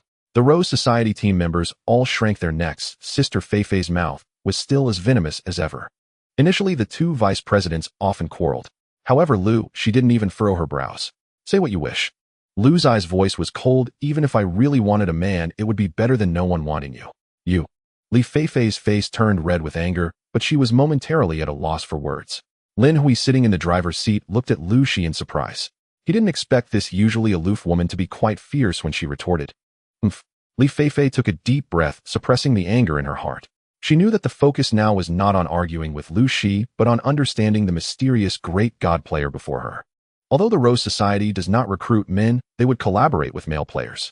Lin Hui, uninterested in the Rose Society, glanced past Li Feifei at Zhun Haoyun. Do you still have mental energy potions? If you do, I can offer a high price to buy them. I don't have any really. Zhun Haoyun shook his head vigorously. I just found 6 bottles, drank 4 to survive, and gave you the rest. Found them. 6 bottles. Lin Hui's sharp gaze fixed on Zhun Haoyun. Where did you find such luck? Li Feifei also perked up her ears. Mental energy potions are strategic resources, and you could actually find them. Seeing everyone staring at him, Zhun Haoyun did not dare to hide, pointing deeper into the dark forest. Right inside. He spoke with lingering fear. I originally intended to go to Fu City, but unexpectedly ran into a bizarre, dense fog while driving. By the time I opened my eyes again, I was deep in this forest, appearing in a huge palace. A giant palace. Lin Hui narrowed his eyes. Yes, it really is a palace. Zhun Haoyun gestured, his face displaying exaggerated terror. That palace is so vast it's as if it were built for giants. A single pillar stands several hundred meters tall, piercing the clouds.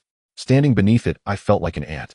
I hadn't even had the chance to observe closely when I saw a swarm of human-faced owls rush out from the depths of the palace. I was so scared that I quickly turned into a zombie and ran outside. While running, I realized my mental energy was nearly depleted, and at that moment I thought to myself how great it would be to have a mental energy potion. And guess what? I actually found a pile of beginner mental energy potions on the steps of the palace. They were just tossed around like trash. There were as many as 6 bottles. I drank 4 and slowly made my way outside just in time for you all to arrive. Such a gigantic palace. Lin Hui stroked his chin, a glimmer of excitement in his eyes. If there are mental energy potions outside, what about inside the palace? Could there be even higher level items? Perhaps intermediate mental energy potions. Or maybe upgrade schematics for LV6 or even LV7. At this moment, Li Feifei clearly thought of the same thing. So what do you think? Should we collaborate? She suddenly proposed. Li Feifei looked at Lin Hui, ambition gleaming in her eyes. Since we all want the potions, why not go in together and take a look? I have a LV6 vehicle, and you have that terrifying firepower. Together, even if we encounter a 6th dire mutant, we can handle it. Moreover, she paused, pointing to herself, my specialty is the spiritual arts glimpse. I can sense those invisible dangers. In such a bizarre place, my reconnaissance ability is definitely superior to your radar. If we encounter an insurmountable danger, we withdraw immediately. The spoils we acquire will depend on our capabilities. How about that? Do you dare to take the gamble, eh? Lin Hui did not respond immediately, instead turning to Lu Shi. Lu Shi leaned in close to Lin Hui's ear and whispered, boss, she's telling the truth. Her glimpse is indeed powerful, able to see things we cannot, especially regarding those dirty things. Lin Hui weighed the pros and cons. Although his RV boasted unbeatable physical defense, ancient ruins often came with mysterious dangers. Having a teammate specialized in reconnaissance is certainly more prudent. How far is it? Lin Hui turned to ask Zhen Haoyun. I'm not sure. Zhen Haoyun said with a pained expression. I feel like a headless fly running for over an hour just to get here. All right. Lin Hui nodded, making a decision. Let's go in and take a look. But let me state this up front, if things go wrong, I will be the first to retreat. Naturally. Li Feifei smiled proudly. I don't need anyone to protect me. At that moment, Zhen Haoyun raised his hand pitifully. You two great beings, can you take me with you? I don't want to stay here alone. What if the human-faced owls come back? Lin Hui thought for a moment. Although this guy seemed useless, he was the only one who had been to that palace. Get in the car. He pointed to the back of the vehicle, but there's no seat inside, you'll have to squeeze in with the tyrant. Off. Zhen Haoyun glanced at the terrifying tyrant sitting in the corner, looking dazed, and turned pale. But looking at the dark trees surrounding him, he gritted his teeth. Squeeze I will. At worst, I can turn into a zombie and chat with it. After saying that, he timidly crawled into the back compartment. For a sense of security, he activated his ring's ability, without hesitation transforming back into that ugly zombie huddled in the corner, trembling. The tyrant tilted its head and glanced at him, seemingly puzzled as to why a fellow like him looked so wretched, before turning its head away disinterestedly. Let's go. With Lin Hui's command, the black RV and the red sports car, one in front and one behind, again disappeared into the denser fog. The wheels rolled over the decayed black branches, producing a crunching sound that made one's teeth ache. The deeper they went, the thicker the fog became. This place. The magnetic field is completely chaotic. Su Qingxian looked at the wildly fluctuating instruments on the control panel, her brows tightly furrowed. The radar is malfunctioning, even the electronic compass is spinning around. Boss, we are completely driving blind now. Lin Hui gripped the steering wheel, his expression serious. This feeling of losing control was not pleasant. How much further? He asked Zhen Haoyun in the back compartment through the internal communicator. I don't know. Zhen Haoyun's voice trembled. The fog is too thick, it all looks the same. But I feel that oppressive sensation getting stronger, we should be close. After another half hour, the fog had thickened to the extreme. If the fog outside merely obstructed vision, then the fog here felt alive, thick and chilling, clinging to the bulletproof glass, forming a greasy film of water. Stop the car. Lin Hui suddenly pressed the brakes. There was no road ahead. Or rather, the path ahead was blocked by something incredibly grand. In that instant, the thick fog, as black as ink, seemed to be parted by an invisible hand. Everyone gasped in astonishment. It was pillars. Towering stone pillars exceeding 500 meters in height, presenting a bluish-gray hue, stood abruptly in the darkness like the backbone of the heavens. Each pillar was intricately carved with ancient patterns, those designs belonging to no known human civilization, wild and rugged, yet emanating an inexplicable sense of sanctity and majesty. Looking up along the pillars, one could not see the top. They seemed to pierce the clouds supporting this forsaken sky. At the end of the pillars, the silhouette of a palace as massive as a mountain could be faintly seen through the mist. At that moment, the insignificance of humanity was magnified infinitely. My heavens! It's unbelievable, Su Qingxian murmured, forgetting to record data with her tablet. Li Feifei's car also came to a stop, her voice filled with shock as she spoke through the external speaker. Could this be the palace of the gods? This fog looks so eerie, there can't be ghosts, right? One of Li Feifei's female teammates suddenly spoke up. Hearing this, Li Feifei frowned. Just as she was about to say something, Zhang Haoyun in the back of the RV suddenly shouted in excitement. Look! He pointed at a large staircase leading to the palace. In the 2-meter-high crevice of the step, there were more than 20 test tubes emitting a faint golden light scattered about. In the darkness, that blue light was so enticing. Beginner mental energy potions. Lin Hui's gaze sharpened. They really exist. Bai Ling, have the tyrant go get them. Lin Hui did not lose his composure and issued the command immediately. All right. Bai Ling clearly understood the gravity of the situation. The enormous tyrant jumped out of the car and marched heavily toward the stairs. Meanwhile, Li Feifei also took action. Her legs were strapped with 2 holsters, one of which held a specially made silver revolver. She moved quickly like a red cheetah, reaching the stairs in just a few bounds. Seeing this display, Zhang Haoyun also panicked, transforming back into human form and jumping down from the car, running toward that direction. Fortune favors the bold. Emollient. Just as the tyrant Li Feifei and Zhang Haoyun rushed for the beginner mental energy potions and prepared to return, Li Feifei suddenly sensed something and looked in a certain direction. Her face changed dramatically as she shouted, "Run! Something is coming out." However, just as she spoke, a piercingly shrill sound erupted in everyone's minds without warning. It was not the sound of wind. It was a woman crying. The sound seemed to emanate from the depths of hell, filled with endless resentment and coldness, instantly penetrating the vehicle's armor, piercing through flesh and directly stabbing into the depths of the soul. Inside the RV, Su Qingqian and Lu Shi simultaneously covered their ears, their faces turning ashen. Lin Hui also felt as though a burning steel needle had stabbed sharply into his brain, the pain almost making him lose grip of the steering wheel. Warning. Undergoing a mental attack. Senten. Something's wrong. Retreat quickly. Lin Hui shouted into the communicator. The fog rolled in. Behind the enormous stone pillars, a figure slowly floated out. It was a person. It wore a tattered red wedding gown, its long hair draped over its face. It had no feet, its body hovering in midair, and the surrounding fog, the moment it appeared, condensed into black ice crystals. The red-clad malevolent spirit seemed to be drawn by the sound of screams, slowly turning its head. Though its face was obscured, everyone felt a malicious gaze upon them. Die! A hoarse voice emerged. The red-clad spirit suddenly raised its hand, and a stream of black energy shot towards Li Feifei like a sharpened blade. Damn it! Li Feifei reacted swiftly, rolling to evade the black energy.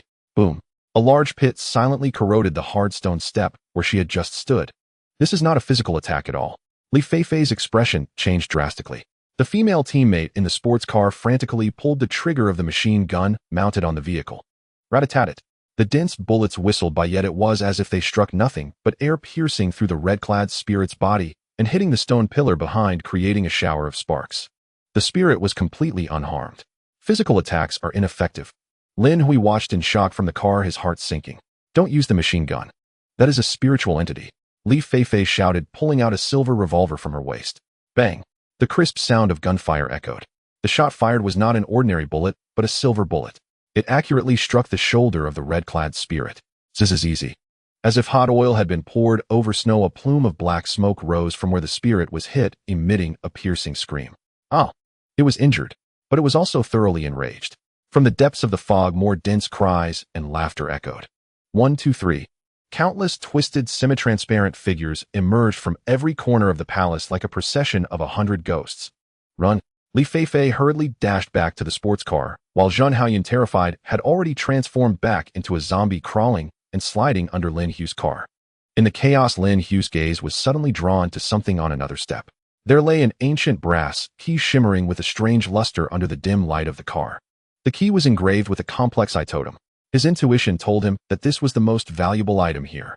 Bai Ling, tell the tyrant to throw that key over. Then forget about the tyrant, I'll let it chase after us. Lin Hui made a decisive command. Although Bai Ling felt pain for her experimental subject, she knew it was a matter of life and death. She abruptly focused her mental energy. Big guy, pick up that brass key and throw it over. At the last moment, the tyrant let out a furious roar, grabbing the brass key and the mental energy potion in hand, and flung them with all its might towards the RV. Clap! As the key and potion were about to smash against the armored windshield, Lin Hui quickly activated the auto pickup. Acquired primary mental energy potion X15, acquired brass key item secured. Hold on tight. Lin Hui suddenly shifted into reverse and floored the accelerator. Vroom! The massive RV emitted a beastly roar, its giant wheels kicking up dirt as it turned and fled. At the same time, Li Feifei's sports car roared to life. Her female teammate beside her looked terrified, speaking in a trembling tone. Feifei, I realized these female ghosts looked just like the ones in my mind. Li Feifei paused at her words, then suddenly recalled something. While frantically steering, she shouted, Tian Tian, stop, overthinking it. Huh. The teammate named Tian Tian was momentarily stunned. What do you mean? Nothing. Just sing. Sing. What? The national anthem. Hurry. Arise. Accompanied by the off-key yet strained singing from the sports car, both vehicles sped through the fog like madmen. In the rearview mirror, Lin Hui noticed that the group of red-clad spirits was not pursuing his RV, but were fixated on Li Feifei's sports car, seemingly because of the enmity established by that shot earlier. Damn it. Li Feifei looked at the red shadows chasing closely behind her, scalp prickling. She had awakened spiritual art-peering secret which allowed her to sense things ordinary people could not, but it also attracted those special existences. Get away from me. She abruptly pressed the missile launch button. This was no ordinary missile, but a specially made one filled with a large amount of silver powder. Boom! A burst of silver fire erupted behind. The explosive shockwave sent the red-clad spirits flying. Though it did not kill them, it did buy a moment of respite. That was enough. Li Feifei's sports car unleashed an astonishing speed, instantly accelerating to 250 km/h, transforming into a red lightning bolt that surpassed Lin Hui's RV. Hey, you can't do this. Lin Hui gritted his teeth as he watched the sports car disappear into the distance. Although his RV had unbeatable defense, its heavy weight could not match the speed of the sports car. Boss, that ghostly thing is catching up again. Su Qingxian looked at the rearview mirror, her voice unusually tinged with panic. Hold on tight. A glimmer of determination flashed in Lin Hui's eyes. I may not excel in speed, but in endurance I have infinite fuel. Though it was a diesel power system with the characteristic of infinite fuel, the combustion efficiency was increased by 200, doubling the power output. The RV engine let out a roar nearing its limits, and the speed was forcibly pushed to 180. Zhang Haoyun, who had been holding onto the chassis, was jostled about, and muttering, I'm the European Emperor, I definitely won't die. Meanwhile, a loud bang echoed. The tyrant finally caught up, leaping high and clinging to the rear of the RV. 20 minutes. These 20 minutes felt longer than 20 years for everyone in the vehicle. The chilling sensation like a thorn in their backs never faded. Lin Hui felt as though his head was about to explode. It was a continuous mental pollution, and at this moment his SAM value had dropped below 60. There's light ahead. Su Qingxian shouted in delight. Through the thick fog, a grayish-white light finally appeared in front. It was the exit. Charge through. Lin Hui shouted angrily as the RV crashed through the final fog wall and burst into the sunlight. Warm sunlight bathed the vehicle. In that instant, all coldness, fear, and auditory hallucinations vanished without a trace. Huff! Lin Hui gasped, heavily drenched in cold sweat. That was too close. Such attacks on a mental level were simply hard to defend against. Ahead, Li Feifei had already stopped at the entrance of the dark forest, joining the other teams from the Rose Society, clearly suffering as well. Boss, look behind. At that moment, Su Qingxian's trembling voice suddenly came. Lin Hui struggled to turn his head and looked into the rearview mirror. He saw nothing behind but a desolate wasteland. The dark forest, the grand palace, and the terrifying spirits had all vanished, as if they had never existed at all. Only the brass key on the dashboard and the 15 bottles of primary mental energy potion proved that what had just happened was not an illusion. Lin Hui held the cold key, looking at the void wasteland, a deep sense of wariness flashing in his eyes. So strange. P.S. Here are 3 chapters with 7,300 words, seeking free gifts, seeking everything. The wind of the wasteland carried sand and gravel, striking the vehicle and producing a crisp sound. The group, having just escaped from danger, fell silent as they gazed at the dark forest that had vanished into thin air. How bizarre. Su Qingxian leaned against the car window, her pale face filled with disbelief. Such a large forest, and that palace. How could it just disappear? Perhaps it never existed in this space to begin with. Lu Shi looked towards the place where the dark forest once stood, her gaze profound. It's like some kind of projection. Projection. Lin Hui suddenly furrowed his brows. After calming down, he realized a chilling detail. The steps that held a pile of low-grade spiritual energy potions had seemed empty at first. Outside the car, Li Feifei leaned against the red LV6 sports car, holding an unlit cigarette. Although her face was still somewhat pale, her eyes had regained their calm. The recent spiritual storm had taken quite a toll on her. As a peeping awakener, she was more sensitive to such bizarre occurrences. She strode over to the RV, looking up at Lin Hui, who was seated in the driver's position. Well, we've been through life and death together. Shall we introduce ourselves? Lin Hui lowered the car window, but did not get out, merely nodding politely. Lin Hui. Lin Hui. Li Feifei echoed the name, a hint of realization flashing in her eyes. No wonder. You were the one who achieved the first kill of the third-tier aberration announced to the entire server, right? At that time, I thought you were quite impressive, but it turns out you are even more formidable in person. After a brief exchange of pleasantries, the conversation naturally returned to the bizarre experience they had just encountered. I have a theory about that giant palace. Li Feifei suddenly spoke, her expression turning somewhat strange. I think that place can manifest the thoughts in our minds. Manifest? Lin Hui raised an eyebrow. Yes. Li Feifei pointed to the female team member in her sports car. When we were escaping, my teammate Tian told me that those ghost brides looked exactly like what she had in her mind. However, she paused. She had never seen those ghost brides before. Upon hearing this, Lin Hui's heart skipped a beat. He suddenly looked at Zhang Haoyun, who was crouching on the ground and vomiting. Zhang Haoyun, you said earlier that when you first entered the palace, you thought about how great it would be if you had low-grade spiritual energy potions, and then you saw the potions. Oh, yes. Zhang Haoyun lifted his head, looking confused. I was about to faint and thought it would be great if I could find potions on the ground. Then when I looked down low, and behold, there was a pile. Zhang Haoyun scratched his head, and this time, another pile appeared on the same steps. I suspect someone placed them there on purpose. That makes sense. Lin Hui snapped his fingers, his gaze becoming profound. What one thinks one sees. Lu's eyes pupils constricted. Are you suggesting that palace can materialize the thoughts in our hearts? Lin Hui exhaled and replied, Zhang Haoyun is a carefree and lucky person. His mind was filled with thoughts of low-grade spiritual energy potions for survival, so he saw the potions. And that female team member of the Rose Society, named Tian, because she was afraid of ghosts, conjured the scenes from horror movies, thus attracting those ghost brides.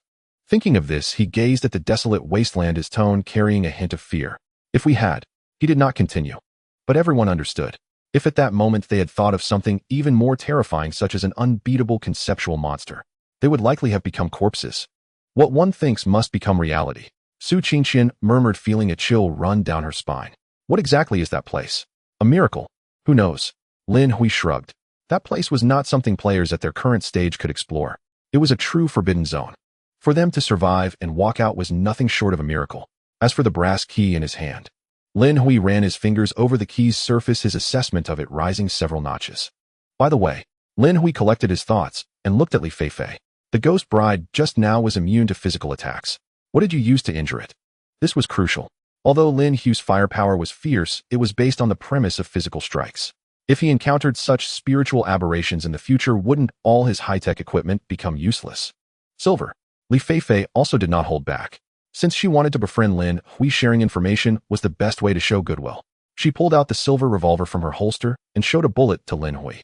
The bullet is mixed with high-purity mithril powder. Although the damage isn't explosive so far, this is the only means to inflict substantive damage on spiritual entities. Of course, if you awaken certain spiritual techniques that counter spiritual entities or obtain corresponding extraordinary items, that would be another matter. Silver. Lin Hui nodded thoughtfully and turned to Su Qingqian in the car. Did you remember that? Got it, boss. Su Qingqian quickly recorded on her tablet. I'll refine the silver we have in stock when we get back and plate the shells of our close-range cannonballs with silver. Li Feifei couldn't help but twitch at the corner of her eye.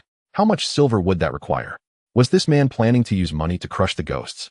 After discussing the information, the next step was to divide the spoils. Or rather, the trading segment.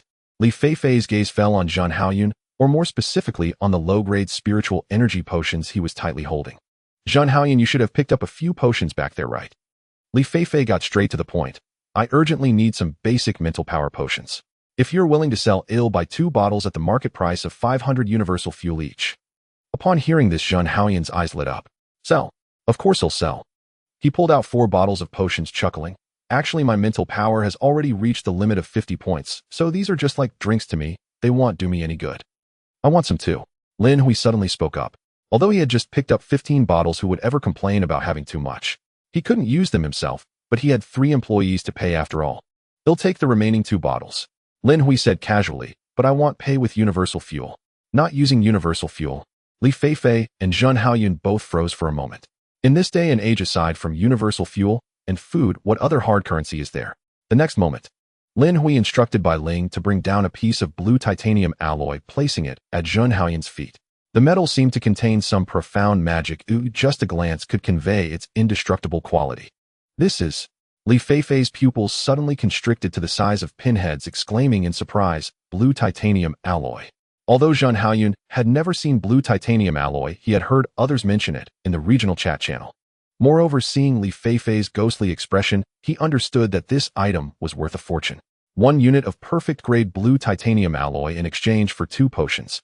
Lin Hui pointed to the blue titanium alloy casually saying, "Deal or no deal?" "Deal, deal, deal." Before Zhen Haoyun could say anything, Li Feifei almost shouted, "I'll trade with you." God knows how hard she had to work to gather just a bit of blue titanium alloy for upgrading that sports car. This man in front of her actually used blue titanium alloy for trading. What a waste. This is simply squandering a precious resource. Without a second thought, Zhen Haoyun directly handed 2 potions to Lin Hui and then trembled as he touched the heavy metal at his feet. God, this is too precious, right? Zhen Haoyun was so moved, he could almost cry. He felt he had struck a tremendous bargain. However, in Lin Hui's eyes, this was not just a fair trade, but a huge profit. Blue titanium alloy. Wasn't that equivalent to 1,000 units of scrap iron? The cost was less than 4 units of universal fuel. He had priced it at 3,000 units of scrap iron for 1 unit of universal fuel. Such top-tier rare materials in his hands could be synthesized in any quantity as long as he had enough scrap iron. This was the dimensionality reduction strike brought by the unlimited synthesis golden attribute. No need to be polite. Lin Hui smiled and looked at Zhen Haoyun meaningfully. Thanks to your intel, I've also gained quite a bit inside. This piece of alloy is both a trade and a thank you gift. Now Zhen Haoyun was even more emotional, wishing he could immediately acknowledge him as his adoptive father. Beside them, Li Feifei was swallowing hard. She stared at Lin Hui with burning eyes. "Lin Hui, do you have more of this blue titanium alloy?" "I do." Lin Hui's simple 2 words made Li Feifei's breath momentarily halt. She had approached with a try-it-out mentality. After all, such rare blue titanium alloy was a treasure for normal players, with even 1 unit being a prized possession. Yet Lin Hui's tone was as calm as if he were saying, "I have a lighter. However, I don't want fuel, nor do I want ordinary resources." Lin Hui leaned against the car window, lightly tapping his fingers on the window frame, presenting his own conditions. "I need universal shells LV. 6 vehicle upgrade blueprints. As long as you have these, I can trade with you." "How many do you have?" Li Feifei asked cautiously. "About 100 units. Lin Hui said without a change in expression. 100 units. Li Feifei felt her worldview was collapsing. The entire Rose Society, with thousands of members working day and night, had only gathered about 60 units of blue titanium alloy. And yet this Lin Hui was a casual player, and he had 100 units. Did he find a blue titanium alloy mine? Li Feifei took a deep breath, trying to remain calm. "We have some universal shells in the Rose Society. We can trade those. However, the LV 6 vehicle upgrade blueprints, I'm afraid we can't manage that." "Oh." Lin Hui raised an eyebrow. "Currently, there are only 10 LV 6 blueprints in the entire zombie wasteland map." "Only 10? How do you know that?" Lin Hui asked in surprise. "Each one has a serial number. The 10 have all been found, with the Body Alliance holding 4 and the remaining 3 major guilds each holding 2. If you want to upgrade a vehicle to level 6, you'll have to go to the next dungeon or destroy a level 6 vehicle. The level 6 vehicle upgrade blueprints are special. They can be dropped when the vehicle is decomposed." Hearing this, Lin Hui's eyes brightened. This road survival game is quite humane. But thinking about it, it makes sense. This game encourages players to kill each other. From the very beginning, it has always been this way. In this lawless wasteland, murder and looting are simply everyday occurrences. By the way, Lin Hui suddenly thought of something. If I want to upgrade to LV 6, so what core materials do I need aside from the blueprints? Since the other party is a LV 6 vehicle owner, they must have this intel. Li Feifei hesitated for a moment, then spoke the truth. Although the upgrade blueprints are universal, different types of vehicles require different core materials. However, there is one common point. All LV 6 vehicles require an autonomous driving module as a core, along with a large amount of high-strength titanium alloy or higher-level metals. Autonomous driving module. Lin Hui noted down this name. "Thanks." Lin Hui nodded, then pointed to the window of the car behind him. "For future detailed trading matters, you can contact my secretary directly." "Secretary." Li Feifei followed his finger and saw the side window of the RV slowly lowering. A rich, thick aroma of coffee mixed with the buttery scent of freshly baked bread instantly wafted through the dry, dusty air. Li Feifei instinctively twitched her nose. She saw Lu. She had changed into a loose, comfortable silk loungewear, holding a steaming cup of exquisite porcelain coffee, lazily leaning against the window, and even raised her cup to her. "Finished chatting. Would you like to come up for a cup? Freshly ground Blue Mountain coffee." Lu's voice was casual, yet it carried an indescribable sense of comfort. "No need." Li Feifei replied through gritted teeth, turning to leave her back, radiating a stubbornness that conveyed, "I may be bitter, but am not saying it out loud." Watching Li Feifei storm away in frustration, Lin Hui couldn't help but chuckle. Just as he was about to start the RV, he saw Li Feifei suddenly stop and turn around. Lin Hui. Li Feifei looked at him with a complex expression. Aren't you afraid that I will spread the news about your large cache of blue titanium alloy? Or inform the Crimson Wolf Alliance? Innocent people suffer for possessing treasure. Lin Hui chuckled, nonchalantly pressing a button on the remote control. V-Room. The menacing 1130 Closian weapon on the roof turned again, its dark barrel pointing straight at the sky. You can try it. His voice was calm, yet it exuded absolute confidence. Tell them I have blue titanium alloy. But don't forget to mention. To get it, they'll have to pay with their lives. Li Feifei's heart sank. She knew this man before her had that kind of power. I have another piece of information for you free of charge. Li Feifei took a deep breath. The Crimson Wolf Guild has set up checkpoints at all 4 entrances of the city. All wandering players and small to medium-sized teams wishing to enter the city must either surrender 50 of their supplies as a toll or face destruction and death. They have gathered a large number of members. If you want to enter the city, you better be mentally prepared. With that, Li Feifei jumped into the sports car, stepped on the gas, and sped away with her team. Watching the dust settle behind the departing cars, Lin Hui smirked coldly. Charging a toll. Just in time, I happen to need an LV6 upgrade blueprint. At that moment, Zhen Haoyun, who had been standing by, finally found an opportunity to interject. Big shot. Big shot. Zhen Haoyun leaned against the RV's tire, a hopeful expression on his face. Can I join you? I may not have many skills, but I'm lucky. I want to join your team. He also noticed that following this master not only ensured safety, but also promised a life of indulgence. Just look at the other members inside the RV, what a divine lifestyle they were living. Moreover, he had heard about the Crimson Wolf Guild setting up checkpoints on the outskirts of the city. If he encountered those players who were like wolves, he'd surely be stripped of all his good items. He had a space ring about 10 cubic meters in size, filled with many valuable items he had picked up along the way or recently traded. In his current state, he was undoubtedly a wealthy player. Lin Hui looked down at the eager Zhen Haoyun. Taking you on board. The RV has ample space, but the current team configuration is already perfect. Su Qingxian was responsible for logistics and technology. Lu Shi handled remote operations and negotiations, and Bai Ling took care of medical and biological research. Adding another mascot who only knew how to chant 666 seemed rather unnecessary. Getting on board is out of the question. Lin Hui shook his head. However, I can point you in the right direction. You're not taking me. Zhen Haoyun looked disappointed. Don't be too quick to despair, Lin Hui said lightly. I have a business partner named Li Xian. He recently established an organization called the Scrap Iron Guild. Scrap Iron Guild. Zhen Haoyun was taken aback. That name sounds so shabby. The name isn't important, Lin Hui replied. This guild is specifically responsible for collecting discarded metals and various materials from different places. You can find him on the outskirts of the city. Mention my name and say I sent you to join. Your luck is perfect for scavenging resources in dangerous areas. The things you collect can be sold directly to me through Li Xian. In exchange, when I enter the city, I will provide you with protection and the top-notch materials or weapons you desire. Zhen Haoyun was a clever person and quickly understood. This was a chance for him to be a peripheral lackey. Although he couldn't enter the core, he was now hugging the thigh of the strongest player in the entire server. No problem. Big shot, rest assured. He'll go now. Zhen Haoyun instantly revived with excitement and rode off on his small modified scooter, racing towards the coordinates Lin Hui had given him. Watching him leave, Lin Hui raised the car window. Qingxian, target the city to accelerate full speed ahead.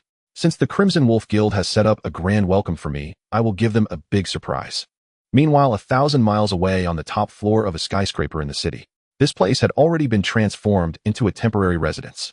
A woman dressed in an evening gown was lazily lounging on a leather sofa, swirling a glass of red wine in her hand. She had a mane of winard wavy hair, striking facial features, and a beauty mark at the corner of her eye that added to her allure. Yet her eyes were deep as a pool, exuding the authority of a person in power. The head of the Rose Society, Yang Ruoling. Are you saying? Yang Ruoling spoke into the communicator, her voice lazy, yet slightly magnetic. The man named Lin Hui not only has an LV5 RV with combat capabilities comparable to an LV6, but also possesses a large amount of blue titanium alloy. On the other end of the communicator, Li Feifei was reporting from the speeding sports car. Yes, President. He exchanged blue titanium alloy for 2 bottles of basic mental power potions without batting an eye. By the way, Lu Shi is also in his car. Hearing Lu Zai's name, Yang Ruoling's gaze shifted slightly before returning to calm. Interesting. She took a sip of the red wine, the crimson liquid staining her lips, making her look even more enchanting. President, should we help him? Li Feifei asked. The Crimson Wolf Guild is blocking the road at the entrance of the city. If Lin Hui wants to enter, he will definitely clash with them. Not yet. Yang Ruoling put down her wine glass, her long fingers tapping lightly on the table. The Crimson Wolf Guild and the Tyrannical Alliance are currently in league together. It wouldn't be worth offending two major guilds over one player. Let's just watch. If he can survive the blockade of the Crimson Wolf Guild, then he qualifies to become our ally. However, Yang Ruoling's tone turned serious. That blue titanium alloy, no matter what method you use, even seduction, you must bring back more of it. That is the key for us to break into LV. 7. Yes, President, Li Feifei replied helplessly. The afternoon sun finally pierced through the seemingly eternal lead-gray clouds, scattering its sparse light across the wasteland. Although it carried little warmth, this long-awaited brightness dispelled some of the apocalyptic gloom. On the shattered highway that ran through the wilderness, a massive RV crushed the gravel beneath it, steadily advancing towards Fu City. In the master bedroom on the second floor, Lin Hui threw himself onto the soft bed, stretching comfortably. This is the joy of owning a top-tier RV. Outside is survival in the apocalypse, while inside is a retreat for relaxation. He casually swiped open the system interface. Distance to Gray Mist 450 kilometers. Current area survivors 35008510000000 350,000. Lin Hui glanced at this number, his eyes shifting slightly. Compared to the steep decline at the beginning, the death rate now clearly showed signs of stabilizing. Those who survived to this point were all formidable players. This also means that the competition ahead will be a true battlefield. Ding! The private message section suddenly lit up. Li Xian, Brother Hui. That Zhen Haoyin has joined me. Li Xian, this kid is incredibly lucky. As soon as he met up with me, he encountered a convoy that was wiped out by zombies on the road, and he picked up a lot of supplies for free. Li Xian, moreover, the core members of the guild have expanded to 24, all of them diligent and hardworking. At the current pace, we expect to acquire 10 million units of scrap iron before sunset today. 10 million units. Lin Hui's lips curled into a satisfied arc. Well done. Remember, our cooperation must remain absolutely confidential. I do not wish for too many people to know I am the financier behind you. Li Xian, absolutely, Brother Hui. Rest assured, I post acquisition information on the regional channel anonymously, and besides me and a few others in the guild, no one knows where this scrap iron is going. Li Xian, by the way, Brother Hui, I want to exchange for some heavy weapons for self-defense. The guy's weapons are too shabby. Lin Hui, no problem. Discuss the list with Sister Lu. She will report back to me. Closing the chat interface, Lin Hui sat up from the bed. I must say, Li Xian is indeed a competent intermediary. With this continuous supply of scrap iron, his infinite synthesis talent can unleash its maximum power. Next, it's time to tally the loot. Lin Hui concentrated. With a whoosh, a pile of faintly golden test tubes appeared on the bed, accompanied by an ancient brass key.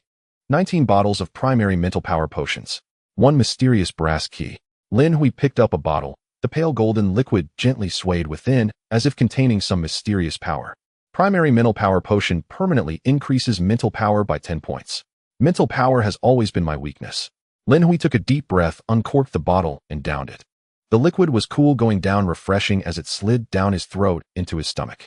The next second, boom. A cool stream surged straight to the top of his head. That feeling was akin to plunging one's head into icy water on a sweltering summer day, or waking up from a glorious sleep after 3 sleepless nights. His brain, which had ached from encountering a red-clad, vengeful spirit, instantly became crystal clear. All fatigue, fear, and anxiety were swept away in that moment. Ding. Mental power enhancement completed. Mental power 25, 1525, refreshing. Lin Hui exhaled a breath of turbid air, feeling that the world before him had become a bit clearer. Again. Second bottle, third bottle, fourth bottle. After the fourth potion was down, ding. Your mental power has reached the human limit. Further consumption of primary potions is ineffective. Please seek intermediate mental power potions, or wait until the awakening specialization before consuming. Is this where it stops? Just like the primary gene potion, 50 points is the human limit. Lin Hui licked his lips, feeling somewhat unsatisfied. Now his mental power had reached 50 points. Closing his eyes, he realized that while his senses had not significantly improved, his thought process was at least twice as fast as before. Most importantly, he glanced at his sand value. Sand value 85,100, recovery speed increased by 100. The rationality he had lost was rapidly recovering. It seems that for non-awakened individuals, the utility of mental power primarily lies in perception, rationality, resistance, and control over extraordinary items. Lin Hui pondered. Although he could not wield extraordinary abilities like awakened specialists, this 50 points of mental power was enough to prevent him from being a passive target against most mental attacks. The remaining 15 bottles of potion were just right for Su Qingqian and the others. After handling the potions, Lin Hui's gaze finally fell upon the ancient brass key. It lay quietly on the bed, its surface dull and unremarkable, etched with a complex eye totem. For some reason, after Lin Hui's mental power increased to 50 points, looking at this key evoked an instinctive trepidation.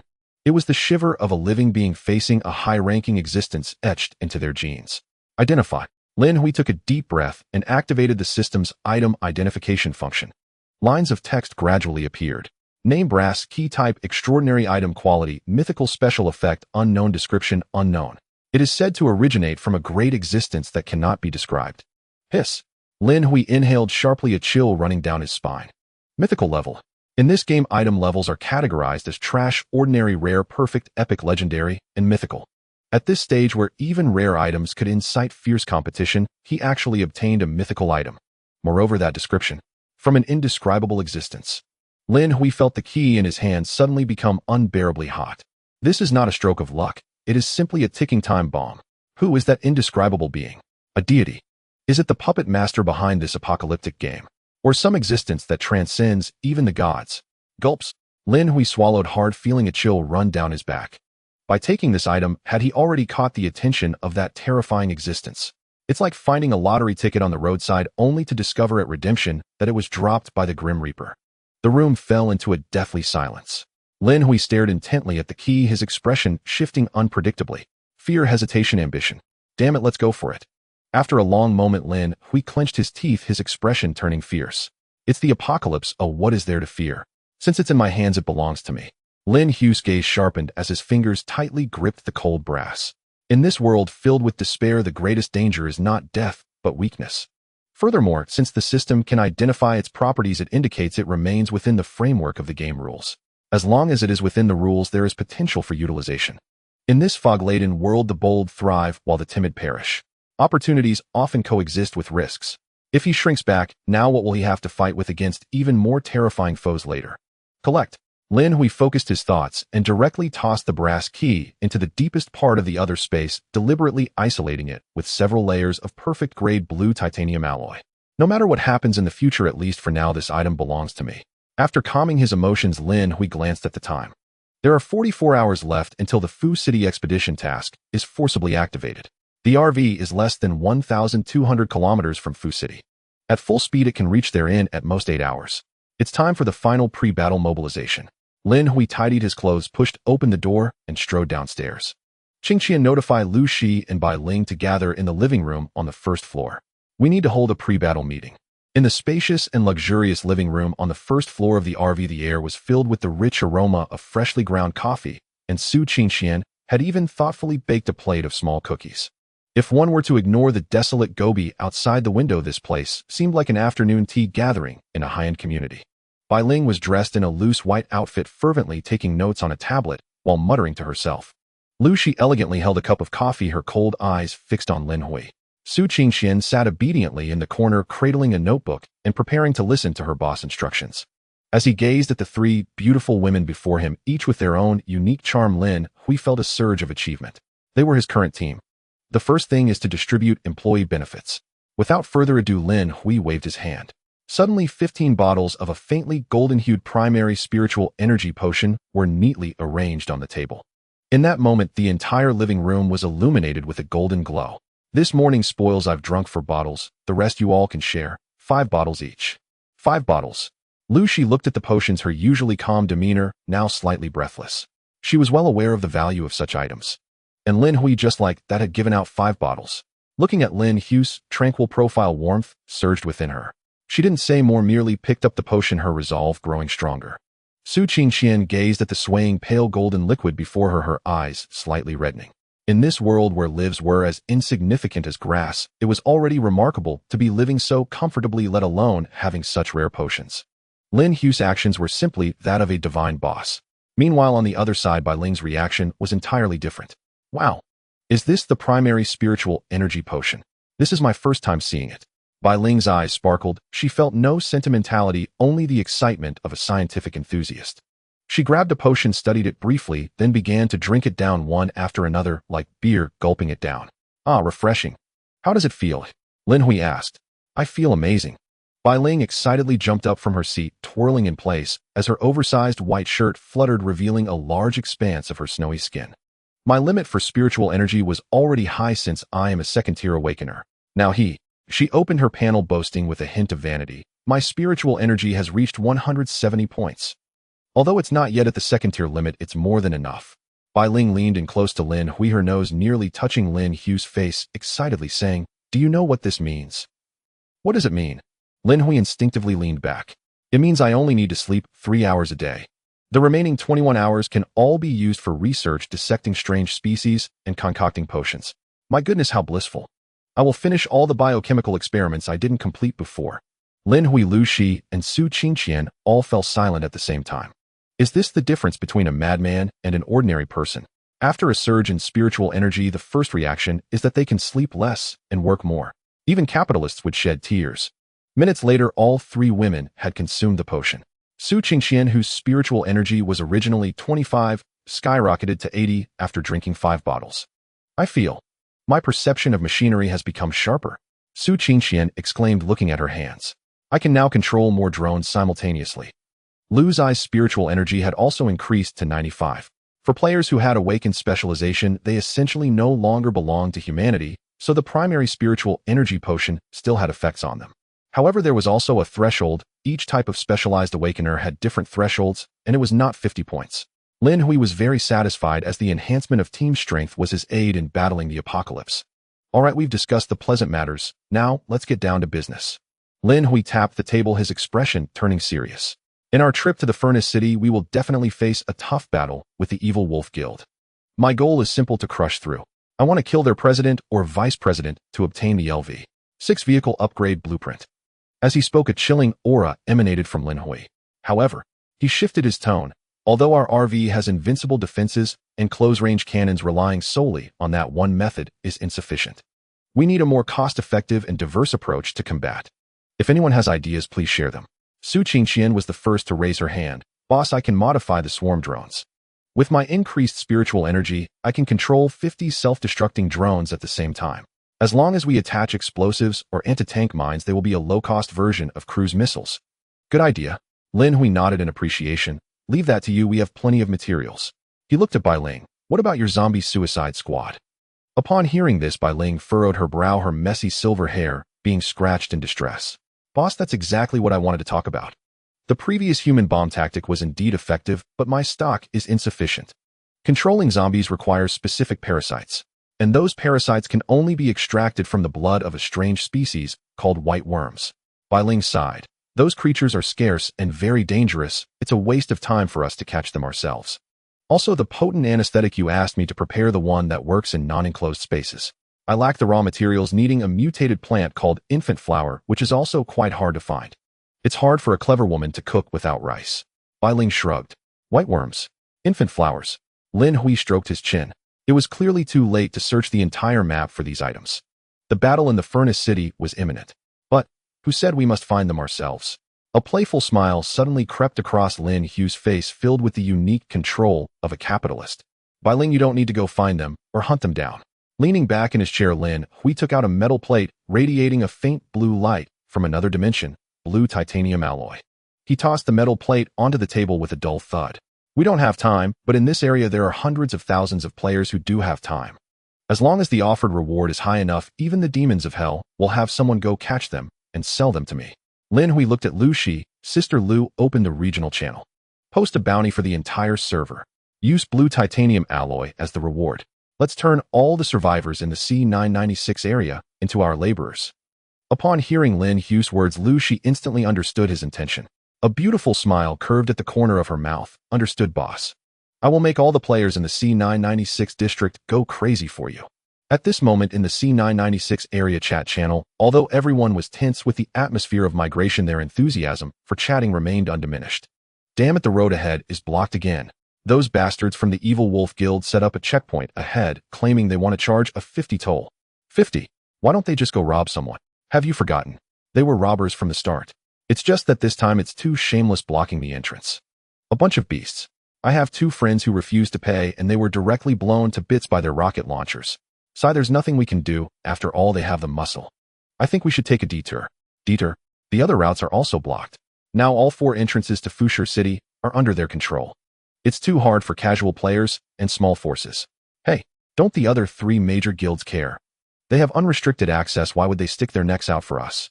Just as everyone was sighing and complaining, a bold red anonymous message exploded in the channel like a depth charge without any warning. Anonymous player offering high prices for unlimited items. Purchase 1 seeking the exotic white worm only requires a level 5 adult. Price 1 worm for 5 pieces of blue titanium alloy. Purchase 2 seeking the mutated plant infant flower. Price 1 flower for 1 piece of blue titanium alloy. Purchase 3 seeking general ammunition. Price 2,500 pieces of general ammunition for 1 piece of blue titanium alloy. Purchase 4 extraordinary items, specialized upgrade blueprints, autonomous driving modules. Prices negotiable, can be traded for blue titanium alloy. Purchase 5 seeking general sniper rounds, drones, explosive silver. Cash settlement. Can be traded for universal fuel, medicines, food, firearms, high-strength titanium alloy. Boom. As soon as this message appeared, the entire channel seemed to freeze for a moment, quiet for a full 3 seconds. It was as if everyone forgot to breathe at that moment. Then the message bar exploded, instantly scrolling at a dizzying speed. What the hell? Did I read that wrong? Blue titanium alloy. Blue titanium alloy. Is that for real? That's the core material for upgrading vehicles to level 6 or even level 7. Is someone really offering that for exchange? Who the hell is this? Such a big claim. Whatever you have, bring it all. Do they have a blue titanium alloy mine at home? A scammer, right? It must be a scam. Who would spend so extravagantly? Look up there, they uploaded a photo, that row of blue shimmering blue titanium alloy. So it's real, eh? This is blue titanium alloy. I've heard you guys talk about it in the group. Ooh, I finally see it now, gaining some knowledge here. A player with the ID, Chunyi, suddenly sent a message, brothers. I just tried trading an infant flower which I found in a canyon, and I really got 1 unit of blue titanium alloy for it. It's real? That's real blue titanium alloy. It's incredibly tough. Is this the wild god himself? Our pride as casual players. Wild god. What does the infant flower look like? Can you share?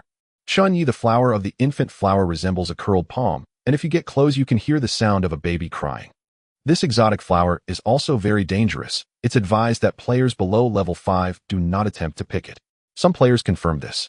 Now the entire area was in a frenzy. Everyone's mind was filled with one thought: find the white worm. Find the infant flower. Find general ammunition. The white worm, huh? I remember there are some on the Gobi ahead. But those things are really strong level 5 variants. Are there any heavy firepower, guys? Grab your weapons and follow me. Who has general ammunition? I'll pay double the price. As long as I can exchange it for blue titanium alloy, I am willing to bankrupt myself. Crazy. All crazy. The previously lethargic survivors instantly turned into gold miners, pumped full of energy. In the RV's living room, looking at the frantically scrolling chat records and the constant influx of trade requests, she felt somewhat dazed. In just 30 minutes, we have already received 10,000 universal ammunition, 3 infant flowers, a dozen drones, and even someone brought an unexploded aerial bomb for trade. That's the way to go. Lin Hui leisurely took a sip of coffee, a radiant smile appearing on his face. In this world, there is nothing that cannot be traded. If there is, it's just that your offer isn't high enough. Although he hadn't established a guild after mastering core resources, he also experienced the treatment reserved for top guild leaders. No wonder the upper echelons of top guilds level up so fast. With thousands of players searching for resources for themselves, how can it not be rapid? Lin Hui stood up, pointed to the recently arrived infant flower, and said, Bai Ling, the materials are here. The rest depends on you.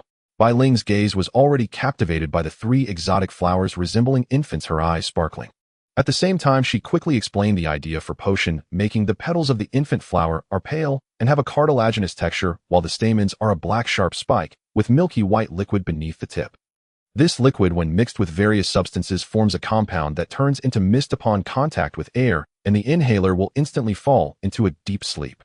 Lin Hui couldn't understand, but he was greatly shocked. How do you know all this?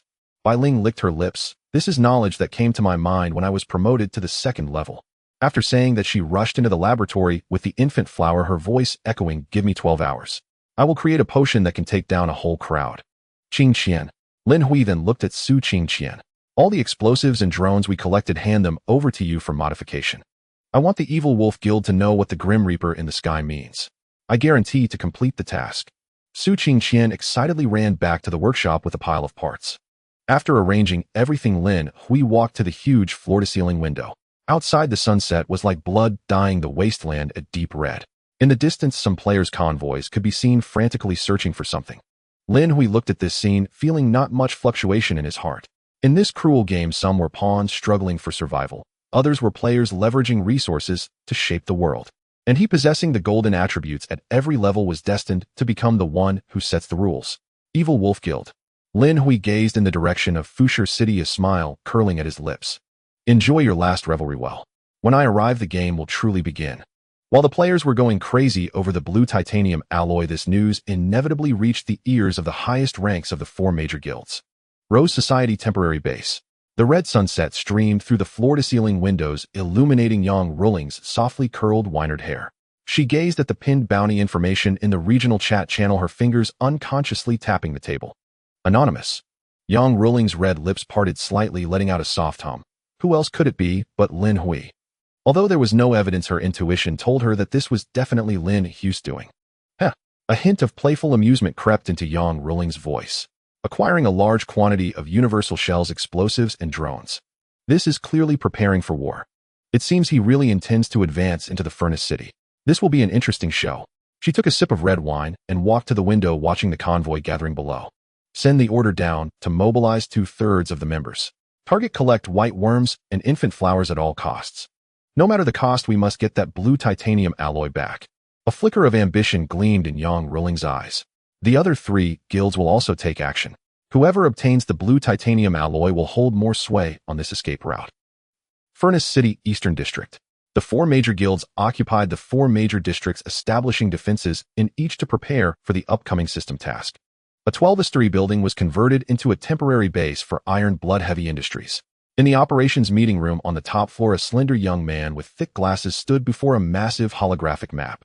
His name is Zhuge Imo, the president of Iron Blood Heavy Industries. Although he appeared like a frail geek, everyone knew how formidable this man's mind was. He had led the guild to a top 4 position in the entire server through precise calculations and strategic planning. President the Bounty in the regional channel. The vice president, a muscular woman resembling an iron tower, stood behind Zhuge Imo like a schoolgirl, her tone respectful. I saw it. Zhuge Imo pushed up his glasses, a glint flashing behind the lenses. An interesting move. Exchanging high-value rare materials for low-value but urgently needed tactical supplies. This indicates 3 points. First, this mysterious player possesses a relatively large amount of blue titanium alloy and no longer needs it. His vehicles are likely made primarily of blue titanium alloy. Second, the other party needs infant flowers and white worms. He or a member of his team is likely a specialized awakened with a need for exotic materials, probably in the medical specialization. Third, the other side is strong, but the 10 LV. 6 vehicle upgrade blueprints have already been obtained by the 4 major guilds, so he is at most using LV. 5 vehicles. The other party urgently needs to expand their firepower. Besides preparing for the upcoming Furnace City task, they may also be looking to hunt down a LV. 6 vehicle, likely targeting the Evil Wolf Guild. The reason is simple. The Evil Wolf Guild has gone too far, harboring resentment among smaller forces and individual players for a long time. As long as a powerful player stands up and fires the first shot at the Evil Wolf Guild, surely someone will follow suit. Striking at the Evil Wolf Guild would be the wisest choice. Then we. The vice president, the tower-like woman, tentatively asked. Is there even a need to ask? Zhuge Imo turned around, a faint smile playing at the corners of his mouth. We at Iron Blood Heavy Industries may not have much, but we have plenty of weapons and ammunition. Send the order down to the logistics department to count all the neglected universal shells in the warehouse, gather 5 universal shells, and contact that anonymous player to sell them all. Since the other party is in urgent need, let's do them a favor and casually exchange some blue titanium alloy in preparation for upgrading to LV. 7. Remember, maintain a good attitude. Zhuge Imo said meaningfully. In this game, having more friends means more paths, especially for those friends with minds at home. Additionally, send out reconnaissance teams to search for infant flowers and white worms. The Evil Wolf Guild. Furnace City Western District Defense Line. The atmosphere here was entirely different. It was filled with ferocity, bloodshed, and frenzy. Inside a command post converted from an abandoned warehouse, Zhang Yaoyang sat on a black leather sofa. He sported a side-swept fringe, high cheekbones, and his eyes were as fierce as a hungry wolf. A signature crooked smile hung on his lips, sending chills down one's spine. Bang! He slammed the table, causing the bottles on it to jump. Damn it, which bastard is causing trouble? Zhang Yaoyang glared at the intel handed to him by his subordinate, his eyes gleaming with green light. I've been working hard collecting tolls on the road, and this bastard doesn't turn it in, but instead goes for a bounty. President. The vice president, Lin Hui, walked in. He was a middle-aged man in his mid-30s with a sullen expression and bald eyebrows, looking like a fierce individual. Just got word Yang Yantong from the Tsanglong Hall has gone missing. Lin Hui reported in a low voice. Last contact, he mentioned he found a fat sheep and led a team to chase it. Then there was no further news. Missing. Zhang Yaoyang narrowed his eyes, gently stroking the stubble on his chin. Although Yang Yantong isn't the strongest hall master, that LV-5 transport vehicle is no trinket equipped with reconnaissance radar for him to disappear without a trace. It seems he must have hit a brick wall. Zhang Yaoyang chuckled coldly, showing little sadness. In his eyes, Yang Yantong was ambitious and had long been restless. It's better he died than I have to clean house myself. But Zhang Yaoyang shifted his tone, his eyes filled with a murderous intent.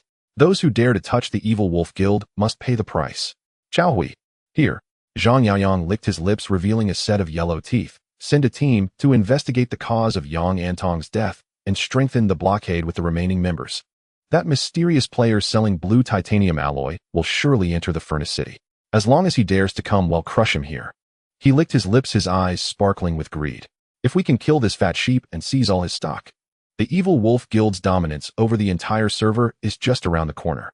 Yes. Lin Hui acknowledged, ready to leave. Wait. Zhang Yaoyang called him back. How were today's earnings?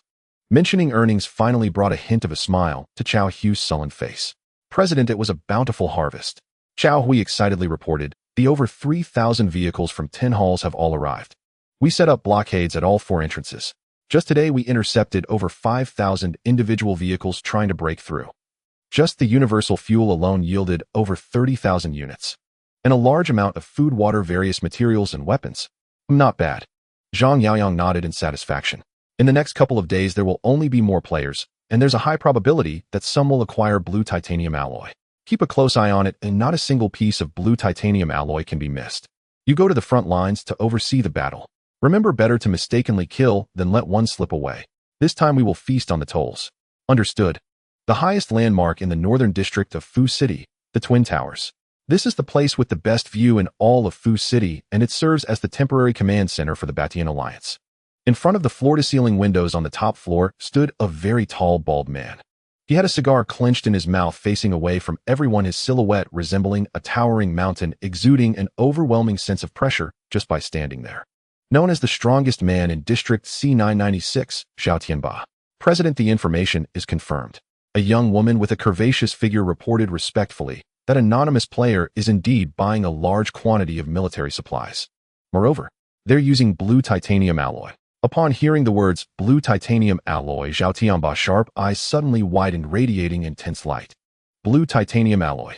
He turned around, his voice deep as thunder. My LV-6 vehicle, the Apocalypse tank, used a total of 100 units of blue titanium alloy, and only then did its defense reach 800.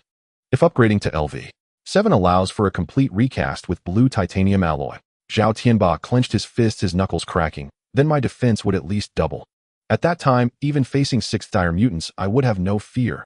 He understood very well the value of blue titanium alloy. It was a rare material that could exponentially increase vehicle defenses. Investigate. Spare no effort to uncover this person's identity. Xiao Tianba waved his hand. Additionally, try to initiate contact for a trade. Whatever he wants, we will trade for it. Also go to the public chat channel and post a message. Inform players who possess blue titanium alloy that they can directly join the Batian Alliance as squad leaders. The Evil Wolf Guild naturally wouldn't dare to obstruct us. Yes, the young woman responded, then hesitated for a moment before cautiously saying, will the Evil Wolf Guild have any objections? After all, we are currently in a cooperative relationship, and they agreed to share 30 of the profits with us. Xiao Tianba disdainfully replied, Zhang Yaoyang, don't worry about him, just relay my message to him. If he has any objections, let him come to me. By the way, Xiao Tianba seemed to recall something. You just mentioned that you found a white worm, but that squad was annihilated. Yes, President. The young woman looked troubled. That worm is too bizarre. As soon as our team members approached it, they inexplicably went insane, as if they had lost their minds. That's the ability of the white worm. Xiao Tianba snorted coldly, as if he were very familiar with this kind of mutant. The white worm can affect players' minds within a 3-kilometer radius. To deal with it, one must not get close. Remember, its weakness is in the 3rd segment of its abdomen, where there is a pink area, which is its spiritual pouch. As long as that spot is destroyed, it will be nothing but dead flesh. And then there's the flower of infants. Xiao Tianba continued. That flower causes deep sleep for 3 days and nights when it hears crying. When harvesting, it must be done by awakened team members with a spiritual power exceeding 40 points. The young woman listened in astonishment. She looked at Zhao Tianba with admiration. Leader, you know so much. How did you come by this information?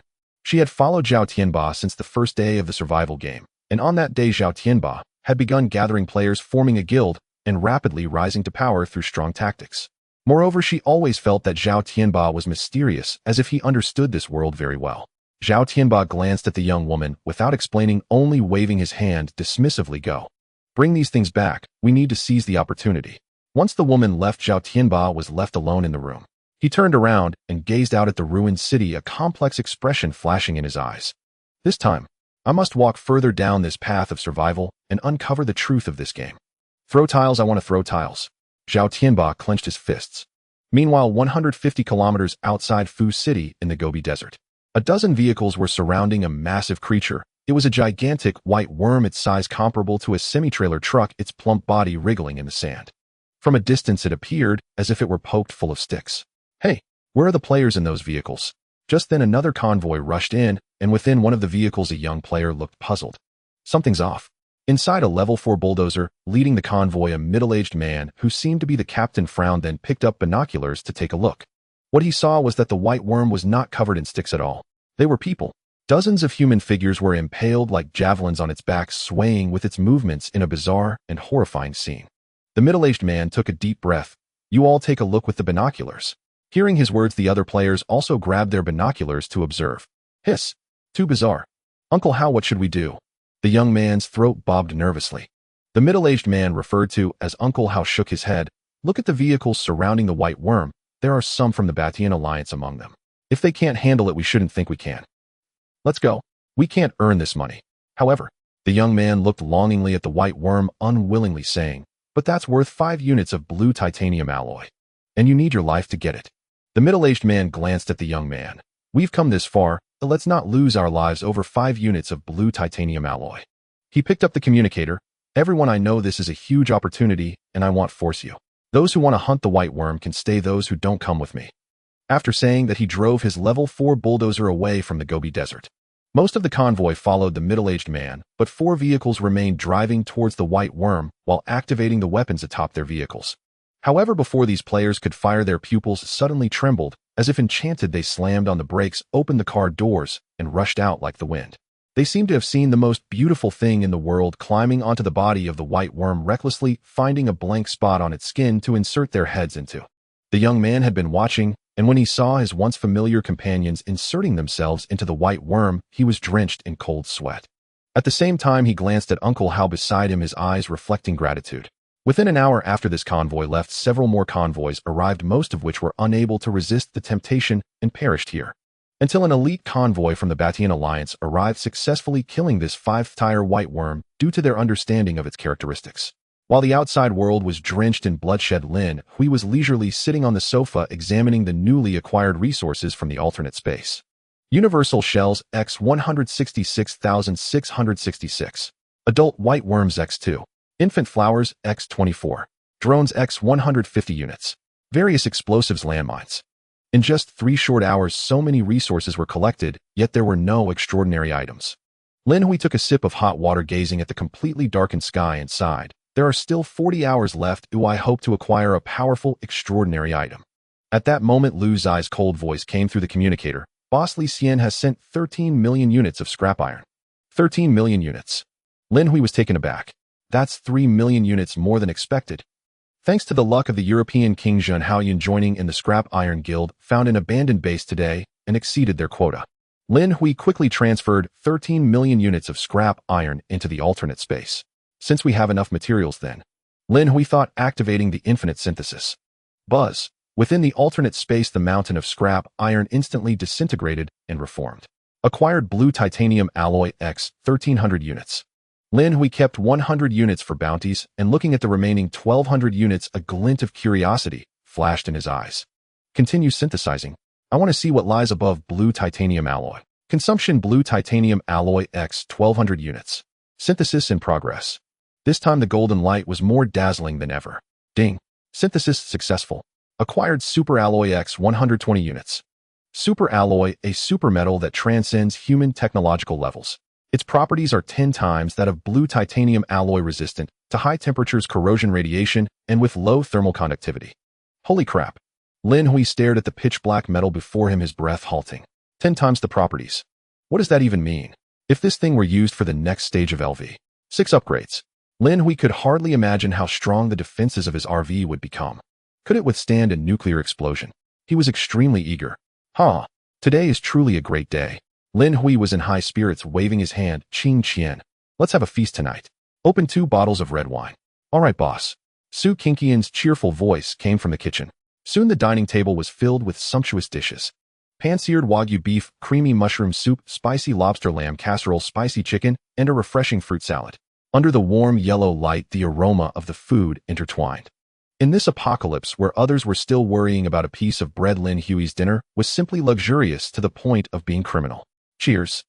The 4 crystal glasses clinked together, the crisp sound echoing in the RV. The glasses were filled not with cheap inferior wine, but with Romanicani red wine Lin Hui retrieved from the alternate space. Is this really the end of the world? Su Qingqian exclaimed, chewing on a piece of spicy chicken, her cheeks puffed up, her face radiant with happiness. I never ate this well in school. Following the boss, every meal is a feast. Bai Ling drank half a glass of wine, her face flushed. Her loose white shirt was slightly open due to her movements, exposing large areas of dazzling white skin, causing Lin Hui to feel a bit dizzy.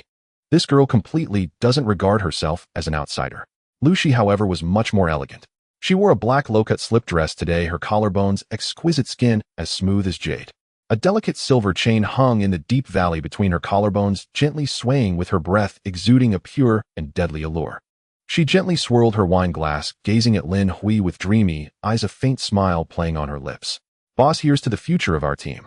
Lin Hui looked at the 3 stunning women before him, each with a distinct style, and couldn't help but sigh. This was hardly about survival in the apocalypse. This was clearly an apocalypse vacation. After a few rounds of drinks, the atmosphere gradually became intimate. Shall we watch a movie? Lin Hui suggested. Sure. I want to watch a horror movie. Su Qingqian was the first to raise her hand in agreement. Thus the 4 squeezed onto the spacious leather sofa in the living room. Lin Hui naturally took the central position. Bai Ling, like a clingy cat, rested her head on Lin Hui's thigh, continuously munching on a bag of chips. Lin Hui's hand casually rested on her shoulder, occasionally feeling the warmth of her skin. Su Qingqian sat somewhat shyly to Lin Hui's left, tightly gripping the hem of his clothing. However, when she saw Bai Ling so close to Lin Hui, an inexplicable sense of crisis surged within her. Thus, during the movie, whenever a scary scene appeared, she would burrow into Lin Hui's embrace like a startled little bunny. That soft touch made Lin Hui's heart race. Meanwhile, Lu Shi sat on his right, seemingly maintaining her distance, yet her long, beautiful legs were subtly brushing against Lin Hui's side. In the darkness, she occasionally turned her head, her cool eyes seemingly hiding hooks, leaving Lin Hui feeling parched. After one movie, Lin Hui felt more exhausted than after a battle. Mainly because the tension was too high, he couldn't contain it. All right, we have to go to the furnace market tomorrow. Let's rest early. Lin Hui quickly called for a halt. He was afraid he might really lose control. Good night, boss. The 3 women returned to their rooms one after another. Lin Hui dashed into the bathroom and took a cold shower, finally managing to suppress the restlessness within him. Back in the bedroom, he lay down on the soft bed, preparing to check the route map for tomorrow. Knock, knock, knock. A gentle knocking sound came. Who? Lin Hui's heart stirred. It's me, Qingqian. A delicate voice came from outside the door. Lin Hui opened the door. Standing at the entrance was Su Qingqian, dressed in a pink cotton nightgown that barely reached above her knees, exposing her slender fair legs. Her hair fell softly around her cheeks, unbound, giving her an innocent and delicate appearance, exuding a pleasant scent of milk body wash. The dim light in the corridor cast a glow on her face, illuminating a blush more vibrant than the evening sunset. Boss. She lowered her head, avoiding Lin Hui's gaze. I just finished watching a horror movie and I am a bit scared to sleep alone. Can I sleep with you? This excuse was adorably pathetic, yet it did not prevent Lin Hui from feeling a stir of emotions. He looked at the pitiful little bunny before him. If he could refuse this, he truly was no man. Come in. Lin Hui stepped aside. Su Qingqian slipped in like a thief and quickly dashed to the bed, burying her head under the covers. Lin Hui closed the door and climbed into bed as well. The soft sensation enveloped him instantly. On the 3rd floor of the RV, the room was as tidy as a model home, with not a speck of dust on the floor. Lu Shi, dressed in a silk nightgown, sat at her desk, handling private inquiries and trade messages from players. Yet at that moment her heart was in turmoil, tangled like a ball of yarn. The soundproofing of the RV was actually quite good. However, as a sharpshooter, her hearing was sharper than the average person's, and after consuming 5 bottles of mental energy potions today, her senses were heightened to an almost abnormal degree. The sultry sounds from next door felt like a surround sound concert playing right in her ear. This girl has such audacity. Lu Shi bit her lip, snapping her electronic pen in frustration. She never imagined that Su Qingqian, who usually appeared the shyest and most innocent, would dare to take the initiative at night. And she succeeded. A sour emotion spread wildly in her heart. Lu Shi looked at her own reflection in the mirror, her stunning beauty and proud figure. Was she really not better than that little girl? Oomph. She pouted, shutting off the system interface, climbed onto the bed, and pulled the covers over her head. Yet that sound drilled into her ears like a spell. So annoying. Lu Shi sat up abruptly, her cheeks burning like fire. Thus, she reopened the system interface, planning to get through the night by working. Meanwhile, in a bright, clean, sci-fi-like laboratory, Bai Ling was about to continue her experiments when she heard a noise. Her eyes lit up as she rushed out of the laboratory, pressed against the wall, her ear against the surface, one hand holding a pen and notebook, her expression serious, as if recording a precise experiment. Heart rate clearly increased, respiratory rate. Tisk, that stamina is impressive. Bai Ling listened while quickly jotting down data in her notebook. Subject of observation: boss Su Qingqian. Time 0015. Question: why does human reproduction involve such complex hormone secretion? Do mental energy fluctuations resonate? The next morning, sunlight poured through the curtain gaps onto the bed. Lin Hui woke up feeling refreshed, glancing at the still sleeping Su Qingqian beside him, a gentle smile curling at the corners of his mouth. He quietly got up and left the room. As he entered the living room, he saw Lu Shi sporting faint dark circles under her eyes, frantically processing bounty orders as if venting her frustrations. Good morning, Lu Jia, Lin Hui greeted. Lu Shi looked up at him, her gaze resentful, coldly huffing. Morning, boss. You sure have a lot of energy. Lin Hui rubbed his nose, feeling a bit awkward. At that moment, Su Qingqian sleepily wandered out. Before she could fully wake, Bai Ling approached like a ghost, holding a notebook filled with data. Qingqian, quickly tell me. Bai Ling looked eager for knowledge. Did it hurt a lot last night? Oh. Su Qingqian instantly woke up, her face turning as red as if it would bleed. No, it wasn't. Then why did you call out all night? Bai Ling. Su Qingqian, feeling embarrassed and furious, covered her face and ran into the kitchen. Bai Ling innocently turned to Lin Hui, saying, Boss, what about you? At 5:18 a.m., the low growl you let out, what were your specific psychological and physiological feelings at that time? Stop. Lin Hui, his head filled with black lines, pressed Bai Ling's head down. That's private. Do you understand what privacy is? And hurry up and do my experiments. Have you finished your zombie army? Oh. Bai Ling, disappointed, put away her notebook. All right, then I'll wait for the next time to collect data. Looking at the chaotic morning, Lin Hui sighed helplessly, but the smile on his face couldn't be suppressed. After a night of deep communication, he felt the sense of oppression in this apocalyptic world lessen considerably. Lin Hui clapped his hands, his expression returning to seriousness. After breakfast, we continue our journey. Today marks the 4th update, daring to ask all book friends for a favor. If everyone finds this book satisfactory, I hope you can leave a good review to improve the rating of the work. This is very important. Thank you. If any book friends find it troublesome to edit a good review, you can refer to the following. The worldview is grand, the concept is ingenious, and the plot is novel and reasonable. The protagonist is decisive and killing. This is a masterpiece of immortal herbs, strongly recommended for viewing. At 9 in the morning, the air was thick with the scorching, dusty scent of sand, kicked up by thousands of vehicles racing across the zombie wasteland. The crimson countdown hung above every player's field of vision like a sword of Damocles, urging everyone toward that unknown city. A deep rumbling engine roar drowned out all surrounding noise. A behemoth 3 stories high crushed the gravel of the Gobi Desert as it slowly rolled onto the main road. It was Lin Hui's RV, now upgraded to level 5. Around it, the vehicles surging toward Busan instinctively scattered like startled fish, clearing a wide path. Holy crap! What kind of monster is that? Its size must be 100 tons. That's an RV. It's a land cruiser. And it's just one vehicle. Who knew there was such a big shot among the solo players? Get out of the way. Move. If that thing grazes us, our car will fall apart.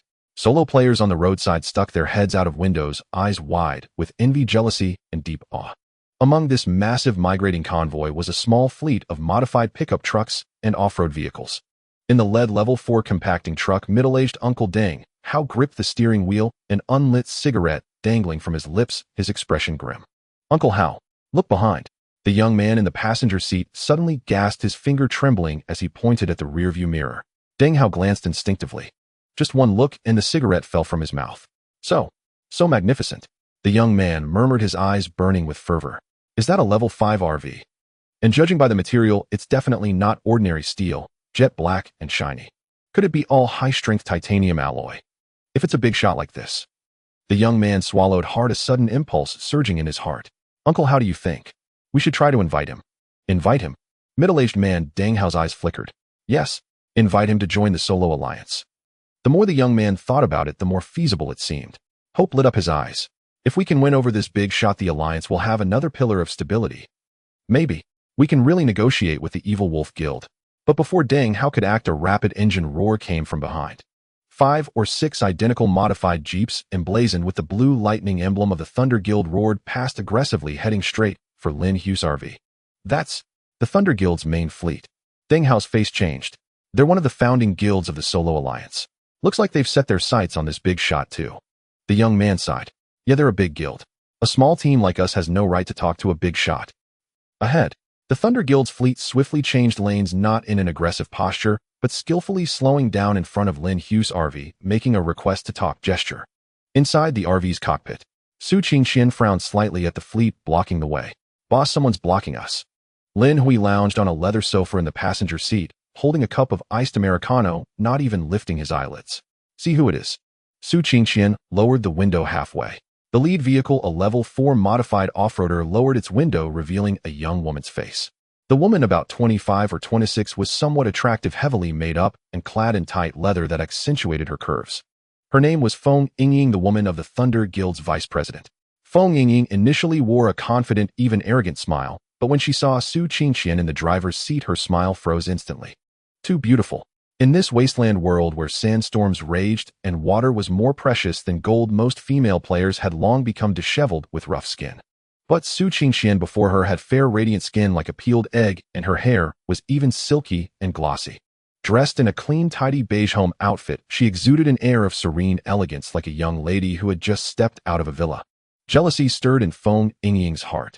As the vice president's woman, having a bottle of mineral water to wipe herself daily was already the envy of countless female players.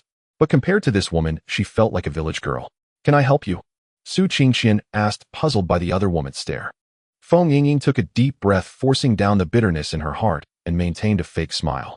Hi, I'm Feng Yingying from the Thunder Guild. She puffed out her chest, trying to regain some confidence. Miss, you've probably heard about the Evil Wolf Guild blocking the Busan entrance to collect tolls, right? Su Qingxian nodded. Yes. Good. Feng Yingying immediately switched to a proud tone, speaking loudly. The Evil Wolf Guild is too despicable, completely disregarding small guilds and solo players. Now the Thunder Guild, together with the Freedom Guild and 4 other major forces, has formed a solo alliance. We already have over 3,000 vehicles, including 5 level 5 vehicles. We plan to unite and break through the Evil Wolf Guild's blockade, or force them to negotiate. As she spoke, her gaze greedily swept over Lin Hui's massive vehicle, a sharp glint flashing in her eyes. Miss, your vehicle is level 5 too, right? Want to join us? Once you're in, we're all brothers and sisters, and we can support each other in missions. This is a golden opportunity. Solo Alliance. Su Qingxian wasn't swayed by her rhetoric. She turned slightly to look inside the vehicle. Boss, someone's inviting us to join the Solo Alliance. Boss. Feng Yingying was taken aback following Su Qingxian's gaze. She saw a young man in a casual shirt lounging lazily on the sofa, holding a cup of iced coffee with condensation.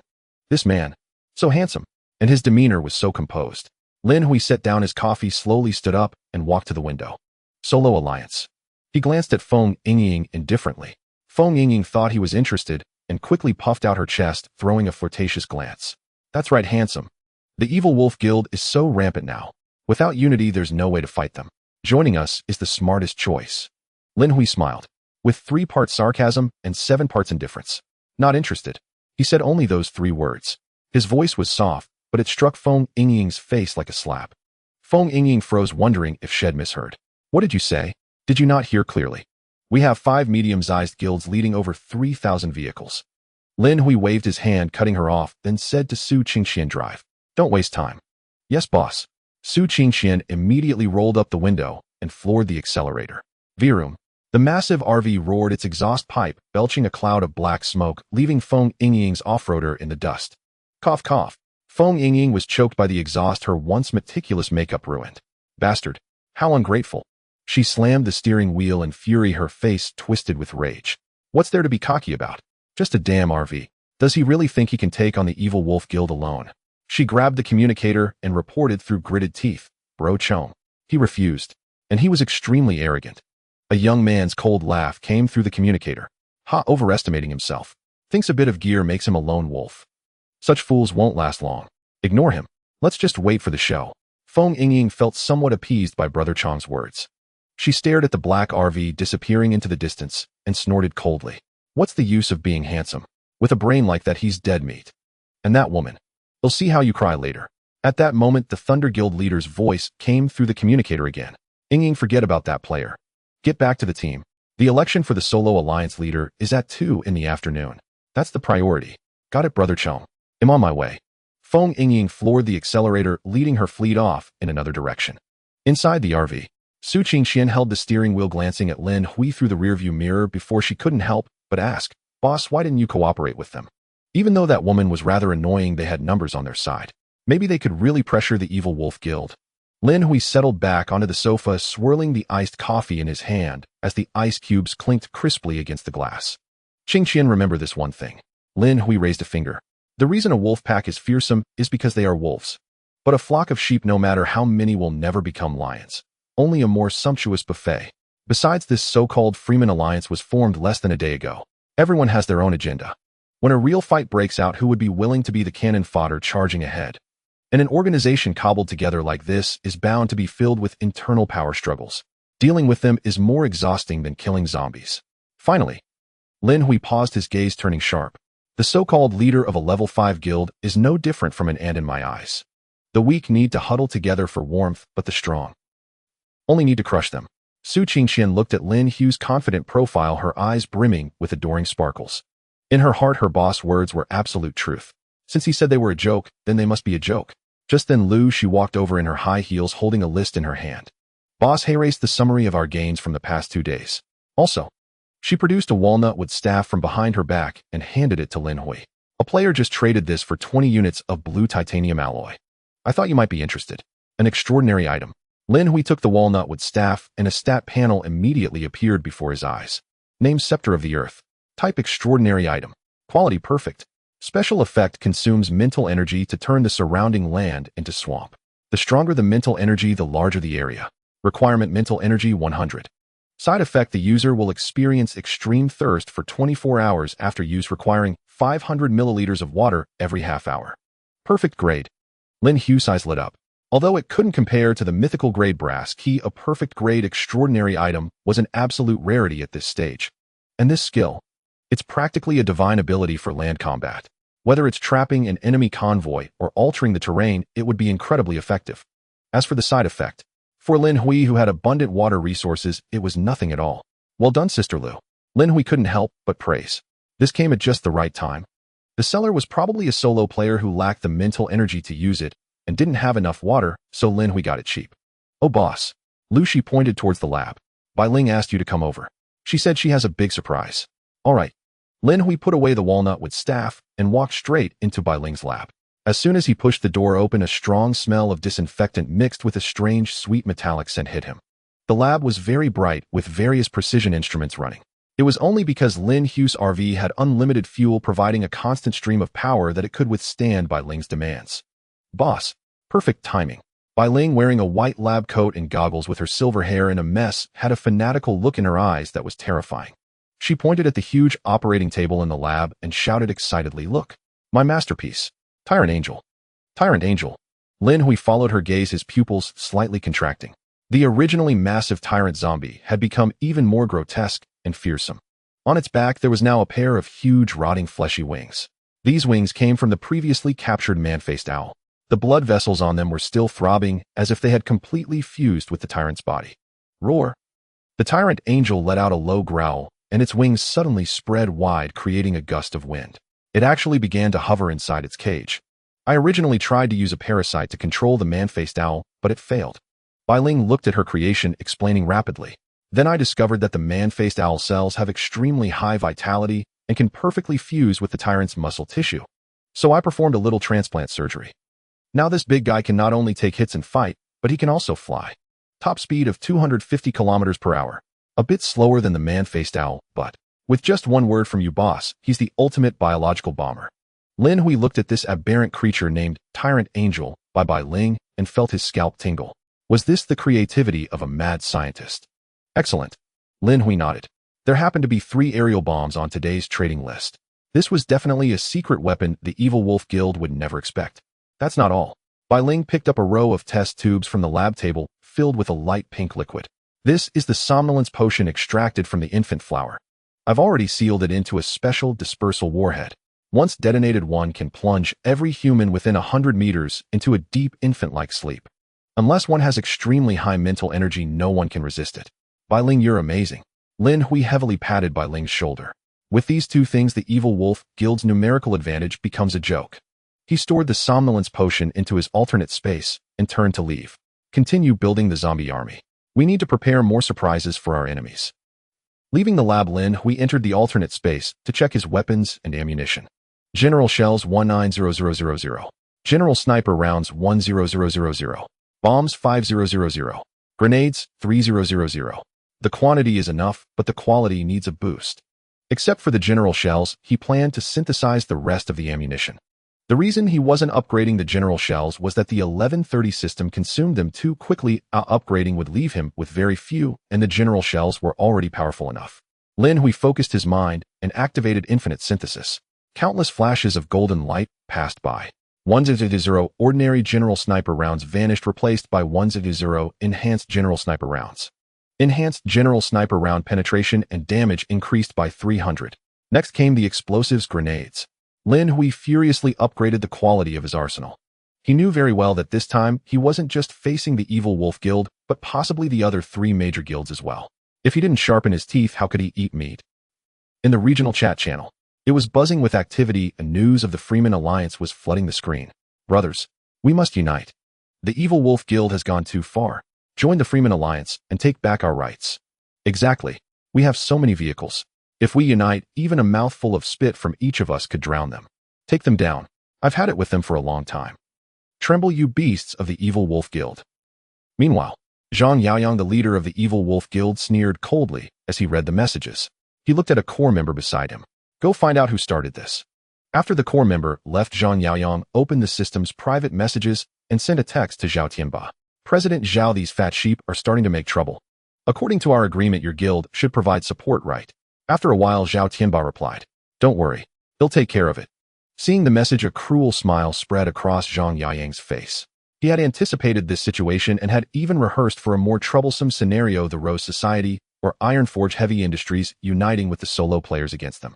So before his plan began, he had already approached the Hegemon Alliance to negotiate a partnership. Now it had paid off. At 2 p.m., the 5 founders of the Wanderer Alliance were engaged in an intense cloud meeting. These 5 guilds were the leaders of the Thunder Guild, Freedom Guild, Extreme Guild, Obsidian Guild, and Fist Guild. The 5 guild leaders were quite cunning, daring not to meet offline, instead hiding in their respective level 5 vehicles. I believe the leader should be me. The leader of the Thunder Guild shouted loudly, our guild has contributed the most vehicles. Nonsense. The leader of the Fist Guild, known for his bad temper, retorted, combat relies on fists, not numbers. Our guild has the strongest combat power. The leader should rightfully be me. Stop arguing. The leader of the Freedom Guild, an old fox over 50, interrupted the bickering. This is not the time for that. I think we don't need to fight at all. What do you mean? Everyone was taken aback. We have gathered over 3,000 vehicles. Our momentum has already been established. The old fox smiled sinisterly. We can use this leverage to negotiate with the Wolf Guild. Zhang Yaoyang is a smart man. He certainly wouldn't want to push us into a deadlock. As long as they allow our 5 guilds in and give us some benefits. What about those wandering cannon fodder? When the time comes, how the Wolf Guild wants to deal with them is none of our concern, he said. The communication channel fell silent for a few seconds. Then a burst of knowing laughter erupted. Zhang is still as sharp as ever. Exactly. What we want is profit, not to really support those wandering players.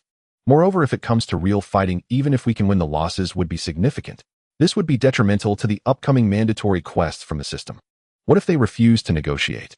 The leader of the Obsidian Guild pondered for a moment before speaking up. They want.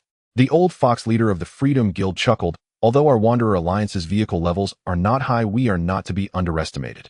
Zhang Yaoyang is no fool. If he fights us to the bitter end, the other 3 major guilds will swallow them whole. That makes sense. Then it's settled. Let's send a final ultimatum to the Wolf Guild and see their attitude. They laughed heartily, as if they could already envision themselves sitting at the negotiation table with Zhang Yaoyang. However, just as their laughter reached its peak, a chilling sound of helicopter rotors suddenly echoed from the sky. Thud, thud, thud, thud, thud. The sound was deep and oppressive. The leader of the Thunder Guild suddenly looked up at the radar display above, his face turning pale. That is. Through the panoramic camera on the vehicle's roof, he saw a black-armed helicopter hovering above their gathering point. Level 6 Apache, the aerial reaper of the Overlord Alliance. How is this possible? Before he could comprehend, a Hellfire missile was already spewing flames from the hangar beneath the helicopter, screeching out. No. The pupils of the Thunder Guild leader shrank to the size of needles, his earlier smugness instantly frozen into sheer terror. Boom! A deafening explosion erupted. The Level 5 modified battle vehicle that the Thunder Guild leader was so proud of was reduced to a massive fireball in front of the precisely guided missile, as if it were made of paper. At the same time, on the ground, 4 Level 6 vehicles from the Wolf Guild and Overlord Alliance also opened fire. They had long locked onto the Level 5 vehicles of the other 4 leaders, unleashing flames of death. Boom, boom, boom, boom. For consecutive explosions, precise and accurate. The leaders of the Freedom Guild, Fist Guild, Extreme Guild, and Obsidian Guild. These 5, who had just been dreaming of dividing the spoils, did not even have time to leave a final word before they were wiped from this world along with their vehicles.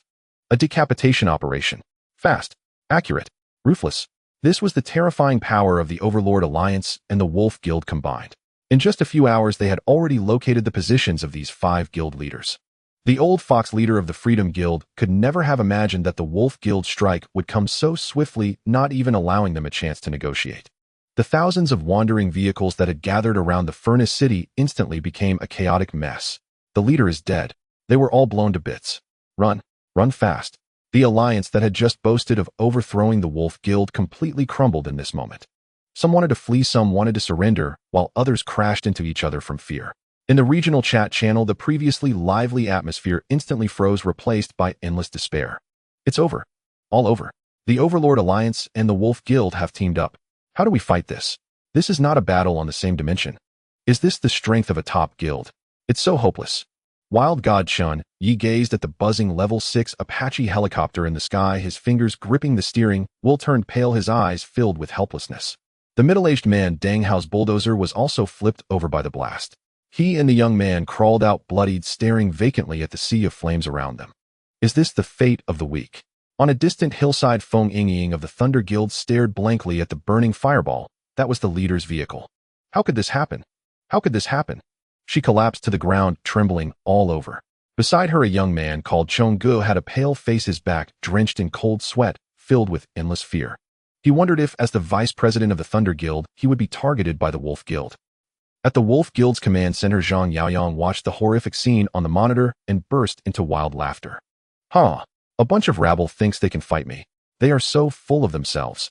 Zhang Yaoyang's eyes were cold. Make those wandering players behave obediently, pay the toll. From now on, the toll rate goes from 50% to 60%. In 2 hours, the toll will rise to 70%. At 3 p.m., just as all wandering players were engulfed in despair, feeling like lambs to the slaughter. On the horizon of the eastern district of the Furnace City, a super RV, resembling a black giant beast, slowly entered this battlefield filled with blood and smoke. Lin Hui sat in the driver's seat, watching the black smoke rising in the distance and the desperate wails on the public screen, a slight smile creeping onto his lips. Is this the so-called alliance? It's even weaker than I imagined. He pressed the accelerator heavily. Qing Qian, turn on the music. We are about to make our entrance. Dancing to the beat. Dancing to the beat. Inside the RV, Lin Hui sat in the driver's seat, his fingers lightly tapping the steering wheel to the music.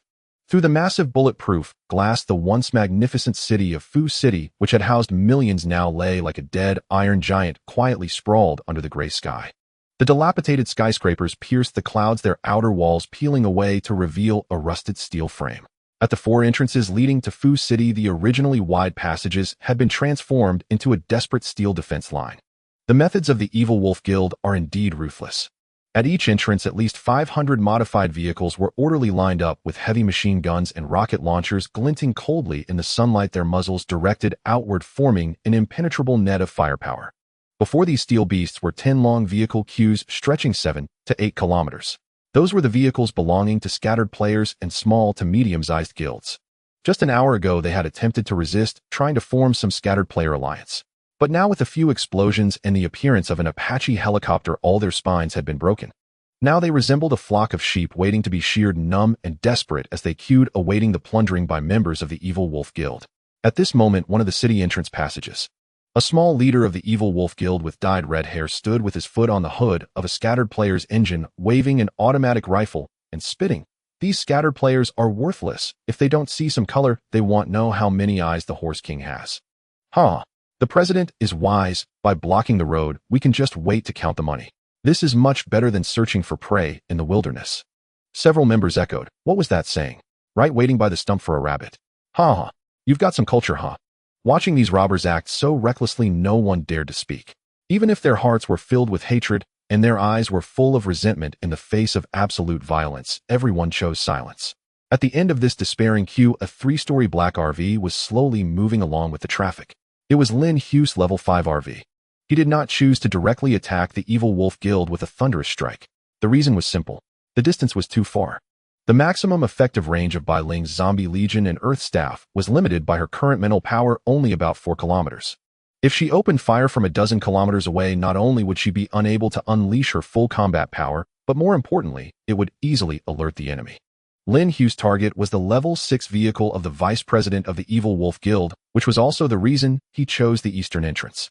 According to internal communications from the Evil Wolf Guild, their vice president, Chao Hui's level 6 vehicle, was deep within the eastern defense line. Only when the RV opened the passageway would it be the best time to strike. Of course, the reason he dared to delve so deeply into enemy territory was because Lin Hui had great confidence in the RV's defenses. With a defense of 3,000 points, it was unparalleled in the entire C996 area. He was very confident that in the current instance, there was no weapon among the player base that could threaten him. Moreover, his 1130 closed defense cannon was not to be underestimated. The missile interception champ is not just talk. Lin Hui's lips curled up as he pressed the communicator. Are you ready? The third-floor combat room is ready. Lu's eyes cold yet murderous voice came through. The enhanced sniper rounds are loaded and the warheads are filled with sleep potion. Additionally, the RPG has been loaded with enhanced high-explosive grenades and the 1130 closed defense cannon is warmed up. The rear cabin is ready. Bai Ling's excited voice rang out. The tyrant angel can't wait to take off. I have the Earth Staff in my hands, and I can let the little cuties dig underground with explosives at any time. In the passenger seat, Su Qingqian exclaimed excitedly, the swarm drones are ready. Very good. Lin Hui leaned back in his chair, watching the toll booth getting closer. Maintain silence and wait for my order. Meanwhile, in the southern district of Fu City, the temporary base of the Rose Society. This is a commercial building that is relatively well preserved. In front of the floor-to-ceiling windows on the top floor, Yang Ruoling, dressed in a red trench coat, elegantly swirled a glass of red wine. Behind her, Li Fei was receiving information from the reconnaissance team, her expression complex. President, we have spotted Lin Hui's RV. Li Fei's voice broke the silence. Oh, Yang Ruoling raised her head. Li Fei said, he is at the East Gate entrance, and he is queuing. Heh. Yang Ruoling's previously expectant expression instantly dimmed, a hint of contempt curling her red lips as she leaned back in her chair. It seems he's chosen to obediently pay the toll. Her tone carried a trace of barely perceptible disappointment. Looks like I overestimated him. Originally thought he was a man of spine, but it seems he is also a pragmatic hero. But that's normal. Yang Ruoling took a sip of red wine. The Tyrant Alliance has publicly sided with the Evil Wolf Guild, and the Evil Wolf Guild has displayed such a show of force. If it were me, in order to preserve strength, I would probably choose to pay the protection fee too. After all, those level 5 vehicles from the Scattered Player Alliance are still burning, serving as the best cautionary tale. Li Fei looked at the black RV on the screen, hesitated for a moment, and couldn't help but speak up. President, shouldn't we really help a bit? Lucy is also in the car. I estimate she will be targeted by the beasts of the Evil Wolf Guild. Although I don't like her much, after all, we are colleagues, and Lin Hui still has the blue titanium alloy we need, right? Yang Ruoling interrupted her. Yes. Yang Ruoling sighed, put down her wine glass, her gaze turning deep and rational. Fei, you must understand. Although our Rose Society ranks 3rd, we are still far behind the Evil Wolf Guild and the Tyrant Alliance. Now those two have already formed a united front. If we were to disrupt their rules of the game for the sake of a Lu Shi who has already left the society, that would be provoking the 2 major guilds. It would give them a reason to strike against us. I cannot let tens of thousands of sisters still in the society die for an outsider. Yang Ruoling stood up, her tone leaving no room for doubt. Send the order, hold our positions. You go wait inside the East Gate. Once Lin Hui finishes paying the toll and enters the city, bring him to see me at the first opportunity. I am very interested in the source of his blue titanium alloy. Li Fei opened her mouth, ultimately nodding helplessly, yes, President. Fu City, Eastern District. Iron Blood Heavy Industry Temporary Command Building. In front of a massive holographic sand table, Zhuge Mo was pushing up the thick glasses on his nose, the lenses reflecting a ghostly blue light. Behind him stood a woman nearly 2 meters tall, her muscles bulging like an iron tower, Vice President of Iron Blood Heavy Industry. President, the informants at the 4 entrances report that the Evil Wolf Guild has begun collecting 60% of the toll. Scattered players are filled with grievances, but no one dares to resist. The Iron Tower woman spoke with obvious displeasure. They are all humans. These beasts have gone too far. Too far. This is the law of survival in the apocalypse. Zhuge Mo's expression was impassive as his long fingers gently traced the sand table. If we don't do it, someone will naturally choose this path. Even if we are one of the 4 major guilds, we could also be swallowed up. He paused, looking at the Iron Tower woman. Have you completed the tasks I assigned you? Yes, completed. The Iron Tower woman first responded, then scratched her head and said, President, I don't understand. After the incident with the Scattered Player Alliance, shouldn't no one dare to challenge the Evil Wolf Guild anymore? That is uncertain. Zhuge Mo suddenly stopped, his finger pointing at a red dot on the eastern district of the sand table. That mysterious player who is selling blue titanium alloy in large quantities on the regional channel. I feel like he wants simply pay the toll. Him. The Iron Tower woman was taken aback. Hasn't he yet to show himself? Perhaps he has already arrived.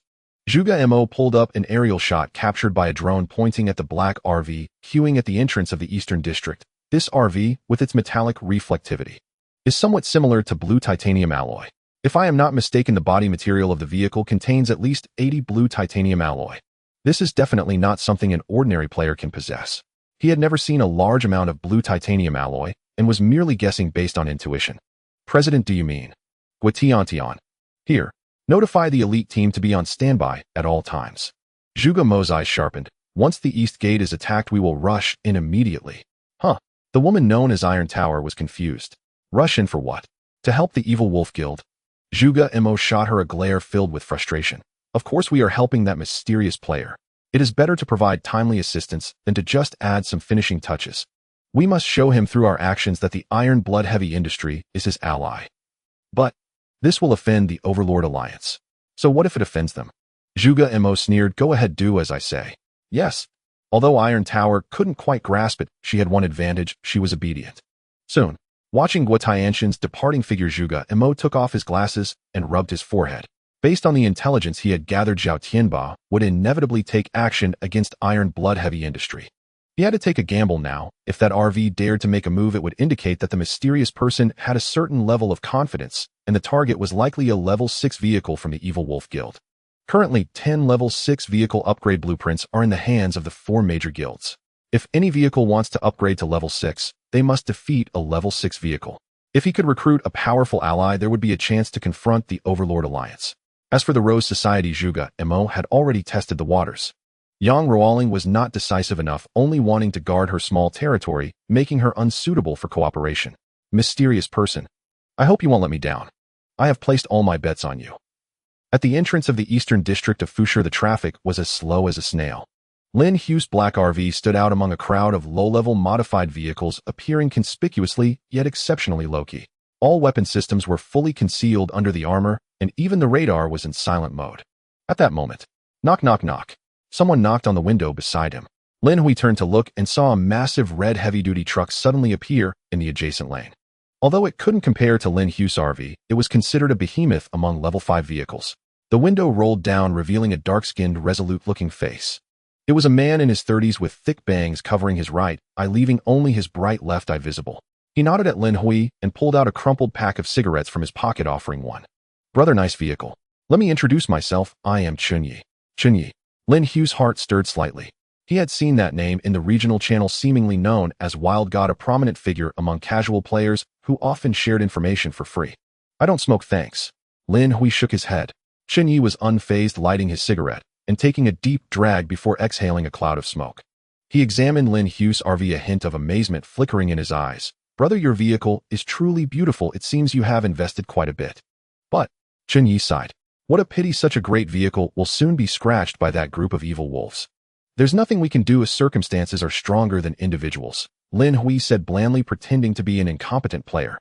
Yes, circumstances are stronger than individuals. Chunyi chuckled bitterly, slapping the steering wheel hard. What wild god! In the face of absolute power, it's nothing. The Apache of the Overlord Alliance flies high in the sky. Who dares to move? This heavy-duty truck may look intimidating, but if it gets hit by a missile, it would just be a pile of scrap metal. He looked at Lin Hui earnestly and said, "Brother, why don't you join a guild? With your RV, even going to the Overlord Alliance, you could easily mix in as a vice hall master. Why suffer here? I don't like it." Lin Hui smiled and replied decisively in 3 words. "Hey, what a coincidence." Chun Yes' eyes lit up as if he found a kindred spirit. Me too. The thing I hate the most are the rules in those guilds, having to obey commands with no freedom at all. Being a casual player is great. Go wherever you want. He slammed the steering wheel and cursed. If it weren't for my lack of strength, I would definitely shoot down that group of bastards from the Evil Wolf Guild. What the hell, blocking the road and daring to claim dominance. After venting for a bit, Chun Yes' gaze toward Lin Hui softened considerably. In this time of mutual suspicion, meeting someone else who also did not want to be a guild lackey felt very comforting. "Brother, I find you quite agreeable." Chun Yi lowered his voice, pointing to his heavy-duty truck.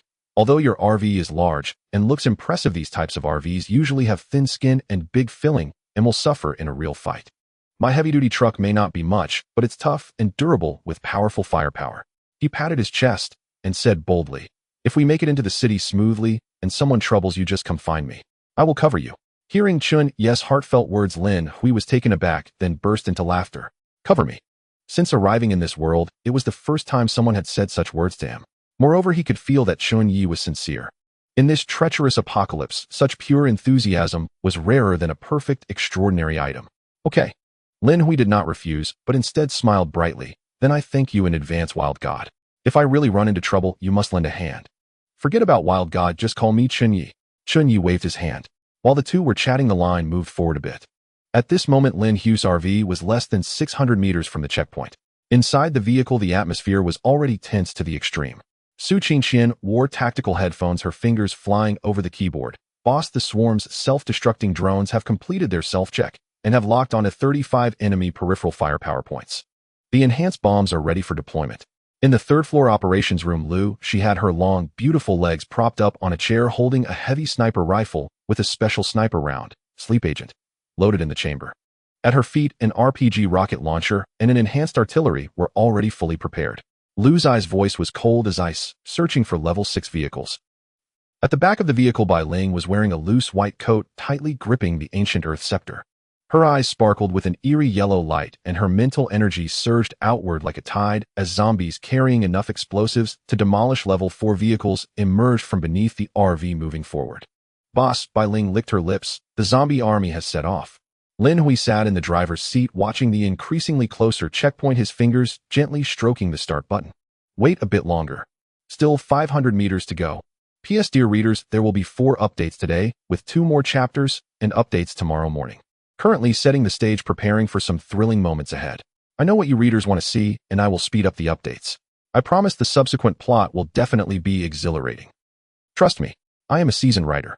I have been writing for 2.5 years. 500 meters. Lin Hui murmured, seated in the driver's seat, his fingers lightly tracing the leather grain of the steering wheel. His gaze sharp as an eagle's pierced through the congested traffic ahead, locking onto the defenses of the Wolfpack Guild. He had to admit that despite their brutal methods, the Wolfpack Guild possessed considerable military acumen. The defensive line before him was not randomly assembled, but meticulously arranged with tactical precision. Over 500 modified vehicles were not haphazardly clustered, but organized into squads and platoons, forming a dozen echelon firepower formations in a staggered yet orderly fashion. The front row consisted of heavy trucks and bulldozers clad in thick steel plates, serving as cover. Behind them were fire support vehicles equipped with twin-mounted heavy machine guns and grenade launchers, while the rear held highly mobile off-road pickup trucks ready for pursuit. At the commanding heights of the defense line, anti-tank missile teams were faintly visible. This was no mere mob gathering, it was a fully mechanized combat brigade. In comparison, the scattered players' convoys, still queuing with pale faces, resembled lambs awaiting slaughter, worlds apart in both firepower and morale. At this moment, Lin Hui had yet to spot the vice president's level 6 vehicle. That fellow is cautious, hiding deep behind the lines, he thought to himself. The distance was still too great. He had to breach this first defense, allowing his RV to charge straight in and close the gap to Bai Ling and Lu Zai's optimal attack range. Only then could he execute a decapitation strike on that level 6 vehicle.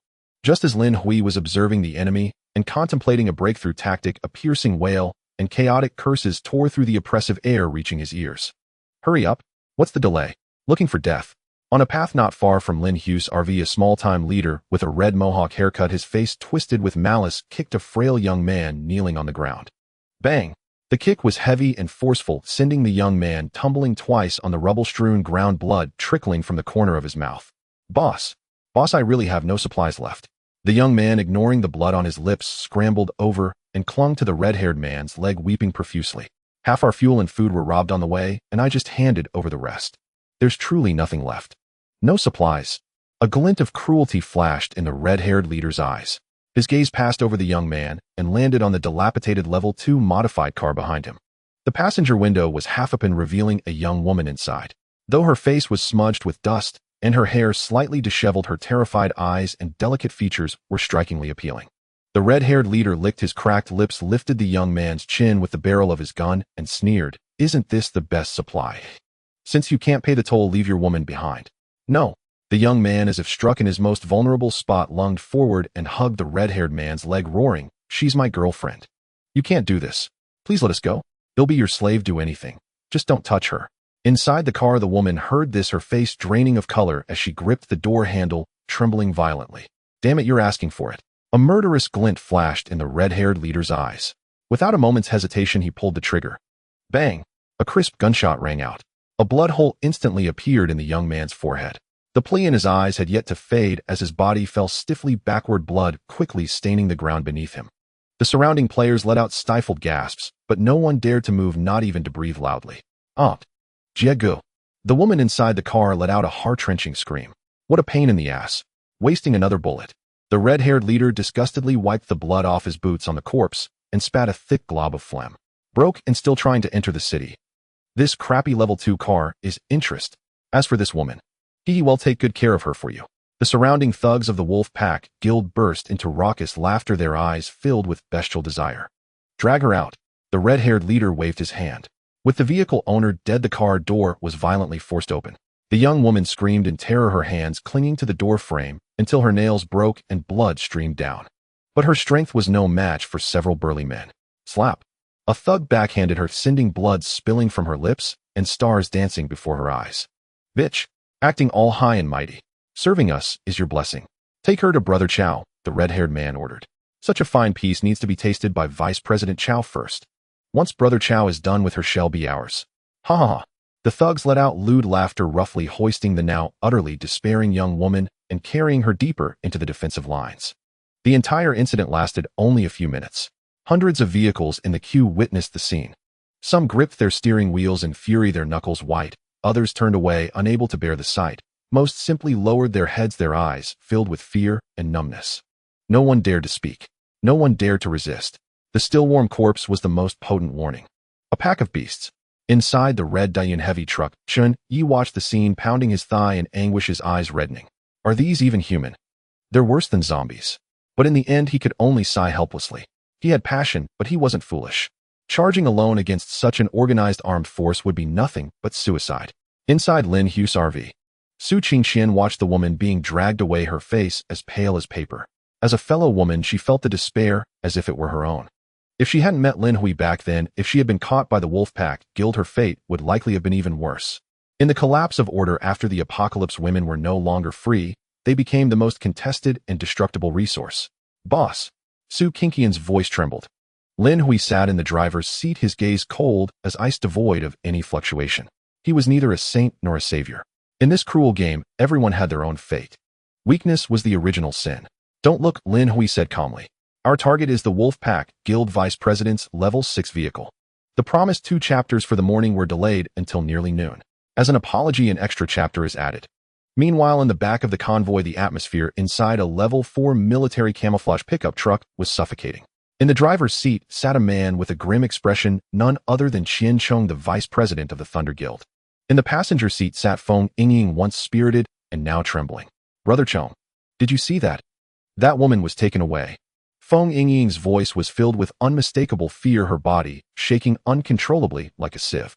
What if they come for me too? Brother Chong, you will protect me, right? She had been observing, and the members of the Wolf Guild seemed to be selecting goods, finding excuses to detain any woman who showed even a hint of attractiveness. She was quite confident in her looks, which became her greatest source of fear at that moment. Qian Chong's face was dark as he remained silent, beads of cold sweat forming on his forehead. He had once been the vice president of the Thunder Guild, a person of influence in the casual player community. But now, facing the blade of the Wolf Guild, he felt like a toothless dog. "Brother Chong, please say something." Seeing Qian Chong's silence only heightened Feng Yingying's panic, her voice turning whiny. "You are the vice president of the Thunder Guild. You have a level 4 war vehicle, you have the power. You will protect me, right?" A crisp slap interrupted her plea. Qian Chong abruptly turned his head, roaring with a twisted face. "Shut up, you fool. I've told you countless times. There is no Thunder Guild anymore. I am not a vice president. I am just an ordinary casual player now. Are you trying to get me killed? If you dare mention those words again, I'll throw you out right now." Qian Chong was genuinely afraid. The image of the Apache helicopter turning the guild leader's vehicle into a fireball had become his nightmare. He just wanted to lay low, to be a turtle hiding in its shell, and sneak into the city. As for Feng Yingying, although she was indeed quite captivating in bed, was he really going to offend the Wolf Guild for a woman? No way. As long as he could survive once he entered Fusher City, what kind of women couldn't he find? Feng Yingying covered her swollen cheek, staring incredulously at the man who had once sworn eternal love to her. That slap shattered all her fantasies. She understood the coldness and selfishness reflected in Qian Chong's eyes. You. Feng Yingying despaired, releasing her grip and curling up like a wounded kitten in the gap of the rear seat, trembling. "I won't say anything. I won't say it. Just don't abandon me." The convoy slowly began to move. Finally, it was time for Qian Chong's pickup truck to be inspected. He took a deep breath, forcing a flattering smile as he rolled down the window. "Brothers, thank you for your hard work." He pulled out a pack of fine cigarettes from his pocket and handed them over, then pointed to the pile of supplies behind him. "These are my supplies, a total of 60%. Everything is here. There are weapons and ammunition, some bulletproof steel plates, and food. Please accept it, brothers." This was a significant loss amounting to a large portion of his wealth. "Oh." The red-haired little leader weighed the supply pack in his hands, glancing at Qian Chong with some surprise. "You're quite loaded, huh? So many good things." "Hee, just lucky, just lucky." Qian Chong nodded and bowed like a lapdog. There are indeed quite a few supplies. However, the red-haired little leader's tone changed sharply, his gaze becoming piercing. "But why does it smell like perfume in this truck? You didn't hide anything, did you?" Qian Chong's heart sank, cold sweat breaking out instantly. "No, absolutely not. Please, you must believe me. Stop talking nonsense. Open the door. My brothers need to go in and check." The little leader waved his hand impatiently. "It's the rules. If you don't allow inspection, it means you have something to hide, and we'll treat you as uncooperative." According to game rules, vehicles were players' absolute safe zones, and no one could enter without permission. But in the face of overwhelming firepower, this rule was nothing but a joke.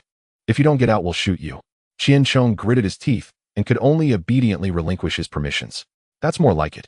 Two members of the Wolf Guild grinned as they climbed into the cabin. "Why does it smell like a woman's perfume in here?" Qian Chong's smile instantly froze on his face. "And this?" One bald member pointed at a box of unopened condoms that peeked out from the storage compartment in the passenger seat. "Why do you have this if you're driving alone? Are you blowing up balloons or something?" This. Cold sweat streamed down Qian Chong's forehead instantly. "Don't play dumb with me." The bald man slammed the car door. "You've hidden a woman in here, haven't you? Hand her over right now. If we find her ourselves, it won't just be a matter of giving up a woman. Your life will be at stake too." Hearing this, Qian Chong trembled all over. His legs weakened, nearly collapsing in the driver's seat, his voice trembling as he shouted, "Yes, there is a woman. Please don't shoot. I just forgot in a moment of panic. They'll call her out right now. I'll call her right out." He rushed to the back of the truck and whispered, "Yingying, hurry and come out. You've been discovered." The wardrobe door was pushed open slightly, revealing Feng Yingying's desperate and pale face. As she was roughly pulled out of the vehicle, the red-haired little leader appraised her from head to toe, curling his lips. "Tisk, she looks decent, but can only be considered above average. This kind of girl won't catch Vice President Chao's eye. She's too common." One of the little brothers leered, "If Brother Chao doesn't want her, we won't mind. With those long legs, she could keep us entertained for several days." "Ha ha, well said." The red-haired leader waved his hand. "Take her away. This kid knows his place." Feng Yingying was terrified by this. Like a madwoman, she lunged at Qian Chong, desperately clinging to his car door. "Brother Chong, save me. You promised you would protect me. Save me." Qian Chong forcefully pried her fingers away, whispering urgently in her ear, "Yingying, listen to me. The situation is stronger than the person. Just endure for now. Once I get into the city and contact my old team, I will find a way to rescue you. Just hang in there." With that, he shoved Feng Yingying towards the two members of the Wolf Guild. After Feng Yingying was taken away from the vehicle, Qiancheng slammed the gas pedal to the floor. Virum. The pickup spewed a cloud of black smoke, darting away like a rabbit fleeing for its life, racing into the checkpoint towards Fusher City. Feng Yingying watched the truck disappear into the distance, her hope instantly turning to endless resentment. "Qiancheng, you bastard." She let out a piercing scream, pointing at the departing pickup, shouting at the red-haired little leader, "Catch him! Hurry, catch him! That man is Qiancheng. He is the vice president of the Thunder Guild." Her shout stunned those around her for a moment. The red-haired little leader glanced back at the pickup that had already run far away, only to scoff derisively. The Thunder Guild. That guild whose leader was blown to ashes.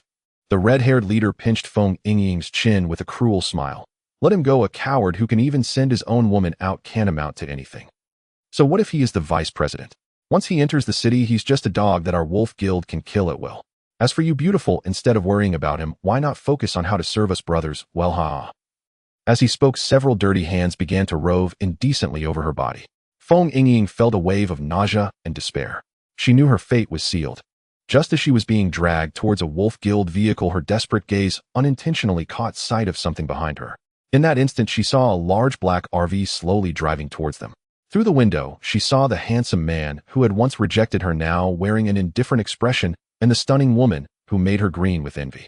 A twisted sense of pleasure suddenly surged within her. "Heh, so you all came too." Feng Yingying's lips curled into a bitter smile as she murmured to herself, "What use is having a nice vehicle? That woman is 100 times prettier than me. Her fate will be 1,000 times worse than mine. Everyone deserves to die, to go to hell." The black RV, emanating a suffocating sense of oppression, slowly came to a halt at the checkpoint. This vehicle was simply too massive. Even among a crowd of modified cars, it stood out like a giant beast. The pitch-black body reflected almost no light under the sun, possessing a deep texture that seemed to swallow light, resembling some sort of mysterious metal. The red-haired little boss had originally been admiring Feng Yingying's long legs, but upon hearing the deep, rich roar of the engine, he instinctively turned his head. Upon seeing it, he froze in shock. What the hell? His eyes widened, and his mouth opened wide enough to fit an egg. As a little boss of the evil Wolf Guild, he had seen quite a bit of the world, even having encountered the guild leader's level 5 military pickup. But compared to the RV before him, the leader's vehicle seemed like a toy. The sense of solidity, the craftsmanship, the aura that seemed capable of crushing everything. It was exquisite. Absolutely an extraordinary vehicle. His gaze traveled along the body of the car, finally settling on the passenger window. There sat a woman. She wore a simple white loungewear, her long hair casually draped over her shoulders, her skin as white as snow, and her eyes like water. In this world filled with dust and blood, she appeared as clean as a white lotus blooming amidst the ruins. The red-haired little boss felt his heart skip a beat, followed by a wild thumping. So beautiful. Compared to this woman, the two women from before were merely plain and mundane. The red-haired boss' eyes instantly turned bloodshot, and greedy desires surged like wild grass. He wanted not just this car, but also this woman. Once that thought arose, it could no longer be suppressed. The few subordinates around him were also mesmerized, each nearly drooling. "Kid, get out of the car." The red-haired boss suddenly raised his rifle, aiming it at Lin Hui in the driver's seat, and shouted sternly, "I suspect you are a remnant of the Thunder Guild. Or a spy. Get out immediately for inspection." His scheme was loud and clear. As long as Lin Hui dared to open the car door or step out, he would not hesitate to shoot the man dead. Then the invincible RV and that celestial-like woman would all be his. However, to his surprise, the man in the car didn't even look at him. At this moment, Lin Hui sat high in the driver's seat, his gaze passing over the red-haired little boss, over the roadblocks ahead, and directly into the deepest part of the evil Wolf Guild's defenses. There a massive military pickup truck was parked. It was surrounded by layers of modified cars like stars encircling the moon. It was a level 6 vehicle. Even from 5 or 6 kilometers away, Lin Hui could still feel the terrifying aura it emitted. The body of this vehicle displayed a strange grayish-white color, a mix of high-strength titanium alloy blended with blue titanium alloy. And on its roof, besides the conventional Gatling gun, the most eye-catching feature was a rectangular launch nest. Unit 1 short-range missile launcher. This was the hallmark of a level 6 vehicle. Once locked by its fire control radar, targets within 100 miles could be struck beyond visual range. 4 of the 5 guild leaders of the Loose Players Alliance had perished at the hands of this thing. "Hey, I'm talking to you. Are you deaf?" Seeing Lin Hui completely ignore him, the red-haired little boss felt deeply insulted. He was used to being domineering, when had he ever suffered such humiliation? You ungrateful thing. The red-haired little boss, enraged, strode towards the RV, slamming the butt of his gun heavily against the car door. If you don't come down, do you believe I'll blow your broken car to pieces? His subordinates also raised their weapons, surrounding him, fiercely cursing loudly. Kid, hurry up and get down. Don't force us to take action. If we turn you into a sieve, your woman will suffer. The surrounding queue of loose players turned their heads away, sighing at the scene. Another tragedy was about to unfold. Everyone thought Lin Hui had been scared silly or was engaging in futile resistance. However, the next second, Lin Hui finally withdrew his gaze from the distance. He slowly lowered his head, his pitch-black eyes peering through the glass, coldly surveying the shouting red-haired little boss. The red-haired boss felt a chill from that gaze, instinctively wanting to pull the trigger. But Lin Hui merely moved his lips slightly, softly uttering one word: kill. The voice was soft, yet it traveled through the car's communicator to Lu Shi in the operations room on the 3rd floor. Bang! There was no warning. The red-haired little boss had exploded like a watermelon smashed by a hammer. Gray and white brain matter mixed with blood splattered across the faces of the nearby subordinates. The headless corpse continued to wave its arms, due to inertia, taking 2 steps forward before collapsing with a thud at Lin Hui's wheels. Silence.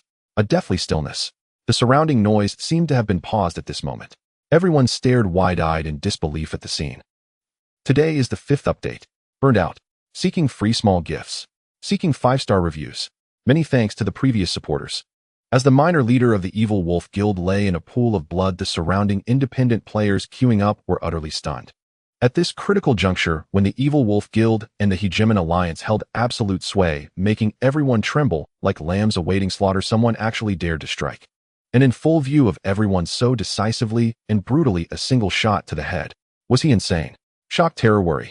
Countless complex emotions spread through the crowd. Though it wasn't them who fired, everyone's hearts were in their throats, as if they could already see the black RV being torn to shreds by the Evil Wolf Guild. Inside the level 5 heavy transport truck, Chen Ye's cigarette had unknowingly fallen onto his pants, burning a hole without him even noticing. He widened his single eye, staring blankly at the silent behemoth ahead, and finally let out a turbid breath, his voice hoarse. Brother. That was incredibly brave. This is a real man. Over at the Evil Wolf Guild, after a brief dead silence, all hell broke loose. He killed Brother Hongmao. Damn it. How dare he kill on our turf? This bastard has a death wish. Get him. Blow out the tires. Chop the man to pieces and feed him to the dogs. Keep the woman. A dozen thugs on perimeter guard snapped to attention, their faces twisted with malice as they raised rifles and shotguns, howling as they aimed at Lin Hui. However, they were met with 4 cold gunshots. Pew, pew, pew, pew. The thugs who had just raised their weapons, not yet having pulled the triggers, had their heads burst open one after another, blood blossoming like crimson flowers in the air. Inside the 3rd floor operations room, Lu's eyes, icy, peerlessly beautiful face, showed no expression. In the driver's seat, Lin Hui gazed at the level 6 vehicle deep within the Evil Wolf Guild's defenses, a bloodthirsty curve forming on his lips. Bai Ling, Sister Lu, Qingqian, here, here, here. The 3 women's voices rang out simultaneously, brimming with barely contained battle fervor. Stay sharp. We have only one target, that level 6 vehicle. Lin Hui's eyes were as keen as an eagle's. Wait for my command, and we'll take it in one fell swoop. Yes, charge the gate. Lin Hui uttered just these 2 words, then stomped on the accelerator. Roar. The LV-5 RV erupted with a roar like an ancient titan awakening. At that moment, the very earth trembled. This steel behemoth, weighing hundreds of tons, crushed the headless corpses on the ground and slammed violently into the Evil Wolf Guild's defensive line, all under the horrified gaze of the onlookers. Stop him. Stop him now. Open fire. Everyone open fire. Only then did the Evil Wolf Guild members stationed at other passages and rear formations snap out of their stupor. In an instant, gunfire and explosions erupted from all sides. Rat-a-tat-tat-tat, boom, boom, boom. Countless tongues of flame spat out from every direction. Dense bullets rained down like a violent storm upon the black RV, and rockets trailed long tails of fire, howling with deathly shrieks as they arrived.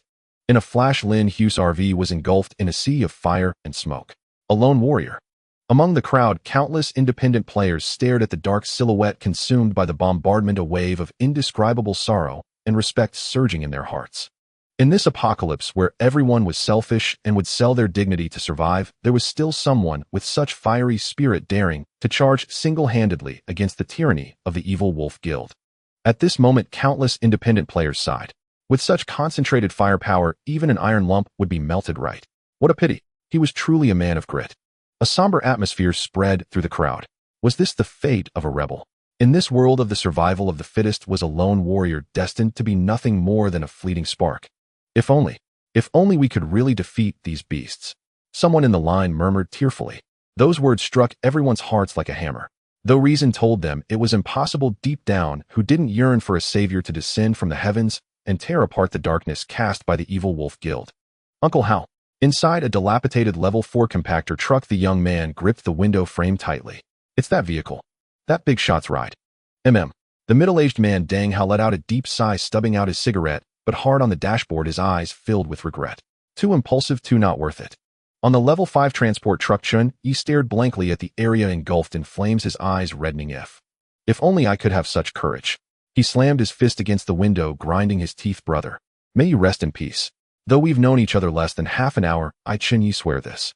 As long as I live, one day, I'll rip off the evil wolf guild leader's head and offer it to your spirit. At the far rear of the convoy, a fleet of over a dozen vehicles bearing the banner of the Scrap Iron Guild had just arrived. In the lead level 4 truck, Li Xian was wiping his sweat, still calculating what good stuff he'd get from today's scrap. Where's Brother Hui?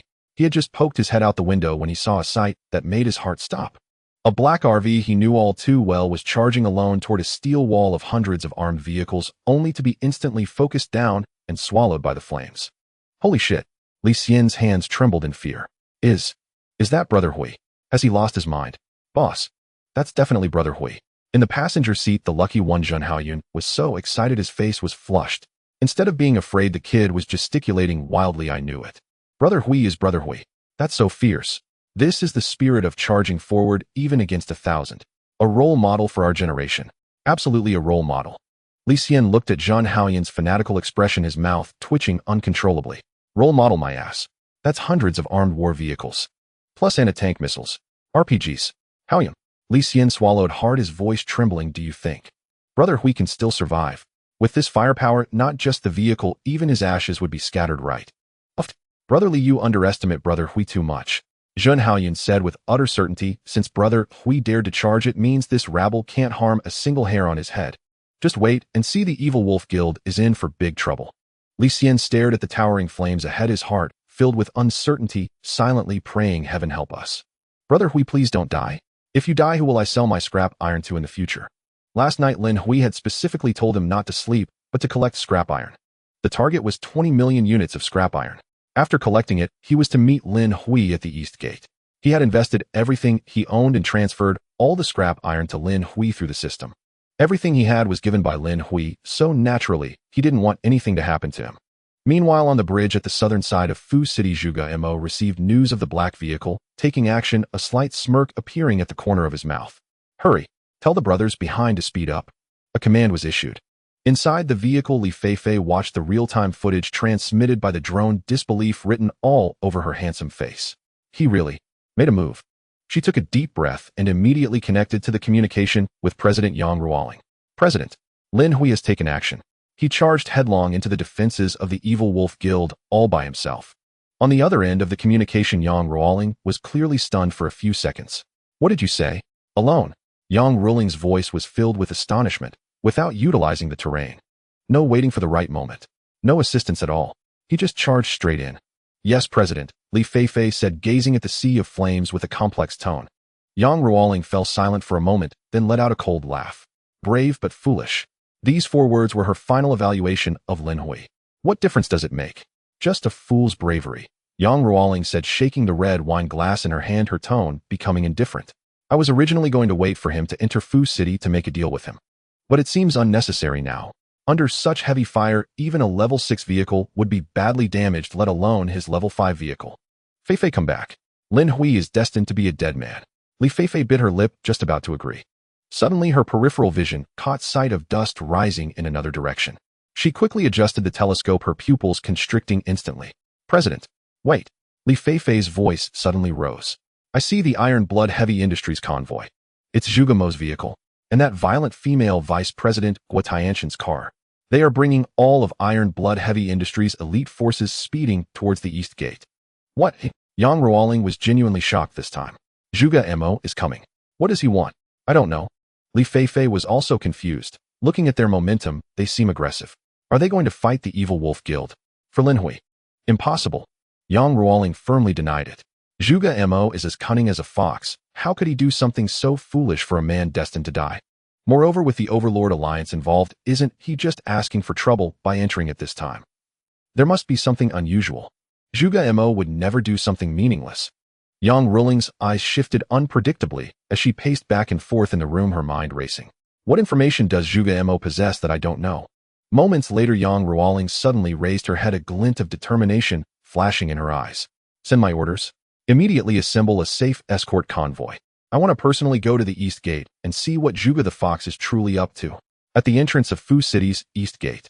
In the heart of the Evil Wolf Guild's defensive area, the air inside the Level 6 military pickup was thick with the aroma of expensive red wine and the scent of women's cosmetics.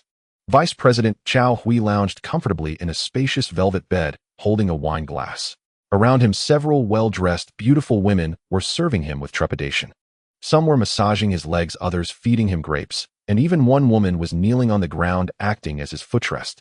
Not bad. This strength is just right. Chao Hui squinted his eyes, enjoying this emperor-like treatment. In this apocalyptic world, for him this was paradise. Even if the outside was a scene of carnage, even if countless people sold their souls for half a bottle of water, he could still revel every night, controlling the lives of many. Knock, knock, knock. The car door was knocked on, and a subordinate shoved a young woman who had just been snatched inside. The woman's clothes were disheveled, tears stained her face, and her eyes were filled with resentment and fear. Oh, this look is quite fierce.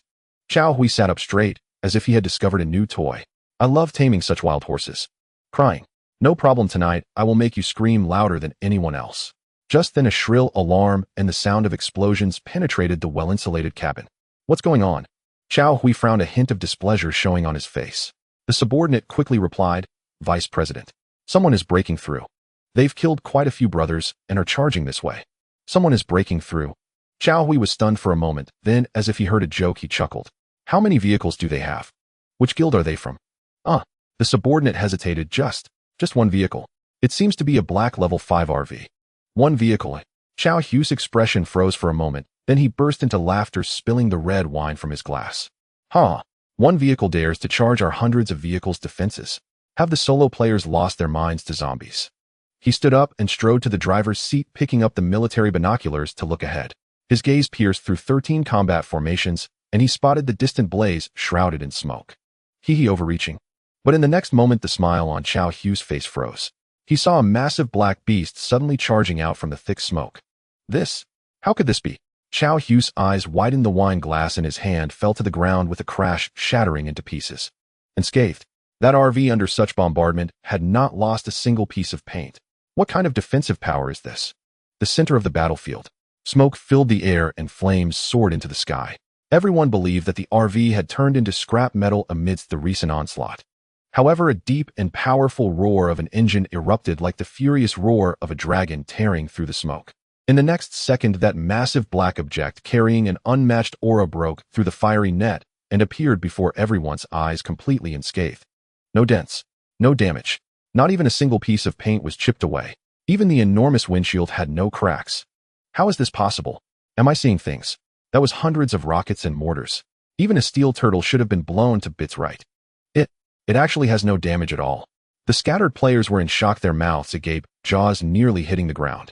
Members of the Evil Wolf Guild looked as if they had seen a ghost, their hands trembling around their weapons. Is this a level 5 vehicle? Its defense is tougher than our guild leader's level 6 vehicle, right? Zhang Haoyan, witnessing this scene from a distance, was so excited he jumped up laughing heartily. I told you. Huishin is definitely fine. Huishin is awesome. At that moment, 2 hall masters of the Evil Wolf Guild, Bai Xiong and Xiao Ran, also saw this scene. Bai Xiong, the hall master of the Greedy Wolf Hall, was a middle-aged man around 40. Xiao Ran, the hall master of the Red Wolf Hall, and the only female hall master in the Evil Wolf Guild, sported a neat short haircut, a fierce scar across her face, and a gaze more menacing than that of any man. Both of them revealed a greedy look in their eyes. If they could capture this RV with such insane defense, dismantle it, or claim it for themselves, wouldn't they have the materials to upgrade to a level 6 vehicle? If they didn't compete for it, they would be destined to serve Chao Hui and Zhang Yaoyang for the rest of their lives. But this vehicle is too tough. Conventional firepower can't breach its defenses. Xiao Ran's gaze turned icy, her desire for power overwhelming her rationality. She picked up the communicator, her voice chilling. Notify the 7th squad ahead. Switch to the individual cloud explosive launcher. What? Individual cloud explosive launcher? Hearing this order, her subordinates were so startled they nearly dropped the communicator. Hallmaster, that's our ace in the hole. There are only a few rounds in the entire guild, and the power of the individual cloud explosive. Shut up. If I say to use it, then use it. Xiao Ran's eyes sparkled with madness. That RV shell is so hard, only the high temperature and pressure of the cloud explosive can shake the people inside to death. As long as they're dead, the vehicle will be ours. But, follow the order. Yes. On the other side, Bai Xiong broke out in a cold sweat upon hearing the command. This woman is truly insane. Bai Xiong wiped the cold sweat from his forehead. The cloud explosive is known as the cover destroyer, a massive weapon. Once fired, there won't be a single survivor within hundreds of meters. Is she really not afraid of blowing up the vehicle? Yet soon after, a sinister smile crept across his face. Fine, let her lead the charge. Once the people inside are dead, I'll take my men and rush in. And we can divide this RV together, heh. Meanwhile, Lin Hui's RV slowly came to a stop. It was not that he was afraid, but the road ahead had been completely blocked by the two heavy assault formations of the Evil Wolf Guild. Distance: 5 kilometers remaining. Lin Hui sat in the driver's seat, his gaze firmly fixed on the distant level 6 vehicle, ignoring the enemies before him.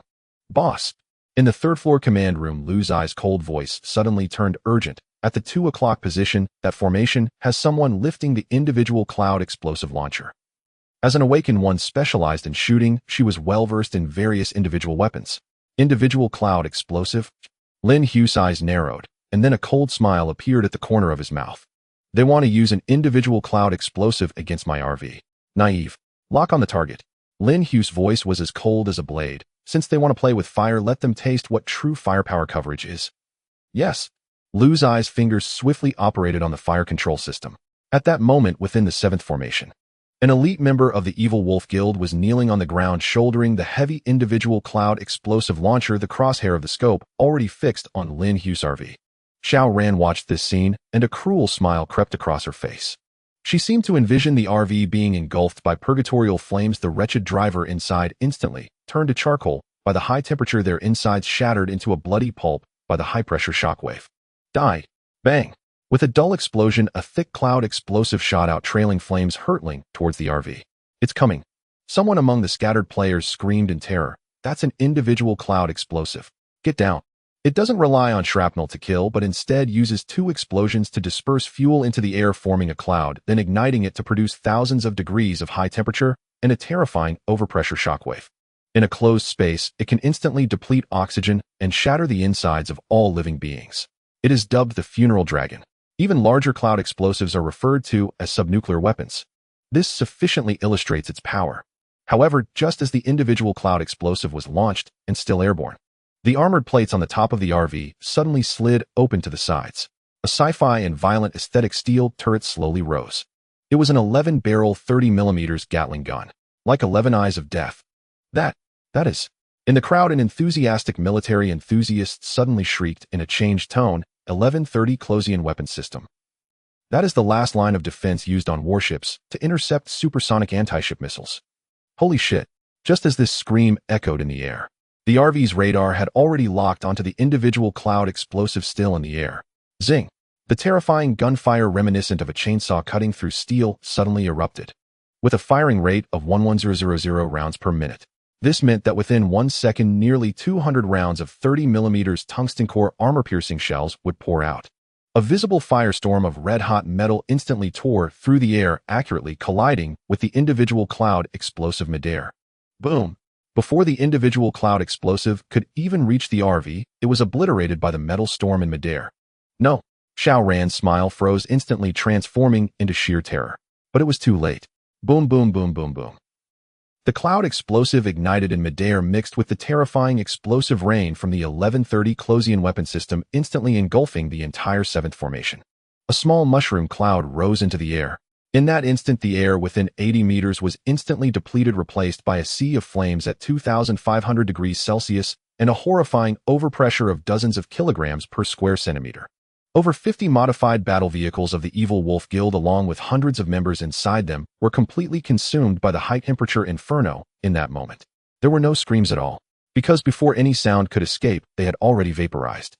And at the edge of the fire, those slightly farther away thugs felt an irresistible heat wave rush toward them, followed by the air being instantly drawn from their lungs. They clawed at their throats in agony, their eyes bulging, skin visibly carbonizing and peeling away. That was true hell. As the smoke cleared, the once well-equipped heavy assault formation was now left with nothing but a ground of charred, twisted scrap metal and a field of human-shaped charcoal. Silence. The entire battlefield fell into a silence more terrifying than before. Everyone was dumbfounded. The crowd's gaze trembled as they turned toward the still intact black RV. On the roof, the fearsome 1130 Closian weapon system was still slowly rotating, its barrel glowing faintly red from the heat, emitting wisps of blue smoke. A sharp collective gasp pierced the sudden silence. Hundreds of independent players stared eyes wide with disbelief. This is the Type 1130 Closian weapon system. Their minds reeled, stunned into numbness. Any player with even basic military knowledge knew this system was originally designed as a warship's final line of defense, engineered specifically to intercept supersonic anti-ship missiles. Mounted on a land-based motorhome, it was sheer audacity, an act of dimensional warfare, unbelievably overwhelming, truly overwhelmingly devastating. That had been a single-person thermobaric grenade, the Wolfpack Guild's ultimate trump card, dubbed Bunker Buster. Against any vehicle present, not even their elite Tier 6 armored transports could have survived. They would have been reduced instantly to smoldering carbon residue, crew and chassis alike. All eyes turned in horror toward the 7th combat formation ahead, now nothing but scorched earth, still billowing black smoke. The entire formation, dozens of armored vehicles, and over 100 elite Wolfpack operatives, had vanished from existence as if erased by an invisible eraser. An entire combat formation of the Wolfpack Guild, gone. In less than a second. A dry, involuntary gulp echoed across the crowd, throats parched as though swallowing sand. Yet beneath the terror surged an indescribable thrill, spreading like wildfire through every independent player's chest. Exhilarating beyond words. Watching those Wolfpack brutes, who had long ruled this place with contempt for human life, reduced to ash in an instant, felt more refreshing than gulping an ice-cold cola in the heart of the desert. Inside the Tier 5 Dayan heavy truck, Chen Yi sat utterly dumbfounded. Damn. His mouth opened and closed, yet no words emerged, his mind utterly stripped of vocabulary to articulate such awe. Just half an hour earlier he'd confidently declared, "Once we enter the city, I'll protect you." Now that boast felt like a provincial bumpkin flaunting a half-eaten steamed bun before a billionaire. "I've just bragged straight into the face of someone who actually possesses that kind of power." Chen Yi gave a wry, self-deprecating smile. The sting on his cheeks burned fiercely, but the slap, it felt astonishingly good. Meanwhile, inside a Tier 4 road roller nearby, the short-haired youth had lost all capacity for coherent speech. He gripped Deng Hao's arm, shaking it frantically. "Uncle Hao, did you see that? That motorhome master, unbelievable. Do you think he can win? Can he wipe out every last one of these monsters?" Flames of hope blazed fiercely in the youth's eyes. Deng Hao drew a deep breath, forcibly suppressing his inner shock, then shook his head, his gaze heavy with complexity. "It's nearly impossible." His voice lowered, edged with sober pessimism. "Yes, the Type 1130 CIWS is a near-perfect defensive marvel, but have you considered what such an extraordinary rate of fire truly implies? It implies burning money, by the second, 10,000 rounds per minute. Even if he possessed an entire arsenal, such expenditure would exhaust it in moments." Deng Hao pointed toward the endless expanse of Wolfpack vehicles stretching across the hills, "And this is merely one of their combat formations. Look further, you'll see 12 fully equipped heavy formations. And this is only the force assembled at the eastern gate. The western, northern, and southern gates remain unengaged, and the elite forces stationed within Fu City itself haven't even stirred. Even more despairing is the colossal shadow looming behind the Wolfpack Guild, the Tyrant Alliance." Deng Hao sighed, his expression dimming. "One pillar cannot uphold the sky. This master is undeniably formidable, even peerless in single combat. But against a mechanized combined arms brigade, once his ammunition runs dry, that motorhome becomes nothing more than an immobile iron target." Hearing this, the youth's fiery hope flickered and dimmed, but he clenched his teeth, refusing to yield. "Then, what if we all, the independent players, join the fight? Since everyone loathes these beasts, why not seize this chance, while the master draws their fire, and strike back with everything we have?" "Strike back? With what?" Deng Hao spoke bitterly. "During yesterday's decapitation strike, the Tyrant Alliance and Wolfpack reduced several guild leaders to ash, and shattered the spine of every independent player along with them. Everyone is afraid. No one dares be the first to step forward. No one wants to die. Take my advice, nephew. Reverse your vehicle now and retreat far away. When gods clash, mortals suffer collateral damage. Don't get caught in the crossfire." Meanwhile, many other clear-headed players reached the same grim realization. Though the Type 1130 CIWS was an impregnable defensive system, it could not alter the course of battle against over 500 heavily armed Wolfpack vehicles. No reinforcements. No resupply. This was a heroic elegy destined for tragedy. Deep within the Wolfpack's defensive core, the rich aroma of red wine inside the Tier 6 military pickup had long since dissipated, replaced by suffocating tension. Xiao Hui stared rigidly at the unscathed black motorhome, his face dark as burnt charcoal. The charred remains of the 7th formation struck him like a thunderous, humiliating slap across the face. Xiaoran. Xiao Hui snatched up the comms device and roared into it. Who authorized you to deploy the thermobaric grenade? Is your brain filled with excrement? So many of his people had just died, right under his own watch. He commanded the Eastern Gate, the symbolic face of the Wolfpack Guild and the very embodiment of his own authority. Now that face had been struck and ground into the dirt. How could he possibly endure it? On the other end of the comms, Xiaoran gritted her teeth, her face twisted with resentment and fury. Deputy Chief, failing to eliminate the target is my failure, but the 7th formation was my Red Wolf Hall's elite force. I grieve for them too. She stared at the smoldering wasteland ahead. Her heart bled. The 7th formation had been her personal cadre. To lose them so utterly cut deeper than anyone else could comprehend. Useless. All of you utterly useless. Xiao Hui hurled his wine glass to the floor with a shattering crash. Through the bulletproof windshield, his gaze locked onto Lin Hui's motorhome with lethal intensity. Something is wrong. Deeply wrong with that vehicle. Its metallic composition is extraordinary. The deep black luster, certainly not ordinary steel. It must contain a high concentration of blue titanium alloy. And its externally mounted weapon system, the Type 1130 CIWS.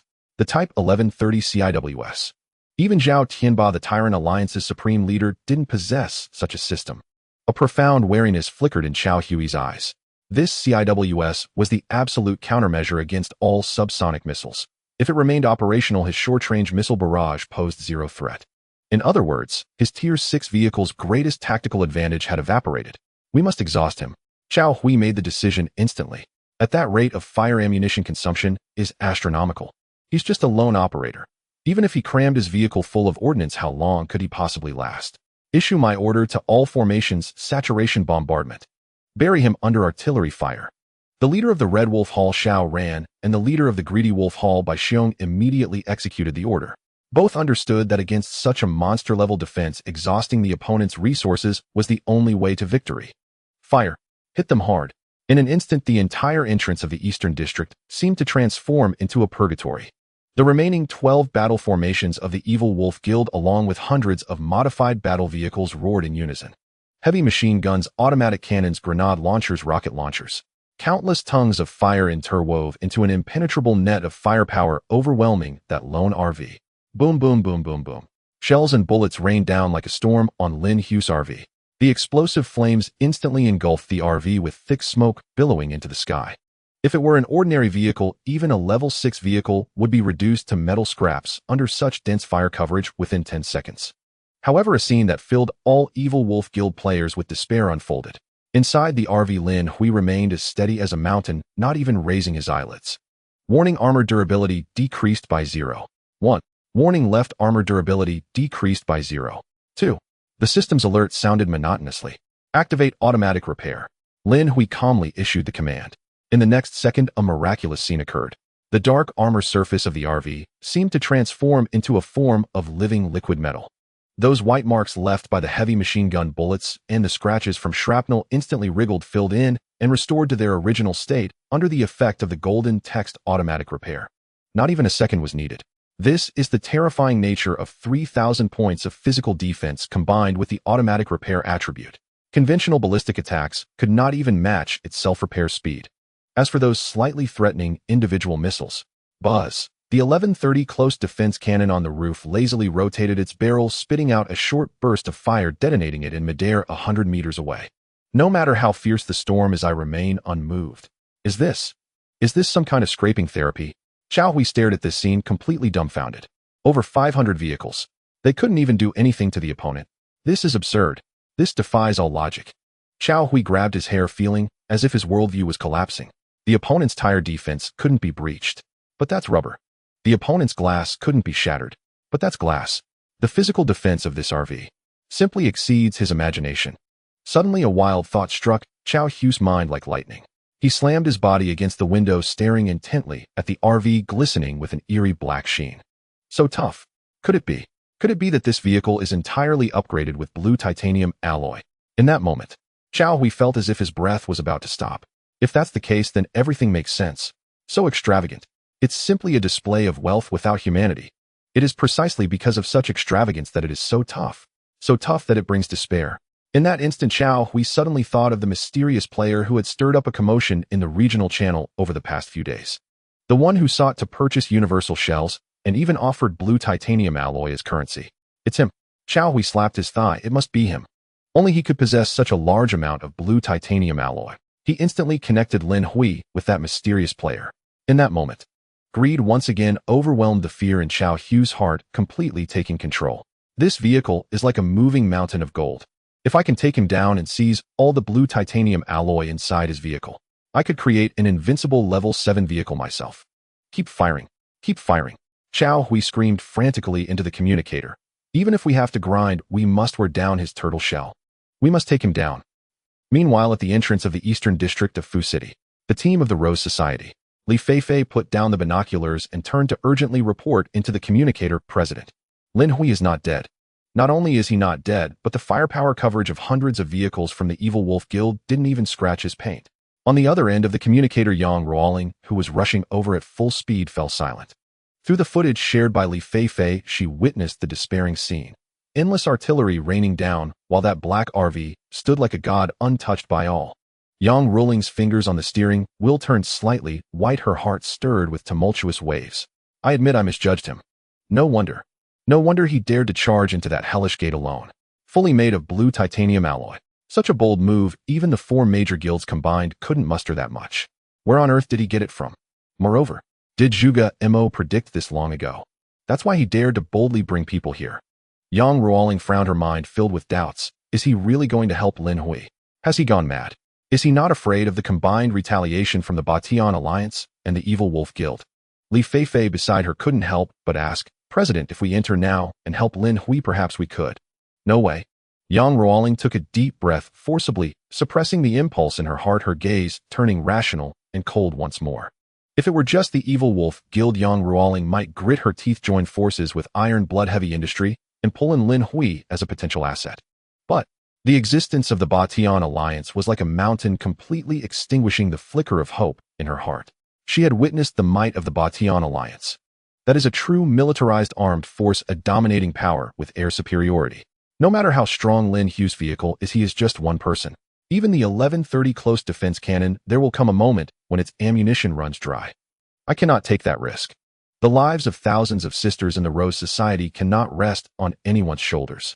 If we lose the gamble, the Rose Society will cease to exist. Yang Ruoling closed her eyes and finally made her decision. Let's observe the situation. We cannot stake ourselves on this. On the other side of the battlefield, the earth trembled slightly as a well-equipped and disciplined heavy convoy appeared on the horizon like a torrent of steel. It was the main convoy of Tai Shui Heavy Industries.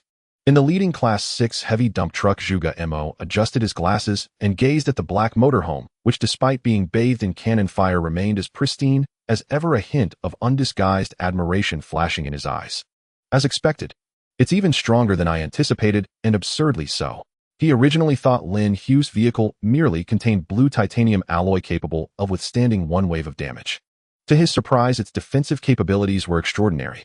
Any conventional weaponry aimed at it would be futile, not to mention the 1130 close defense cannon. President, the burly Vice President Guotian Tian excitedly waved her fist. This motorhome is incredibly tough. Should we charge? Of course we must make a grand entrance. Zhuge Mo's lips curved slightly as he picked up the communicator, his voice steady and powerful. Everyone listen up. Spread out, form attack formations. All members prepare for battle at level 1. All cannons aim at the flank of the Evil Wolf Guild. Yes, the members of Tai Shui Heavy Industries roared in unison, their momentum soaring. Meanwhile, Zhuge Mo opened the system interface and clicked on the familiar private message window from the mysterious seller of blue titanium alloy. Inside the motorhome, the explosions outside were relentless. Though the vehicle stood firm like a mountain, the dense metallic clashing sound still resonated through the armor, as if countless hammers were striking the eardrums of all inside. Warning: external noise levels are excessively high, activating noise reduction mode automatically. Su Kinkian's fingers danced across the keyboard, controlling several micro-reconnaissance drones that darted through the smoke of battle, constructing a real-time map of the enemy's firepower distribution. Boss, all enemy fire points have been marked. That Class 6 vehicle is still hiding at the rear, protected by two heavy formations up front. Lin Hui, expressionless in the driver's seat, nodded. He pressed his earpiece and spoke solemnly. Bai Ling, what's the situation? In the biochemical laboratory of the motorhome's rear compartment, Bai Ling was in a somewhat frenzied and disheveled state. She tightly gripped the earth staff, which emanated a brownish-yellow glow, while beside her lay a pile of over a dozen empty water bottles. Gulp, gulp. Bai Ling tilted her neck back, downing an entire bottle of water, even as some spilled down her pale neck into her collar with no time to wipe it away. This was the side effect of the earth staff forcibly altering the terrain rules. The user would suffer from extreme physiological thirst within 24 hours. Huh, refreshing. Bai Ling wiped her mouth, her eyes flickering with a strange brownish-yellow light, a sign of her mental energy running at full capacity. Boss, just 2 more minutes. Bai Ling licked her moist lips, her voice tinged with a hint of feverish excitement. She did not create widespread marshland, as that would consume too much mental energy. Instead, she precisely directed the 50 zombies carrying high explosives through the soft underground soil right beneath the rears of the 5 formations ahead. The reason for their passive stance was not only to exhaust the enemy's ammunition, but also to use the smoke and explosions to cover the noise of the zombies burrowing underground. The Evil Wolf Guild thought they were under a saturation attack, unaware that death itself had crept up to their feet. At that moment, Lu Zai's cold voice rang out. Boss, there's new information. Zhuge Mo, the president of Tai Shui Heavy Industries, sent a private message. He said his people are in place and can flank us at any time to help us break through the defenses. He also said he guessed our target is that Class 6 vehicle and is willing to lend a hand. Lin Hui was momentarily taken aback. Zhuge Mo. He mulled over the name. He had a relatively good impression of this person. During their previous transaction involving blue titanium alloy, the other party had not only been straightforward, but had also provided a large quantity of urgently needed universal shells, with half of them being contributed by Tai Shui Heavy Industries. Through the drone's footage, Lin Hui indeed saw the Tai Shui Heavy Industries convoy in the distance, forming an attacking formation. He squinted, muttering to himself. Not only did he guess our intentions, but he also dares to bring people over at this time. This Zhuge Mo is not simple. He dared to mobilize so many people to assist me, not afraid of retaliation from the Evil Wolf Guild or the Batian Alliance. Regardless of Zhuge Mo's intentions, I will accept this goodwill.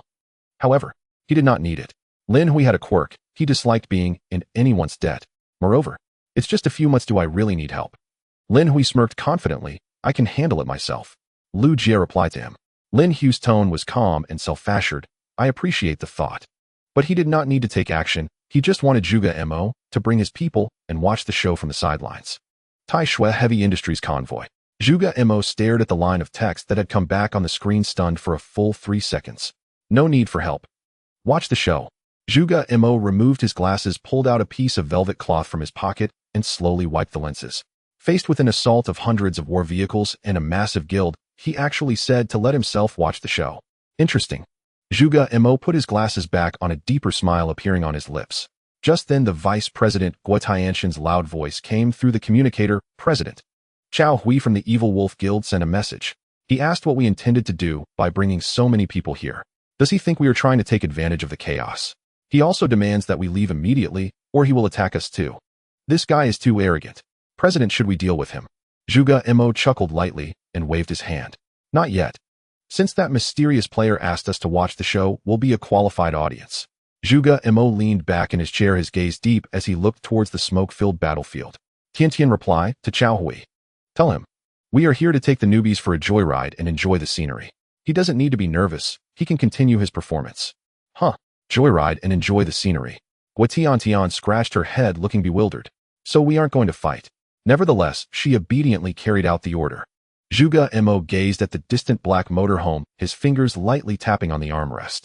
I'm curious about what other tricks this mysterious big shot has up their sleeve. Going for a drive. Enjoying the scenery. Hearing the reply from Tai Shui Heavy Industry, Chao Hui sat in his luxurious level 6 military pickup, his jowls twitching violently. Although he was lecherous, he was by no means a fool.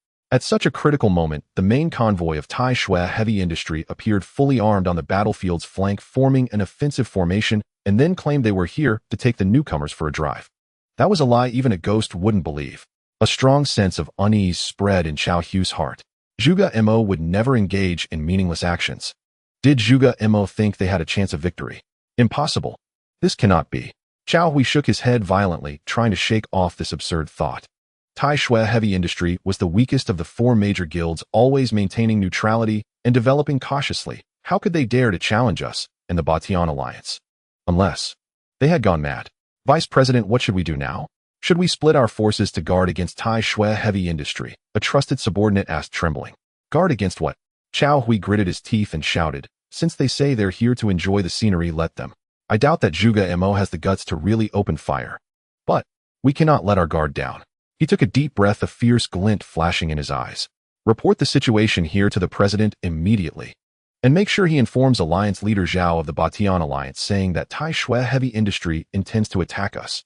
Also, bring all heavy weapon teams from the West Gate, North Gate, and South Gate. Yes. The trusted subordinate accepted the order and hurriedly left. The cabin returned to a dead silence. Only the sound of Cao Hui's heavy breathing remained. He stepped back to the huge floor-to-ceiling window, staring intently at the black RV bathed in cannon fire in the distance.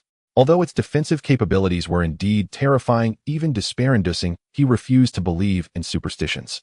Do you think being tough makes you invincible? Do you think that just installing a Closian weapon can turn the tide? Cao Hui's lips curled into a cruel sneer. Without large-scale lethal weapons, without a decisive trump card, at best you're just a slightly tougher turtle shell. You can only passively take hits, waiting in despair for your ammunition to run out. Today, even if I have to pile up lives or bombard you with shells, I will bury you alive here. Meanwhile, on the battlefield's periphery, as time passed, the deafening sound of cannon fire had continued for a full minute. The scattered players, initially fired up by Lin Hui's powerful counterattack, now felt their fervor gradually cooling, replaced by a deep sense of helplessness and anxiety. In their view, that black RV was like a small boat in a storm. Although it remained steadfast and had repeatedly withstood the fierce bombardment from the Wolf Guild, it indeed had not retaliated. That scene of only being able to take hits felt suffocatingly oppressive. Is it still not enough? Someone in the crowd let out a desperate sigh. After all, it's just one person. Facing a behemoth like the Wolf Guild, one person's power is simply too insignificant. Ammunition will eventually run out, energy will inevitably be depleted.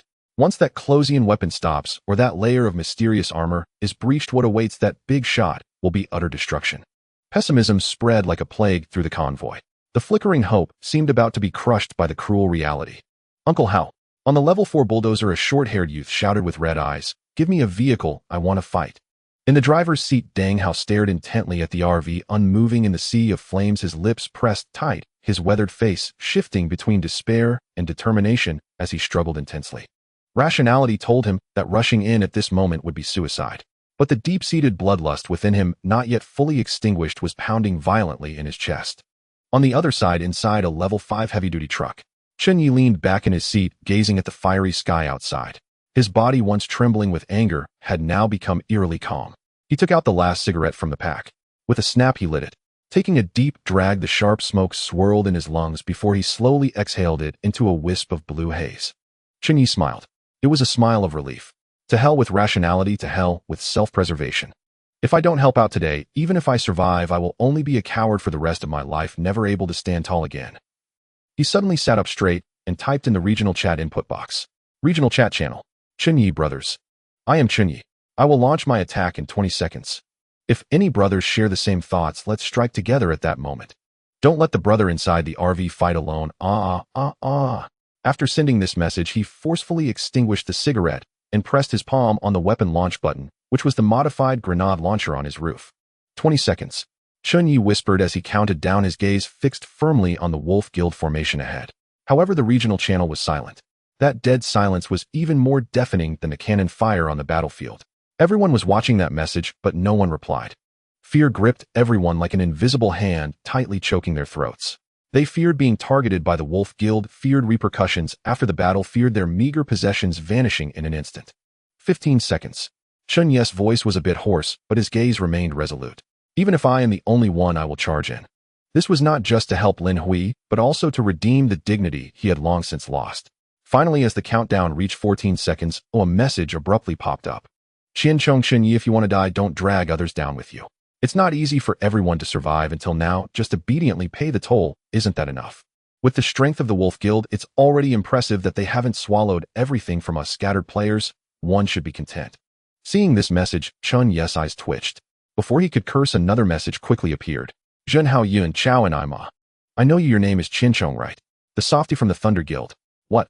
Your spine got broken and you can't stand up straight, huh? You living is just a waste of air. Immediately after, another message came. Li Xian Yi God. Don't pay attention to those cowards. Count me in. I have over 10 vehicles here, and although they're a bit shabby, I dare to show my sword. Seeing these two messages, a layer of mist surged in Chun Yi's single eye. Good. Good brothers. 10 seconds. Just as Chun Yi was preparing to embrace the last charge of his life. At the center of the battlefield, an unexpected change occurred. Inside the RV, the clamor of the outside world was blocked by heavy armor, leaving only the sound of precision instruments at work and the steady breaths of the occupants. In the rear cabin laboratory, Bai Ling clutched the earth staff, which emitted a strange yellow-brown glow, while a dozen empty water bottles lay scattered at her feet. The side effects of the staff made her throat feel as if it were on fire with thirst, yet her spirit was in an extremely heightened state. With a gulp, Bai Ling wiped her mouth and said, "Boss, I'm ready." Her voice came through the earpiece, carrying a hint of excited laughter. At the driver's seat, Lin Hui gazed at the radar display. On the screen, 12 red dots representing the Evil Wolf Guild's combat formations floated in his line of sight. Qingshan's sister Lu. Lin Hui spoke calmly. The swarm of drones is in position, target locked. Su Qingshan's voice was calm and professional as her finger hovered over the enter key. Ready. From the third-floor operations room, Lu's eyes cold voice came through. Hearing the two women's responses, Lin Hui's gaze sharpened like a knife at the sight of the raging flames ahead. Action. Commence. The moment Lin Hui's words fell, a dazzling yellow-brown light erupted from Bai Ling's originally lively eyes in the rear cabin. She tightened her grip on the earth staff, unleashing her mental energy like a flood breaking through a dam. Come forth, my little cuties. Almost simultaneously, the ground beneath the closest 5 combat formations of the Evil Wolf Guild trembled strangely, even as they unleashed a torrent of fire. What's happening? An earthquake. One of the members operating a heavy machine gun looked down in confusion. In the next moment, his pupils constricted to the size of pinpoints. As the soil surged, pale, decayed arms caked with mud burst forth from the ground like demons from hell. What is that? Before he could finish his sentence, Su Qingshan's fair finger pressed down heavily on the enter key. Detonate. Boom. Boom. Boom. There was no warning, no chance to evade. The 50 zombies, buried 2 meters underground and carrying C4 explosives enhanced by the infinite synthesis attribute, exploded simultaneously. The earth roared. At that moment, it was as if 5 volcanoes erupted simultaneously beneath the Evil Wolf Guild's formations. Terrifying shockwaves mixed with debris, mud, flesh, and steel fragments ripped through the ground, creating a devastating shockwave that soared dozens of meters high.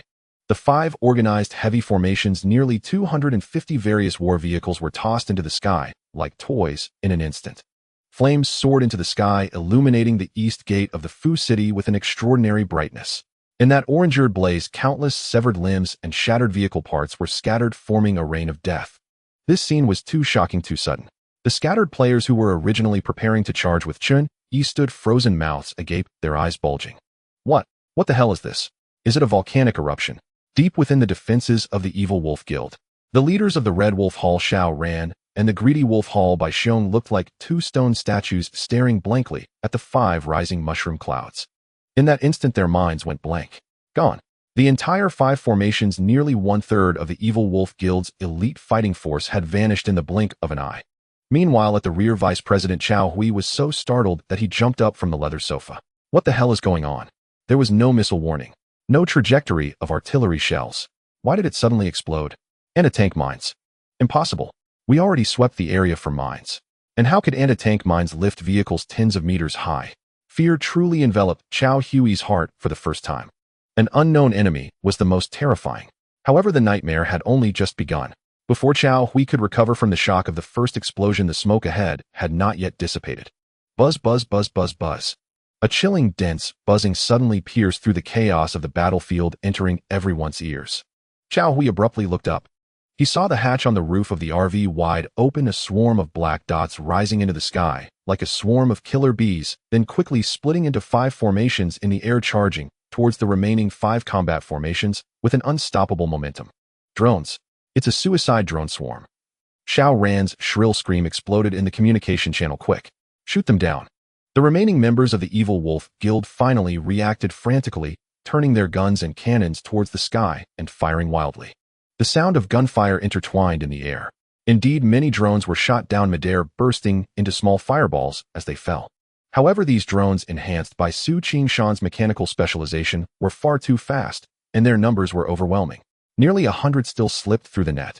They were like messengers of death, accurately colliding with the 5 remaining combat formations of the Evil Wolf Guild.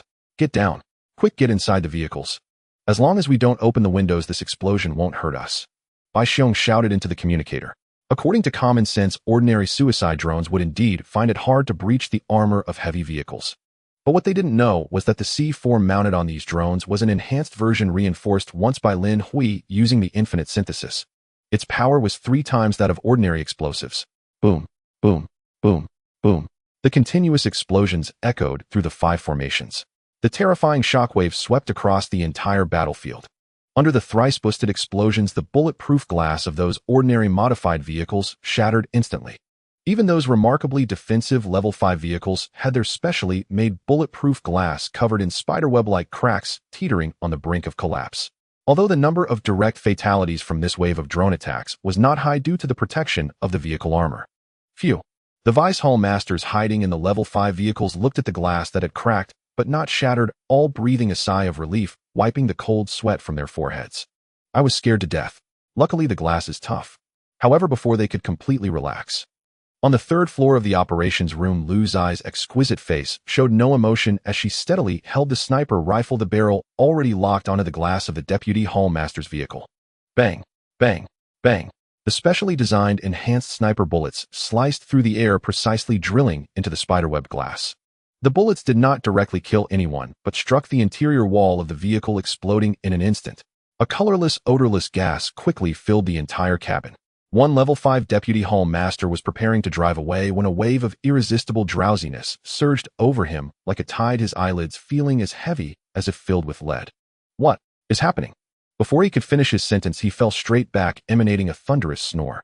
The specially designed bullets containing the deep sleep agent concocted by Bai Ling could force any creature within 100 meters into deep sleep within a second. 1 to 10. More and more specially designed bullets shot into the vulnerable formations.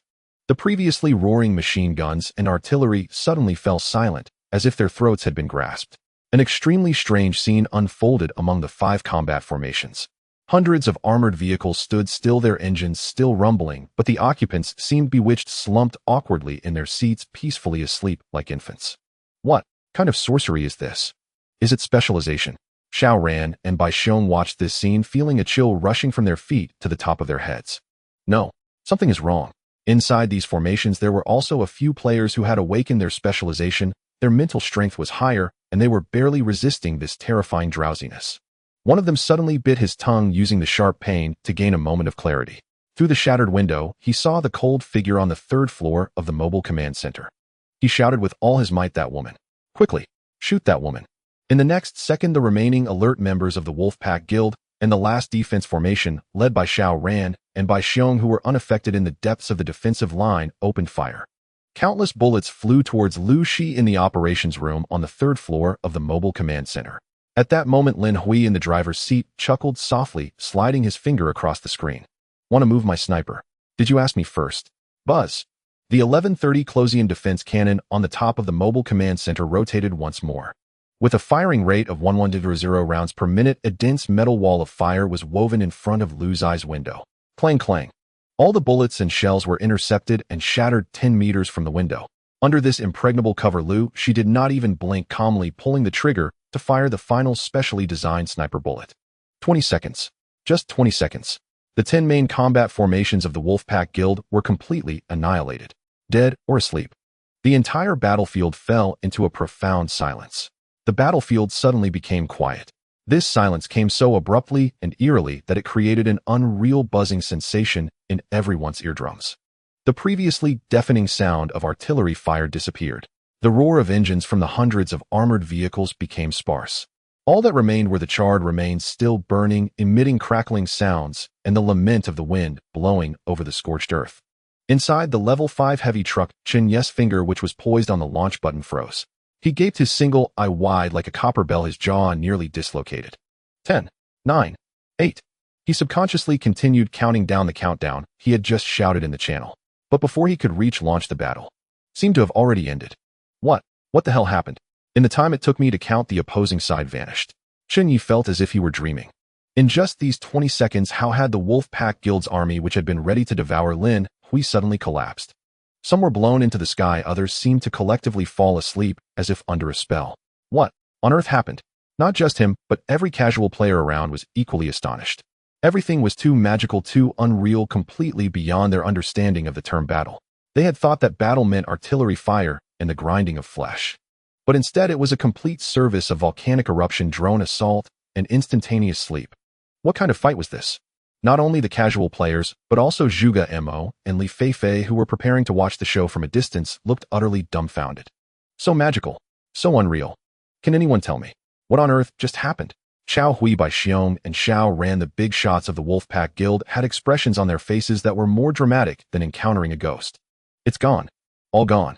Xiao Hui sat in his proud level 6 vehicle staring at the 10 formations of silence ahead, his whole body shaking uncontrollably. He still couldn't comprehend what had happened. Why did those formations suddenly explode? Why did those people suddenly fall asleep? Though he didn't know the specifics, he understood one thing: it was the Black Mobile Command Center in front of him that had done this. With the power of a level 5 vehicle, it had incapacitated 11 fully equipped combat formations in 1 minute. Over 400 vehicles. Just like that, gone. And at the entire East Gate entrance, the 13 combat formations that had originally appeared impregnable were now reduced to just the 2 last remaining guard formations beside him. Who could this possibly be? Are they really players like them? Even if the leader of the Overlord Alliance, Zhao Tianba, personally arrived with 2 level 6 Apache helicopters, it would be impossible to achieve this level of destruction in such a short amount of time, right? Fear. Boundless fear washed over Xiao Hui like a tidal wave. But just as everyone was shocked, terrified, and bewildered, Buzz, the Black Mobile Command Center, seemingly returning from hell, roared its engine once more. It moved.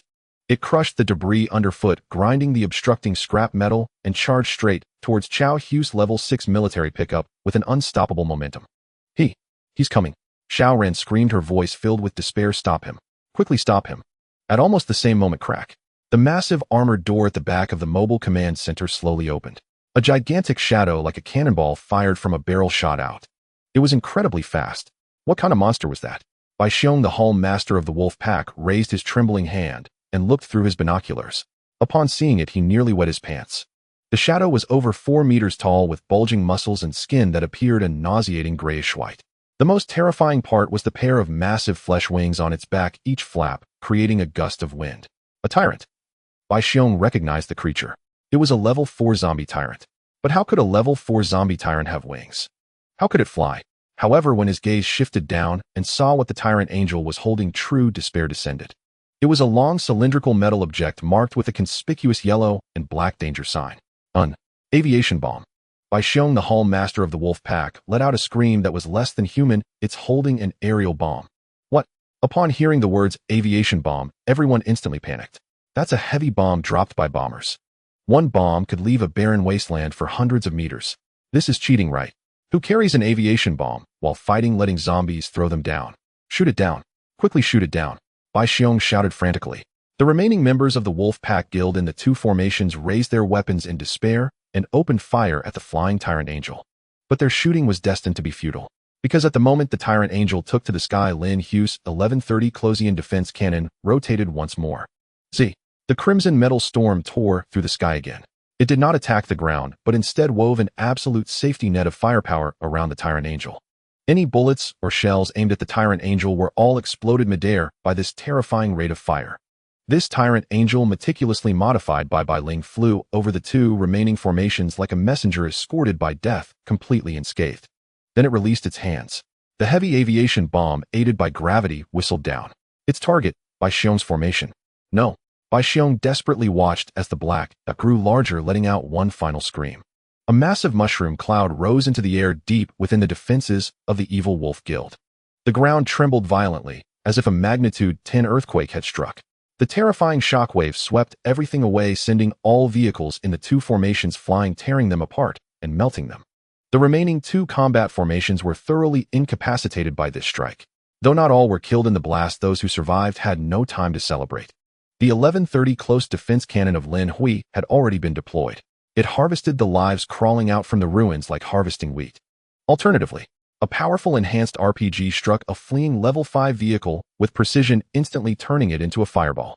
That was the masterpiece of Lu Shi. Even the level 5 vehicle with decent defense was no match for Lin Hui's heavily armed team. The last combat formation, namely the Red Wolf Hall's personal guard formation protecting Xiao Hui. At this moment, they were terrified and dared not fire their weapons. Some had even begun to turn their vehicles around to flee. Lin Hui drove his RV slowly, stopping less than 50 meters from Xiao Hui's level 6 vehicle. He sat in the driver's seat, raising his head through the bulletproof glass. His gaze passed over the debris and the trembling remnants of soldiers, directly fixing upon the enormous level 6 military pickup. He looked at Xiao Hui, who sat in the driver's seat, pale and devoid of color. Their eyes met in the air. Xiao Hui saw the man in the RV. Young, handsome, with no hint of murderous intent on his face, instead bearing a faint smile. This. In that moment, Xiao Hui felt a chill surge from the soles of his feet straight to the top of his head. He suddenly understood. The opponent's target was not those formations, nor the other members of the Evil Wolf Guild. From the very beginning, the target was him. No. To be precise, it was his level 6 vehicle. Is he after my vehicle? In that instant, as he realized this, Xiao Hui was utterly terrified. This RV was too bizarre, more peculiar than a mutant, more devilish than a demon. If someone had told him that a vehicle could annihilate 12 formations of the Evil Wolf Guild within 2 minutes, destroying over 600 vehicles, he would have thought they were insane and lying to him. But this scene was one he witnessed with his own eyes. There truly existed such a level 5 vehicle powerful enough to instill despair and a primal fear from the depths of his soul. He was truly afraid. He didn't want to die. He still wanted to enjoy the riches and glory of the apocalypse. He still had so many women to indulge in. Xiao Hui suddenly turned his head, shouting hoarsely into the communicator, "Stop him. Use any means necessary. Stop him. I'll go get reinforcements.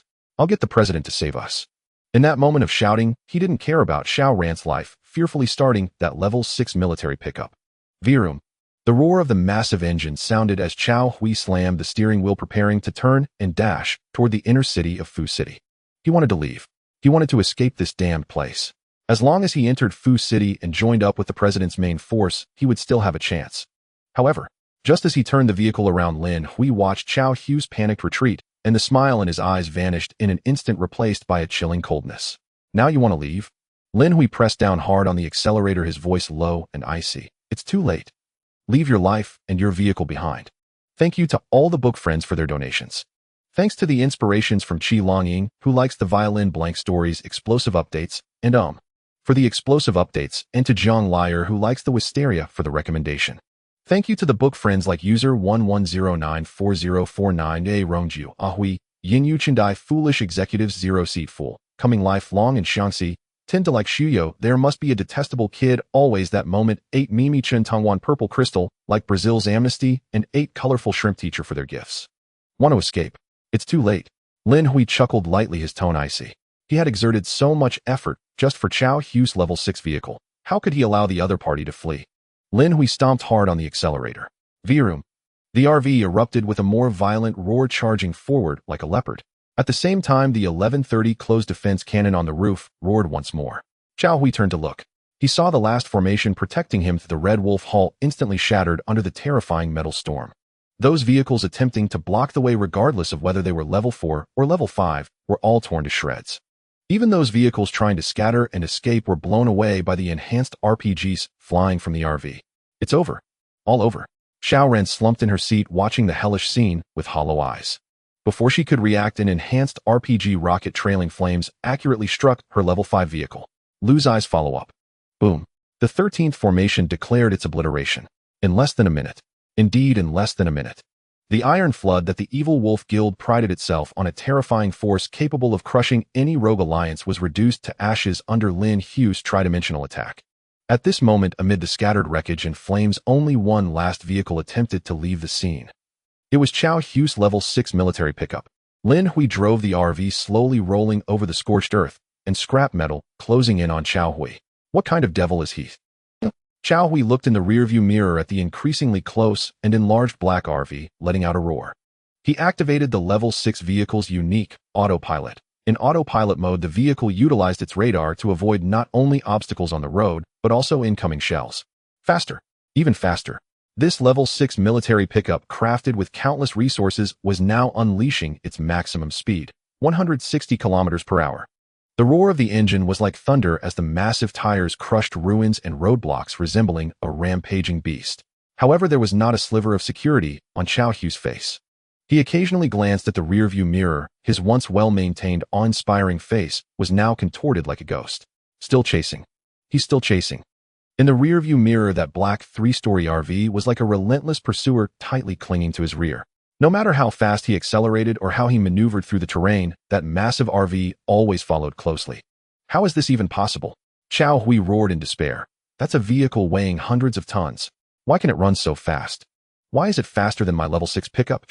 Little did he know Lin Hui's RV possessed double the power provided by infinite fuel, along with the absolute grip granted by the never wear out attribute on its tires.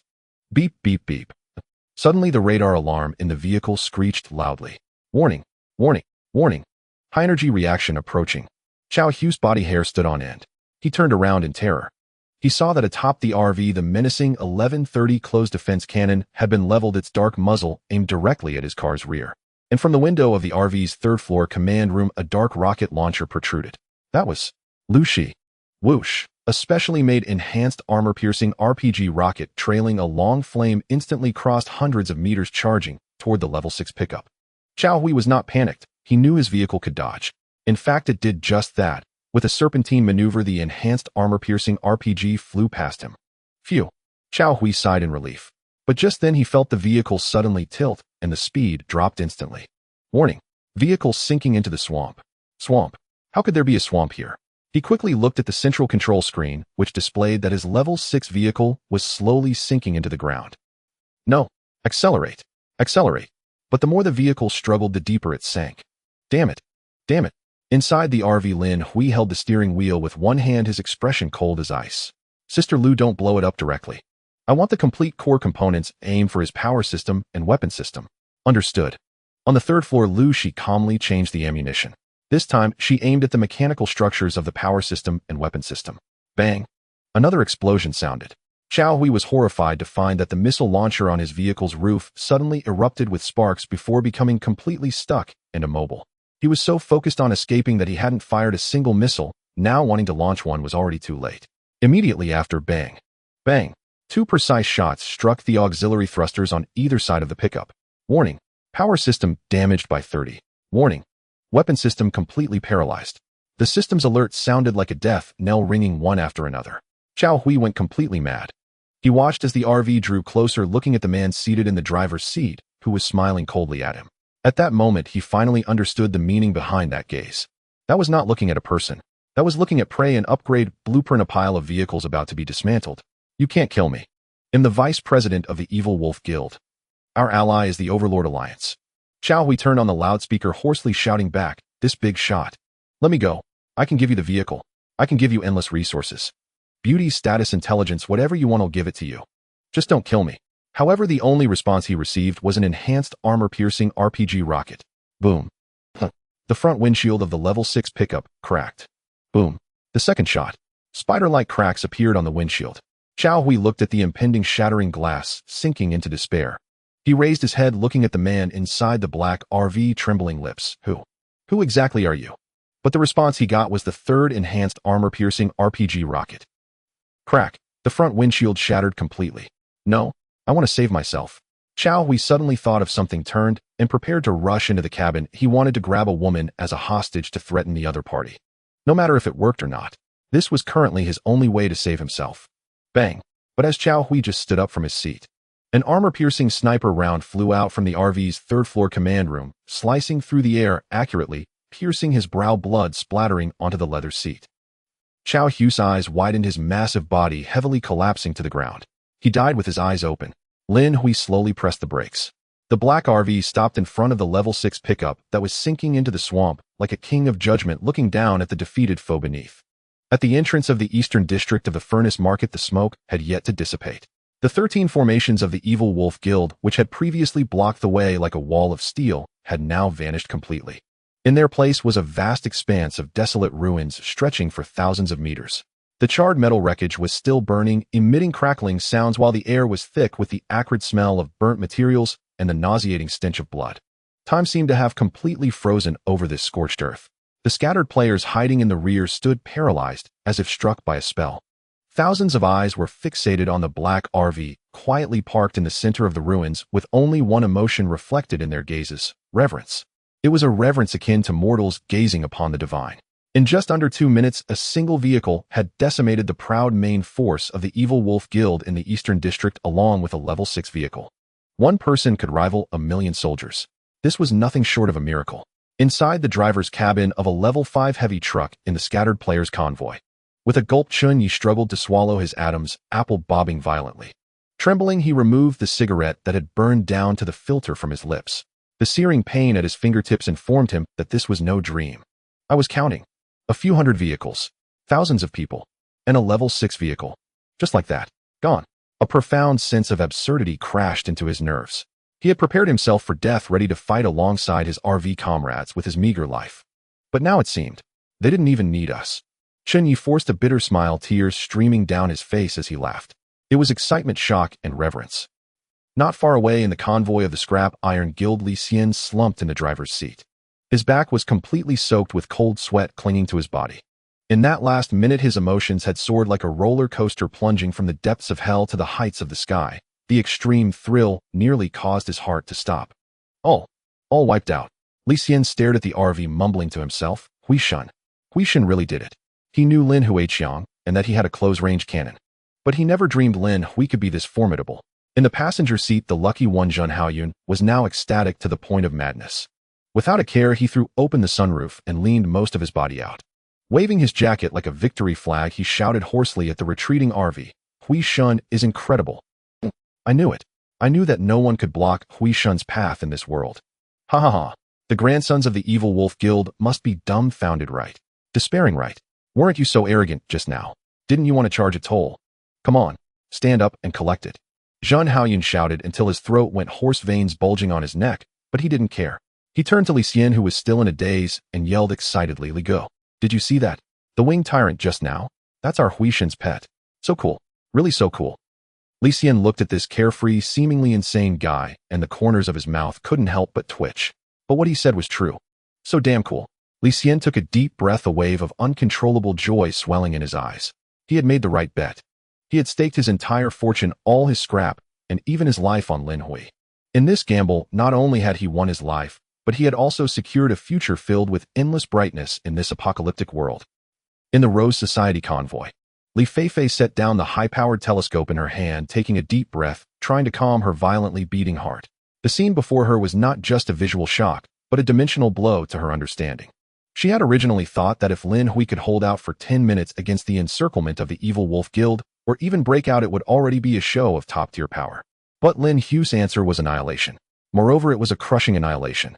His opponents were not just random players, they were the main force of the Evil Wolf Guild, equipped with heavy machine guns, rocket launchers, and individual cloud explosion bombs. There was even a level 6 vehicle with autonomous driving and missile launch systems guarding them.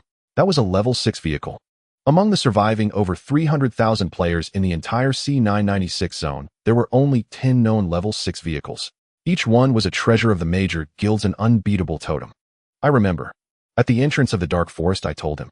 Li Feifei murmured. I said there were only 10 level 6 vehicle upgrade blueprints in the entire zombie wasteland, and they had all been divided among the 4 major guilds. If you want one, you would have to destroy a level 6 vehicle. At that time, she had just mentioned it casually, even with a hint of discouragement. But she never expected Lin Hui to actually take it to heart. He really did it.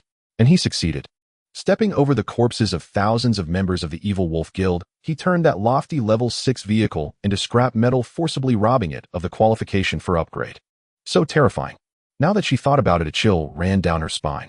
If Lin Hui had aimed at her back, then she would probably be a ghost by now. Who? Exhaling the long-suppressed foul air, Li Feifei tremblingly picked up the communicator. President. On the other end of the communicator was a suffocating silence. After a long while, Yang Ruling's voice, filled with complexity, finally came through. I saw it all. Li Feifei instinctively looked at the central control screen. In the 360-degree panoramic image, she saw that familiar red level 6 supercar quietly parked at the rear of the convoy. Inside the red supercar, Yang Ruling, the president of the Rose Society, was staring blankly at the black RV on the battlefield in the distance. Feifei, tell me, did I make a mistake by choosing not to help Lin Hui? Li Feifei opened her mouth, but didn't know how to respond. However, the atmosphere in the Iron Blood Heavy Industry convoy was entirely different. Oh my goodness. Vice President Guotiantian widened her already large eyes, rubbed them vigorously, and pinched her thigh. Ouch! After confirming this was not her imagination, she couldn't help but grab the communicator. President, can a single vehicle really achieve this level? This is unscientific. It must be cheating. Zhuge Mo adjusted his glasses, the lenses reflecting the distant remnants of flames. On his usually calm and composed face, a bright smile blossomed at this moment. Tian, didn't you see it? Zhuge Mo's voice carried a hint of undeniable excitement. I was right about this person. The president is amazing. He is simply a genius. Tian looked at him with admiration. No, it's not that I'm amazing, it's him who is remarkable. Zhuge Mo pulled back his thoughts, a determined glint flashing in his eyes behind the lenses. Send my orders? Everyone, let's move out. We are heading to the RV. Tian was taken aback. Huh? What for? Isn't the battle over? Over. Zhuge Mo scoffed. This has just begun. With the East Gate destroyed, and Xiao Hui killed, the evil wolf guild has been humiliated. Do you think that Mad Dog Zhang Yaoyang will let this slide? And Zhao Tianba of the Tyrant Alliance will definitely not let go of this fat piece of meat. If I'm not mistaken, those two fellows are already on their way. Next, this mysterious player will face a true life-and-death moment. A joint slaughter by the two strongest guilds in the entire server. Zhuge Mo's voice became deep and powerful. This time we must take the field, and also immediately mobilize all the guild's inventory. At all costs, collect universal shells. Provide ammunition for that RV.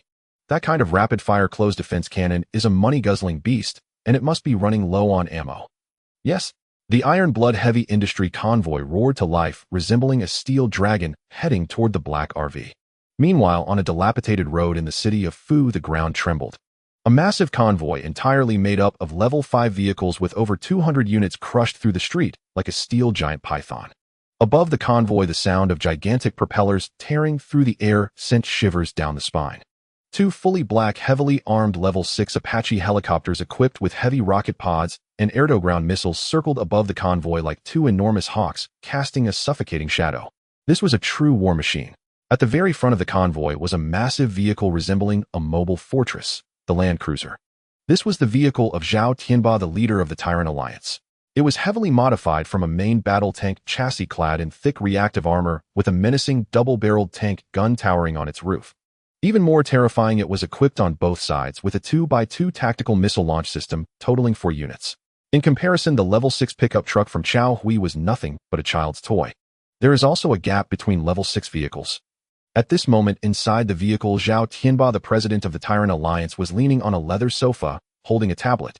The tablet displayed footage from a drone showing Lin Hui's RV from the moment it fired the first shot, breached the defenses, and finally executed a precision kill on Xiao Hui. As the video concluded, Zhao Tianba slowly closed the tablet, raising his head, resembling a statue devoid of emotion. After a long pause, he finally spoke, his voice low. I never expected that among this batch of new players there would be such an extraordinary figure. Although it is just a level 5 vehicle, it left no trace. Even under a saturation bombing, the defensive power of that RV far exceeds that of my own vehicle. If I'm not mistaken, the materials used for that RV are definitely more than just blue titanium alloy. As he thought of this, a glint flashed in Zhao Tianba's eyes. Where did he get so much high-grade metal? Is there a hidden resource point in this zombie wasteland that even I don't know about? It's not just the materials. Zhao Tianba lit a cigar, took a puff, and continued his analysis. That level 4 tyrant with wings that can fly. That's a product of biological modification. To achieve this level, there must be at least one top-tier talent with a medical specialization of Tier 2 or even above on that vehicle. And those powerful modified bombs, the control technology for that swarm of drones. And the marksmanship capable of precision kills on the move. Zhao Tianba's lips curled into a faint smile, revealing an expression of great interest. That vehicle is simply a treasure trove. Specializations in machinery, medicine, and shooting. All top-tier talents. Truly a hidden dragon and crouching tiger. He turned around and looked at a map of Fu City hanging on the wall. If I can recruit that RV and the people inside, the chances of completing the legendary hidden quest in Fu City expedition will increase by at least 30%. And it will also provide tremendous assistance for the next stage of the dungeon. Such talent is too precious to kill. A flicker of admiration flashed in Zhao Tianba's eyes, but it quickly transformed into a cold, killing intent. But if they cannot be put to use by me, they must die. President, if you intend to recruit the owner of that black RV, Zhang Yaoyang of the Evil Wolf Guild, will surely be furious. A young man in his 20s with a gaunt face asked in a low voice. After all, we are still allies. Allies? Zhao Tianba scoffed as if he had heard a joke, his eyes filled with disdain. They're just a dog used to gather resources. If the dog doesn't obey, just replace it with another one. Do not mind him. After saying this, he waved his hand and commanded full speed ahead. I want to see this mysterious player with my own eyes. Elsewhere, the atmosphere inside the Wolfpack Guild's reinforcement convoy was one of raw, unbridled fury. This was the personal armored vehicle of Zhang Yaoyang, the guild's ruthless leader. Though built on the same tank chassis, its armor plating and armament were markedly inferior to Zhao Tianba's. Its missile launch system was a meager 12 configuration, just 2 units. Its main gun consisted of a single barrel. Inside the armored cabin, Zhang Yaoyang wore long slanted bangs that obscured one eye, the other exposed eye burned with bloodshot rage. His prominent brow ridge lent his face a savage predatory cast radiating pure malice. At this moment his expression was so dark and brooding it seemed to drip black venom. Humiliation, unimaginable disgrace. 13 elite battalions, the entire Eastern District's fighting force, along with a deputy guild master and 2 hall masters, had been utterly annihilated by a single lone motorhome. Even worse, the news had already exploded across the regional channel. Those very freelance players they'd once treated as livestock now watched in open mockery. All eyes were upon him, waiting to see how Zhang Yaoyang would respond. If I don't kill that wretch today, tear him limb from limb. Then what remains of the Wolfpack Guild's reputation? Who will fear us then? Roaring, Zhang Yaoyang slammed his fist onto the control console, punching a deep crater into the hardened metal surface. Xiao Hui, that useless fool. His mind is filled with nothing but women. He couldn't even handle a level 5 vehicle. At that moment, a lone passing player, spotting the colossal convoy, hastily pulled over and trembled violently in abject submission. Zhang Yaoyang didn't even glance his way. He simply slammed his finger onto the weapon's activation switch. Boom. The small sedan parked roadside disintegrated instantly beneath a single artillery shell, its fireball casting monstrous flickering shadows across Zhang Yaoyang's twisted visage. What are you staring at? You're begging for death. Such was Zhang Yaoyang, brutal by nature, life itself meaningless in his eyes. Just then his loyal subordinate's voice crackled nervously over the comms. Guild Master, our elite forces from the north, south, and west entrances have converged. They're 5 kilometers from the east entrance. Good. Zhang Yaoyang snarled, a cruel grin twisting his lips. Immediately afterward, the radar operator shouted, Guild Master, missile systems have locked onto the target. That black motorhome remains stationary. It hasn't moved. It hasn't fled. Zhang Yaoyang paused, stunned, then broke into a smile of chilling predatory delight. Good, excellent. If it won't run, then it won't escape. With a savage lunge, he slammed his palm down hard on the crimson launch button. Fire 2 tactical missiles first. Let's give him a proper greeting from me. Whoosh. Whoosh. In an instant, 2 low-range tactical missiles erupted skyward from their launchers, trailing blazing contrails. Screaming through the heavens at Mach 2, they bore down upon the east entrance with apocalyptic force. The moment the missiles ascended, their thunderous sonic booms sent every nearby player instinctively craning their necks upward, terror primal and suffocating seizing their hearts once more. Those are missiles. The Wolfpack Guild means business. Their fleet is here. The last time anyone had seen such ordnance was during the Tyrant Alliance's purge of the Freelancer Coalition's founders. That day, 5 guild masters and their vehicles were reduced to ash in an instant. And now, everyone knew the missile's sole target, the black motorhome that had just defied all odds. At the east entrance, freelance players had barely begun to savor Lin Hui's triumph when Death's scythe hovered overhead. Before the missiles arrived, their shrieking supersonic howl pierced the air like a demonic incantation, making scalps prickle and spines freeze. Look out, Chen Yi bellowed.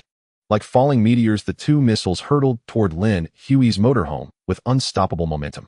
Yet inside the driver's cabin, Lin Hui merely glanced, calm detached, at the 2 rapidly approaching red blips on his radar display. Type 1130 close-in weapon system, lock on. The cooled 1130 CIWS atop, the vehicle whirred to life, spinning at lethal speed, its electric whine sending shivers down every spine. Within a thousandth of a second, the fire control radar acquired both incoming missiles, predicted trajectories, calculated intercept vectors, and fired. FCC.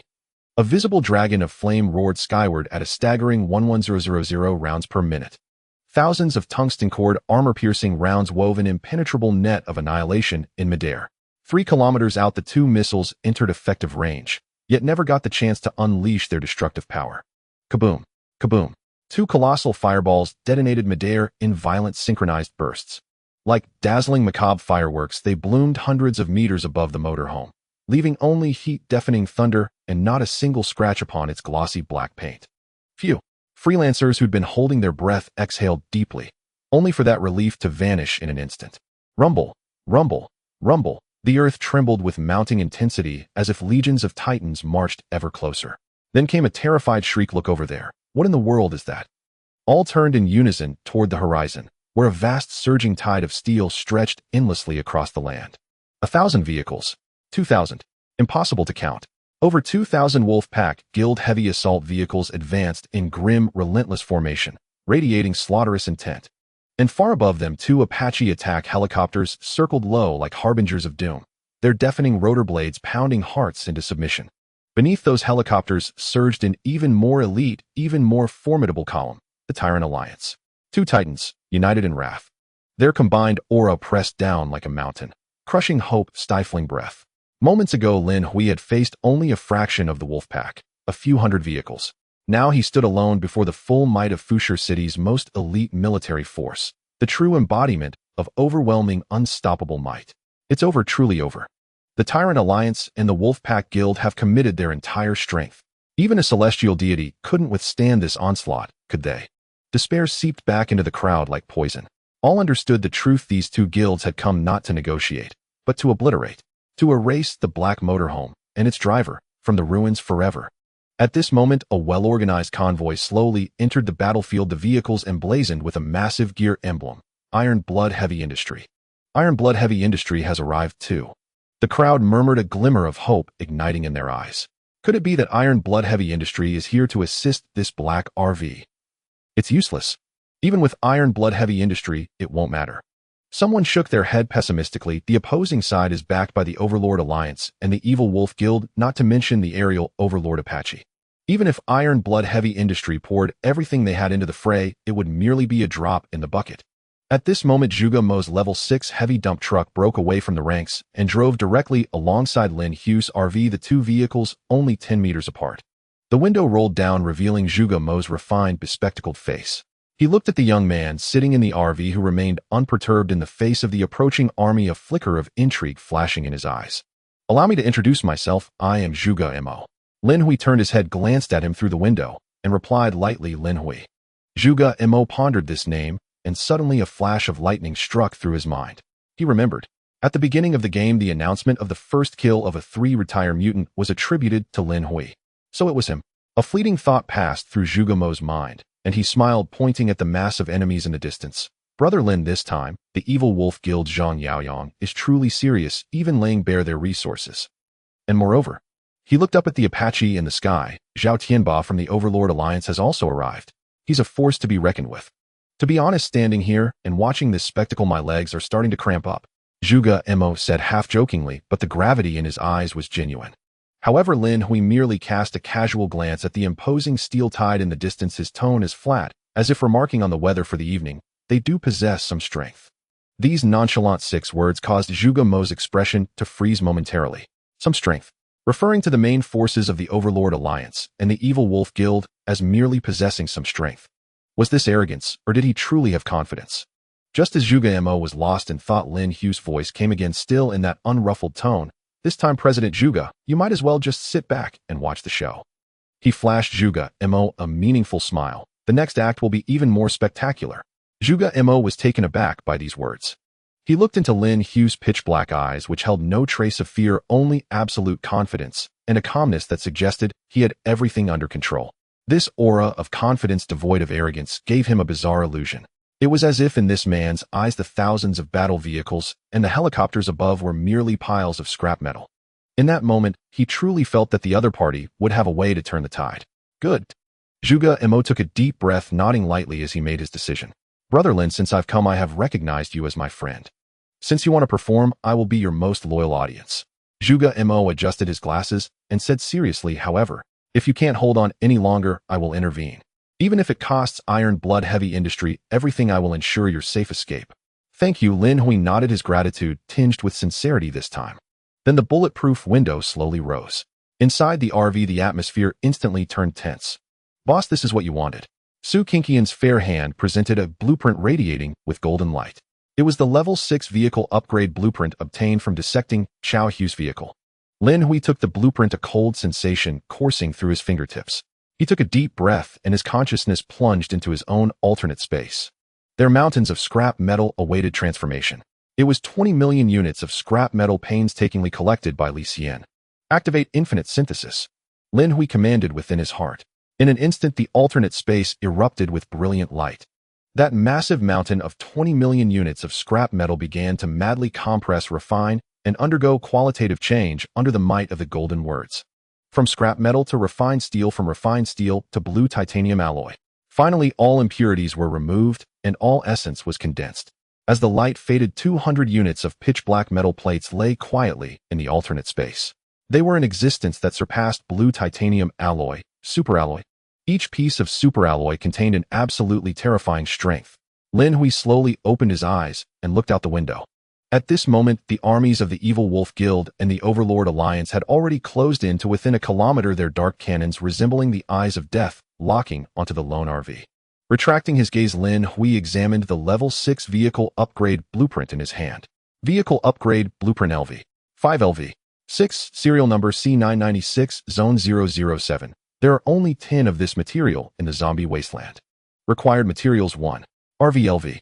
5 already satisfied 2. High-strength titanium alloy or higher 300 units, including at least 10 units of blue titanium alloy. Detected inventory superalloy 300 units. Quality perfect.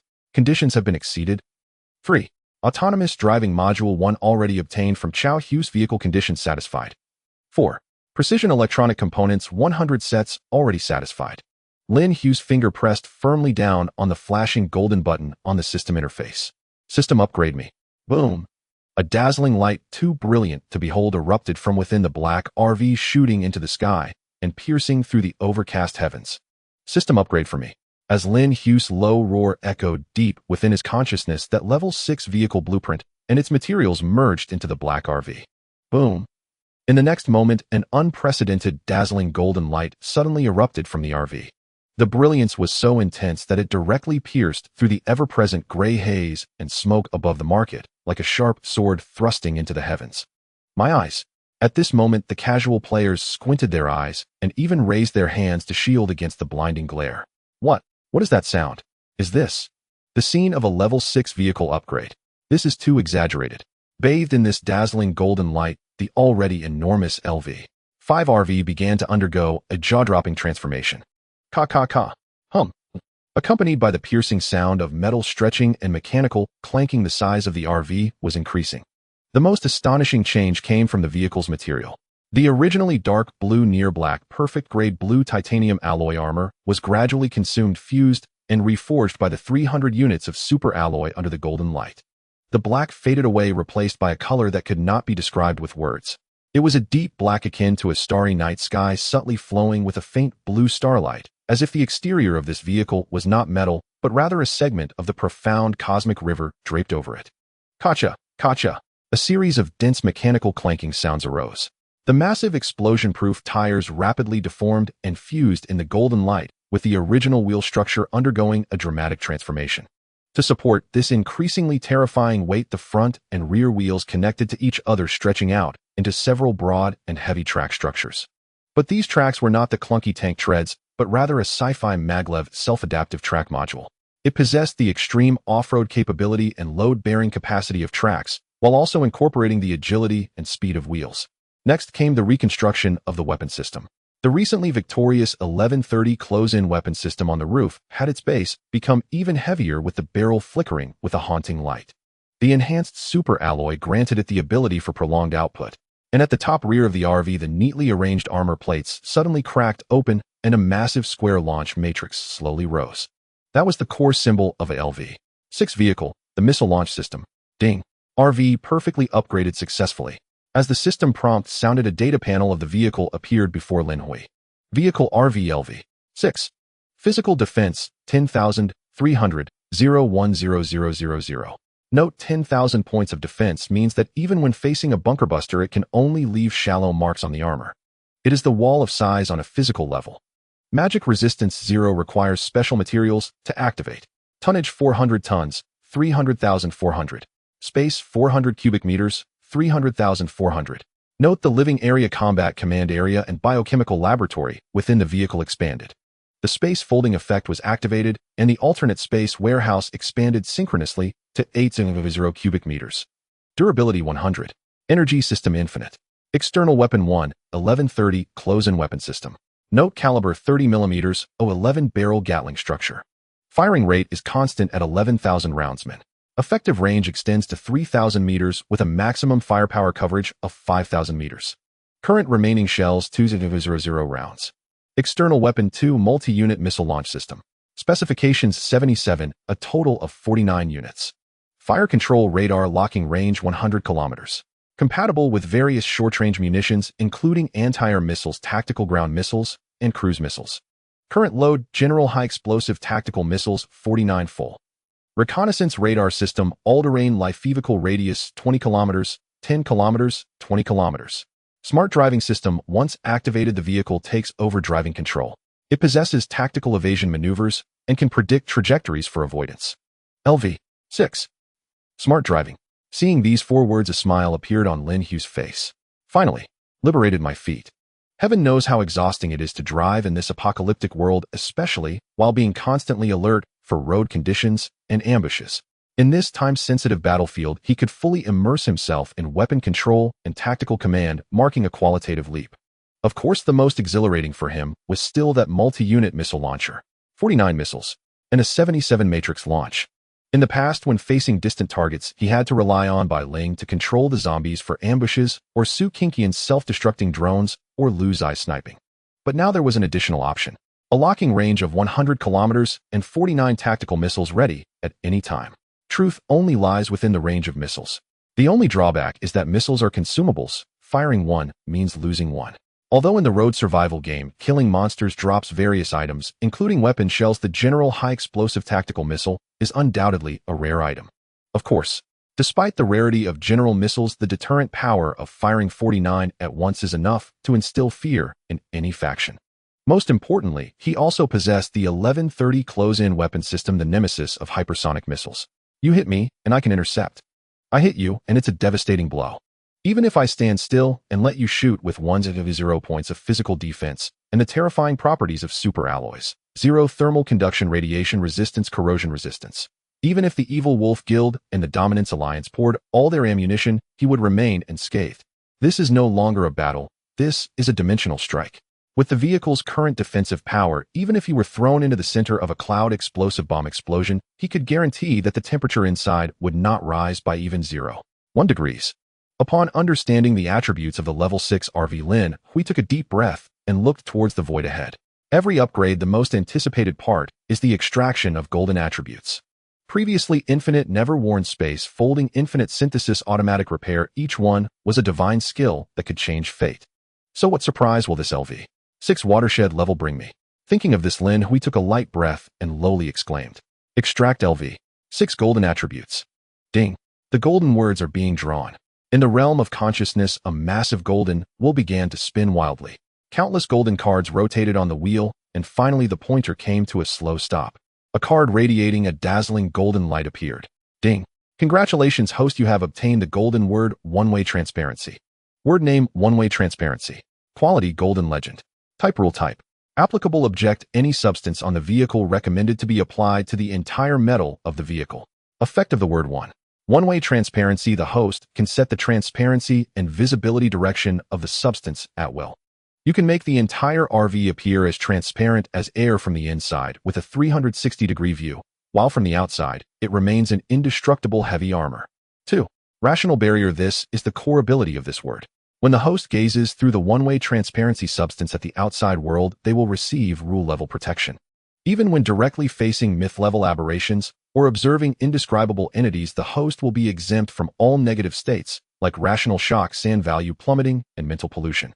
P.S. The mental shock from skill types requires magical resistance to withstand. Upon seeing the first effect, Lin Hui was momentarily stunned.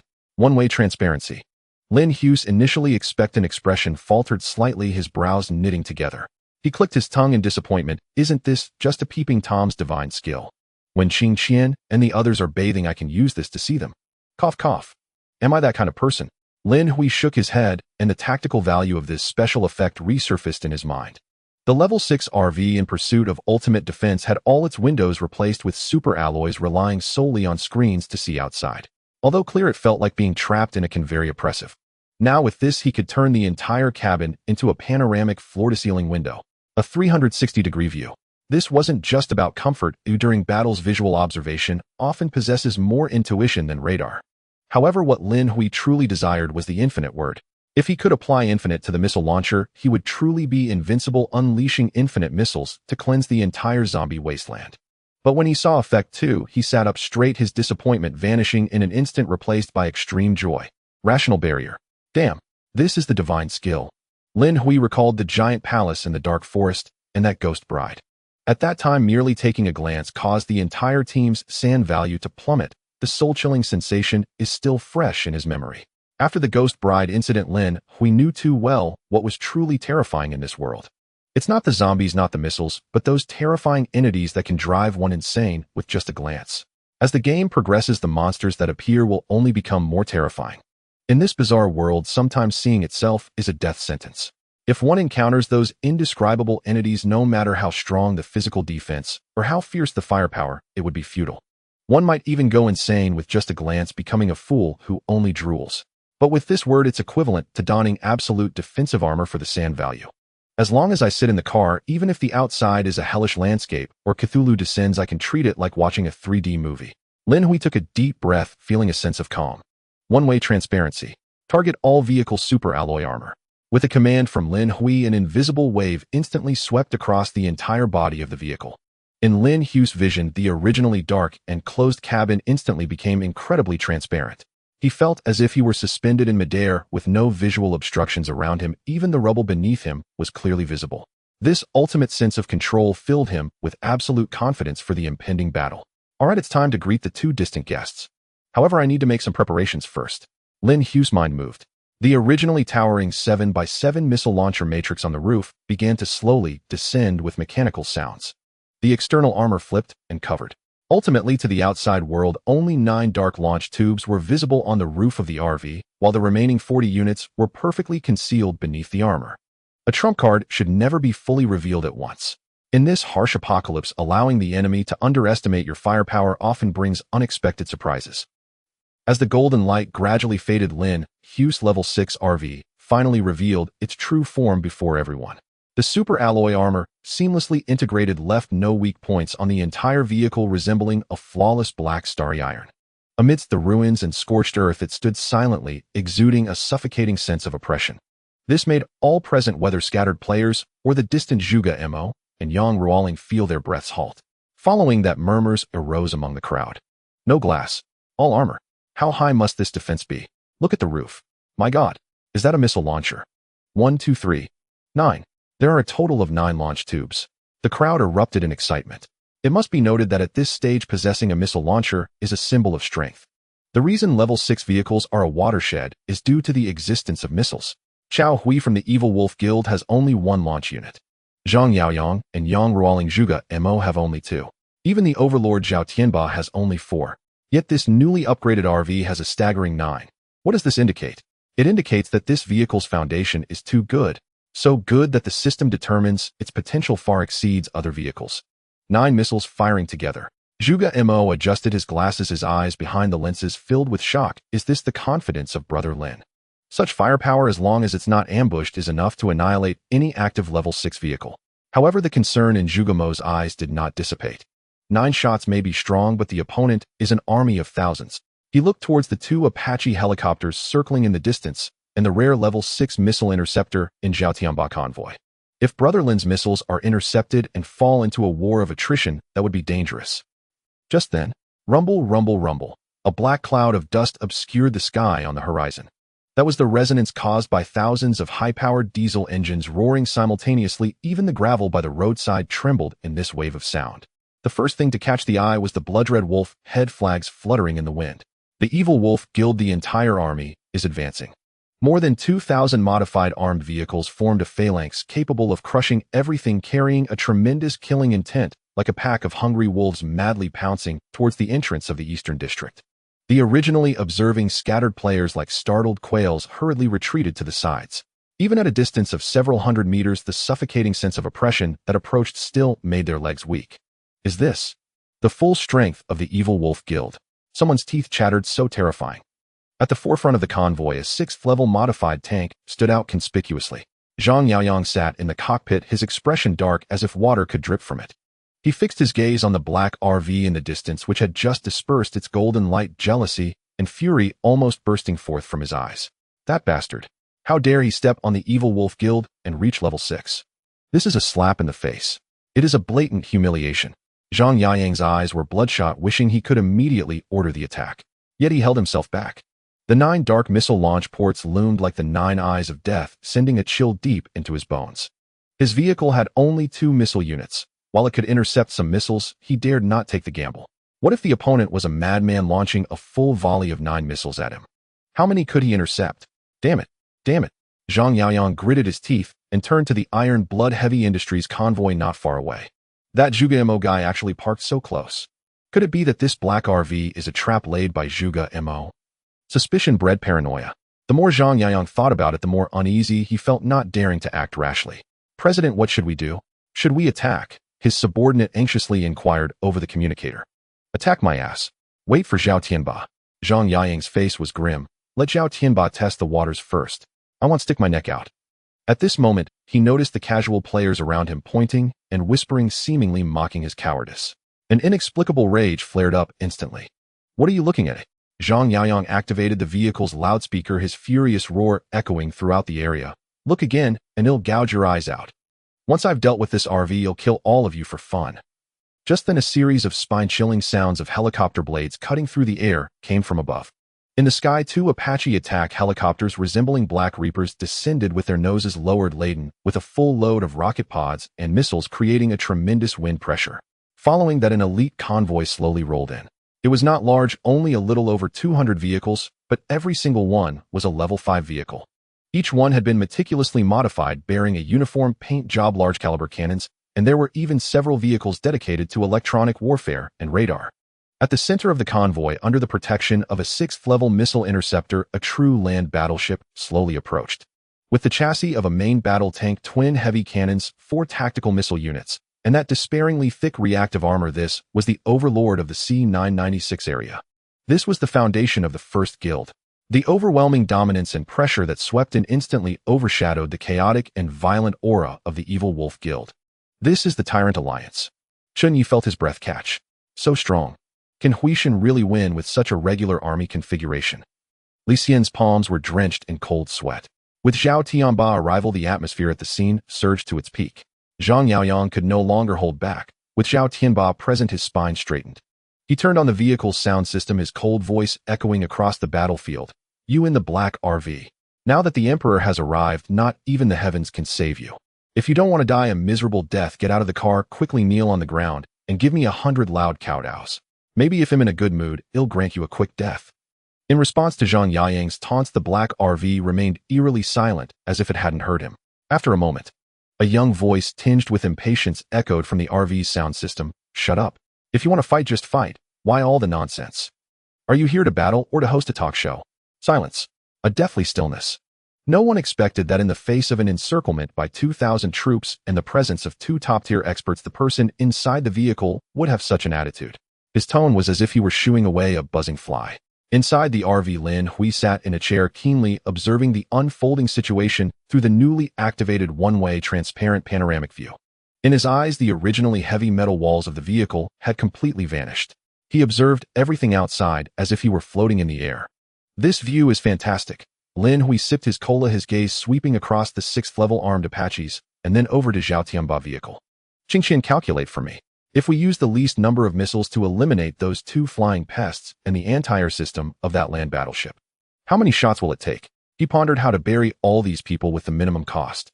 Outside, upon hearing Lin Hui's dismissive remarks, Zhang Yaoyang's face turned green with anger. You're seeking death. He was about to order an attack, but glanced at the 9 black missile tubes and forcibly held back. He turned to look at Zhao Tianba not far away, gritting his teeth. President Zhao? This kid is too arrogant. You see, this vehicle is a bit sinister and its firepower is fierce. I request President Zhao to suppress him with your aerial power while I lead my men to tear him apart. He wanted Zhao Tianba to take on the hard task, first wearing down the opponent's missiles. However, Zhao Tianba's 6th-level land battleship merely slowed to a stop, the cannon barrel slightly rotating. Zhao Tianba's deep and domineering voice emerged. No rush. I want to have a chat with this friend first. Chat. Zhang Yaoyang was stunned. The casual players surrounding them were also bewildered. With battle imminent, what was there to chat about? Zhang Yaoyang's expression changed. He understood Zhao Tianba too well. This guy loved to recruit talent and was clearly eyeing the other's strength or that vehicle. If Lin Hui was really recruited by Zhao Tianba, then wouldn't the evil wolf guild lose face today? Would they have to look to this kid's face for future dealings? President Zhao. Zhang Yaoyang panicked, his voice turning grim. Isn't this against the rules? We are an alliance. This kid has killed so many of my men and is trampling on my pride. If we don't kill him, how will the evil wolf guild stand on this land in the future? Moreover, Zhang Yaoyang narrowed his eyes, speaking in a low voice. President Zhao, don't forget the toll I've collected here is a full 30% delivered right into your pocket on time. If you accept him now, it would be a breach of our agreement. He was trying to pressure him. However, the next moment, Zhao Tianba responded with a cold snort.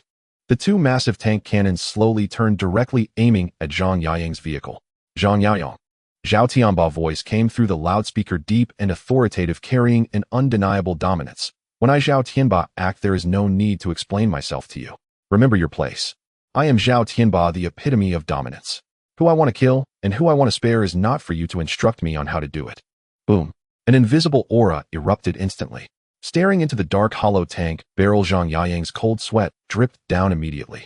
He instinctively stepped back, his hand gripping the communicator, trembling. He was furious, but he dared not move, for he could not defeat Zhao Tianba neither in troops nor in a duel. Fine. Fine. Zhang Yaoyang gritted his teeth and swallowed his pride. President Zhao is formidable. We shall obey. Having subdued Zhang Yaoyang, Zhao Tianba disdainfully withdrew his cannon.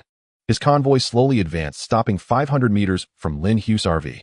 Through the screen, Zhao Tianba gazed at the mysterious black RV, a hint of amusement flickering in his eyes. He picked up the communicator, ready to extend an invitation, or rather an ultimatum. Yet, just as he opened his mouth to speak, suddenly, a scorching heat, without warning, erupted from within his bosom. The temperature was so high it felt like a red-hot branding iron pressed against his chest. Hiss! Zhao Tianba's expression changed drastically. He quickly reached into his bosom and pulled out the heated object.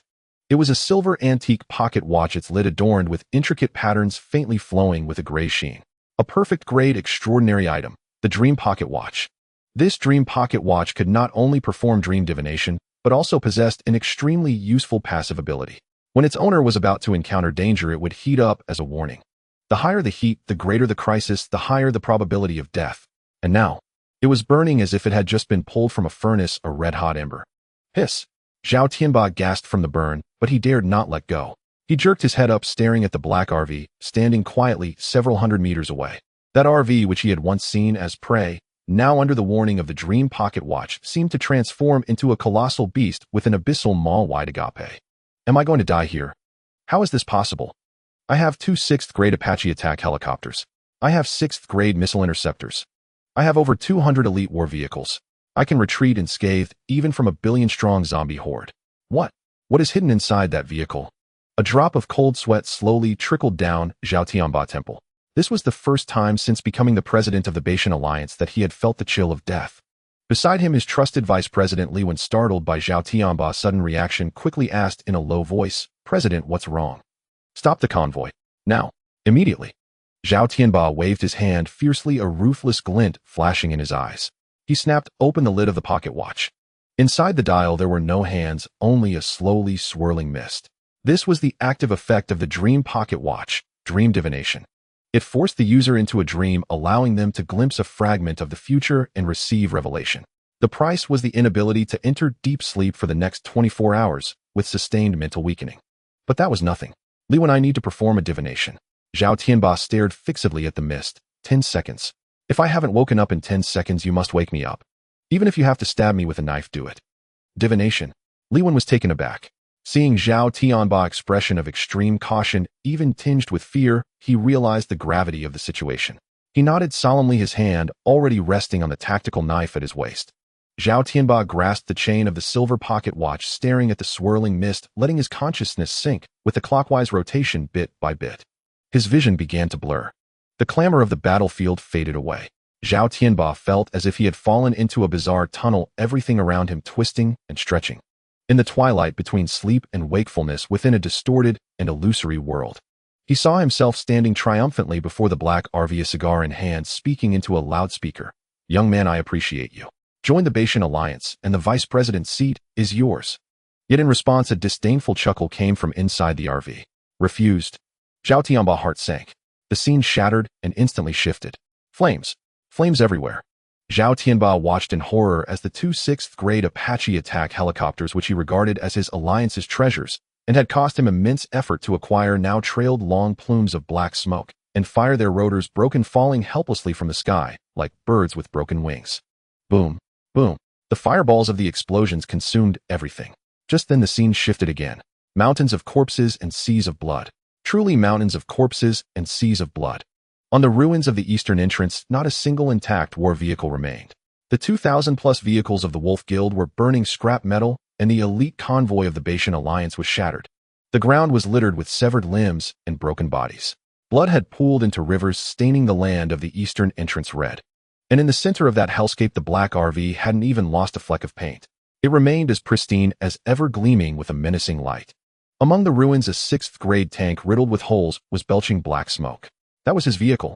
Cough. Cough. Zhao Tianba saw himself crawling out of the wreckage of his pride, the sixth-grade Land Cruiser, battered and disheveled. Kill him. A young, indifferent male voice echoed across the ruins, devoid of any emotion, as if crushing a bug. The next second, whoosh, a fierce wind swept down. Zhao Tianba looked up in terror, only to see a colossal winged monster descending from the sky. It was a modified tyrant, its muscles forged from steel, its eyes gleaming with bloodthirsty red light. The monster reached out a massive hand, grabbed him like a chick, and soared into the sky. No! Zhao Tianba let out a despairing roar in the dream. Then, rip! Like tearing a piece of cloth. Blood rained down, staining the sky crimson. Zhao Tianba was torn in half alive. A strangled hiss cut the air. In the real world, Zhao Tianba jolted awake as if struck by lightning, bouncing off the leather sofa while gasping for breath. His breath came in ragged pants. Sweat had thoroughly soaked the expensive shirt across his back. Dead. Had he truly died? Dead at the hands of the owner of that seemingly ordinary black RV. His Bayesian Alliance, his Apache helicopters, all buried with him. Zhao Tianba swallowed disbelief and a profound terror in his eyes. Capture him. Kill him. Preposterous. It was sheer madness, courting death, sticking one's head into a meat grinder for amusement. Damn it, damn it. He raged inwardly. Zhang Yaoyang, you bastard. If you want to die, don't drag me down with you. No. We must leave now. As a man who had died once, Zhao Tianba wanted life more than anyone. Only by living could he keep everything. He would survive to the end to see where Qiusheng Road led. He would take his revenge. How could he die meaninglessly in the first instance? Li Wen, Zhao Tianba barked in a low voice. Turn the vehicle. Turn now. Get out of here. Oh, gee, guild leader. Now. Li Wen stammered. Li Wen was dumbfounded. Zhao roared, move out. Full retreat. Yet just as Li Wen, flustered, prepared to order the withdrawal, the vehicle shuddered. A soft buzzing sounded. From the battlefield, a modified high-powered loudspeaker carried a young man's lazy, mocking voice. The voice was not loud, yet it reached every ear with crystalline clarity. Zhao Tianba, you're already here. Why the hurry to leave? You brought so many. Are you here to exterminate me as well? Boom. The word struck Zhao's crown like thunder. He froze utterly. His heart seemed to stop. The dream pocket watch in his hand, instead of cooling, grew unbearably hot. Warning, fatal warning. The other side harbors murderous intent. They do not intend to spare him. The phantom pain of being torn apart in his dream surged again. Cold sweat beaded at his nose. He could not admit it. Absolutely could not.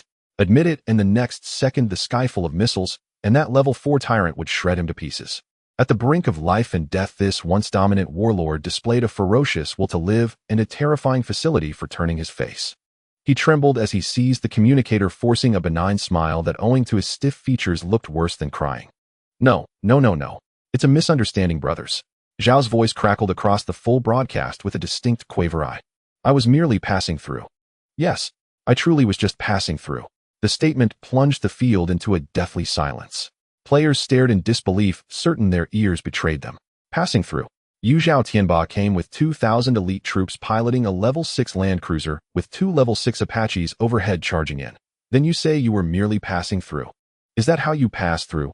Even Bayesian Alliance members were stunned, fingers forgetting to pull triggers. What's wrong with the guild leader? Why does his voice sound like it's trembling? At that moment, Lin Hui's young bone-cold sneer echoed again from inside the RV. Passing through. Zhao, guild leader, do you take me for a child? Does passing through require sending so many elites? Does it require 2 level 6 Apaches bristling with missiles hovering over my head? I think you came to stick up for your ally, the Elang Guild. As the words fell, the 9 missile tubes atop the RV adjusted their angles slightly. Even hundreds of meters away, Zhao felt the deathly stare emanating from those black barrels. The dream watch sizzled as if about to melt. It was over. This excuse would not hold. He needed a plausible explanation, one that would appease this god of killing. Even if the explanation were absurd, if it saved his life, what did pride matter? In an instant of desperate inspiration, Zhao bellowed, I came to learn. Yes, I admire your martial prowess. I specifically brought these worthless underlings to study you in person. Li Wen, isn't that right? Zhao slapped Li Wen on the forehead. Li Wen, stung almost to tears, shouted into the mic, yes, yes, yes. Our guild leader has long admired you. We came to learn. The venue fell into stunned silence. Lone players gaped, jaws dropped to the ground. Is this still the fearsome Zhao Tianba? Those who follow me prosper, those who oppose me perish. How did he come to sound like a schoolboy caught by the headmaster? Inside the RV, Lin Hui was also taken aback. He watched through the one-way glass at the scene outside, half a glass of Pepsi still in his hand. What is Zhao Tianba playing at? Su Qingxian in the driver's seat turned with a puzzled look. Boss, has Zhao Tianba been bewitched? Or is he acting to make us let our guard down? Bai Ling, gulping water frantically, tilted her head and asked, or did you use some method, boss?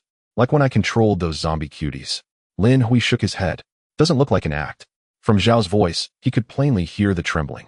It was fear. For reasons unknown, the leader of the server's top guild feared him. Lin Hui set down his Pepsi, chuckled into the mic, and said, you came to learn. I don't buy it. Since you're here, don't rush off. I see Chairman Zhang of the Elang Guild has high hopes for you. Aren't you allies? Not going to help a brother out? Those words sent Zhao into mortal terror. Help a brother? Help my ass. That's a death sentence. Lin Hui's tone dripped with killing intent, as if missiles might strike his head the next second. The watch's heat peaked. This was the final ultimatum. A choice had to be made. Immediately, at once. Even by the most extreme means, he must prove he had no connection whatsoever to the Elang Guild. The so-called Oath of Allegiance became Zhao's sole lifeline. He drew a deep breath, his eyes turned ice-cold and merciless. If a fellow must die, then so be it. Zhang Yaoyang. If anyone is to blame you for provoking the wrong person. No. So you've got it wrong. Zhao roared hoarsely into the microphone, his voice braided with a sudden righteous zeal. I came here precisely because I admired your exploits. And incidentally, he went on to help you crush the Elang Guild's beasts. I, Zhao Tianba, loathe those who bully the weak and extort tolls. I have long despised them. That is why I send elites, to act as heaven's instrument and wipe them out. His words struck like thunder across everyone present. Zhang Yaoyang froze speechless. Elang Guild members were stunned. Zhuge Mo bewildered. Yang Ruoling shocked. The entire field was thrown into confusion. What kind of divine development is this? One moment they were unbreakable allies, and the next they transformed into messengers of justice. Zhao Tianba's speed of changing faces is faster than that of a Sichuan opera performer. Lin Hui was also taken aback for a moment, then broke into a chuckle. This is interesting. Although he knew Zhao Tianba was spouting nonsense, he didn't mind watching this dog-eat-dog drama unfold. After all, saving a few missiles is a good thing. Oh, is that so? Lin Hui said indifferently, since President Zhao is so righteous, then prove it to me. This statement was like a decree. It was also Zhao Tianba's only lifeline. A glint of ruthlessness flashed in Zhao Tianba's eyes as he abruptly grabbed the communicator and roared at all members of the Batian Alliance. Everyone listen up. Target Evil Wolf Guild. Open fire indiscriminately. Hit them hard. Kill them. Leave not one alive. Fire. With Zhao Tianba's hysterical roar, the members of the Batian Alliance who had been in a daze instinctively executed the command despite having 1,000 questions in their minds. This is the difference between the Batian Alliance and the rogue group of the Evil Wolf Guild. Orders must be obeyed. Military orders are as heavy as a mountain. In the next moment, disaster struck. In the sky, 2 Level 6 Apache attack helicopters, which had been circling for a long time, suddenly lowered their noses, and the fire control radar instantly locked onto those former allies below. Whoosh, whoosh, whoosh, whoosh, whoosh. The mounted rocket pods emitted the roar of death. Dozens of rockets trailing long tails of flame poured down like a torrential rain, accurately covering the densely packed convoy of the Evil Wolf Guild. At the same time, on the ground, the more than 200 Level 5 elite vehicles of the Batian Alliance also opened fire simultaneously at that moment. Large-caliber cannons, anti-tank missiles, high-explosive grenades. Countless tongues of fire interwove to form a tightly woven net of lethal firepower, ruthlessly tearing apart the defense of the Evil Wolf Guild. Boom, boom, boom, boom. The explosions were deafening, and flames soared into the sky. The players of the Evil Wolf Guild were directly stunned. They were still waiting for the big brothers of the Batian Alliance to help them out, still waiting to see the black RV's joke. Some were even smoking on the roof, giving the random players the middle finger. In the blink of an eye, the once big brother the backing behind them swung the butcher's knife directly at their necks. President, the Batian Alliance has gone mad. They're attacking us. Help! My car exploded. Zhao Tianba. Damn you. In just one confrontation, the outer defense line of the Evil Wolf Guild collapsed completely. Countless vehicles turned to scrap metal in the explosions, and severed limbs and broken arms flew around with the debris. This is not even a battle of the same level.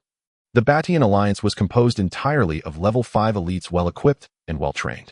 The Evil Wolf Guild, though numerous, had most of its vehicles at level 4, with equipment varying widely. Under this sudden backstabbing, they had no chance to resist. Zhao Tianba. Inside a level 6 tank, Zhang Yaoyang watched this scene unfold, and he was about to explode with rage. His eyes instantly turned bloodshot, veins bulging on his neck like a wounded beast. Are you playing me? You actually destroyed my Evil Wolf Guild for an outsider. Since you won't let me live, I'll fight you to the end. Zhang Yaoyang completely went mad. He knew he wouldn't survive today, but he was not one to go down without a fight. Aim for Zhao Tianba vehicle. Launch missiles. All missiles. Zhang Yaoyang frantically pressed the launch button. However, just as he was about to fire, his finger had not fully pressed down yet. Buzz! In the sky, an Apache helicopter had already hovered above his head, and the cannon's barrel spun rapidly. Daka daka daka daka daka. The 30mm cannon round struck Zhang Yaoyang's level 6 tank like a metal storm. Although the level 6 vehicles had incredible defenses, the concentrated barrage still caused sparks to fly from the tank. The radar system was instantly destroyed, and the targeting locks failed. At the same time, the level 6 missile interceptor beside Zhao Tianba had been keeping an eye on Zhang Yaoyang.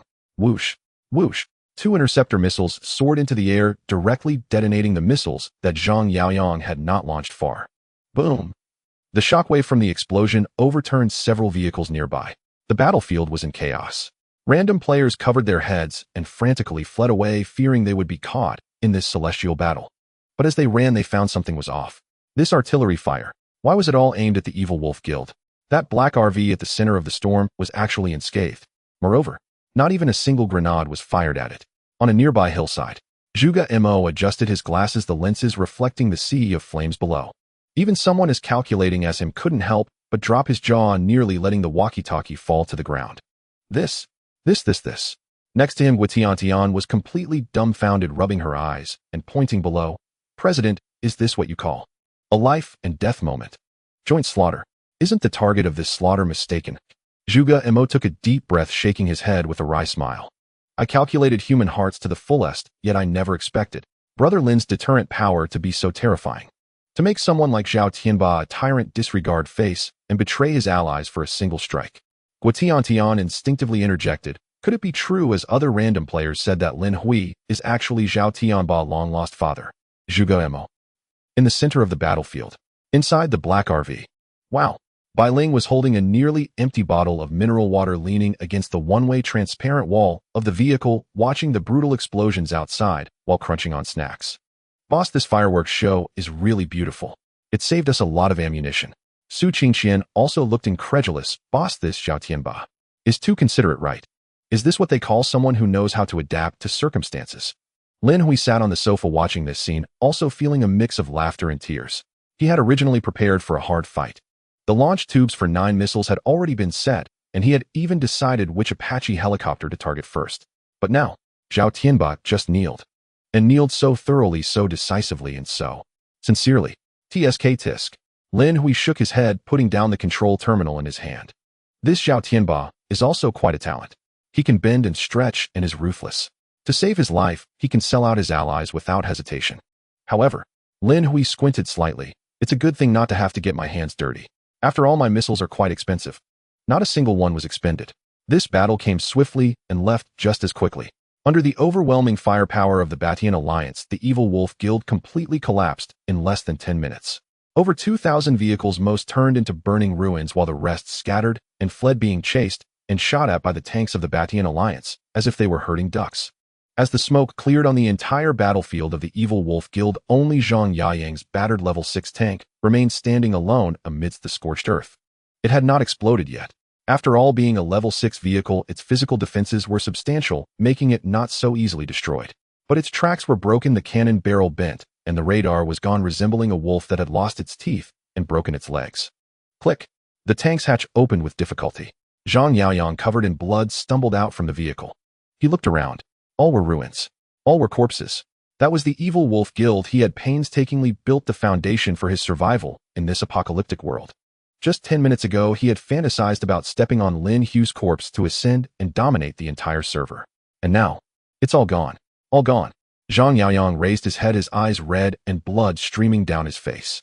He looked at the level 6 apocalypse tank slowly approaching in the distance, letting out a desperate and piercing roar. Zhao Tianba. What do you want? What exactly do you want? Why do you want to attack me? Why? Zhang Yaoyang truly could not comprehend. Even in death, he wished to be a clear-minded ghost. The colossal apocalypse tank, resembling a land cruiser, was parked not far from him. Zhao Tianba's voice, tinged with a hint of ease, relief, and even a sense of taking credit, emerged from the loudspeaker. What do you mean by wise? Did I not just say it? The notorious evil wolf guild even charged tolls, oppressing the good. As the leader of the Overlord Alliance, I have long found you displeasing. Today I finally caught the opportunity.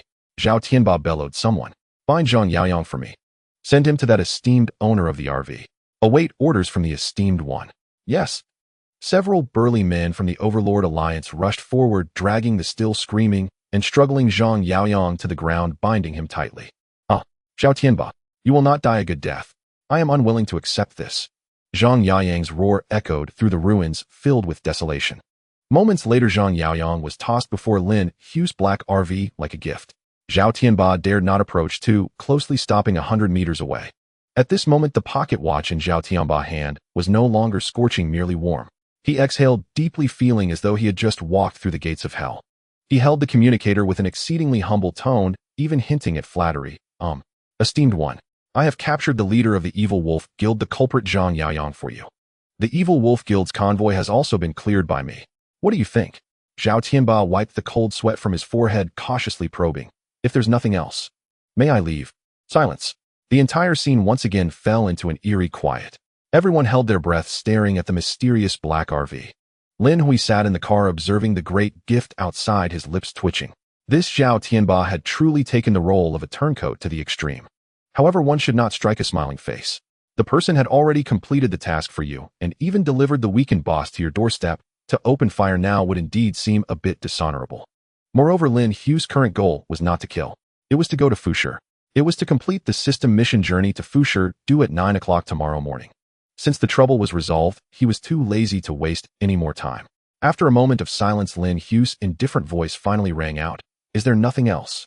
Upon hearing this, Zhao Tianba felt like he had heard heavenly music. He quickly shook his head like a rattle drum. Nothing. Nothing. Absolutely nothing. Let's go, Lin Hui replied coolly. All right, we're leaving now. Zhao Tianba felt as if he had been pardoned from death. The joy of surviving nearly made him leap up. Quick, retreat. All members of the Overlord Alliance retreat immediately. He did not even dare to glance at the spoils on the ground, the remnants of the Evil Wolf Guild vehicles or the damaged level 6 tank. What a joke. If he dared to collect the spoils at this time, what if that esteemed one thought him greedy and retaliated with 9 missiles? Life was at stake. What need was there for money? Leave everything for the esteemed one.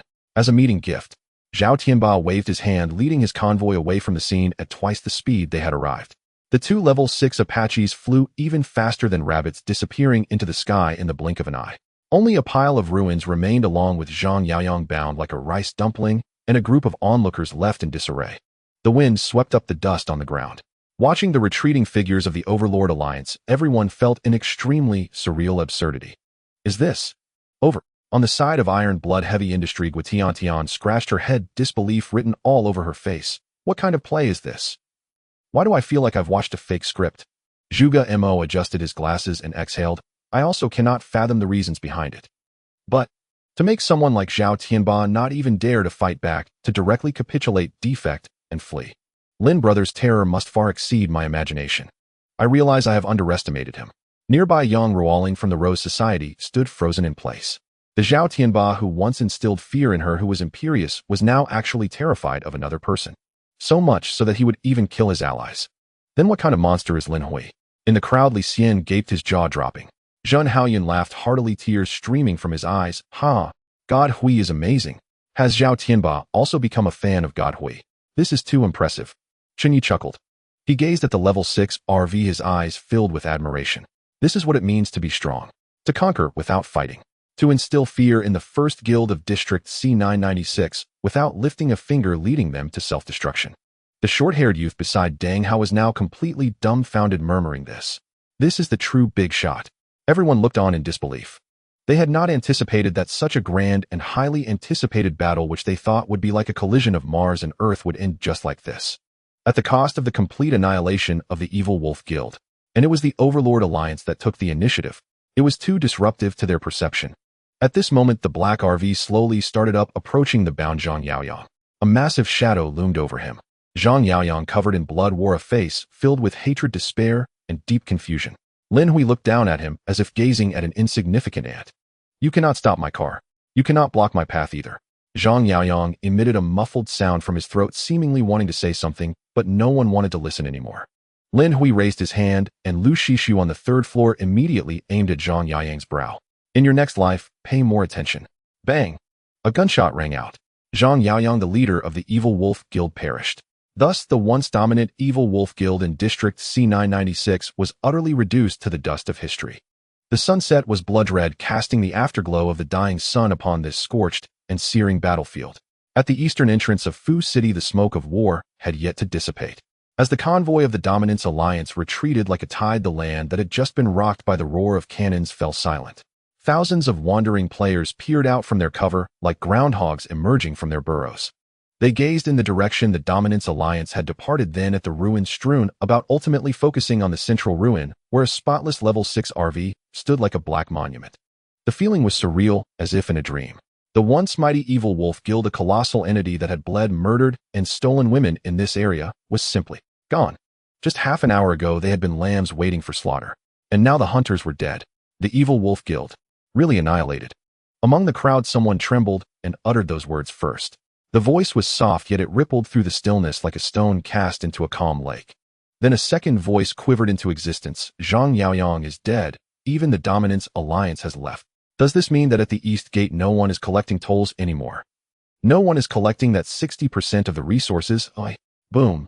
It was as if a long-suppressed volcano had finally found its vent, and the crowd erupted into chaos. Wow, it's really gone. We're free.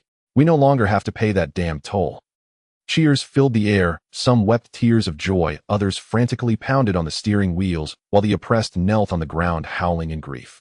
This exhilaration of survival, this thrill of regained freedom, spread like a virus.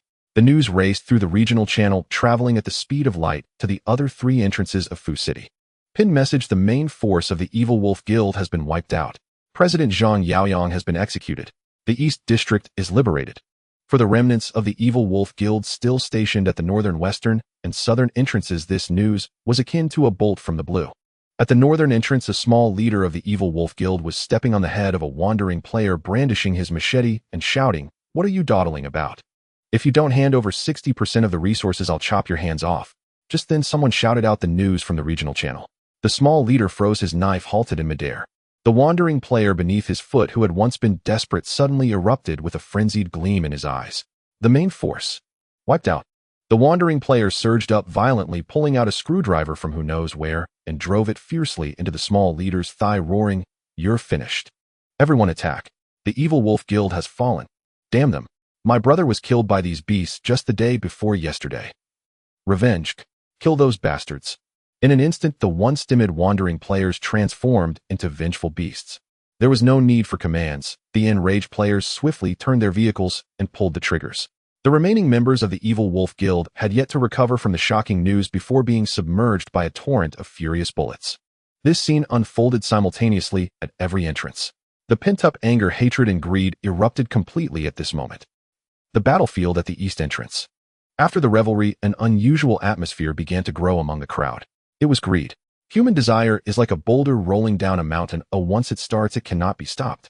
Inside a level 4 off-road vehicle in Fu City, Qianchong gripped the steering wheel tightly, his nails digging into the leather. Looking at the wreckage strewn in the distance, his heart bled as if a piece had been forcefully ripped away. Just an hour ago, in order to pass through here and survive, he had bowed and scraped to hand over a full 60% of his resources. That was his entire savings from half a month. Not only that, but to please that little leader, he had even pushed his own woman out. And the result? His girlfriend was gone, and so were his resources. And now he was being told that the evil wolf guild was no more. No fees to pay. Oh. Qianchong let out a beast-like roar, his eyes filled with bloodshot rage. If only he had come a little earlier. Even just a bit. He wouldn't have lost resources, his woman would still be here, and he could have watched a grand show. What a loss. Such a huge loss. Qianchong gasped for air, his gaze sweeping across the battlefield. Suddenly his expression froze. On that scorched earth, wrecked vehicles lay everywhere. Although most had turned to scrap metal, many scattered resource crates, weapons, and even some intact tires and engine parts remained. More importantly, the evil wolf guild was rich beyond belief. That was the resources of over 2,000 vehicles. Even if a large part was destroyed, the remaining small fraction was enough wealth to drive any player mad. That's mine. Qianchong muttered, his eyes growing wilder. Those are the resources I handed over. Those are my hard-earned money. If I can just grab back a little, I can break even. I might even make a fortune. With these resources, I can upgrade my vehicle, I can survive in tomorrow's Fu City journey task. Greed is a contagious plague. Not just Qianchong. More and more wandering players began to shift their gaze from the terrifying level 6 black RV to the treasure scattered all around. A ground full of resources. In this apocalypse, this is life. Qianchong jumped out of the vehicle, disregarding whether the items were his or not. Anything usable was dismantled and loaded onto his vehicle. With the first leader taking the lead, the previously hesitant crowd erupted into a frenzy. Hurry and grab it. No time to lose. Get lost. This area is mine. In an instant, 100 wandering players surged towards the battlefield like a swarm of senseless locusts from all directions. They scrambled, shoved, and even fought over a level 5 vehicle. The ugliness of human nature was laid bare at this moment, while they seemed to deliberately ignore one fact. The owner of this battlefield, the black RV that had created all this, was still parked there. Inside the level 6 RV, the comfortable air at 26 degrees is filled with a faint aroma of coffee. Lin Hui sat calmly in the command room, looking through the transparent panoramic vehicle wall at the chaotic scene outside. In his eyes, there were no obstructions to his sight. The greedy faces of those people, their ugly expressions while scrambling, and even their features twisted with excitement, were all clearly visible. Boss! Su Qingqian stood beside him, her small face flushed with anger. She pointed at a rogue player outside who was frantically moving supplies and indignantly said, "How can these people do this? During the battle just now, they hid farther than rabbits. Now that you, boss, have dealt with the wolf gang, they're rushing in faster than dogs for the spoils." Su Qingqian was genuinely angry. As Lin Hui's dedicated mechanic, she regarded every screw in this place as her boss property. Now seeing these robbers snatching things at her doorstep felt worse than cutting into her own flesh. Next to her, Lu, she was cleaning her sniper rifle, her gaze icy. With a single command from Lin Hui, she would immediately deal with these people. Bai Ling sat on a chair drinking water and swinging her pale little feet, saying, "Boss, should I let my tyrant angel out to bite them?" Lin Hui raised his head, his deep eyes devoid of warmth. "Qingqian, give them a warning first." "Understood." Su Qingqian immediately complied. In the next second, bang. The 1130 closed defense cannon on the roof didn't operate at full speed, only firing a single shot. This thunderous cannon fire instantly erupted on the noisy battlefield.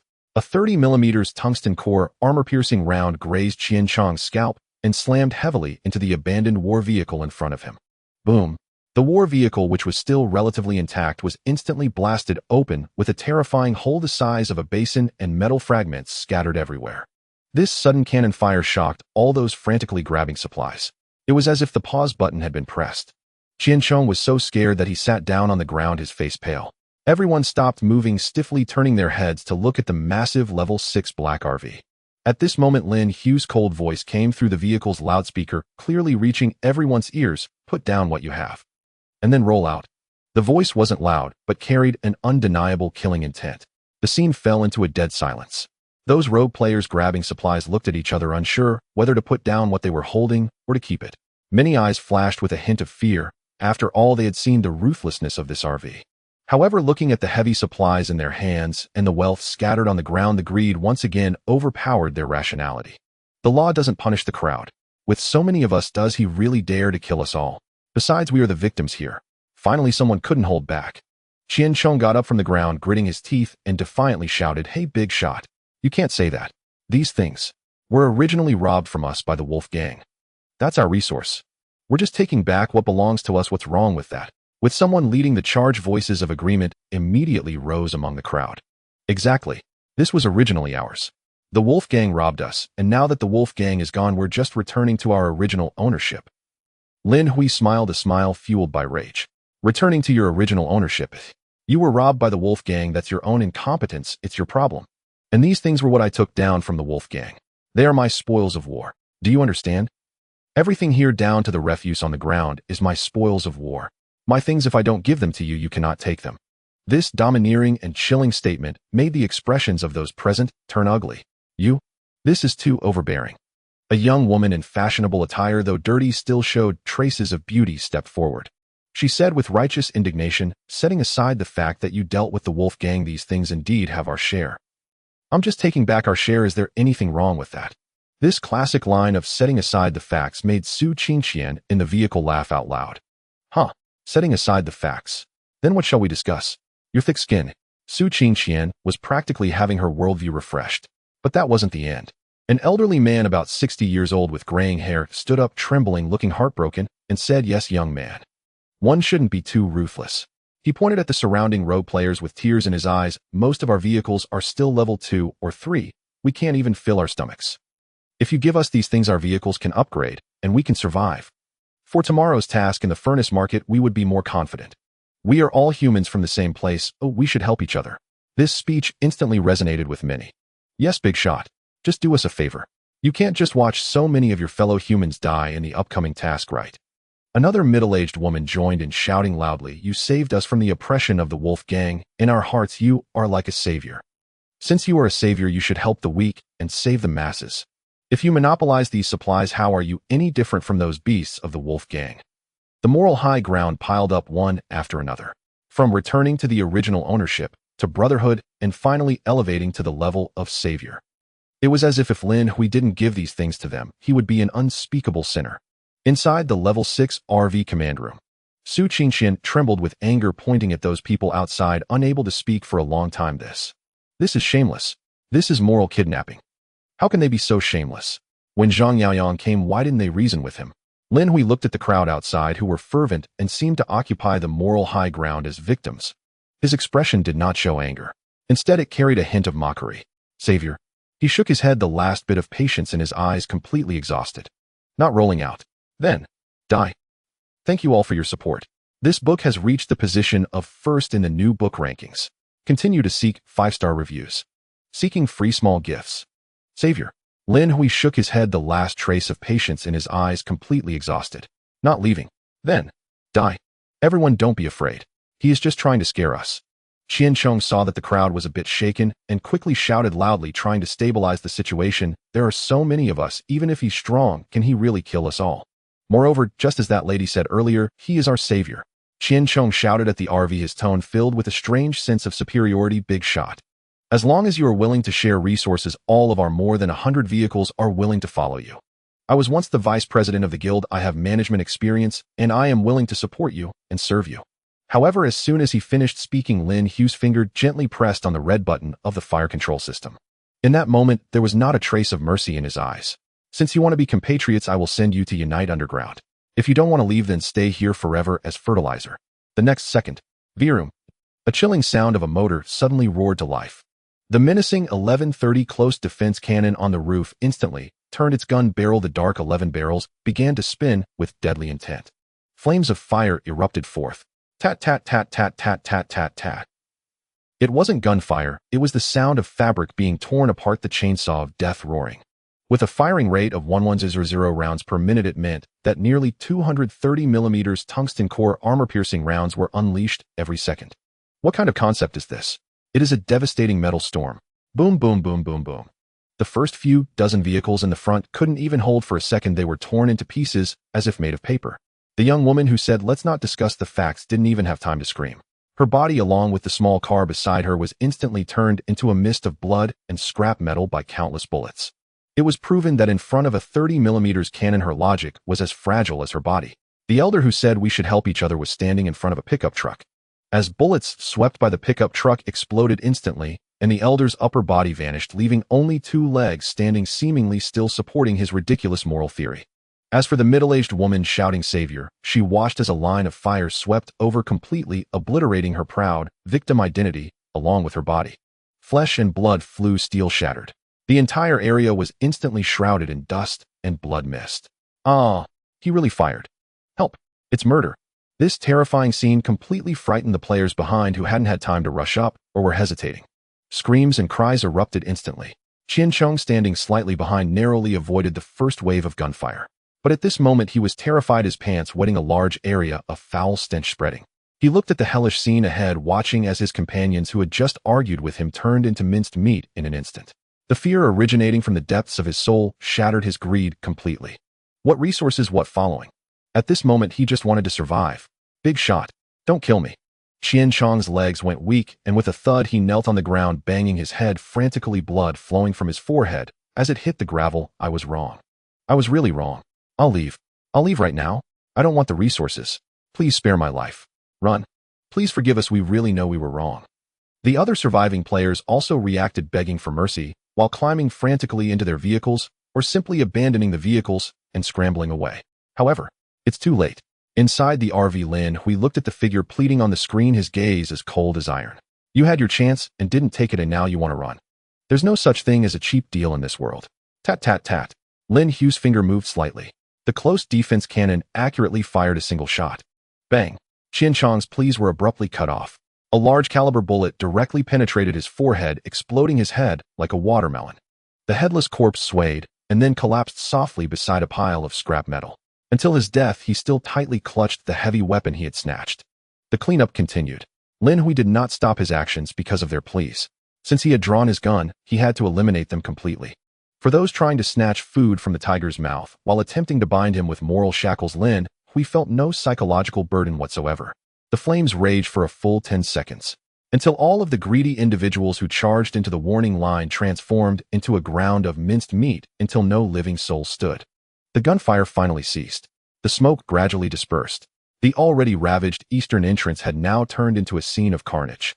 Blood stained every inch of land, and the air was filled with a nauseating smell of blood. In the distance, the scattered players who originally wanted to share a piece of the pie but missed their opportunity were now pale-faced, trembling like aspen leaves. They tightly covered their mouths, afraid to make a sound and attract the attention of that killing god. It was too brutal, too terrifying. 100 vehicles obliterated without a blink. At this moment, they looked at the quiet black RV, and besides their previous awe and admiration, there was now a deep, bone-chilling fear. What kind of savior is this? This is clearly a killing god walking among humans. Lin Hui's voice once again echoed from the vehicle-mounted loudspeaker. This time there was no mockery, as before, only a chilling calm. I am not your savior. I have no interest in being any saint. The Lord may forgive your greed, but I will not. This is the fate of crossing the line. Now who still thinks these resources belong to you? Silence. No one dared to respond. Not even a soul dared to breathe. Everyone was like startled quails, desperately shaking their heads, then scrambling into their vehicles, starting the engines, and fleeing madly away from the black RV. Even if they had to take a longer route, even if they had to face zombies, they dared not stay here for another second. This is a forbidden zone. This is the territory of a god. Watching the panicking crowd scatter, Lin Hui expressionlessly shut down the fire control system. Qing Qian Lu Jie Bai Ling. Lin Hui turned around, his tone returning to its usual gentleness. Clean up the battlefield. Gather everything usable, especially those rare metals and chips. Let's work overtime tonight to sort these things out. Tomorrow morning, we will enter the city. Understood, boss. The three women exchanged glances with not a hint of discomfort in their eyes. In this cannibalistic world, the boss' coldness was their greatest sense of security. Just as they were preparing to get out and retrieve the equipment, Zhuge Mo arrived with the Iron Blood Heavy Industries convoy, slowly driving into the battlefield, coming beside Lin Hui's RV. On the battlefield at the eastern entrance of the Furnace City, the afterglow of the setting sun spilled onto the ruins like blood, both stunning and brutal. The smoke drifted gently with the wind as Zhuge Mo led the elite convoy of Iron Blood Heavy Industries, slowly rolling over the debris scattered across the ground, finally stopping beside a level 6 RV.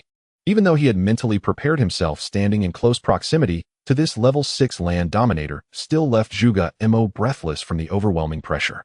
This was a perfect war machine. Brother Lin, Zhuge Mo inhaled lightly, expressing his astonishment. You truly have exceeded my expectations. This scene is simply captivating. He adjusted his glasses, his gaze sweeping over the devastated remains of the Wolf Guild, admiringly remarking, with just one vehicle you managed to take down the entire Wolf Guild, even forcing Zhao Tianba to turn against them.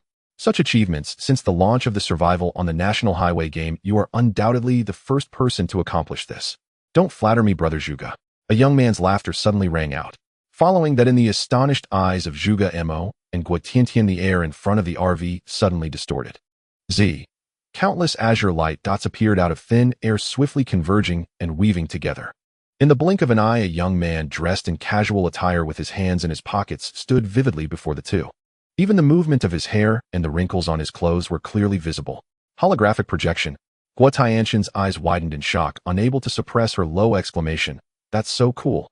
The clarity of this is practically like having a real person standing before us. Zhuge Mo's pupils slightly contracted. Although he was also a level 6 vehicle, he did not possess such a function. He estimated that such a functional module could only be unlocked by level 7 or even higher tier vehicles. And Lin Hui's vehicle was only level 6, yet it already possessed this black technology. What does this imply? It means that Lin Hui's RV is far from an ordinary level 6. Its core materials and technological content have already exceeded the current version's limits. In the holographic image, Lin Hui appeared calm, showing no signs of pride from Zhuge Mo's praise. He looked as if he were a real person standing there gazing thoughtfully into the distance as he slowly spoke. Brother Zhuge, this game far exceeds our imagination. In China we have 1 billion people, and even if only those aged 1860 participate, there would still be nearly 800 million. Meanwhile, our C996 zone has merely 10 million. Moreover, Lin Hui paused, then continued. Besides our China, there are players from other countries and even players from other races. Heroes of the world are as numerous as the fish in the river, and there are countless hidden dragons and crouching tigers. Lin Hui knew he was formidable with hacks and golden attributes. However, he would never let his guard down. The reason he could eliminate the Wolf Guild today was that he had never underestimated any opponent and had made ample preparations. This statement made Zhuge Mo's heart tremble. He had originally thought that Lin Hui, being so young and achieving such a glorious victory, would be somewhat elated, perhaps even becoming arrogant. After all, it is difficult for anyone possessing such overwhelming power to maintain a calm demeanor. But Lin Hui did not. He was chillingly composed and rational, astonishingly so. This was the most terrifying enemy and also the most worthy ally. That is true. A heavy feeling rose within Zhuge Mo. As the president of Iron Blood Heavy Industries, he possessed intelligence far beyond the average person and naturally understood the despairing secrets hidden behind this survival game. No matter what, the only way forward is to keep going, and only by surviving to the end will we know the truth. He sighed, then adjusted his emotions and revealed a gentle smile once more. Zhuge Mo pointed to the debris scattered around him and proactively said, Brother Lin, you only have 1 vehicle, and to dismantle everything it will likely take you an entire night. Since we have the Furnace City expedition task tomorrow morning, time is of the essence. He sincerely suggested, how about I help you? To avoid any misunderstanding, Zhuge Mo added, for free. It's purely a helping hand. Upon hearing this, Lin Hui's holographic face broke into a radiant smile. That would be wonderful. Lin Hui laughed heartily, showing no pretense. Then I will trouble Brother Zhuge. The sky was indeed getting dark. He truly needed extra hands. Although Su Qingqian specialized in machinery and could dismantle at 10 times the speed of an ordinary player, facing this mountain of garbage, she was indeed overwhelmed. Tiantian, notify everyone.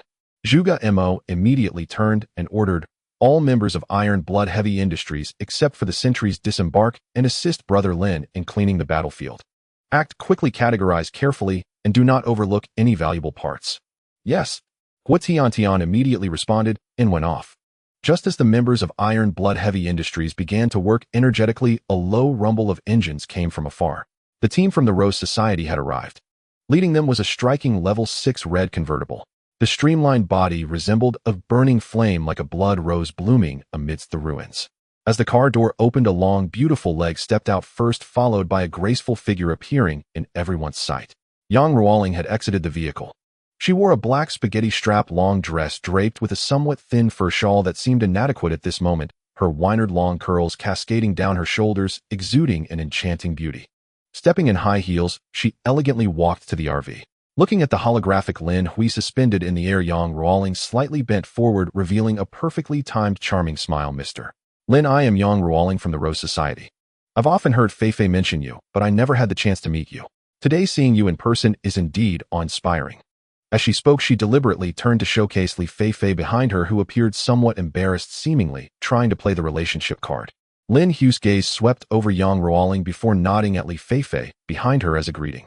Then his calm eyes fell upon Yang Ruoling's stunning face. President Yang, I have long heard of your esteemed name. Is there something you need? This simple question, is there something you need, was like a cold wind directly blowing away the forced bright smile on Yang Ruoling's face. She was a smart woman and naturally sensed the indifference in Lin Hui's tone. However, as someone capable of leading a women's army in the apocalypse, her psychological resilience was certainly not lacking. She forcibly squeezed out an even brighter smile, playing with the strands of hair by her ear. Mainly, I wanted to get to know you and make a friend. Secondly, she pointed to the Rose Society members behind her. I brought many sisters with me, and everyone is quite handy. We would also like to help you dismantle the Wolf Guild's vehicles. This is a rather humble request. The grand and beautiful leader of the Rose Society, accompanied by hundreds of her sisters, voluntarily demands to act as free cleaners. If this were to spread, it would surely leave countless people in shock. Yet Yang Ruoling had no choice. She knew she had made the wrong decision earlier. When Lin Hui was besieged by the Tyrant Alliance and the evil Wolf Guild, she chose to stand by and protect herself. Although this was for the survival of the guild and was understandable in Lin Hui's eyes, it was no longer worthy of reconciliation. Now she wanted to make amends. However, Lin Hui did not even think about it and directly refused, saying, Brother Zhuge is already helping with the disassembly. We have enough manpower, so there's no need to trouble President Yang. Yang Ruoling was stunned. She did not expect Lin Hui to refuse so decisively. Well, she sighed lightly. By the way, do you have any excess blue titanium alloy? We can purchase it at a high price. For business matters, please contact Sister Lu. She is in charge. Mr. Lin Hui. President Yang. Lin Hui interrupted her, saying, if there's nothing else, I need to go inventory supplies, so I won't keep you company. Yang Ruoling slightly parted her red lips, looking at Lin Hui in the holographic projection, but the words that were on the tip of her tongue ultimately remained unspoken. A wave of bitterness surged in her heart, and her gaze dimmed. If there's a need, please notify me immediately. The Rose Society is always on standby. The holographic projection flickered and then dissipated into the air. Immediately after, the huge black RV roared to life, its tracks turning as it bypassed Yang Ruoling and headed towards Zhuge Mo. The wind kicked up dust, engulfing Yang Ruoling. She stood there watching Lin Hui's RV leave, heading towards Zhuge Mo, seeing him laughing and chatting with the Lin Hui, who had reappeared in the holographic projection. A massive sense of loss surged in her heart, like a heavy stone pressing down on her chest, making it hard for her to breathe. She knew she had missed something. Not just a strong ally, but also the best opportunity to rise in this apocalyptic world. At that moment, her beautiful eyes were filled with regret. Clearly, we were the first to know Lin Hui. Clearly, Fei Fei was the first to establish contact with Lin Hui. Clearly, we arrived first. If only I had been a bit more decisive. Yang Ruoling muttered to herself, her tone filled with bitterness. If I had been as resolute as Zhuge Mo and stood up firmly at the first sign of a siege, even if it was just to express support, would the outcome now be different? If only. But in this world, there are no ifs. Opportunities only come once. If you miss them, they belong to others. Meanwhile, Li Feifei watched her president's lonely figure, feeling a mix of emotions. She understood her president, knowing her current feelings. She also understood that Yang Ruoling only had the Rose Society in her heart, bearing the lives of thousands of sisters and not daring to gamble easily. Little did they know Lin Hui's strength far exceeded their understanding. This was not just a strong ally, it was akin to a pillar supporting the heavens. Only a madman and genius like Zhuge Mo would dare to gamble on Lin Hui's victory in such a seemingly hopeless situation. Perhaps this was fate. As the night deepened, a somewhat disheveled and shabby convoy quietly entered the city of Fu. That was the convoy of the Scrap Iron Guild. Li Xian sat in a truck piled high with various scrap metals, watching the brightly lit battlefield in the distance with both envy and awe in his eyes. Xian, should we go say hello? The co-pilot Ohuang Zhen Haoyun asked excitedly. God, we just wiped out the evil Wolf Guild. As his peripheral underlings, wouldn't it be quite impressive to go over now? Impressive, my foot. Li Xian slapped Zhen Haoyun on the forehead, saying irritably, God, Hui specifically instructed us not to get too close to him. This is to protect us. Think about it, how many eyes are watching God Hui right now? The Tyrant Alliance may have left, but they definitely resent him behind the scenes. With our little strength, if we get too close to God Hui, we could easily become a weakness that others can use to threaten him. God Hui is looking out for us. Zhen Haoyun rubbed his head, suddenly enlightened. So that's how it is. God Hui is really thoughtful. All right, enough chit-chat. Li Xian glanced at the supplies Lin Hui had sent in a private message and continued, God Hui has given us quite a few good items. With these weapons, the Scrap Iron Guild can establish itself in Fu. Let's hurry into the city, find a safe place to settle down, and continue helping God Hui gather scrap iron. All right. The night fell like a giant black cloth, completely shrouding the entire city of Fu. The temperature began to drop sharply, and the biting cold wind lowered the temperature to nearly 0 degrees. Yet the members of Iron Blood Heavy Industry worked fervently, rapidly disassembling the wreckage of destroyed vehicles, organizing useful engines, intact tires, rare electronic components, and even scrap steel neatly. Gua Tiantian, and robust, resembling a female version of Schwarzenegger, was pulling off the severely deformed door of a level 3 pickup truck with her bare hands. Clang! The heavy door was tossed aside as if it were a toy. Just as she was about to continue disassembling, her movements suddenly came to a halt. Using the light from her headlamp, she noticed that there was actually a person curled up in the severely deformed back seat. It was a woman. Her clothes were disheveled, her body covered in bruises and injuries, her hair in disarray hiding her face, and she was already unconscious, her breathing so weak it was almost imperceptible. Gua Tiantian knew what this meant. She was a slave captured by the evil wolf guild, a tool for them to vent their beastly desires. Sigh. Gua Tiantian sighed, carefully extending her sturdy yet relatively gentle hand to pull the woman out from the crevice and gently place her on the ground. Hey, wake up. She patted the woman's cheek and offered her a bit of water. After a moment, the woman let out a painful moan, her eyelashes fluttered, and she slowly opened her eyes. When she saw the imposing figure before her, akin to an iron tower, her originally confused gaze was instantly filled with terror. Don't hit me. I will listen. I will do anything. The woman recoiled sharply, covering her head with her hands, trembling violently, and emitted a heartbreaking plea for mercy. Don't be afraid, don't be afraid. Gua Tiantian tried to soften her voice, though it still had a rough edge. Look closely, I am a woman. The members of the Evil Wolf Guild are all dead. You are safe now. Upon hearing the word woman, Feng Yingying trembled and raised her head. When she saw that although Gua Tiantian was muscular, she indeed had a delicate female face, the fear in her eyes slightly dissipated. However, she was soon struck by another statement. The Evil Wolf Guild is dead. Feng Yingying's eyes widened in disbelief. The Evil Wolf Guild, which had appeared to her as a powerful, invincible demon, was actually destroyed. Yes. Gua Tiantian replied earnestly, pride lacing her tone. You should thank Brother Lin. He wiped out the entire Evil Wolf Guild, avenging you. With just one vehicle, he annihilated the entire Evil Wolf Guild and even exploded Zhang Yayang's head. It's revenge for you and for all those harmed by them. After speaking, Gua Tiantian pointed towards the distant black RV. Feng Yingying followed Gua Tiantian's finger. In the pitch-black night, that level 6 RV quietly stood there. Although its appearance had greatly changed, becoming larger, more menacing, and filled with a sense of technology, the familiar 3-layer structure still allowed her to recognize it at a glance. It was that vehicle. This was the one that had left a deep impression on her, belonging to the man from before. Did a single vehicle truly annihilate the entire Evil Wolf Guild? Feng Yingying's lips parted slightly, and she stood there in a daze, unable to regain her senses for a long time. 2 hours later, under the highly efficient efforts of thousands of Iron Blood Heavy Industries workers, the entire battlefield supplies were swept clean. Mountains of steel, precision electronic components, tires, fuel, food, water, piled up like hills. Lin Hui did not avoid it.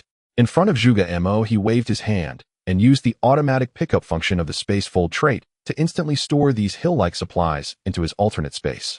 With so many supplies, the RV couldn't hold them, and it was impossible to hide. Though Zhuge Mo and Gua Tiantian were surprised, they could still accept it. After all, some extraordinary items had storage functions. Zhang Yaoyang of the Evil Wolf Guild seemed to have one, and there were also spatial-type spirit arts. Then the convoy set off and drove into Fu City. To express his gratitude, Lin Hui took the initiative to invite, Brother Zhuge Tiantian, you've worked hard today. How about coming to my vehicle for a simple meal? Is it convenient? Although Zhuge Mo was polite in words, his gaze had already unconsciously wandered toward the RV. What's inconvenient? Please. The door slowly opened. The moment the two stepped into the RV, it felt as if they had traveled through time. Outside was the howling wind of a desolate post-apocalyptic wasteland full of ruins and debris. Inside, soft, warm-toned lighting filled the entire space. Genuine leather sofas exuded a sense of high quality. The air was a constant 26 degrees Celsius, warm as spring. Most striking of all, a rich aroma of food filled the air, the scent of braised pork, steamed fish, and spicy hot pot. Zhuge Mo swallowed subconsciously. He looked up and saw 3 stunning beauties of different styles busying themselves in the living room. The silver-haired lowly Bai Ling, drinking water while carrying a plate of fruit, blinked at the guests, playful and mischievous. Lu Shi sat on the sofa handling Lin Hui's supplies for him, efficient and aloof.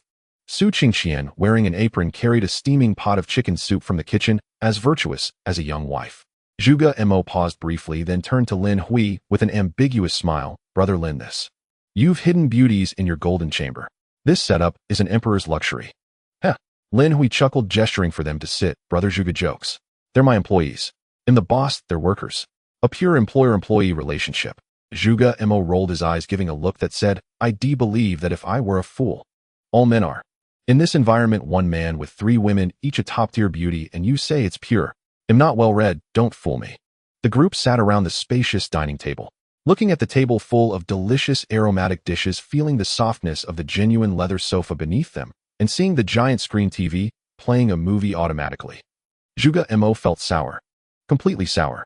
As the leader of the C996 District's 4, no now 3, major guilds, he commanded over 1,000 vehicles and managed 5,000 to 6,000 people. He was a powerful figure outside. But his life compared to Lin Hui's was worlds apart. And Lin Hui, this was a vacation. He had to be here on vacation. Zhuge Mo even felt an urge to grab Lin Hui's leg and shout, Godfather, I want to follow you. I don't want to be guild leader anymore. But he only said it in his heart. As a guild leader, his sense of responsibility wouldn't allow it. He still couldn't let go of the brothers in Iron Blood Heavy Industries. If he stopped worrying, the entire guild would probably disband in a few days. Come, let's have a drink. Lin Hui raised a glass filled with iced cola, smiling. Tomorrow is the system mission. We need to stay clear-headed, so no alcohol. Let's toast with drinks. Brother Zhuge Tian, thank you for coming to support me and for your hard work collecting my trash. Can you not say that last part? Zhuge Mo grumbled inwardly. Trash, my foot. That was supplies from thousands of vehicles. Only a tycoon like you would call that trash. His mouth twitched, then he raised his glass to clink with Lin Hui. Tian raised her glass heartily, laughing cheers. For a meal this good, collecting even more trash is worth it. Lin Hui downed his drink. Then his gaze fell on the vice president of Iron Blood Heavy Industries. Up close, Tian's visual impact was even stronger. Her features were indeed delicate, even carrying a gentle Jiangnan woman's softness, and her skin was very fair. But below the neck, the terrifying trapezius muscles, the biceps that seemed ready to burst her combat suit, they were more exaggerated than Schwarzenegger's. This extremely strong contrast in cuteness made Lin Hui take a second look. She resembled the Diamond Neza from 100,000 Bad Jokes. Seeing Lin Hui curiously appraising Guotiantian, Zhuge Mo put down his glass and took the initiative to explain, Don't be surprised, Brother Lin. Tian wasn't like this originally. She used to be slim, a cute girl. But after awakening a specialization, her body underwent this mutation. Oh, what specialization? Su Qingqian, who was serving Lin Hui soup, asked instinctively. Spirit arts, strength enhancement. Guotian put down her chopsticks, unconcerned by the attention, and flexed her arm, showing off the explosive lines of power. She looked at Zhuge Mo, a trace of tenderness in her eyes, and said seriously, Though I've become ugly, I really like what I am now. Because now I have enough strength to protect guild leader Zhuge. Saying this, the 2-meter tall female warrior's face actually flushed slightly, revealing a hint of girlish shyness. The atmosphere at the table instantly became a bit subtle. Lin Hui blinked, looked at the shy Diamond Neza, then at the refined and gentle Zhuge Mo, showing an expression of "I'm shipping this." Ahem. Zhuge Mo's face reddened, and he quickly coughed a few times to hide his embarrassment, awkwardly changing the subject. Brother Lin, I saw the swarm drones and special bullets you used when attacking the Evil Wolf Guild. Among your 3 teammates, has someone awakened the rare mechanics specialization? Since witnessing the battle earlier, Zhuge Mo had been speculating. Lin Hui didn't plan to hide it. A smart person like Zhuge Mo couldn't be kept in the dark. He nodded generously, pointing to Su Qingqian beside him. That's right, it's Qingqian. She's a first-tier mechanics specialist. Hiss. Zhuge Mo gasped, looking at the gentle girl peeling shrimp for Lin Hui, his eyes full of envy. How enviable. A first-tier mechanics specialization. That's a god-tier support specialization. We at Iron Blood Heavy Industries have searched for so long and haven't found a single first-tier mechanic specialist, only general or spirit arts ones. I never expected such top talent to already be under Brother Lin's command. In the current 8 specialization systems, besides general and spirit arts being common, fighting, shooting, mechanics, scouting, medical, and summoning are all rare specializations. Especially the mechanics specialization in this road survival game, where vehicles reign supreme, it's practically a divine skill. Lin Hui stroked his chin thoughtfully, asking, Brother Zhuge, since these specializations are so rare, how do you know the classification so clearly? Zhuge Mo smiled slightly, lowering his voice. I have someone planted in Overlord Alliance. I heard it from Zhao Tianba. He's said to have an ancient book that records many secrets about this world. Of course, I don't entirely believe that story, but a lot of what Zhao Tianba says does turn out to be true. Saying this, Zhuge Mo's eyes grew deep. That Zhao Tianba is very mysterious. Lin Hui nodded, wearing a thoughtful expression. After rounds of drinks and dishes, the meal was very pleasant, bringing the 2 sides closer. Come, today's greatest gain is getting to know Brother Lin. Zhuge Mo raised his glass again, toasting Lin Hui. Then he took out a yellowed cloth scroll from his chest, his expression solemn, as he handed it to Lin Hui. Brother Lin, I can't freeload off you. Plus your elimination of the evil wolf guild today helped me remove a major thorn in my side. I found this in some ruins and only just deciphered its contents today. It seems to contain clues to a second-tier mechanics upgrade blueprint. A second-tier mechanics upgrade blueprint. Lin Hui's head shot up, a sharp glint flashing in his eyes. A Tier 2 equipment upgrade blueprint. Upon hearing these words, Lin Hui abruptly lifted his head, a sharp light bursting forth from his eyes. As Zhuge Mo had said, the equipment specialization was rare and extremely important. Su Qingqian, currently only a Tier 1 specialist, could already craft various mechanical devices, modify drones, and produce all kinds of ammunition with her bare hands. If she could advance to Tier 2 and truly touch the extraordinary realm, what qualitative leap would her abilities undergo? It was utterly unimaginable. Lin Hui reached out and took the cloth from Zhuge Mo's hand. It did not feel like rough fabric, but rather something warm, tough, yet carrying a faint cool sensation. It seemed less like cloth and more like the hide of some creature. Spreading it open, he saw not a modern precision map, but a simple topographical drawing sketched with dark red lines, twisted and eerie. On the northern end of the map, a heavy circle was drawn with bright red cinnabar, and beside it, detailed longitude, latitude, and distance estimates were noted. It's roughly 2,000 kilometers southeast of Fu City. Zhuge Mo pushed up his glasses and added in a serious tone, I stripped this cloth from a dried corpse in a collapsed underground ruin. The script on it is very ancient. I spent a great deal of effort deciphering only part of it. I'm not sure if the blueprint is actually there, since no one has ever been reported to obtain a Tier 2 specialization upgrade blueprint. That is a true rarity. Saying this, Zhuge Mo gave a bitter smile and adjusted his glasses. Moreover, even if it is there, that place is bound to be extremely dangerous. I know my limits. Ironblood heavy industries may seem numerous, but they might not be enough against such unknown horrors. But if it were you, Brother Lin, you might be qualified to give it a try. Just then, Bai Ling, who had been quietly drinking water in the corner, suddenly set down her cup. She looked at the map in Lin Hui's hand, and her petite frame trembled almost imperceptibly. Boss, let me see it. Lin Hui keenly noticed Bai Ling's unusual behavior, and without asking, directly handed the map to her. Bai Ling took the map, her fingertips gently tracing the red-circled spot marked by Zhuge Mo. Her pupils contracted slightly, as if through this map she glimpsed some terrifying memory. Her lips moved as if she wanted to say something, but after glancing at Zhuge Mo beside her, she ultimately chose silence, merely returning the map to Lin Hui. Lin Hui understood and put away the map. Thank you for the information, Brother Zhuge. He expressed his gratitude sincerely. Zhuge Mo waved his hand, checked the time on his watch, and smiled. It's too late to go now. After all, the Fu City operation mission officially begins tomorrow at 9 in the morning. He paused and added, however, Brother Lin, if you truly wish to go, you can wait until after the mission. I've heard that after the Fu City operation ends, the game grants players a 24-hour rest period, a so-called safe time before the second instance begins. During those 24 hours, the gray mist behind will dissipate. A safe and free activity period. A 24-hour rest period. Lin Hui was startled, frowning slightly. Brother Zhuge, how do you know this? The system hasn't given any advance notice, has it? Such advanced intelligence about game mechanics was invaluable. Zhuge Mo smiled and said again through Zhao Tianba, my informant in the Overlord Alliance, though low-ranking, has excellent hearing and overheard Zhao Tianba high-level meeting. Zhao Tianba again. Lin Hui stroked his chin, a thoughtful look flashing in his eyes. This guy knew about specialization classifications, the world's secrets, and now even the process of system missions. This person knows a bit too much. Zhuge Mo pushed up his glasses and said in a gentle voice, but these pieces of information are yet to be verified. After all, they were overheard. After a hearty meal, it was getting late. The wind outside the window seemed to have lessened, but the chill grew more intense. Zhuge Mo stood up and straightened his collar. Though reluctant to leave the warm RV and delicious food, he had to return. As the president of Ironblood Heavy Industries, countless matters awaited his coordination for tomorrow's mission. Brother Lin, thank you for the hospitality. Zhuge Mo clasped his hands in a sincere salute. Just before leaving, as if remembering something, he added Lin Hui as a friend in the game. Brother Lin, I've sent you 100,000 universal artillery shells. Zhuge Mo said earnestly, this is the last of the stock I can mobilize for now. A small token of my appreciation. 100,000 shells. Even for Lin Hui at this stage, this was no small amount.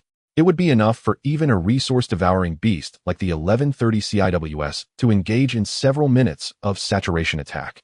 Lin Hui didn't stand on ceremony and accepted with a smile. Then he'll gladly accept. One good turn deserves another. Lin Hui also sent Zhuge Mo 50 units of blue titanium alloy. Seeing the items in the private message, Zhuge Mo's pupils sharply contracted. Although he had guessed that Lin Hui was the mysterious blue titanium tycoon, witnessing him casually produce such a quantity of blue titanium alloy still profoundly shocked him. This was a top-tier strategic resource that was priceless on the current market. Zhao Tianba had nearly torn apart the zombie wasteland for these things. Take it, Lin Hui said calmly. Between friends we don't talk about money, but I can't let you take a loss. Zhuge Mo took a deep breath and didn't ask why Lin Hui had so much. In this world, everyone has their secrets. Prying too deeply is a path to ruin. Thank you. Zhuge Mo nodded heavily, a newfound resolve of a sworn bond in his eyes. Brother Lin, see you at the mission tomorrow. If you need anything, Ironblood Heavy Industries will do its utmost to assist. After seeing off Zhuge Mo and Guo Tiantian, the RV fell silent once more. The door closed, sealing out the cold wind.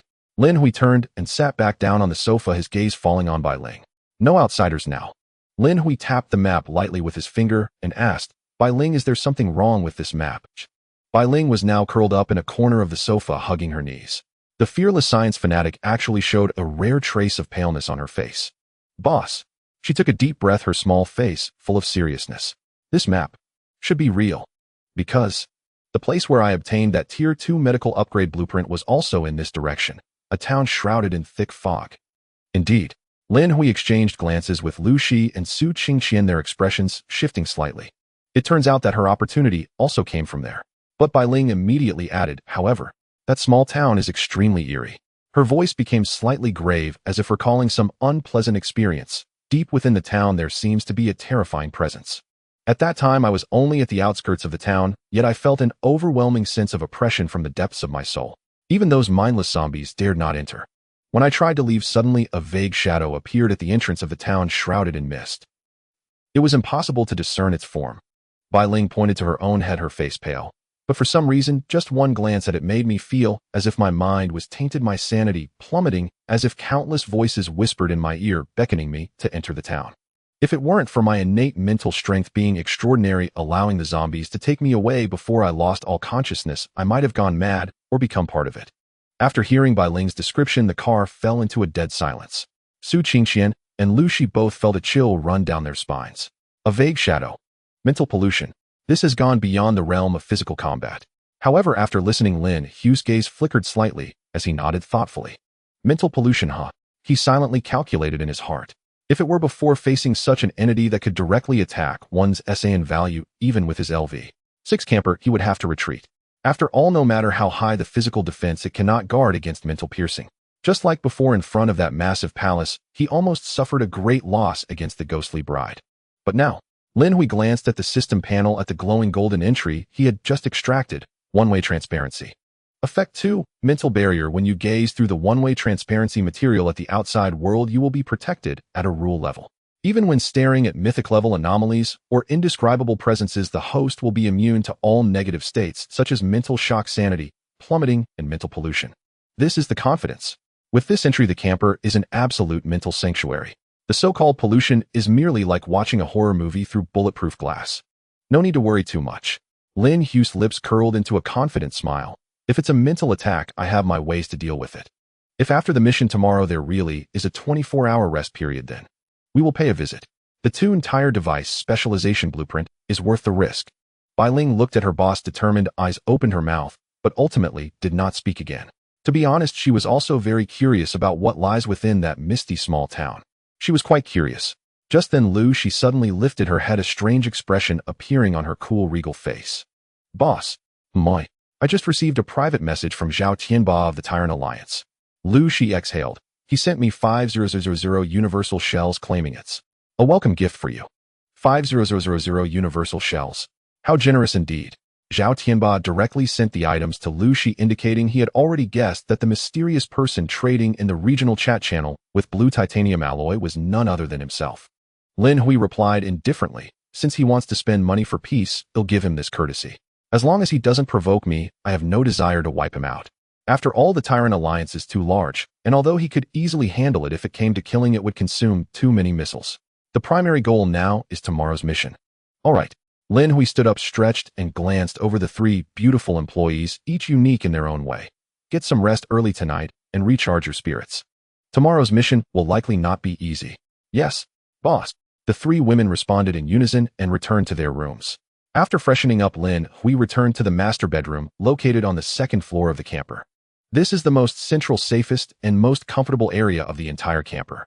Under the one-way transparency, the walls became a massive floor-to-ceiling window, allowing one to enjoy the night view of the city of Fu. Although outside there were only remnants of walls and scattered fires, it possessed a unique sense of desolate beauty of the apocalypse. Lin Hui lay on the wide, soft bed, not immediately falling asleep.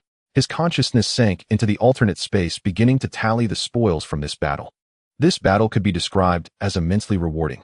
The assets accumulated by the Evil Wolf Guild for a long time had mostly filled his pockets. Just the basic materials that had been decomposed, such as scrap metal, glass, rubber, and precision electronic components, had piled into small mountains. Although these items seemed ordinary now in front of the infinite synthesis golden entry, they were endless high-level resources.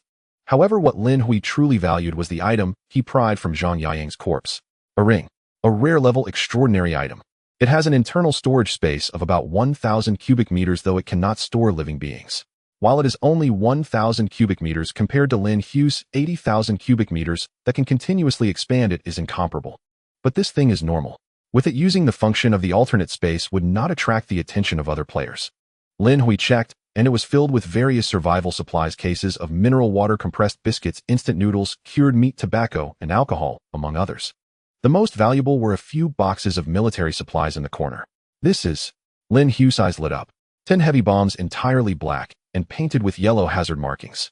Individual cloud explosive bomb description detonates through high pressure, instantly depleting surrounding oxygen and generating temperatures of thousands of degrees, causing devastating damage to confined spaces or dense biological clusters. Good stuff. Lin Hui's lips curled upward.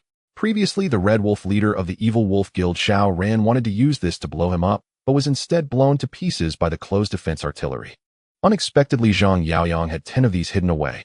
In specific environments, their power is even more terrifying than missiles. They are definitely a massive weapon. Moreover, if needed, he could synthesize these 10 cloud bombs into a more powerful, enhanced version. That would be a sub-nuclear deterrent. Besides the cloud bombs, there was also a level 1 tank inside the ring. A level 1 tank can be considered a resurrection armor for players. Every player has one chance in their lifetime to change their vehicle. For someone like Zhang Yaoyang, the leader of a large guild, gathering resources from levels 1 to 5 is easy, so if his vehicle is destroyed, he can quickly upgrade to a powerful one. Some players will even change vehicles after obtaining a large amount of high-level metal, as some players' initial vehicles are not particularly good and the metals used for upgrades are not very high-level, affecting the vehicle's potential. Of course, if a player's two vehicles are both destroyed, that player will spend their life confined to other players' vehicles. Lin Hui had never considered changing vehicles. His camper was already the perfect upgrade. Moreover, since his camper is adorned with so many golden entries, he does not know whether it would disappear if he changed vehicles. Thus, his goal is to make his camper the strongest vehicle in the entire server. Gathering his thoughts, Lin Hui looked at the last type of resource in the storage ring, which was 30,000 units of universal fuel as hard currency. The only regret is that he did not discover any gene agents or mental strength potions. That makes sense. Lin Hui shook his head. Only a fool would keep such rare items that directly enhance oneself without using them. If Zhang Yaoyang had any, he would have certainly used them by now. Lin Hui exited the alternate space and turned his gaze to the system interface before him. 10 hours and 58 minutes remain until the Fu City expedition mission begins. Less than 12 hours remain. Lin Hui took a deep breath. Despite possessing a LV 6 RV with nearly invincible defenses and firepower, he remained vigilant. He closed his eyes, preparing to mentally review his combat strength and hidden cards one last time. First, regarding his vehicle. This was the foundation of his survival. Vehicle combat power. The LV 6 RV boasts a staggering 1000 points of physical defense. What does this mean? It means that even if someone were to detonate a drilling bomb right in front of it, it would not breach its defenses. Additionally, with the power of unlimited fuel, never wears out traction, the rational barrier from one-way transparency, and the immortality granted by self-repair. This is a mobile war machine. In terms of firepower, there is the 1130 close defense cannon with 5,000 rounds, the number one firepower network in the entire server. A 7x7 multi-unit tactical missile launch site stocks 49 high-explosive missiles with a range of 100 kilometers for bay and visual range strikes, and 10 individual cloud explosion bombs, which when combined create a sub-nuclear deterrent. Personal combat power. Physique 150 points, the highest in the regional server. Spirit 50 points. Enhancements from Physique Spirit, Dim Light, Night Vision Super, Hearing Supervision. Extraordinary items: Attack Type, Hidden Blade, High Attack, Defense Breaking. Support Type, Evil Spirits, Monocle, Teleportation, Eye of Framing Hate, Transfer, Earth Rod, Swamp Formation, Terrain, Alteration, Storage, Ring Storage. Unknown Type, Brass Key, Unknown Mythic Level. Team Configuration: Suit, Qingqian Device, Specialization, Controls, Swarm, Self-Destruct, Drones, Various Bullet Modifications, Rapid Disassembly of Vehicles, Repairs Vehicles. Bai Ling Medical Specialization, controls a Zombie Legion Tier 4 Flying Tyrant Biological Bomber, prepares various extraordinary potions, such as somnolent potions. Lu Shi Shooting Specialization, adept with all kinds of firearms, as long as she has a line of sight, every shot is a headshot. With this configuration, if we still can't complete the mission, then no one in the entire server can survive. Lin Hui looked at the ceiling, feeling both anxious and hopeful. What would tomorrow's mission be? Simple survival? Or hunting monsters? Or perhaps something even more brutal, involving mutual slaughter? Just as Lin Hui was lost in thought, preparing to turn off the lights and sleep. Knock, knock, knock. A sudden, very light knock echoed from outside the door. Lin Hui paused. So late, who could it be? Peering through the one-way transparency, he saw Su Qingqian standing at the door. Come in. The door slid open silently. Su Qingqian walked in, her hair still slightly damp from a recent shower, casually draped over her shoulders. Her pink pajamas were not revealing, but perfectly outlined her exquisite curves, appearing particularly gentle and charming under the warm light. Boss. Su Qingqian closed the door and approached the bedside, a hint of blush on her stunning face, her voice soft like a flowing spring. I noticed your room light was still on. Are you still worried about tomorrow's mission? Lin Hui gazed at the gentle girl before him, his tense nerves instantly relaxing. He smiled, pulling the blanket up a bit, and half-jokingly said, "Yeah, a little nervous. Are you here to provide me with psychological counseling?" Su Qingqian smiled slightly, her eyes sparkling. She did not answer, but naturally slipped off her slippers and climbed onto the large bed. Of course, she did not do anything out of the ordinary. She merely knelt behind Lin Hui, extending her fair and slender fingers to gently press against his temples. Boss, I learned a new set of massage techniques. Can I give you a try? Massage techniques. Lin Hui chuckled, sure. MHM. Su Qingqian's voice was soft and gentle. Her fingers were warm and the pressure just right, skillfully kneading the tense acupoints on Lin Hui's head. I don't understand any grand principles, nor am I as capable as Sister Lu, and I certainly am not as clever as Bai Ling. I just want you to relax a bit. Feeling the tingling sensation on his scalp and inhaling the pleasant fragrance lingering in the air, Lin Hui comfortably closed his eyes and let out a satisfied sigh. This is enough. In this world interwoven with slaughter and betrayal, such unconditional gentleness is more reassuring than any divine equipment. Qingqian, thank you. Lin Hui's voice was somewhat muffled. Why be polite with me? I'm yours after all. Su Qingqian smiled gently, her actions becoming even softer. There were no violent upheavals, no carnal collisions. Under Su Qingqian's gentle massage, in that soothing atmosphere, Lin Hui's long-strained nerves finally relaxed completely. Drowsiness surged like a tide. Before long, Lin Hui began to emit soft, even breaths. Watching Lin Hui's sleeping profile, Su Qingqian halted her movements. She did not leave. Instead, like a little cat, she gently burrowed into the covers, carefully cuddling in Lin Hui's embrace, finding a comfortable position, her lips curling into a sweet smile as she gently closed her eyes. Good night. The lights dimmed. In the darkness, their breathing gradually steadied. Outside the window, the cold wind continued to howl. P.S. Today we'll only have 3 updates. I need to carefully plan out the plot for the Furnace City mission. The next morning, the sky over Fu City was a leaden gray, shrouding the entire city in a stifling gloom. Inside the black RV in the master bedroom on the 2nd floor, Lin Hui slowly opened his eyes, devoid of the vigilance and tension he had when waking in the apocalypse, instead feeling a long-lost languor. He had slept so comfortably during this nap that the relaxation radiating from his bones made him unable to resist stretching lazily on the large bed. Turning his head, he found the space beside him empty, leaving only the lingering fragrance and warmth of the girl on the pillow. Recalling Su Qingqian's gentle massage technique from the previous night, a smile involuntarily crept upon Lin Hui's lips. This girl really knows how to take care of people. Who? Lin Hui flipped out of bed, quickly washed up, and descended the stairs, feeling refreshed. As soon as he reached the staircase, a rich aroma of food wafted towards him, a warm blend of fried eggs, toasted bread, and hot milk,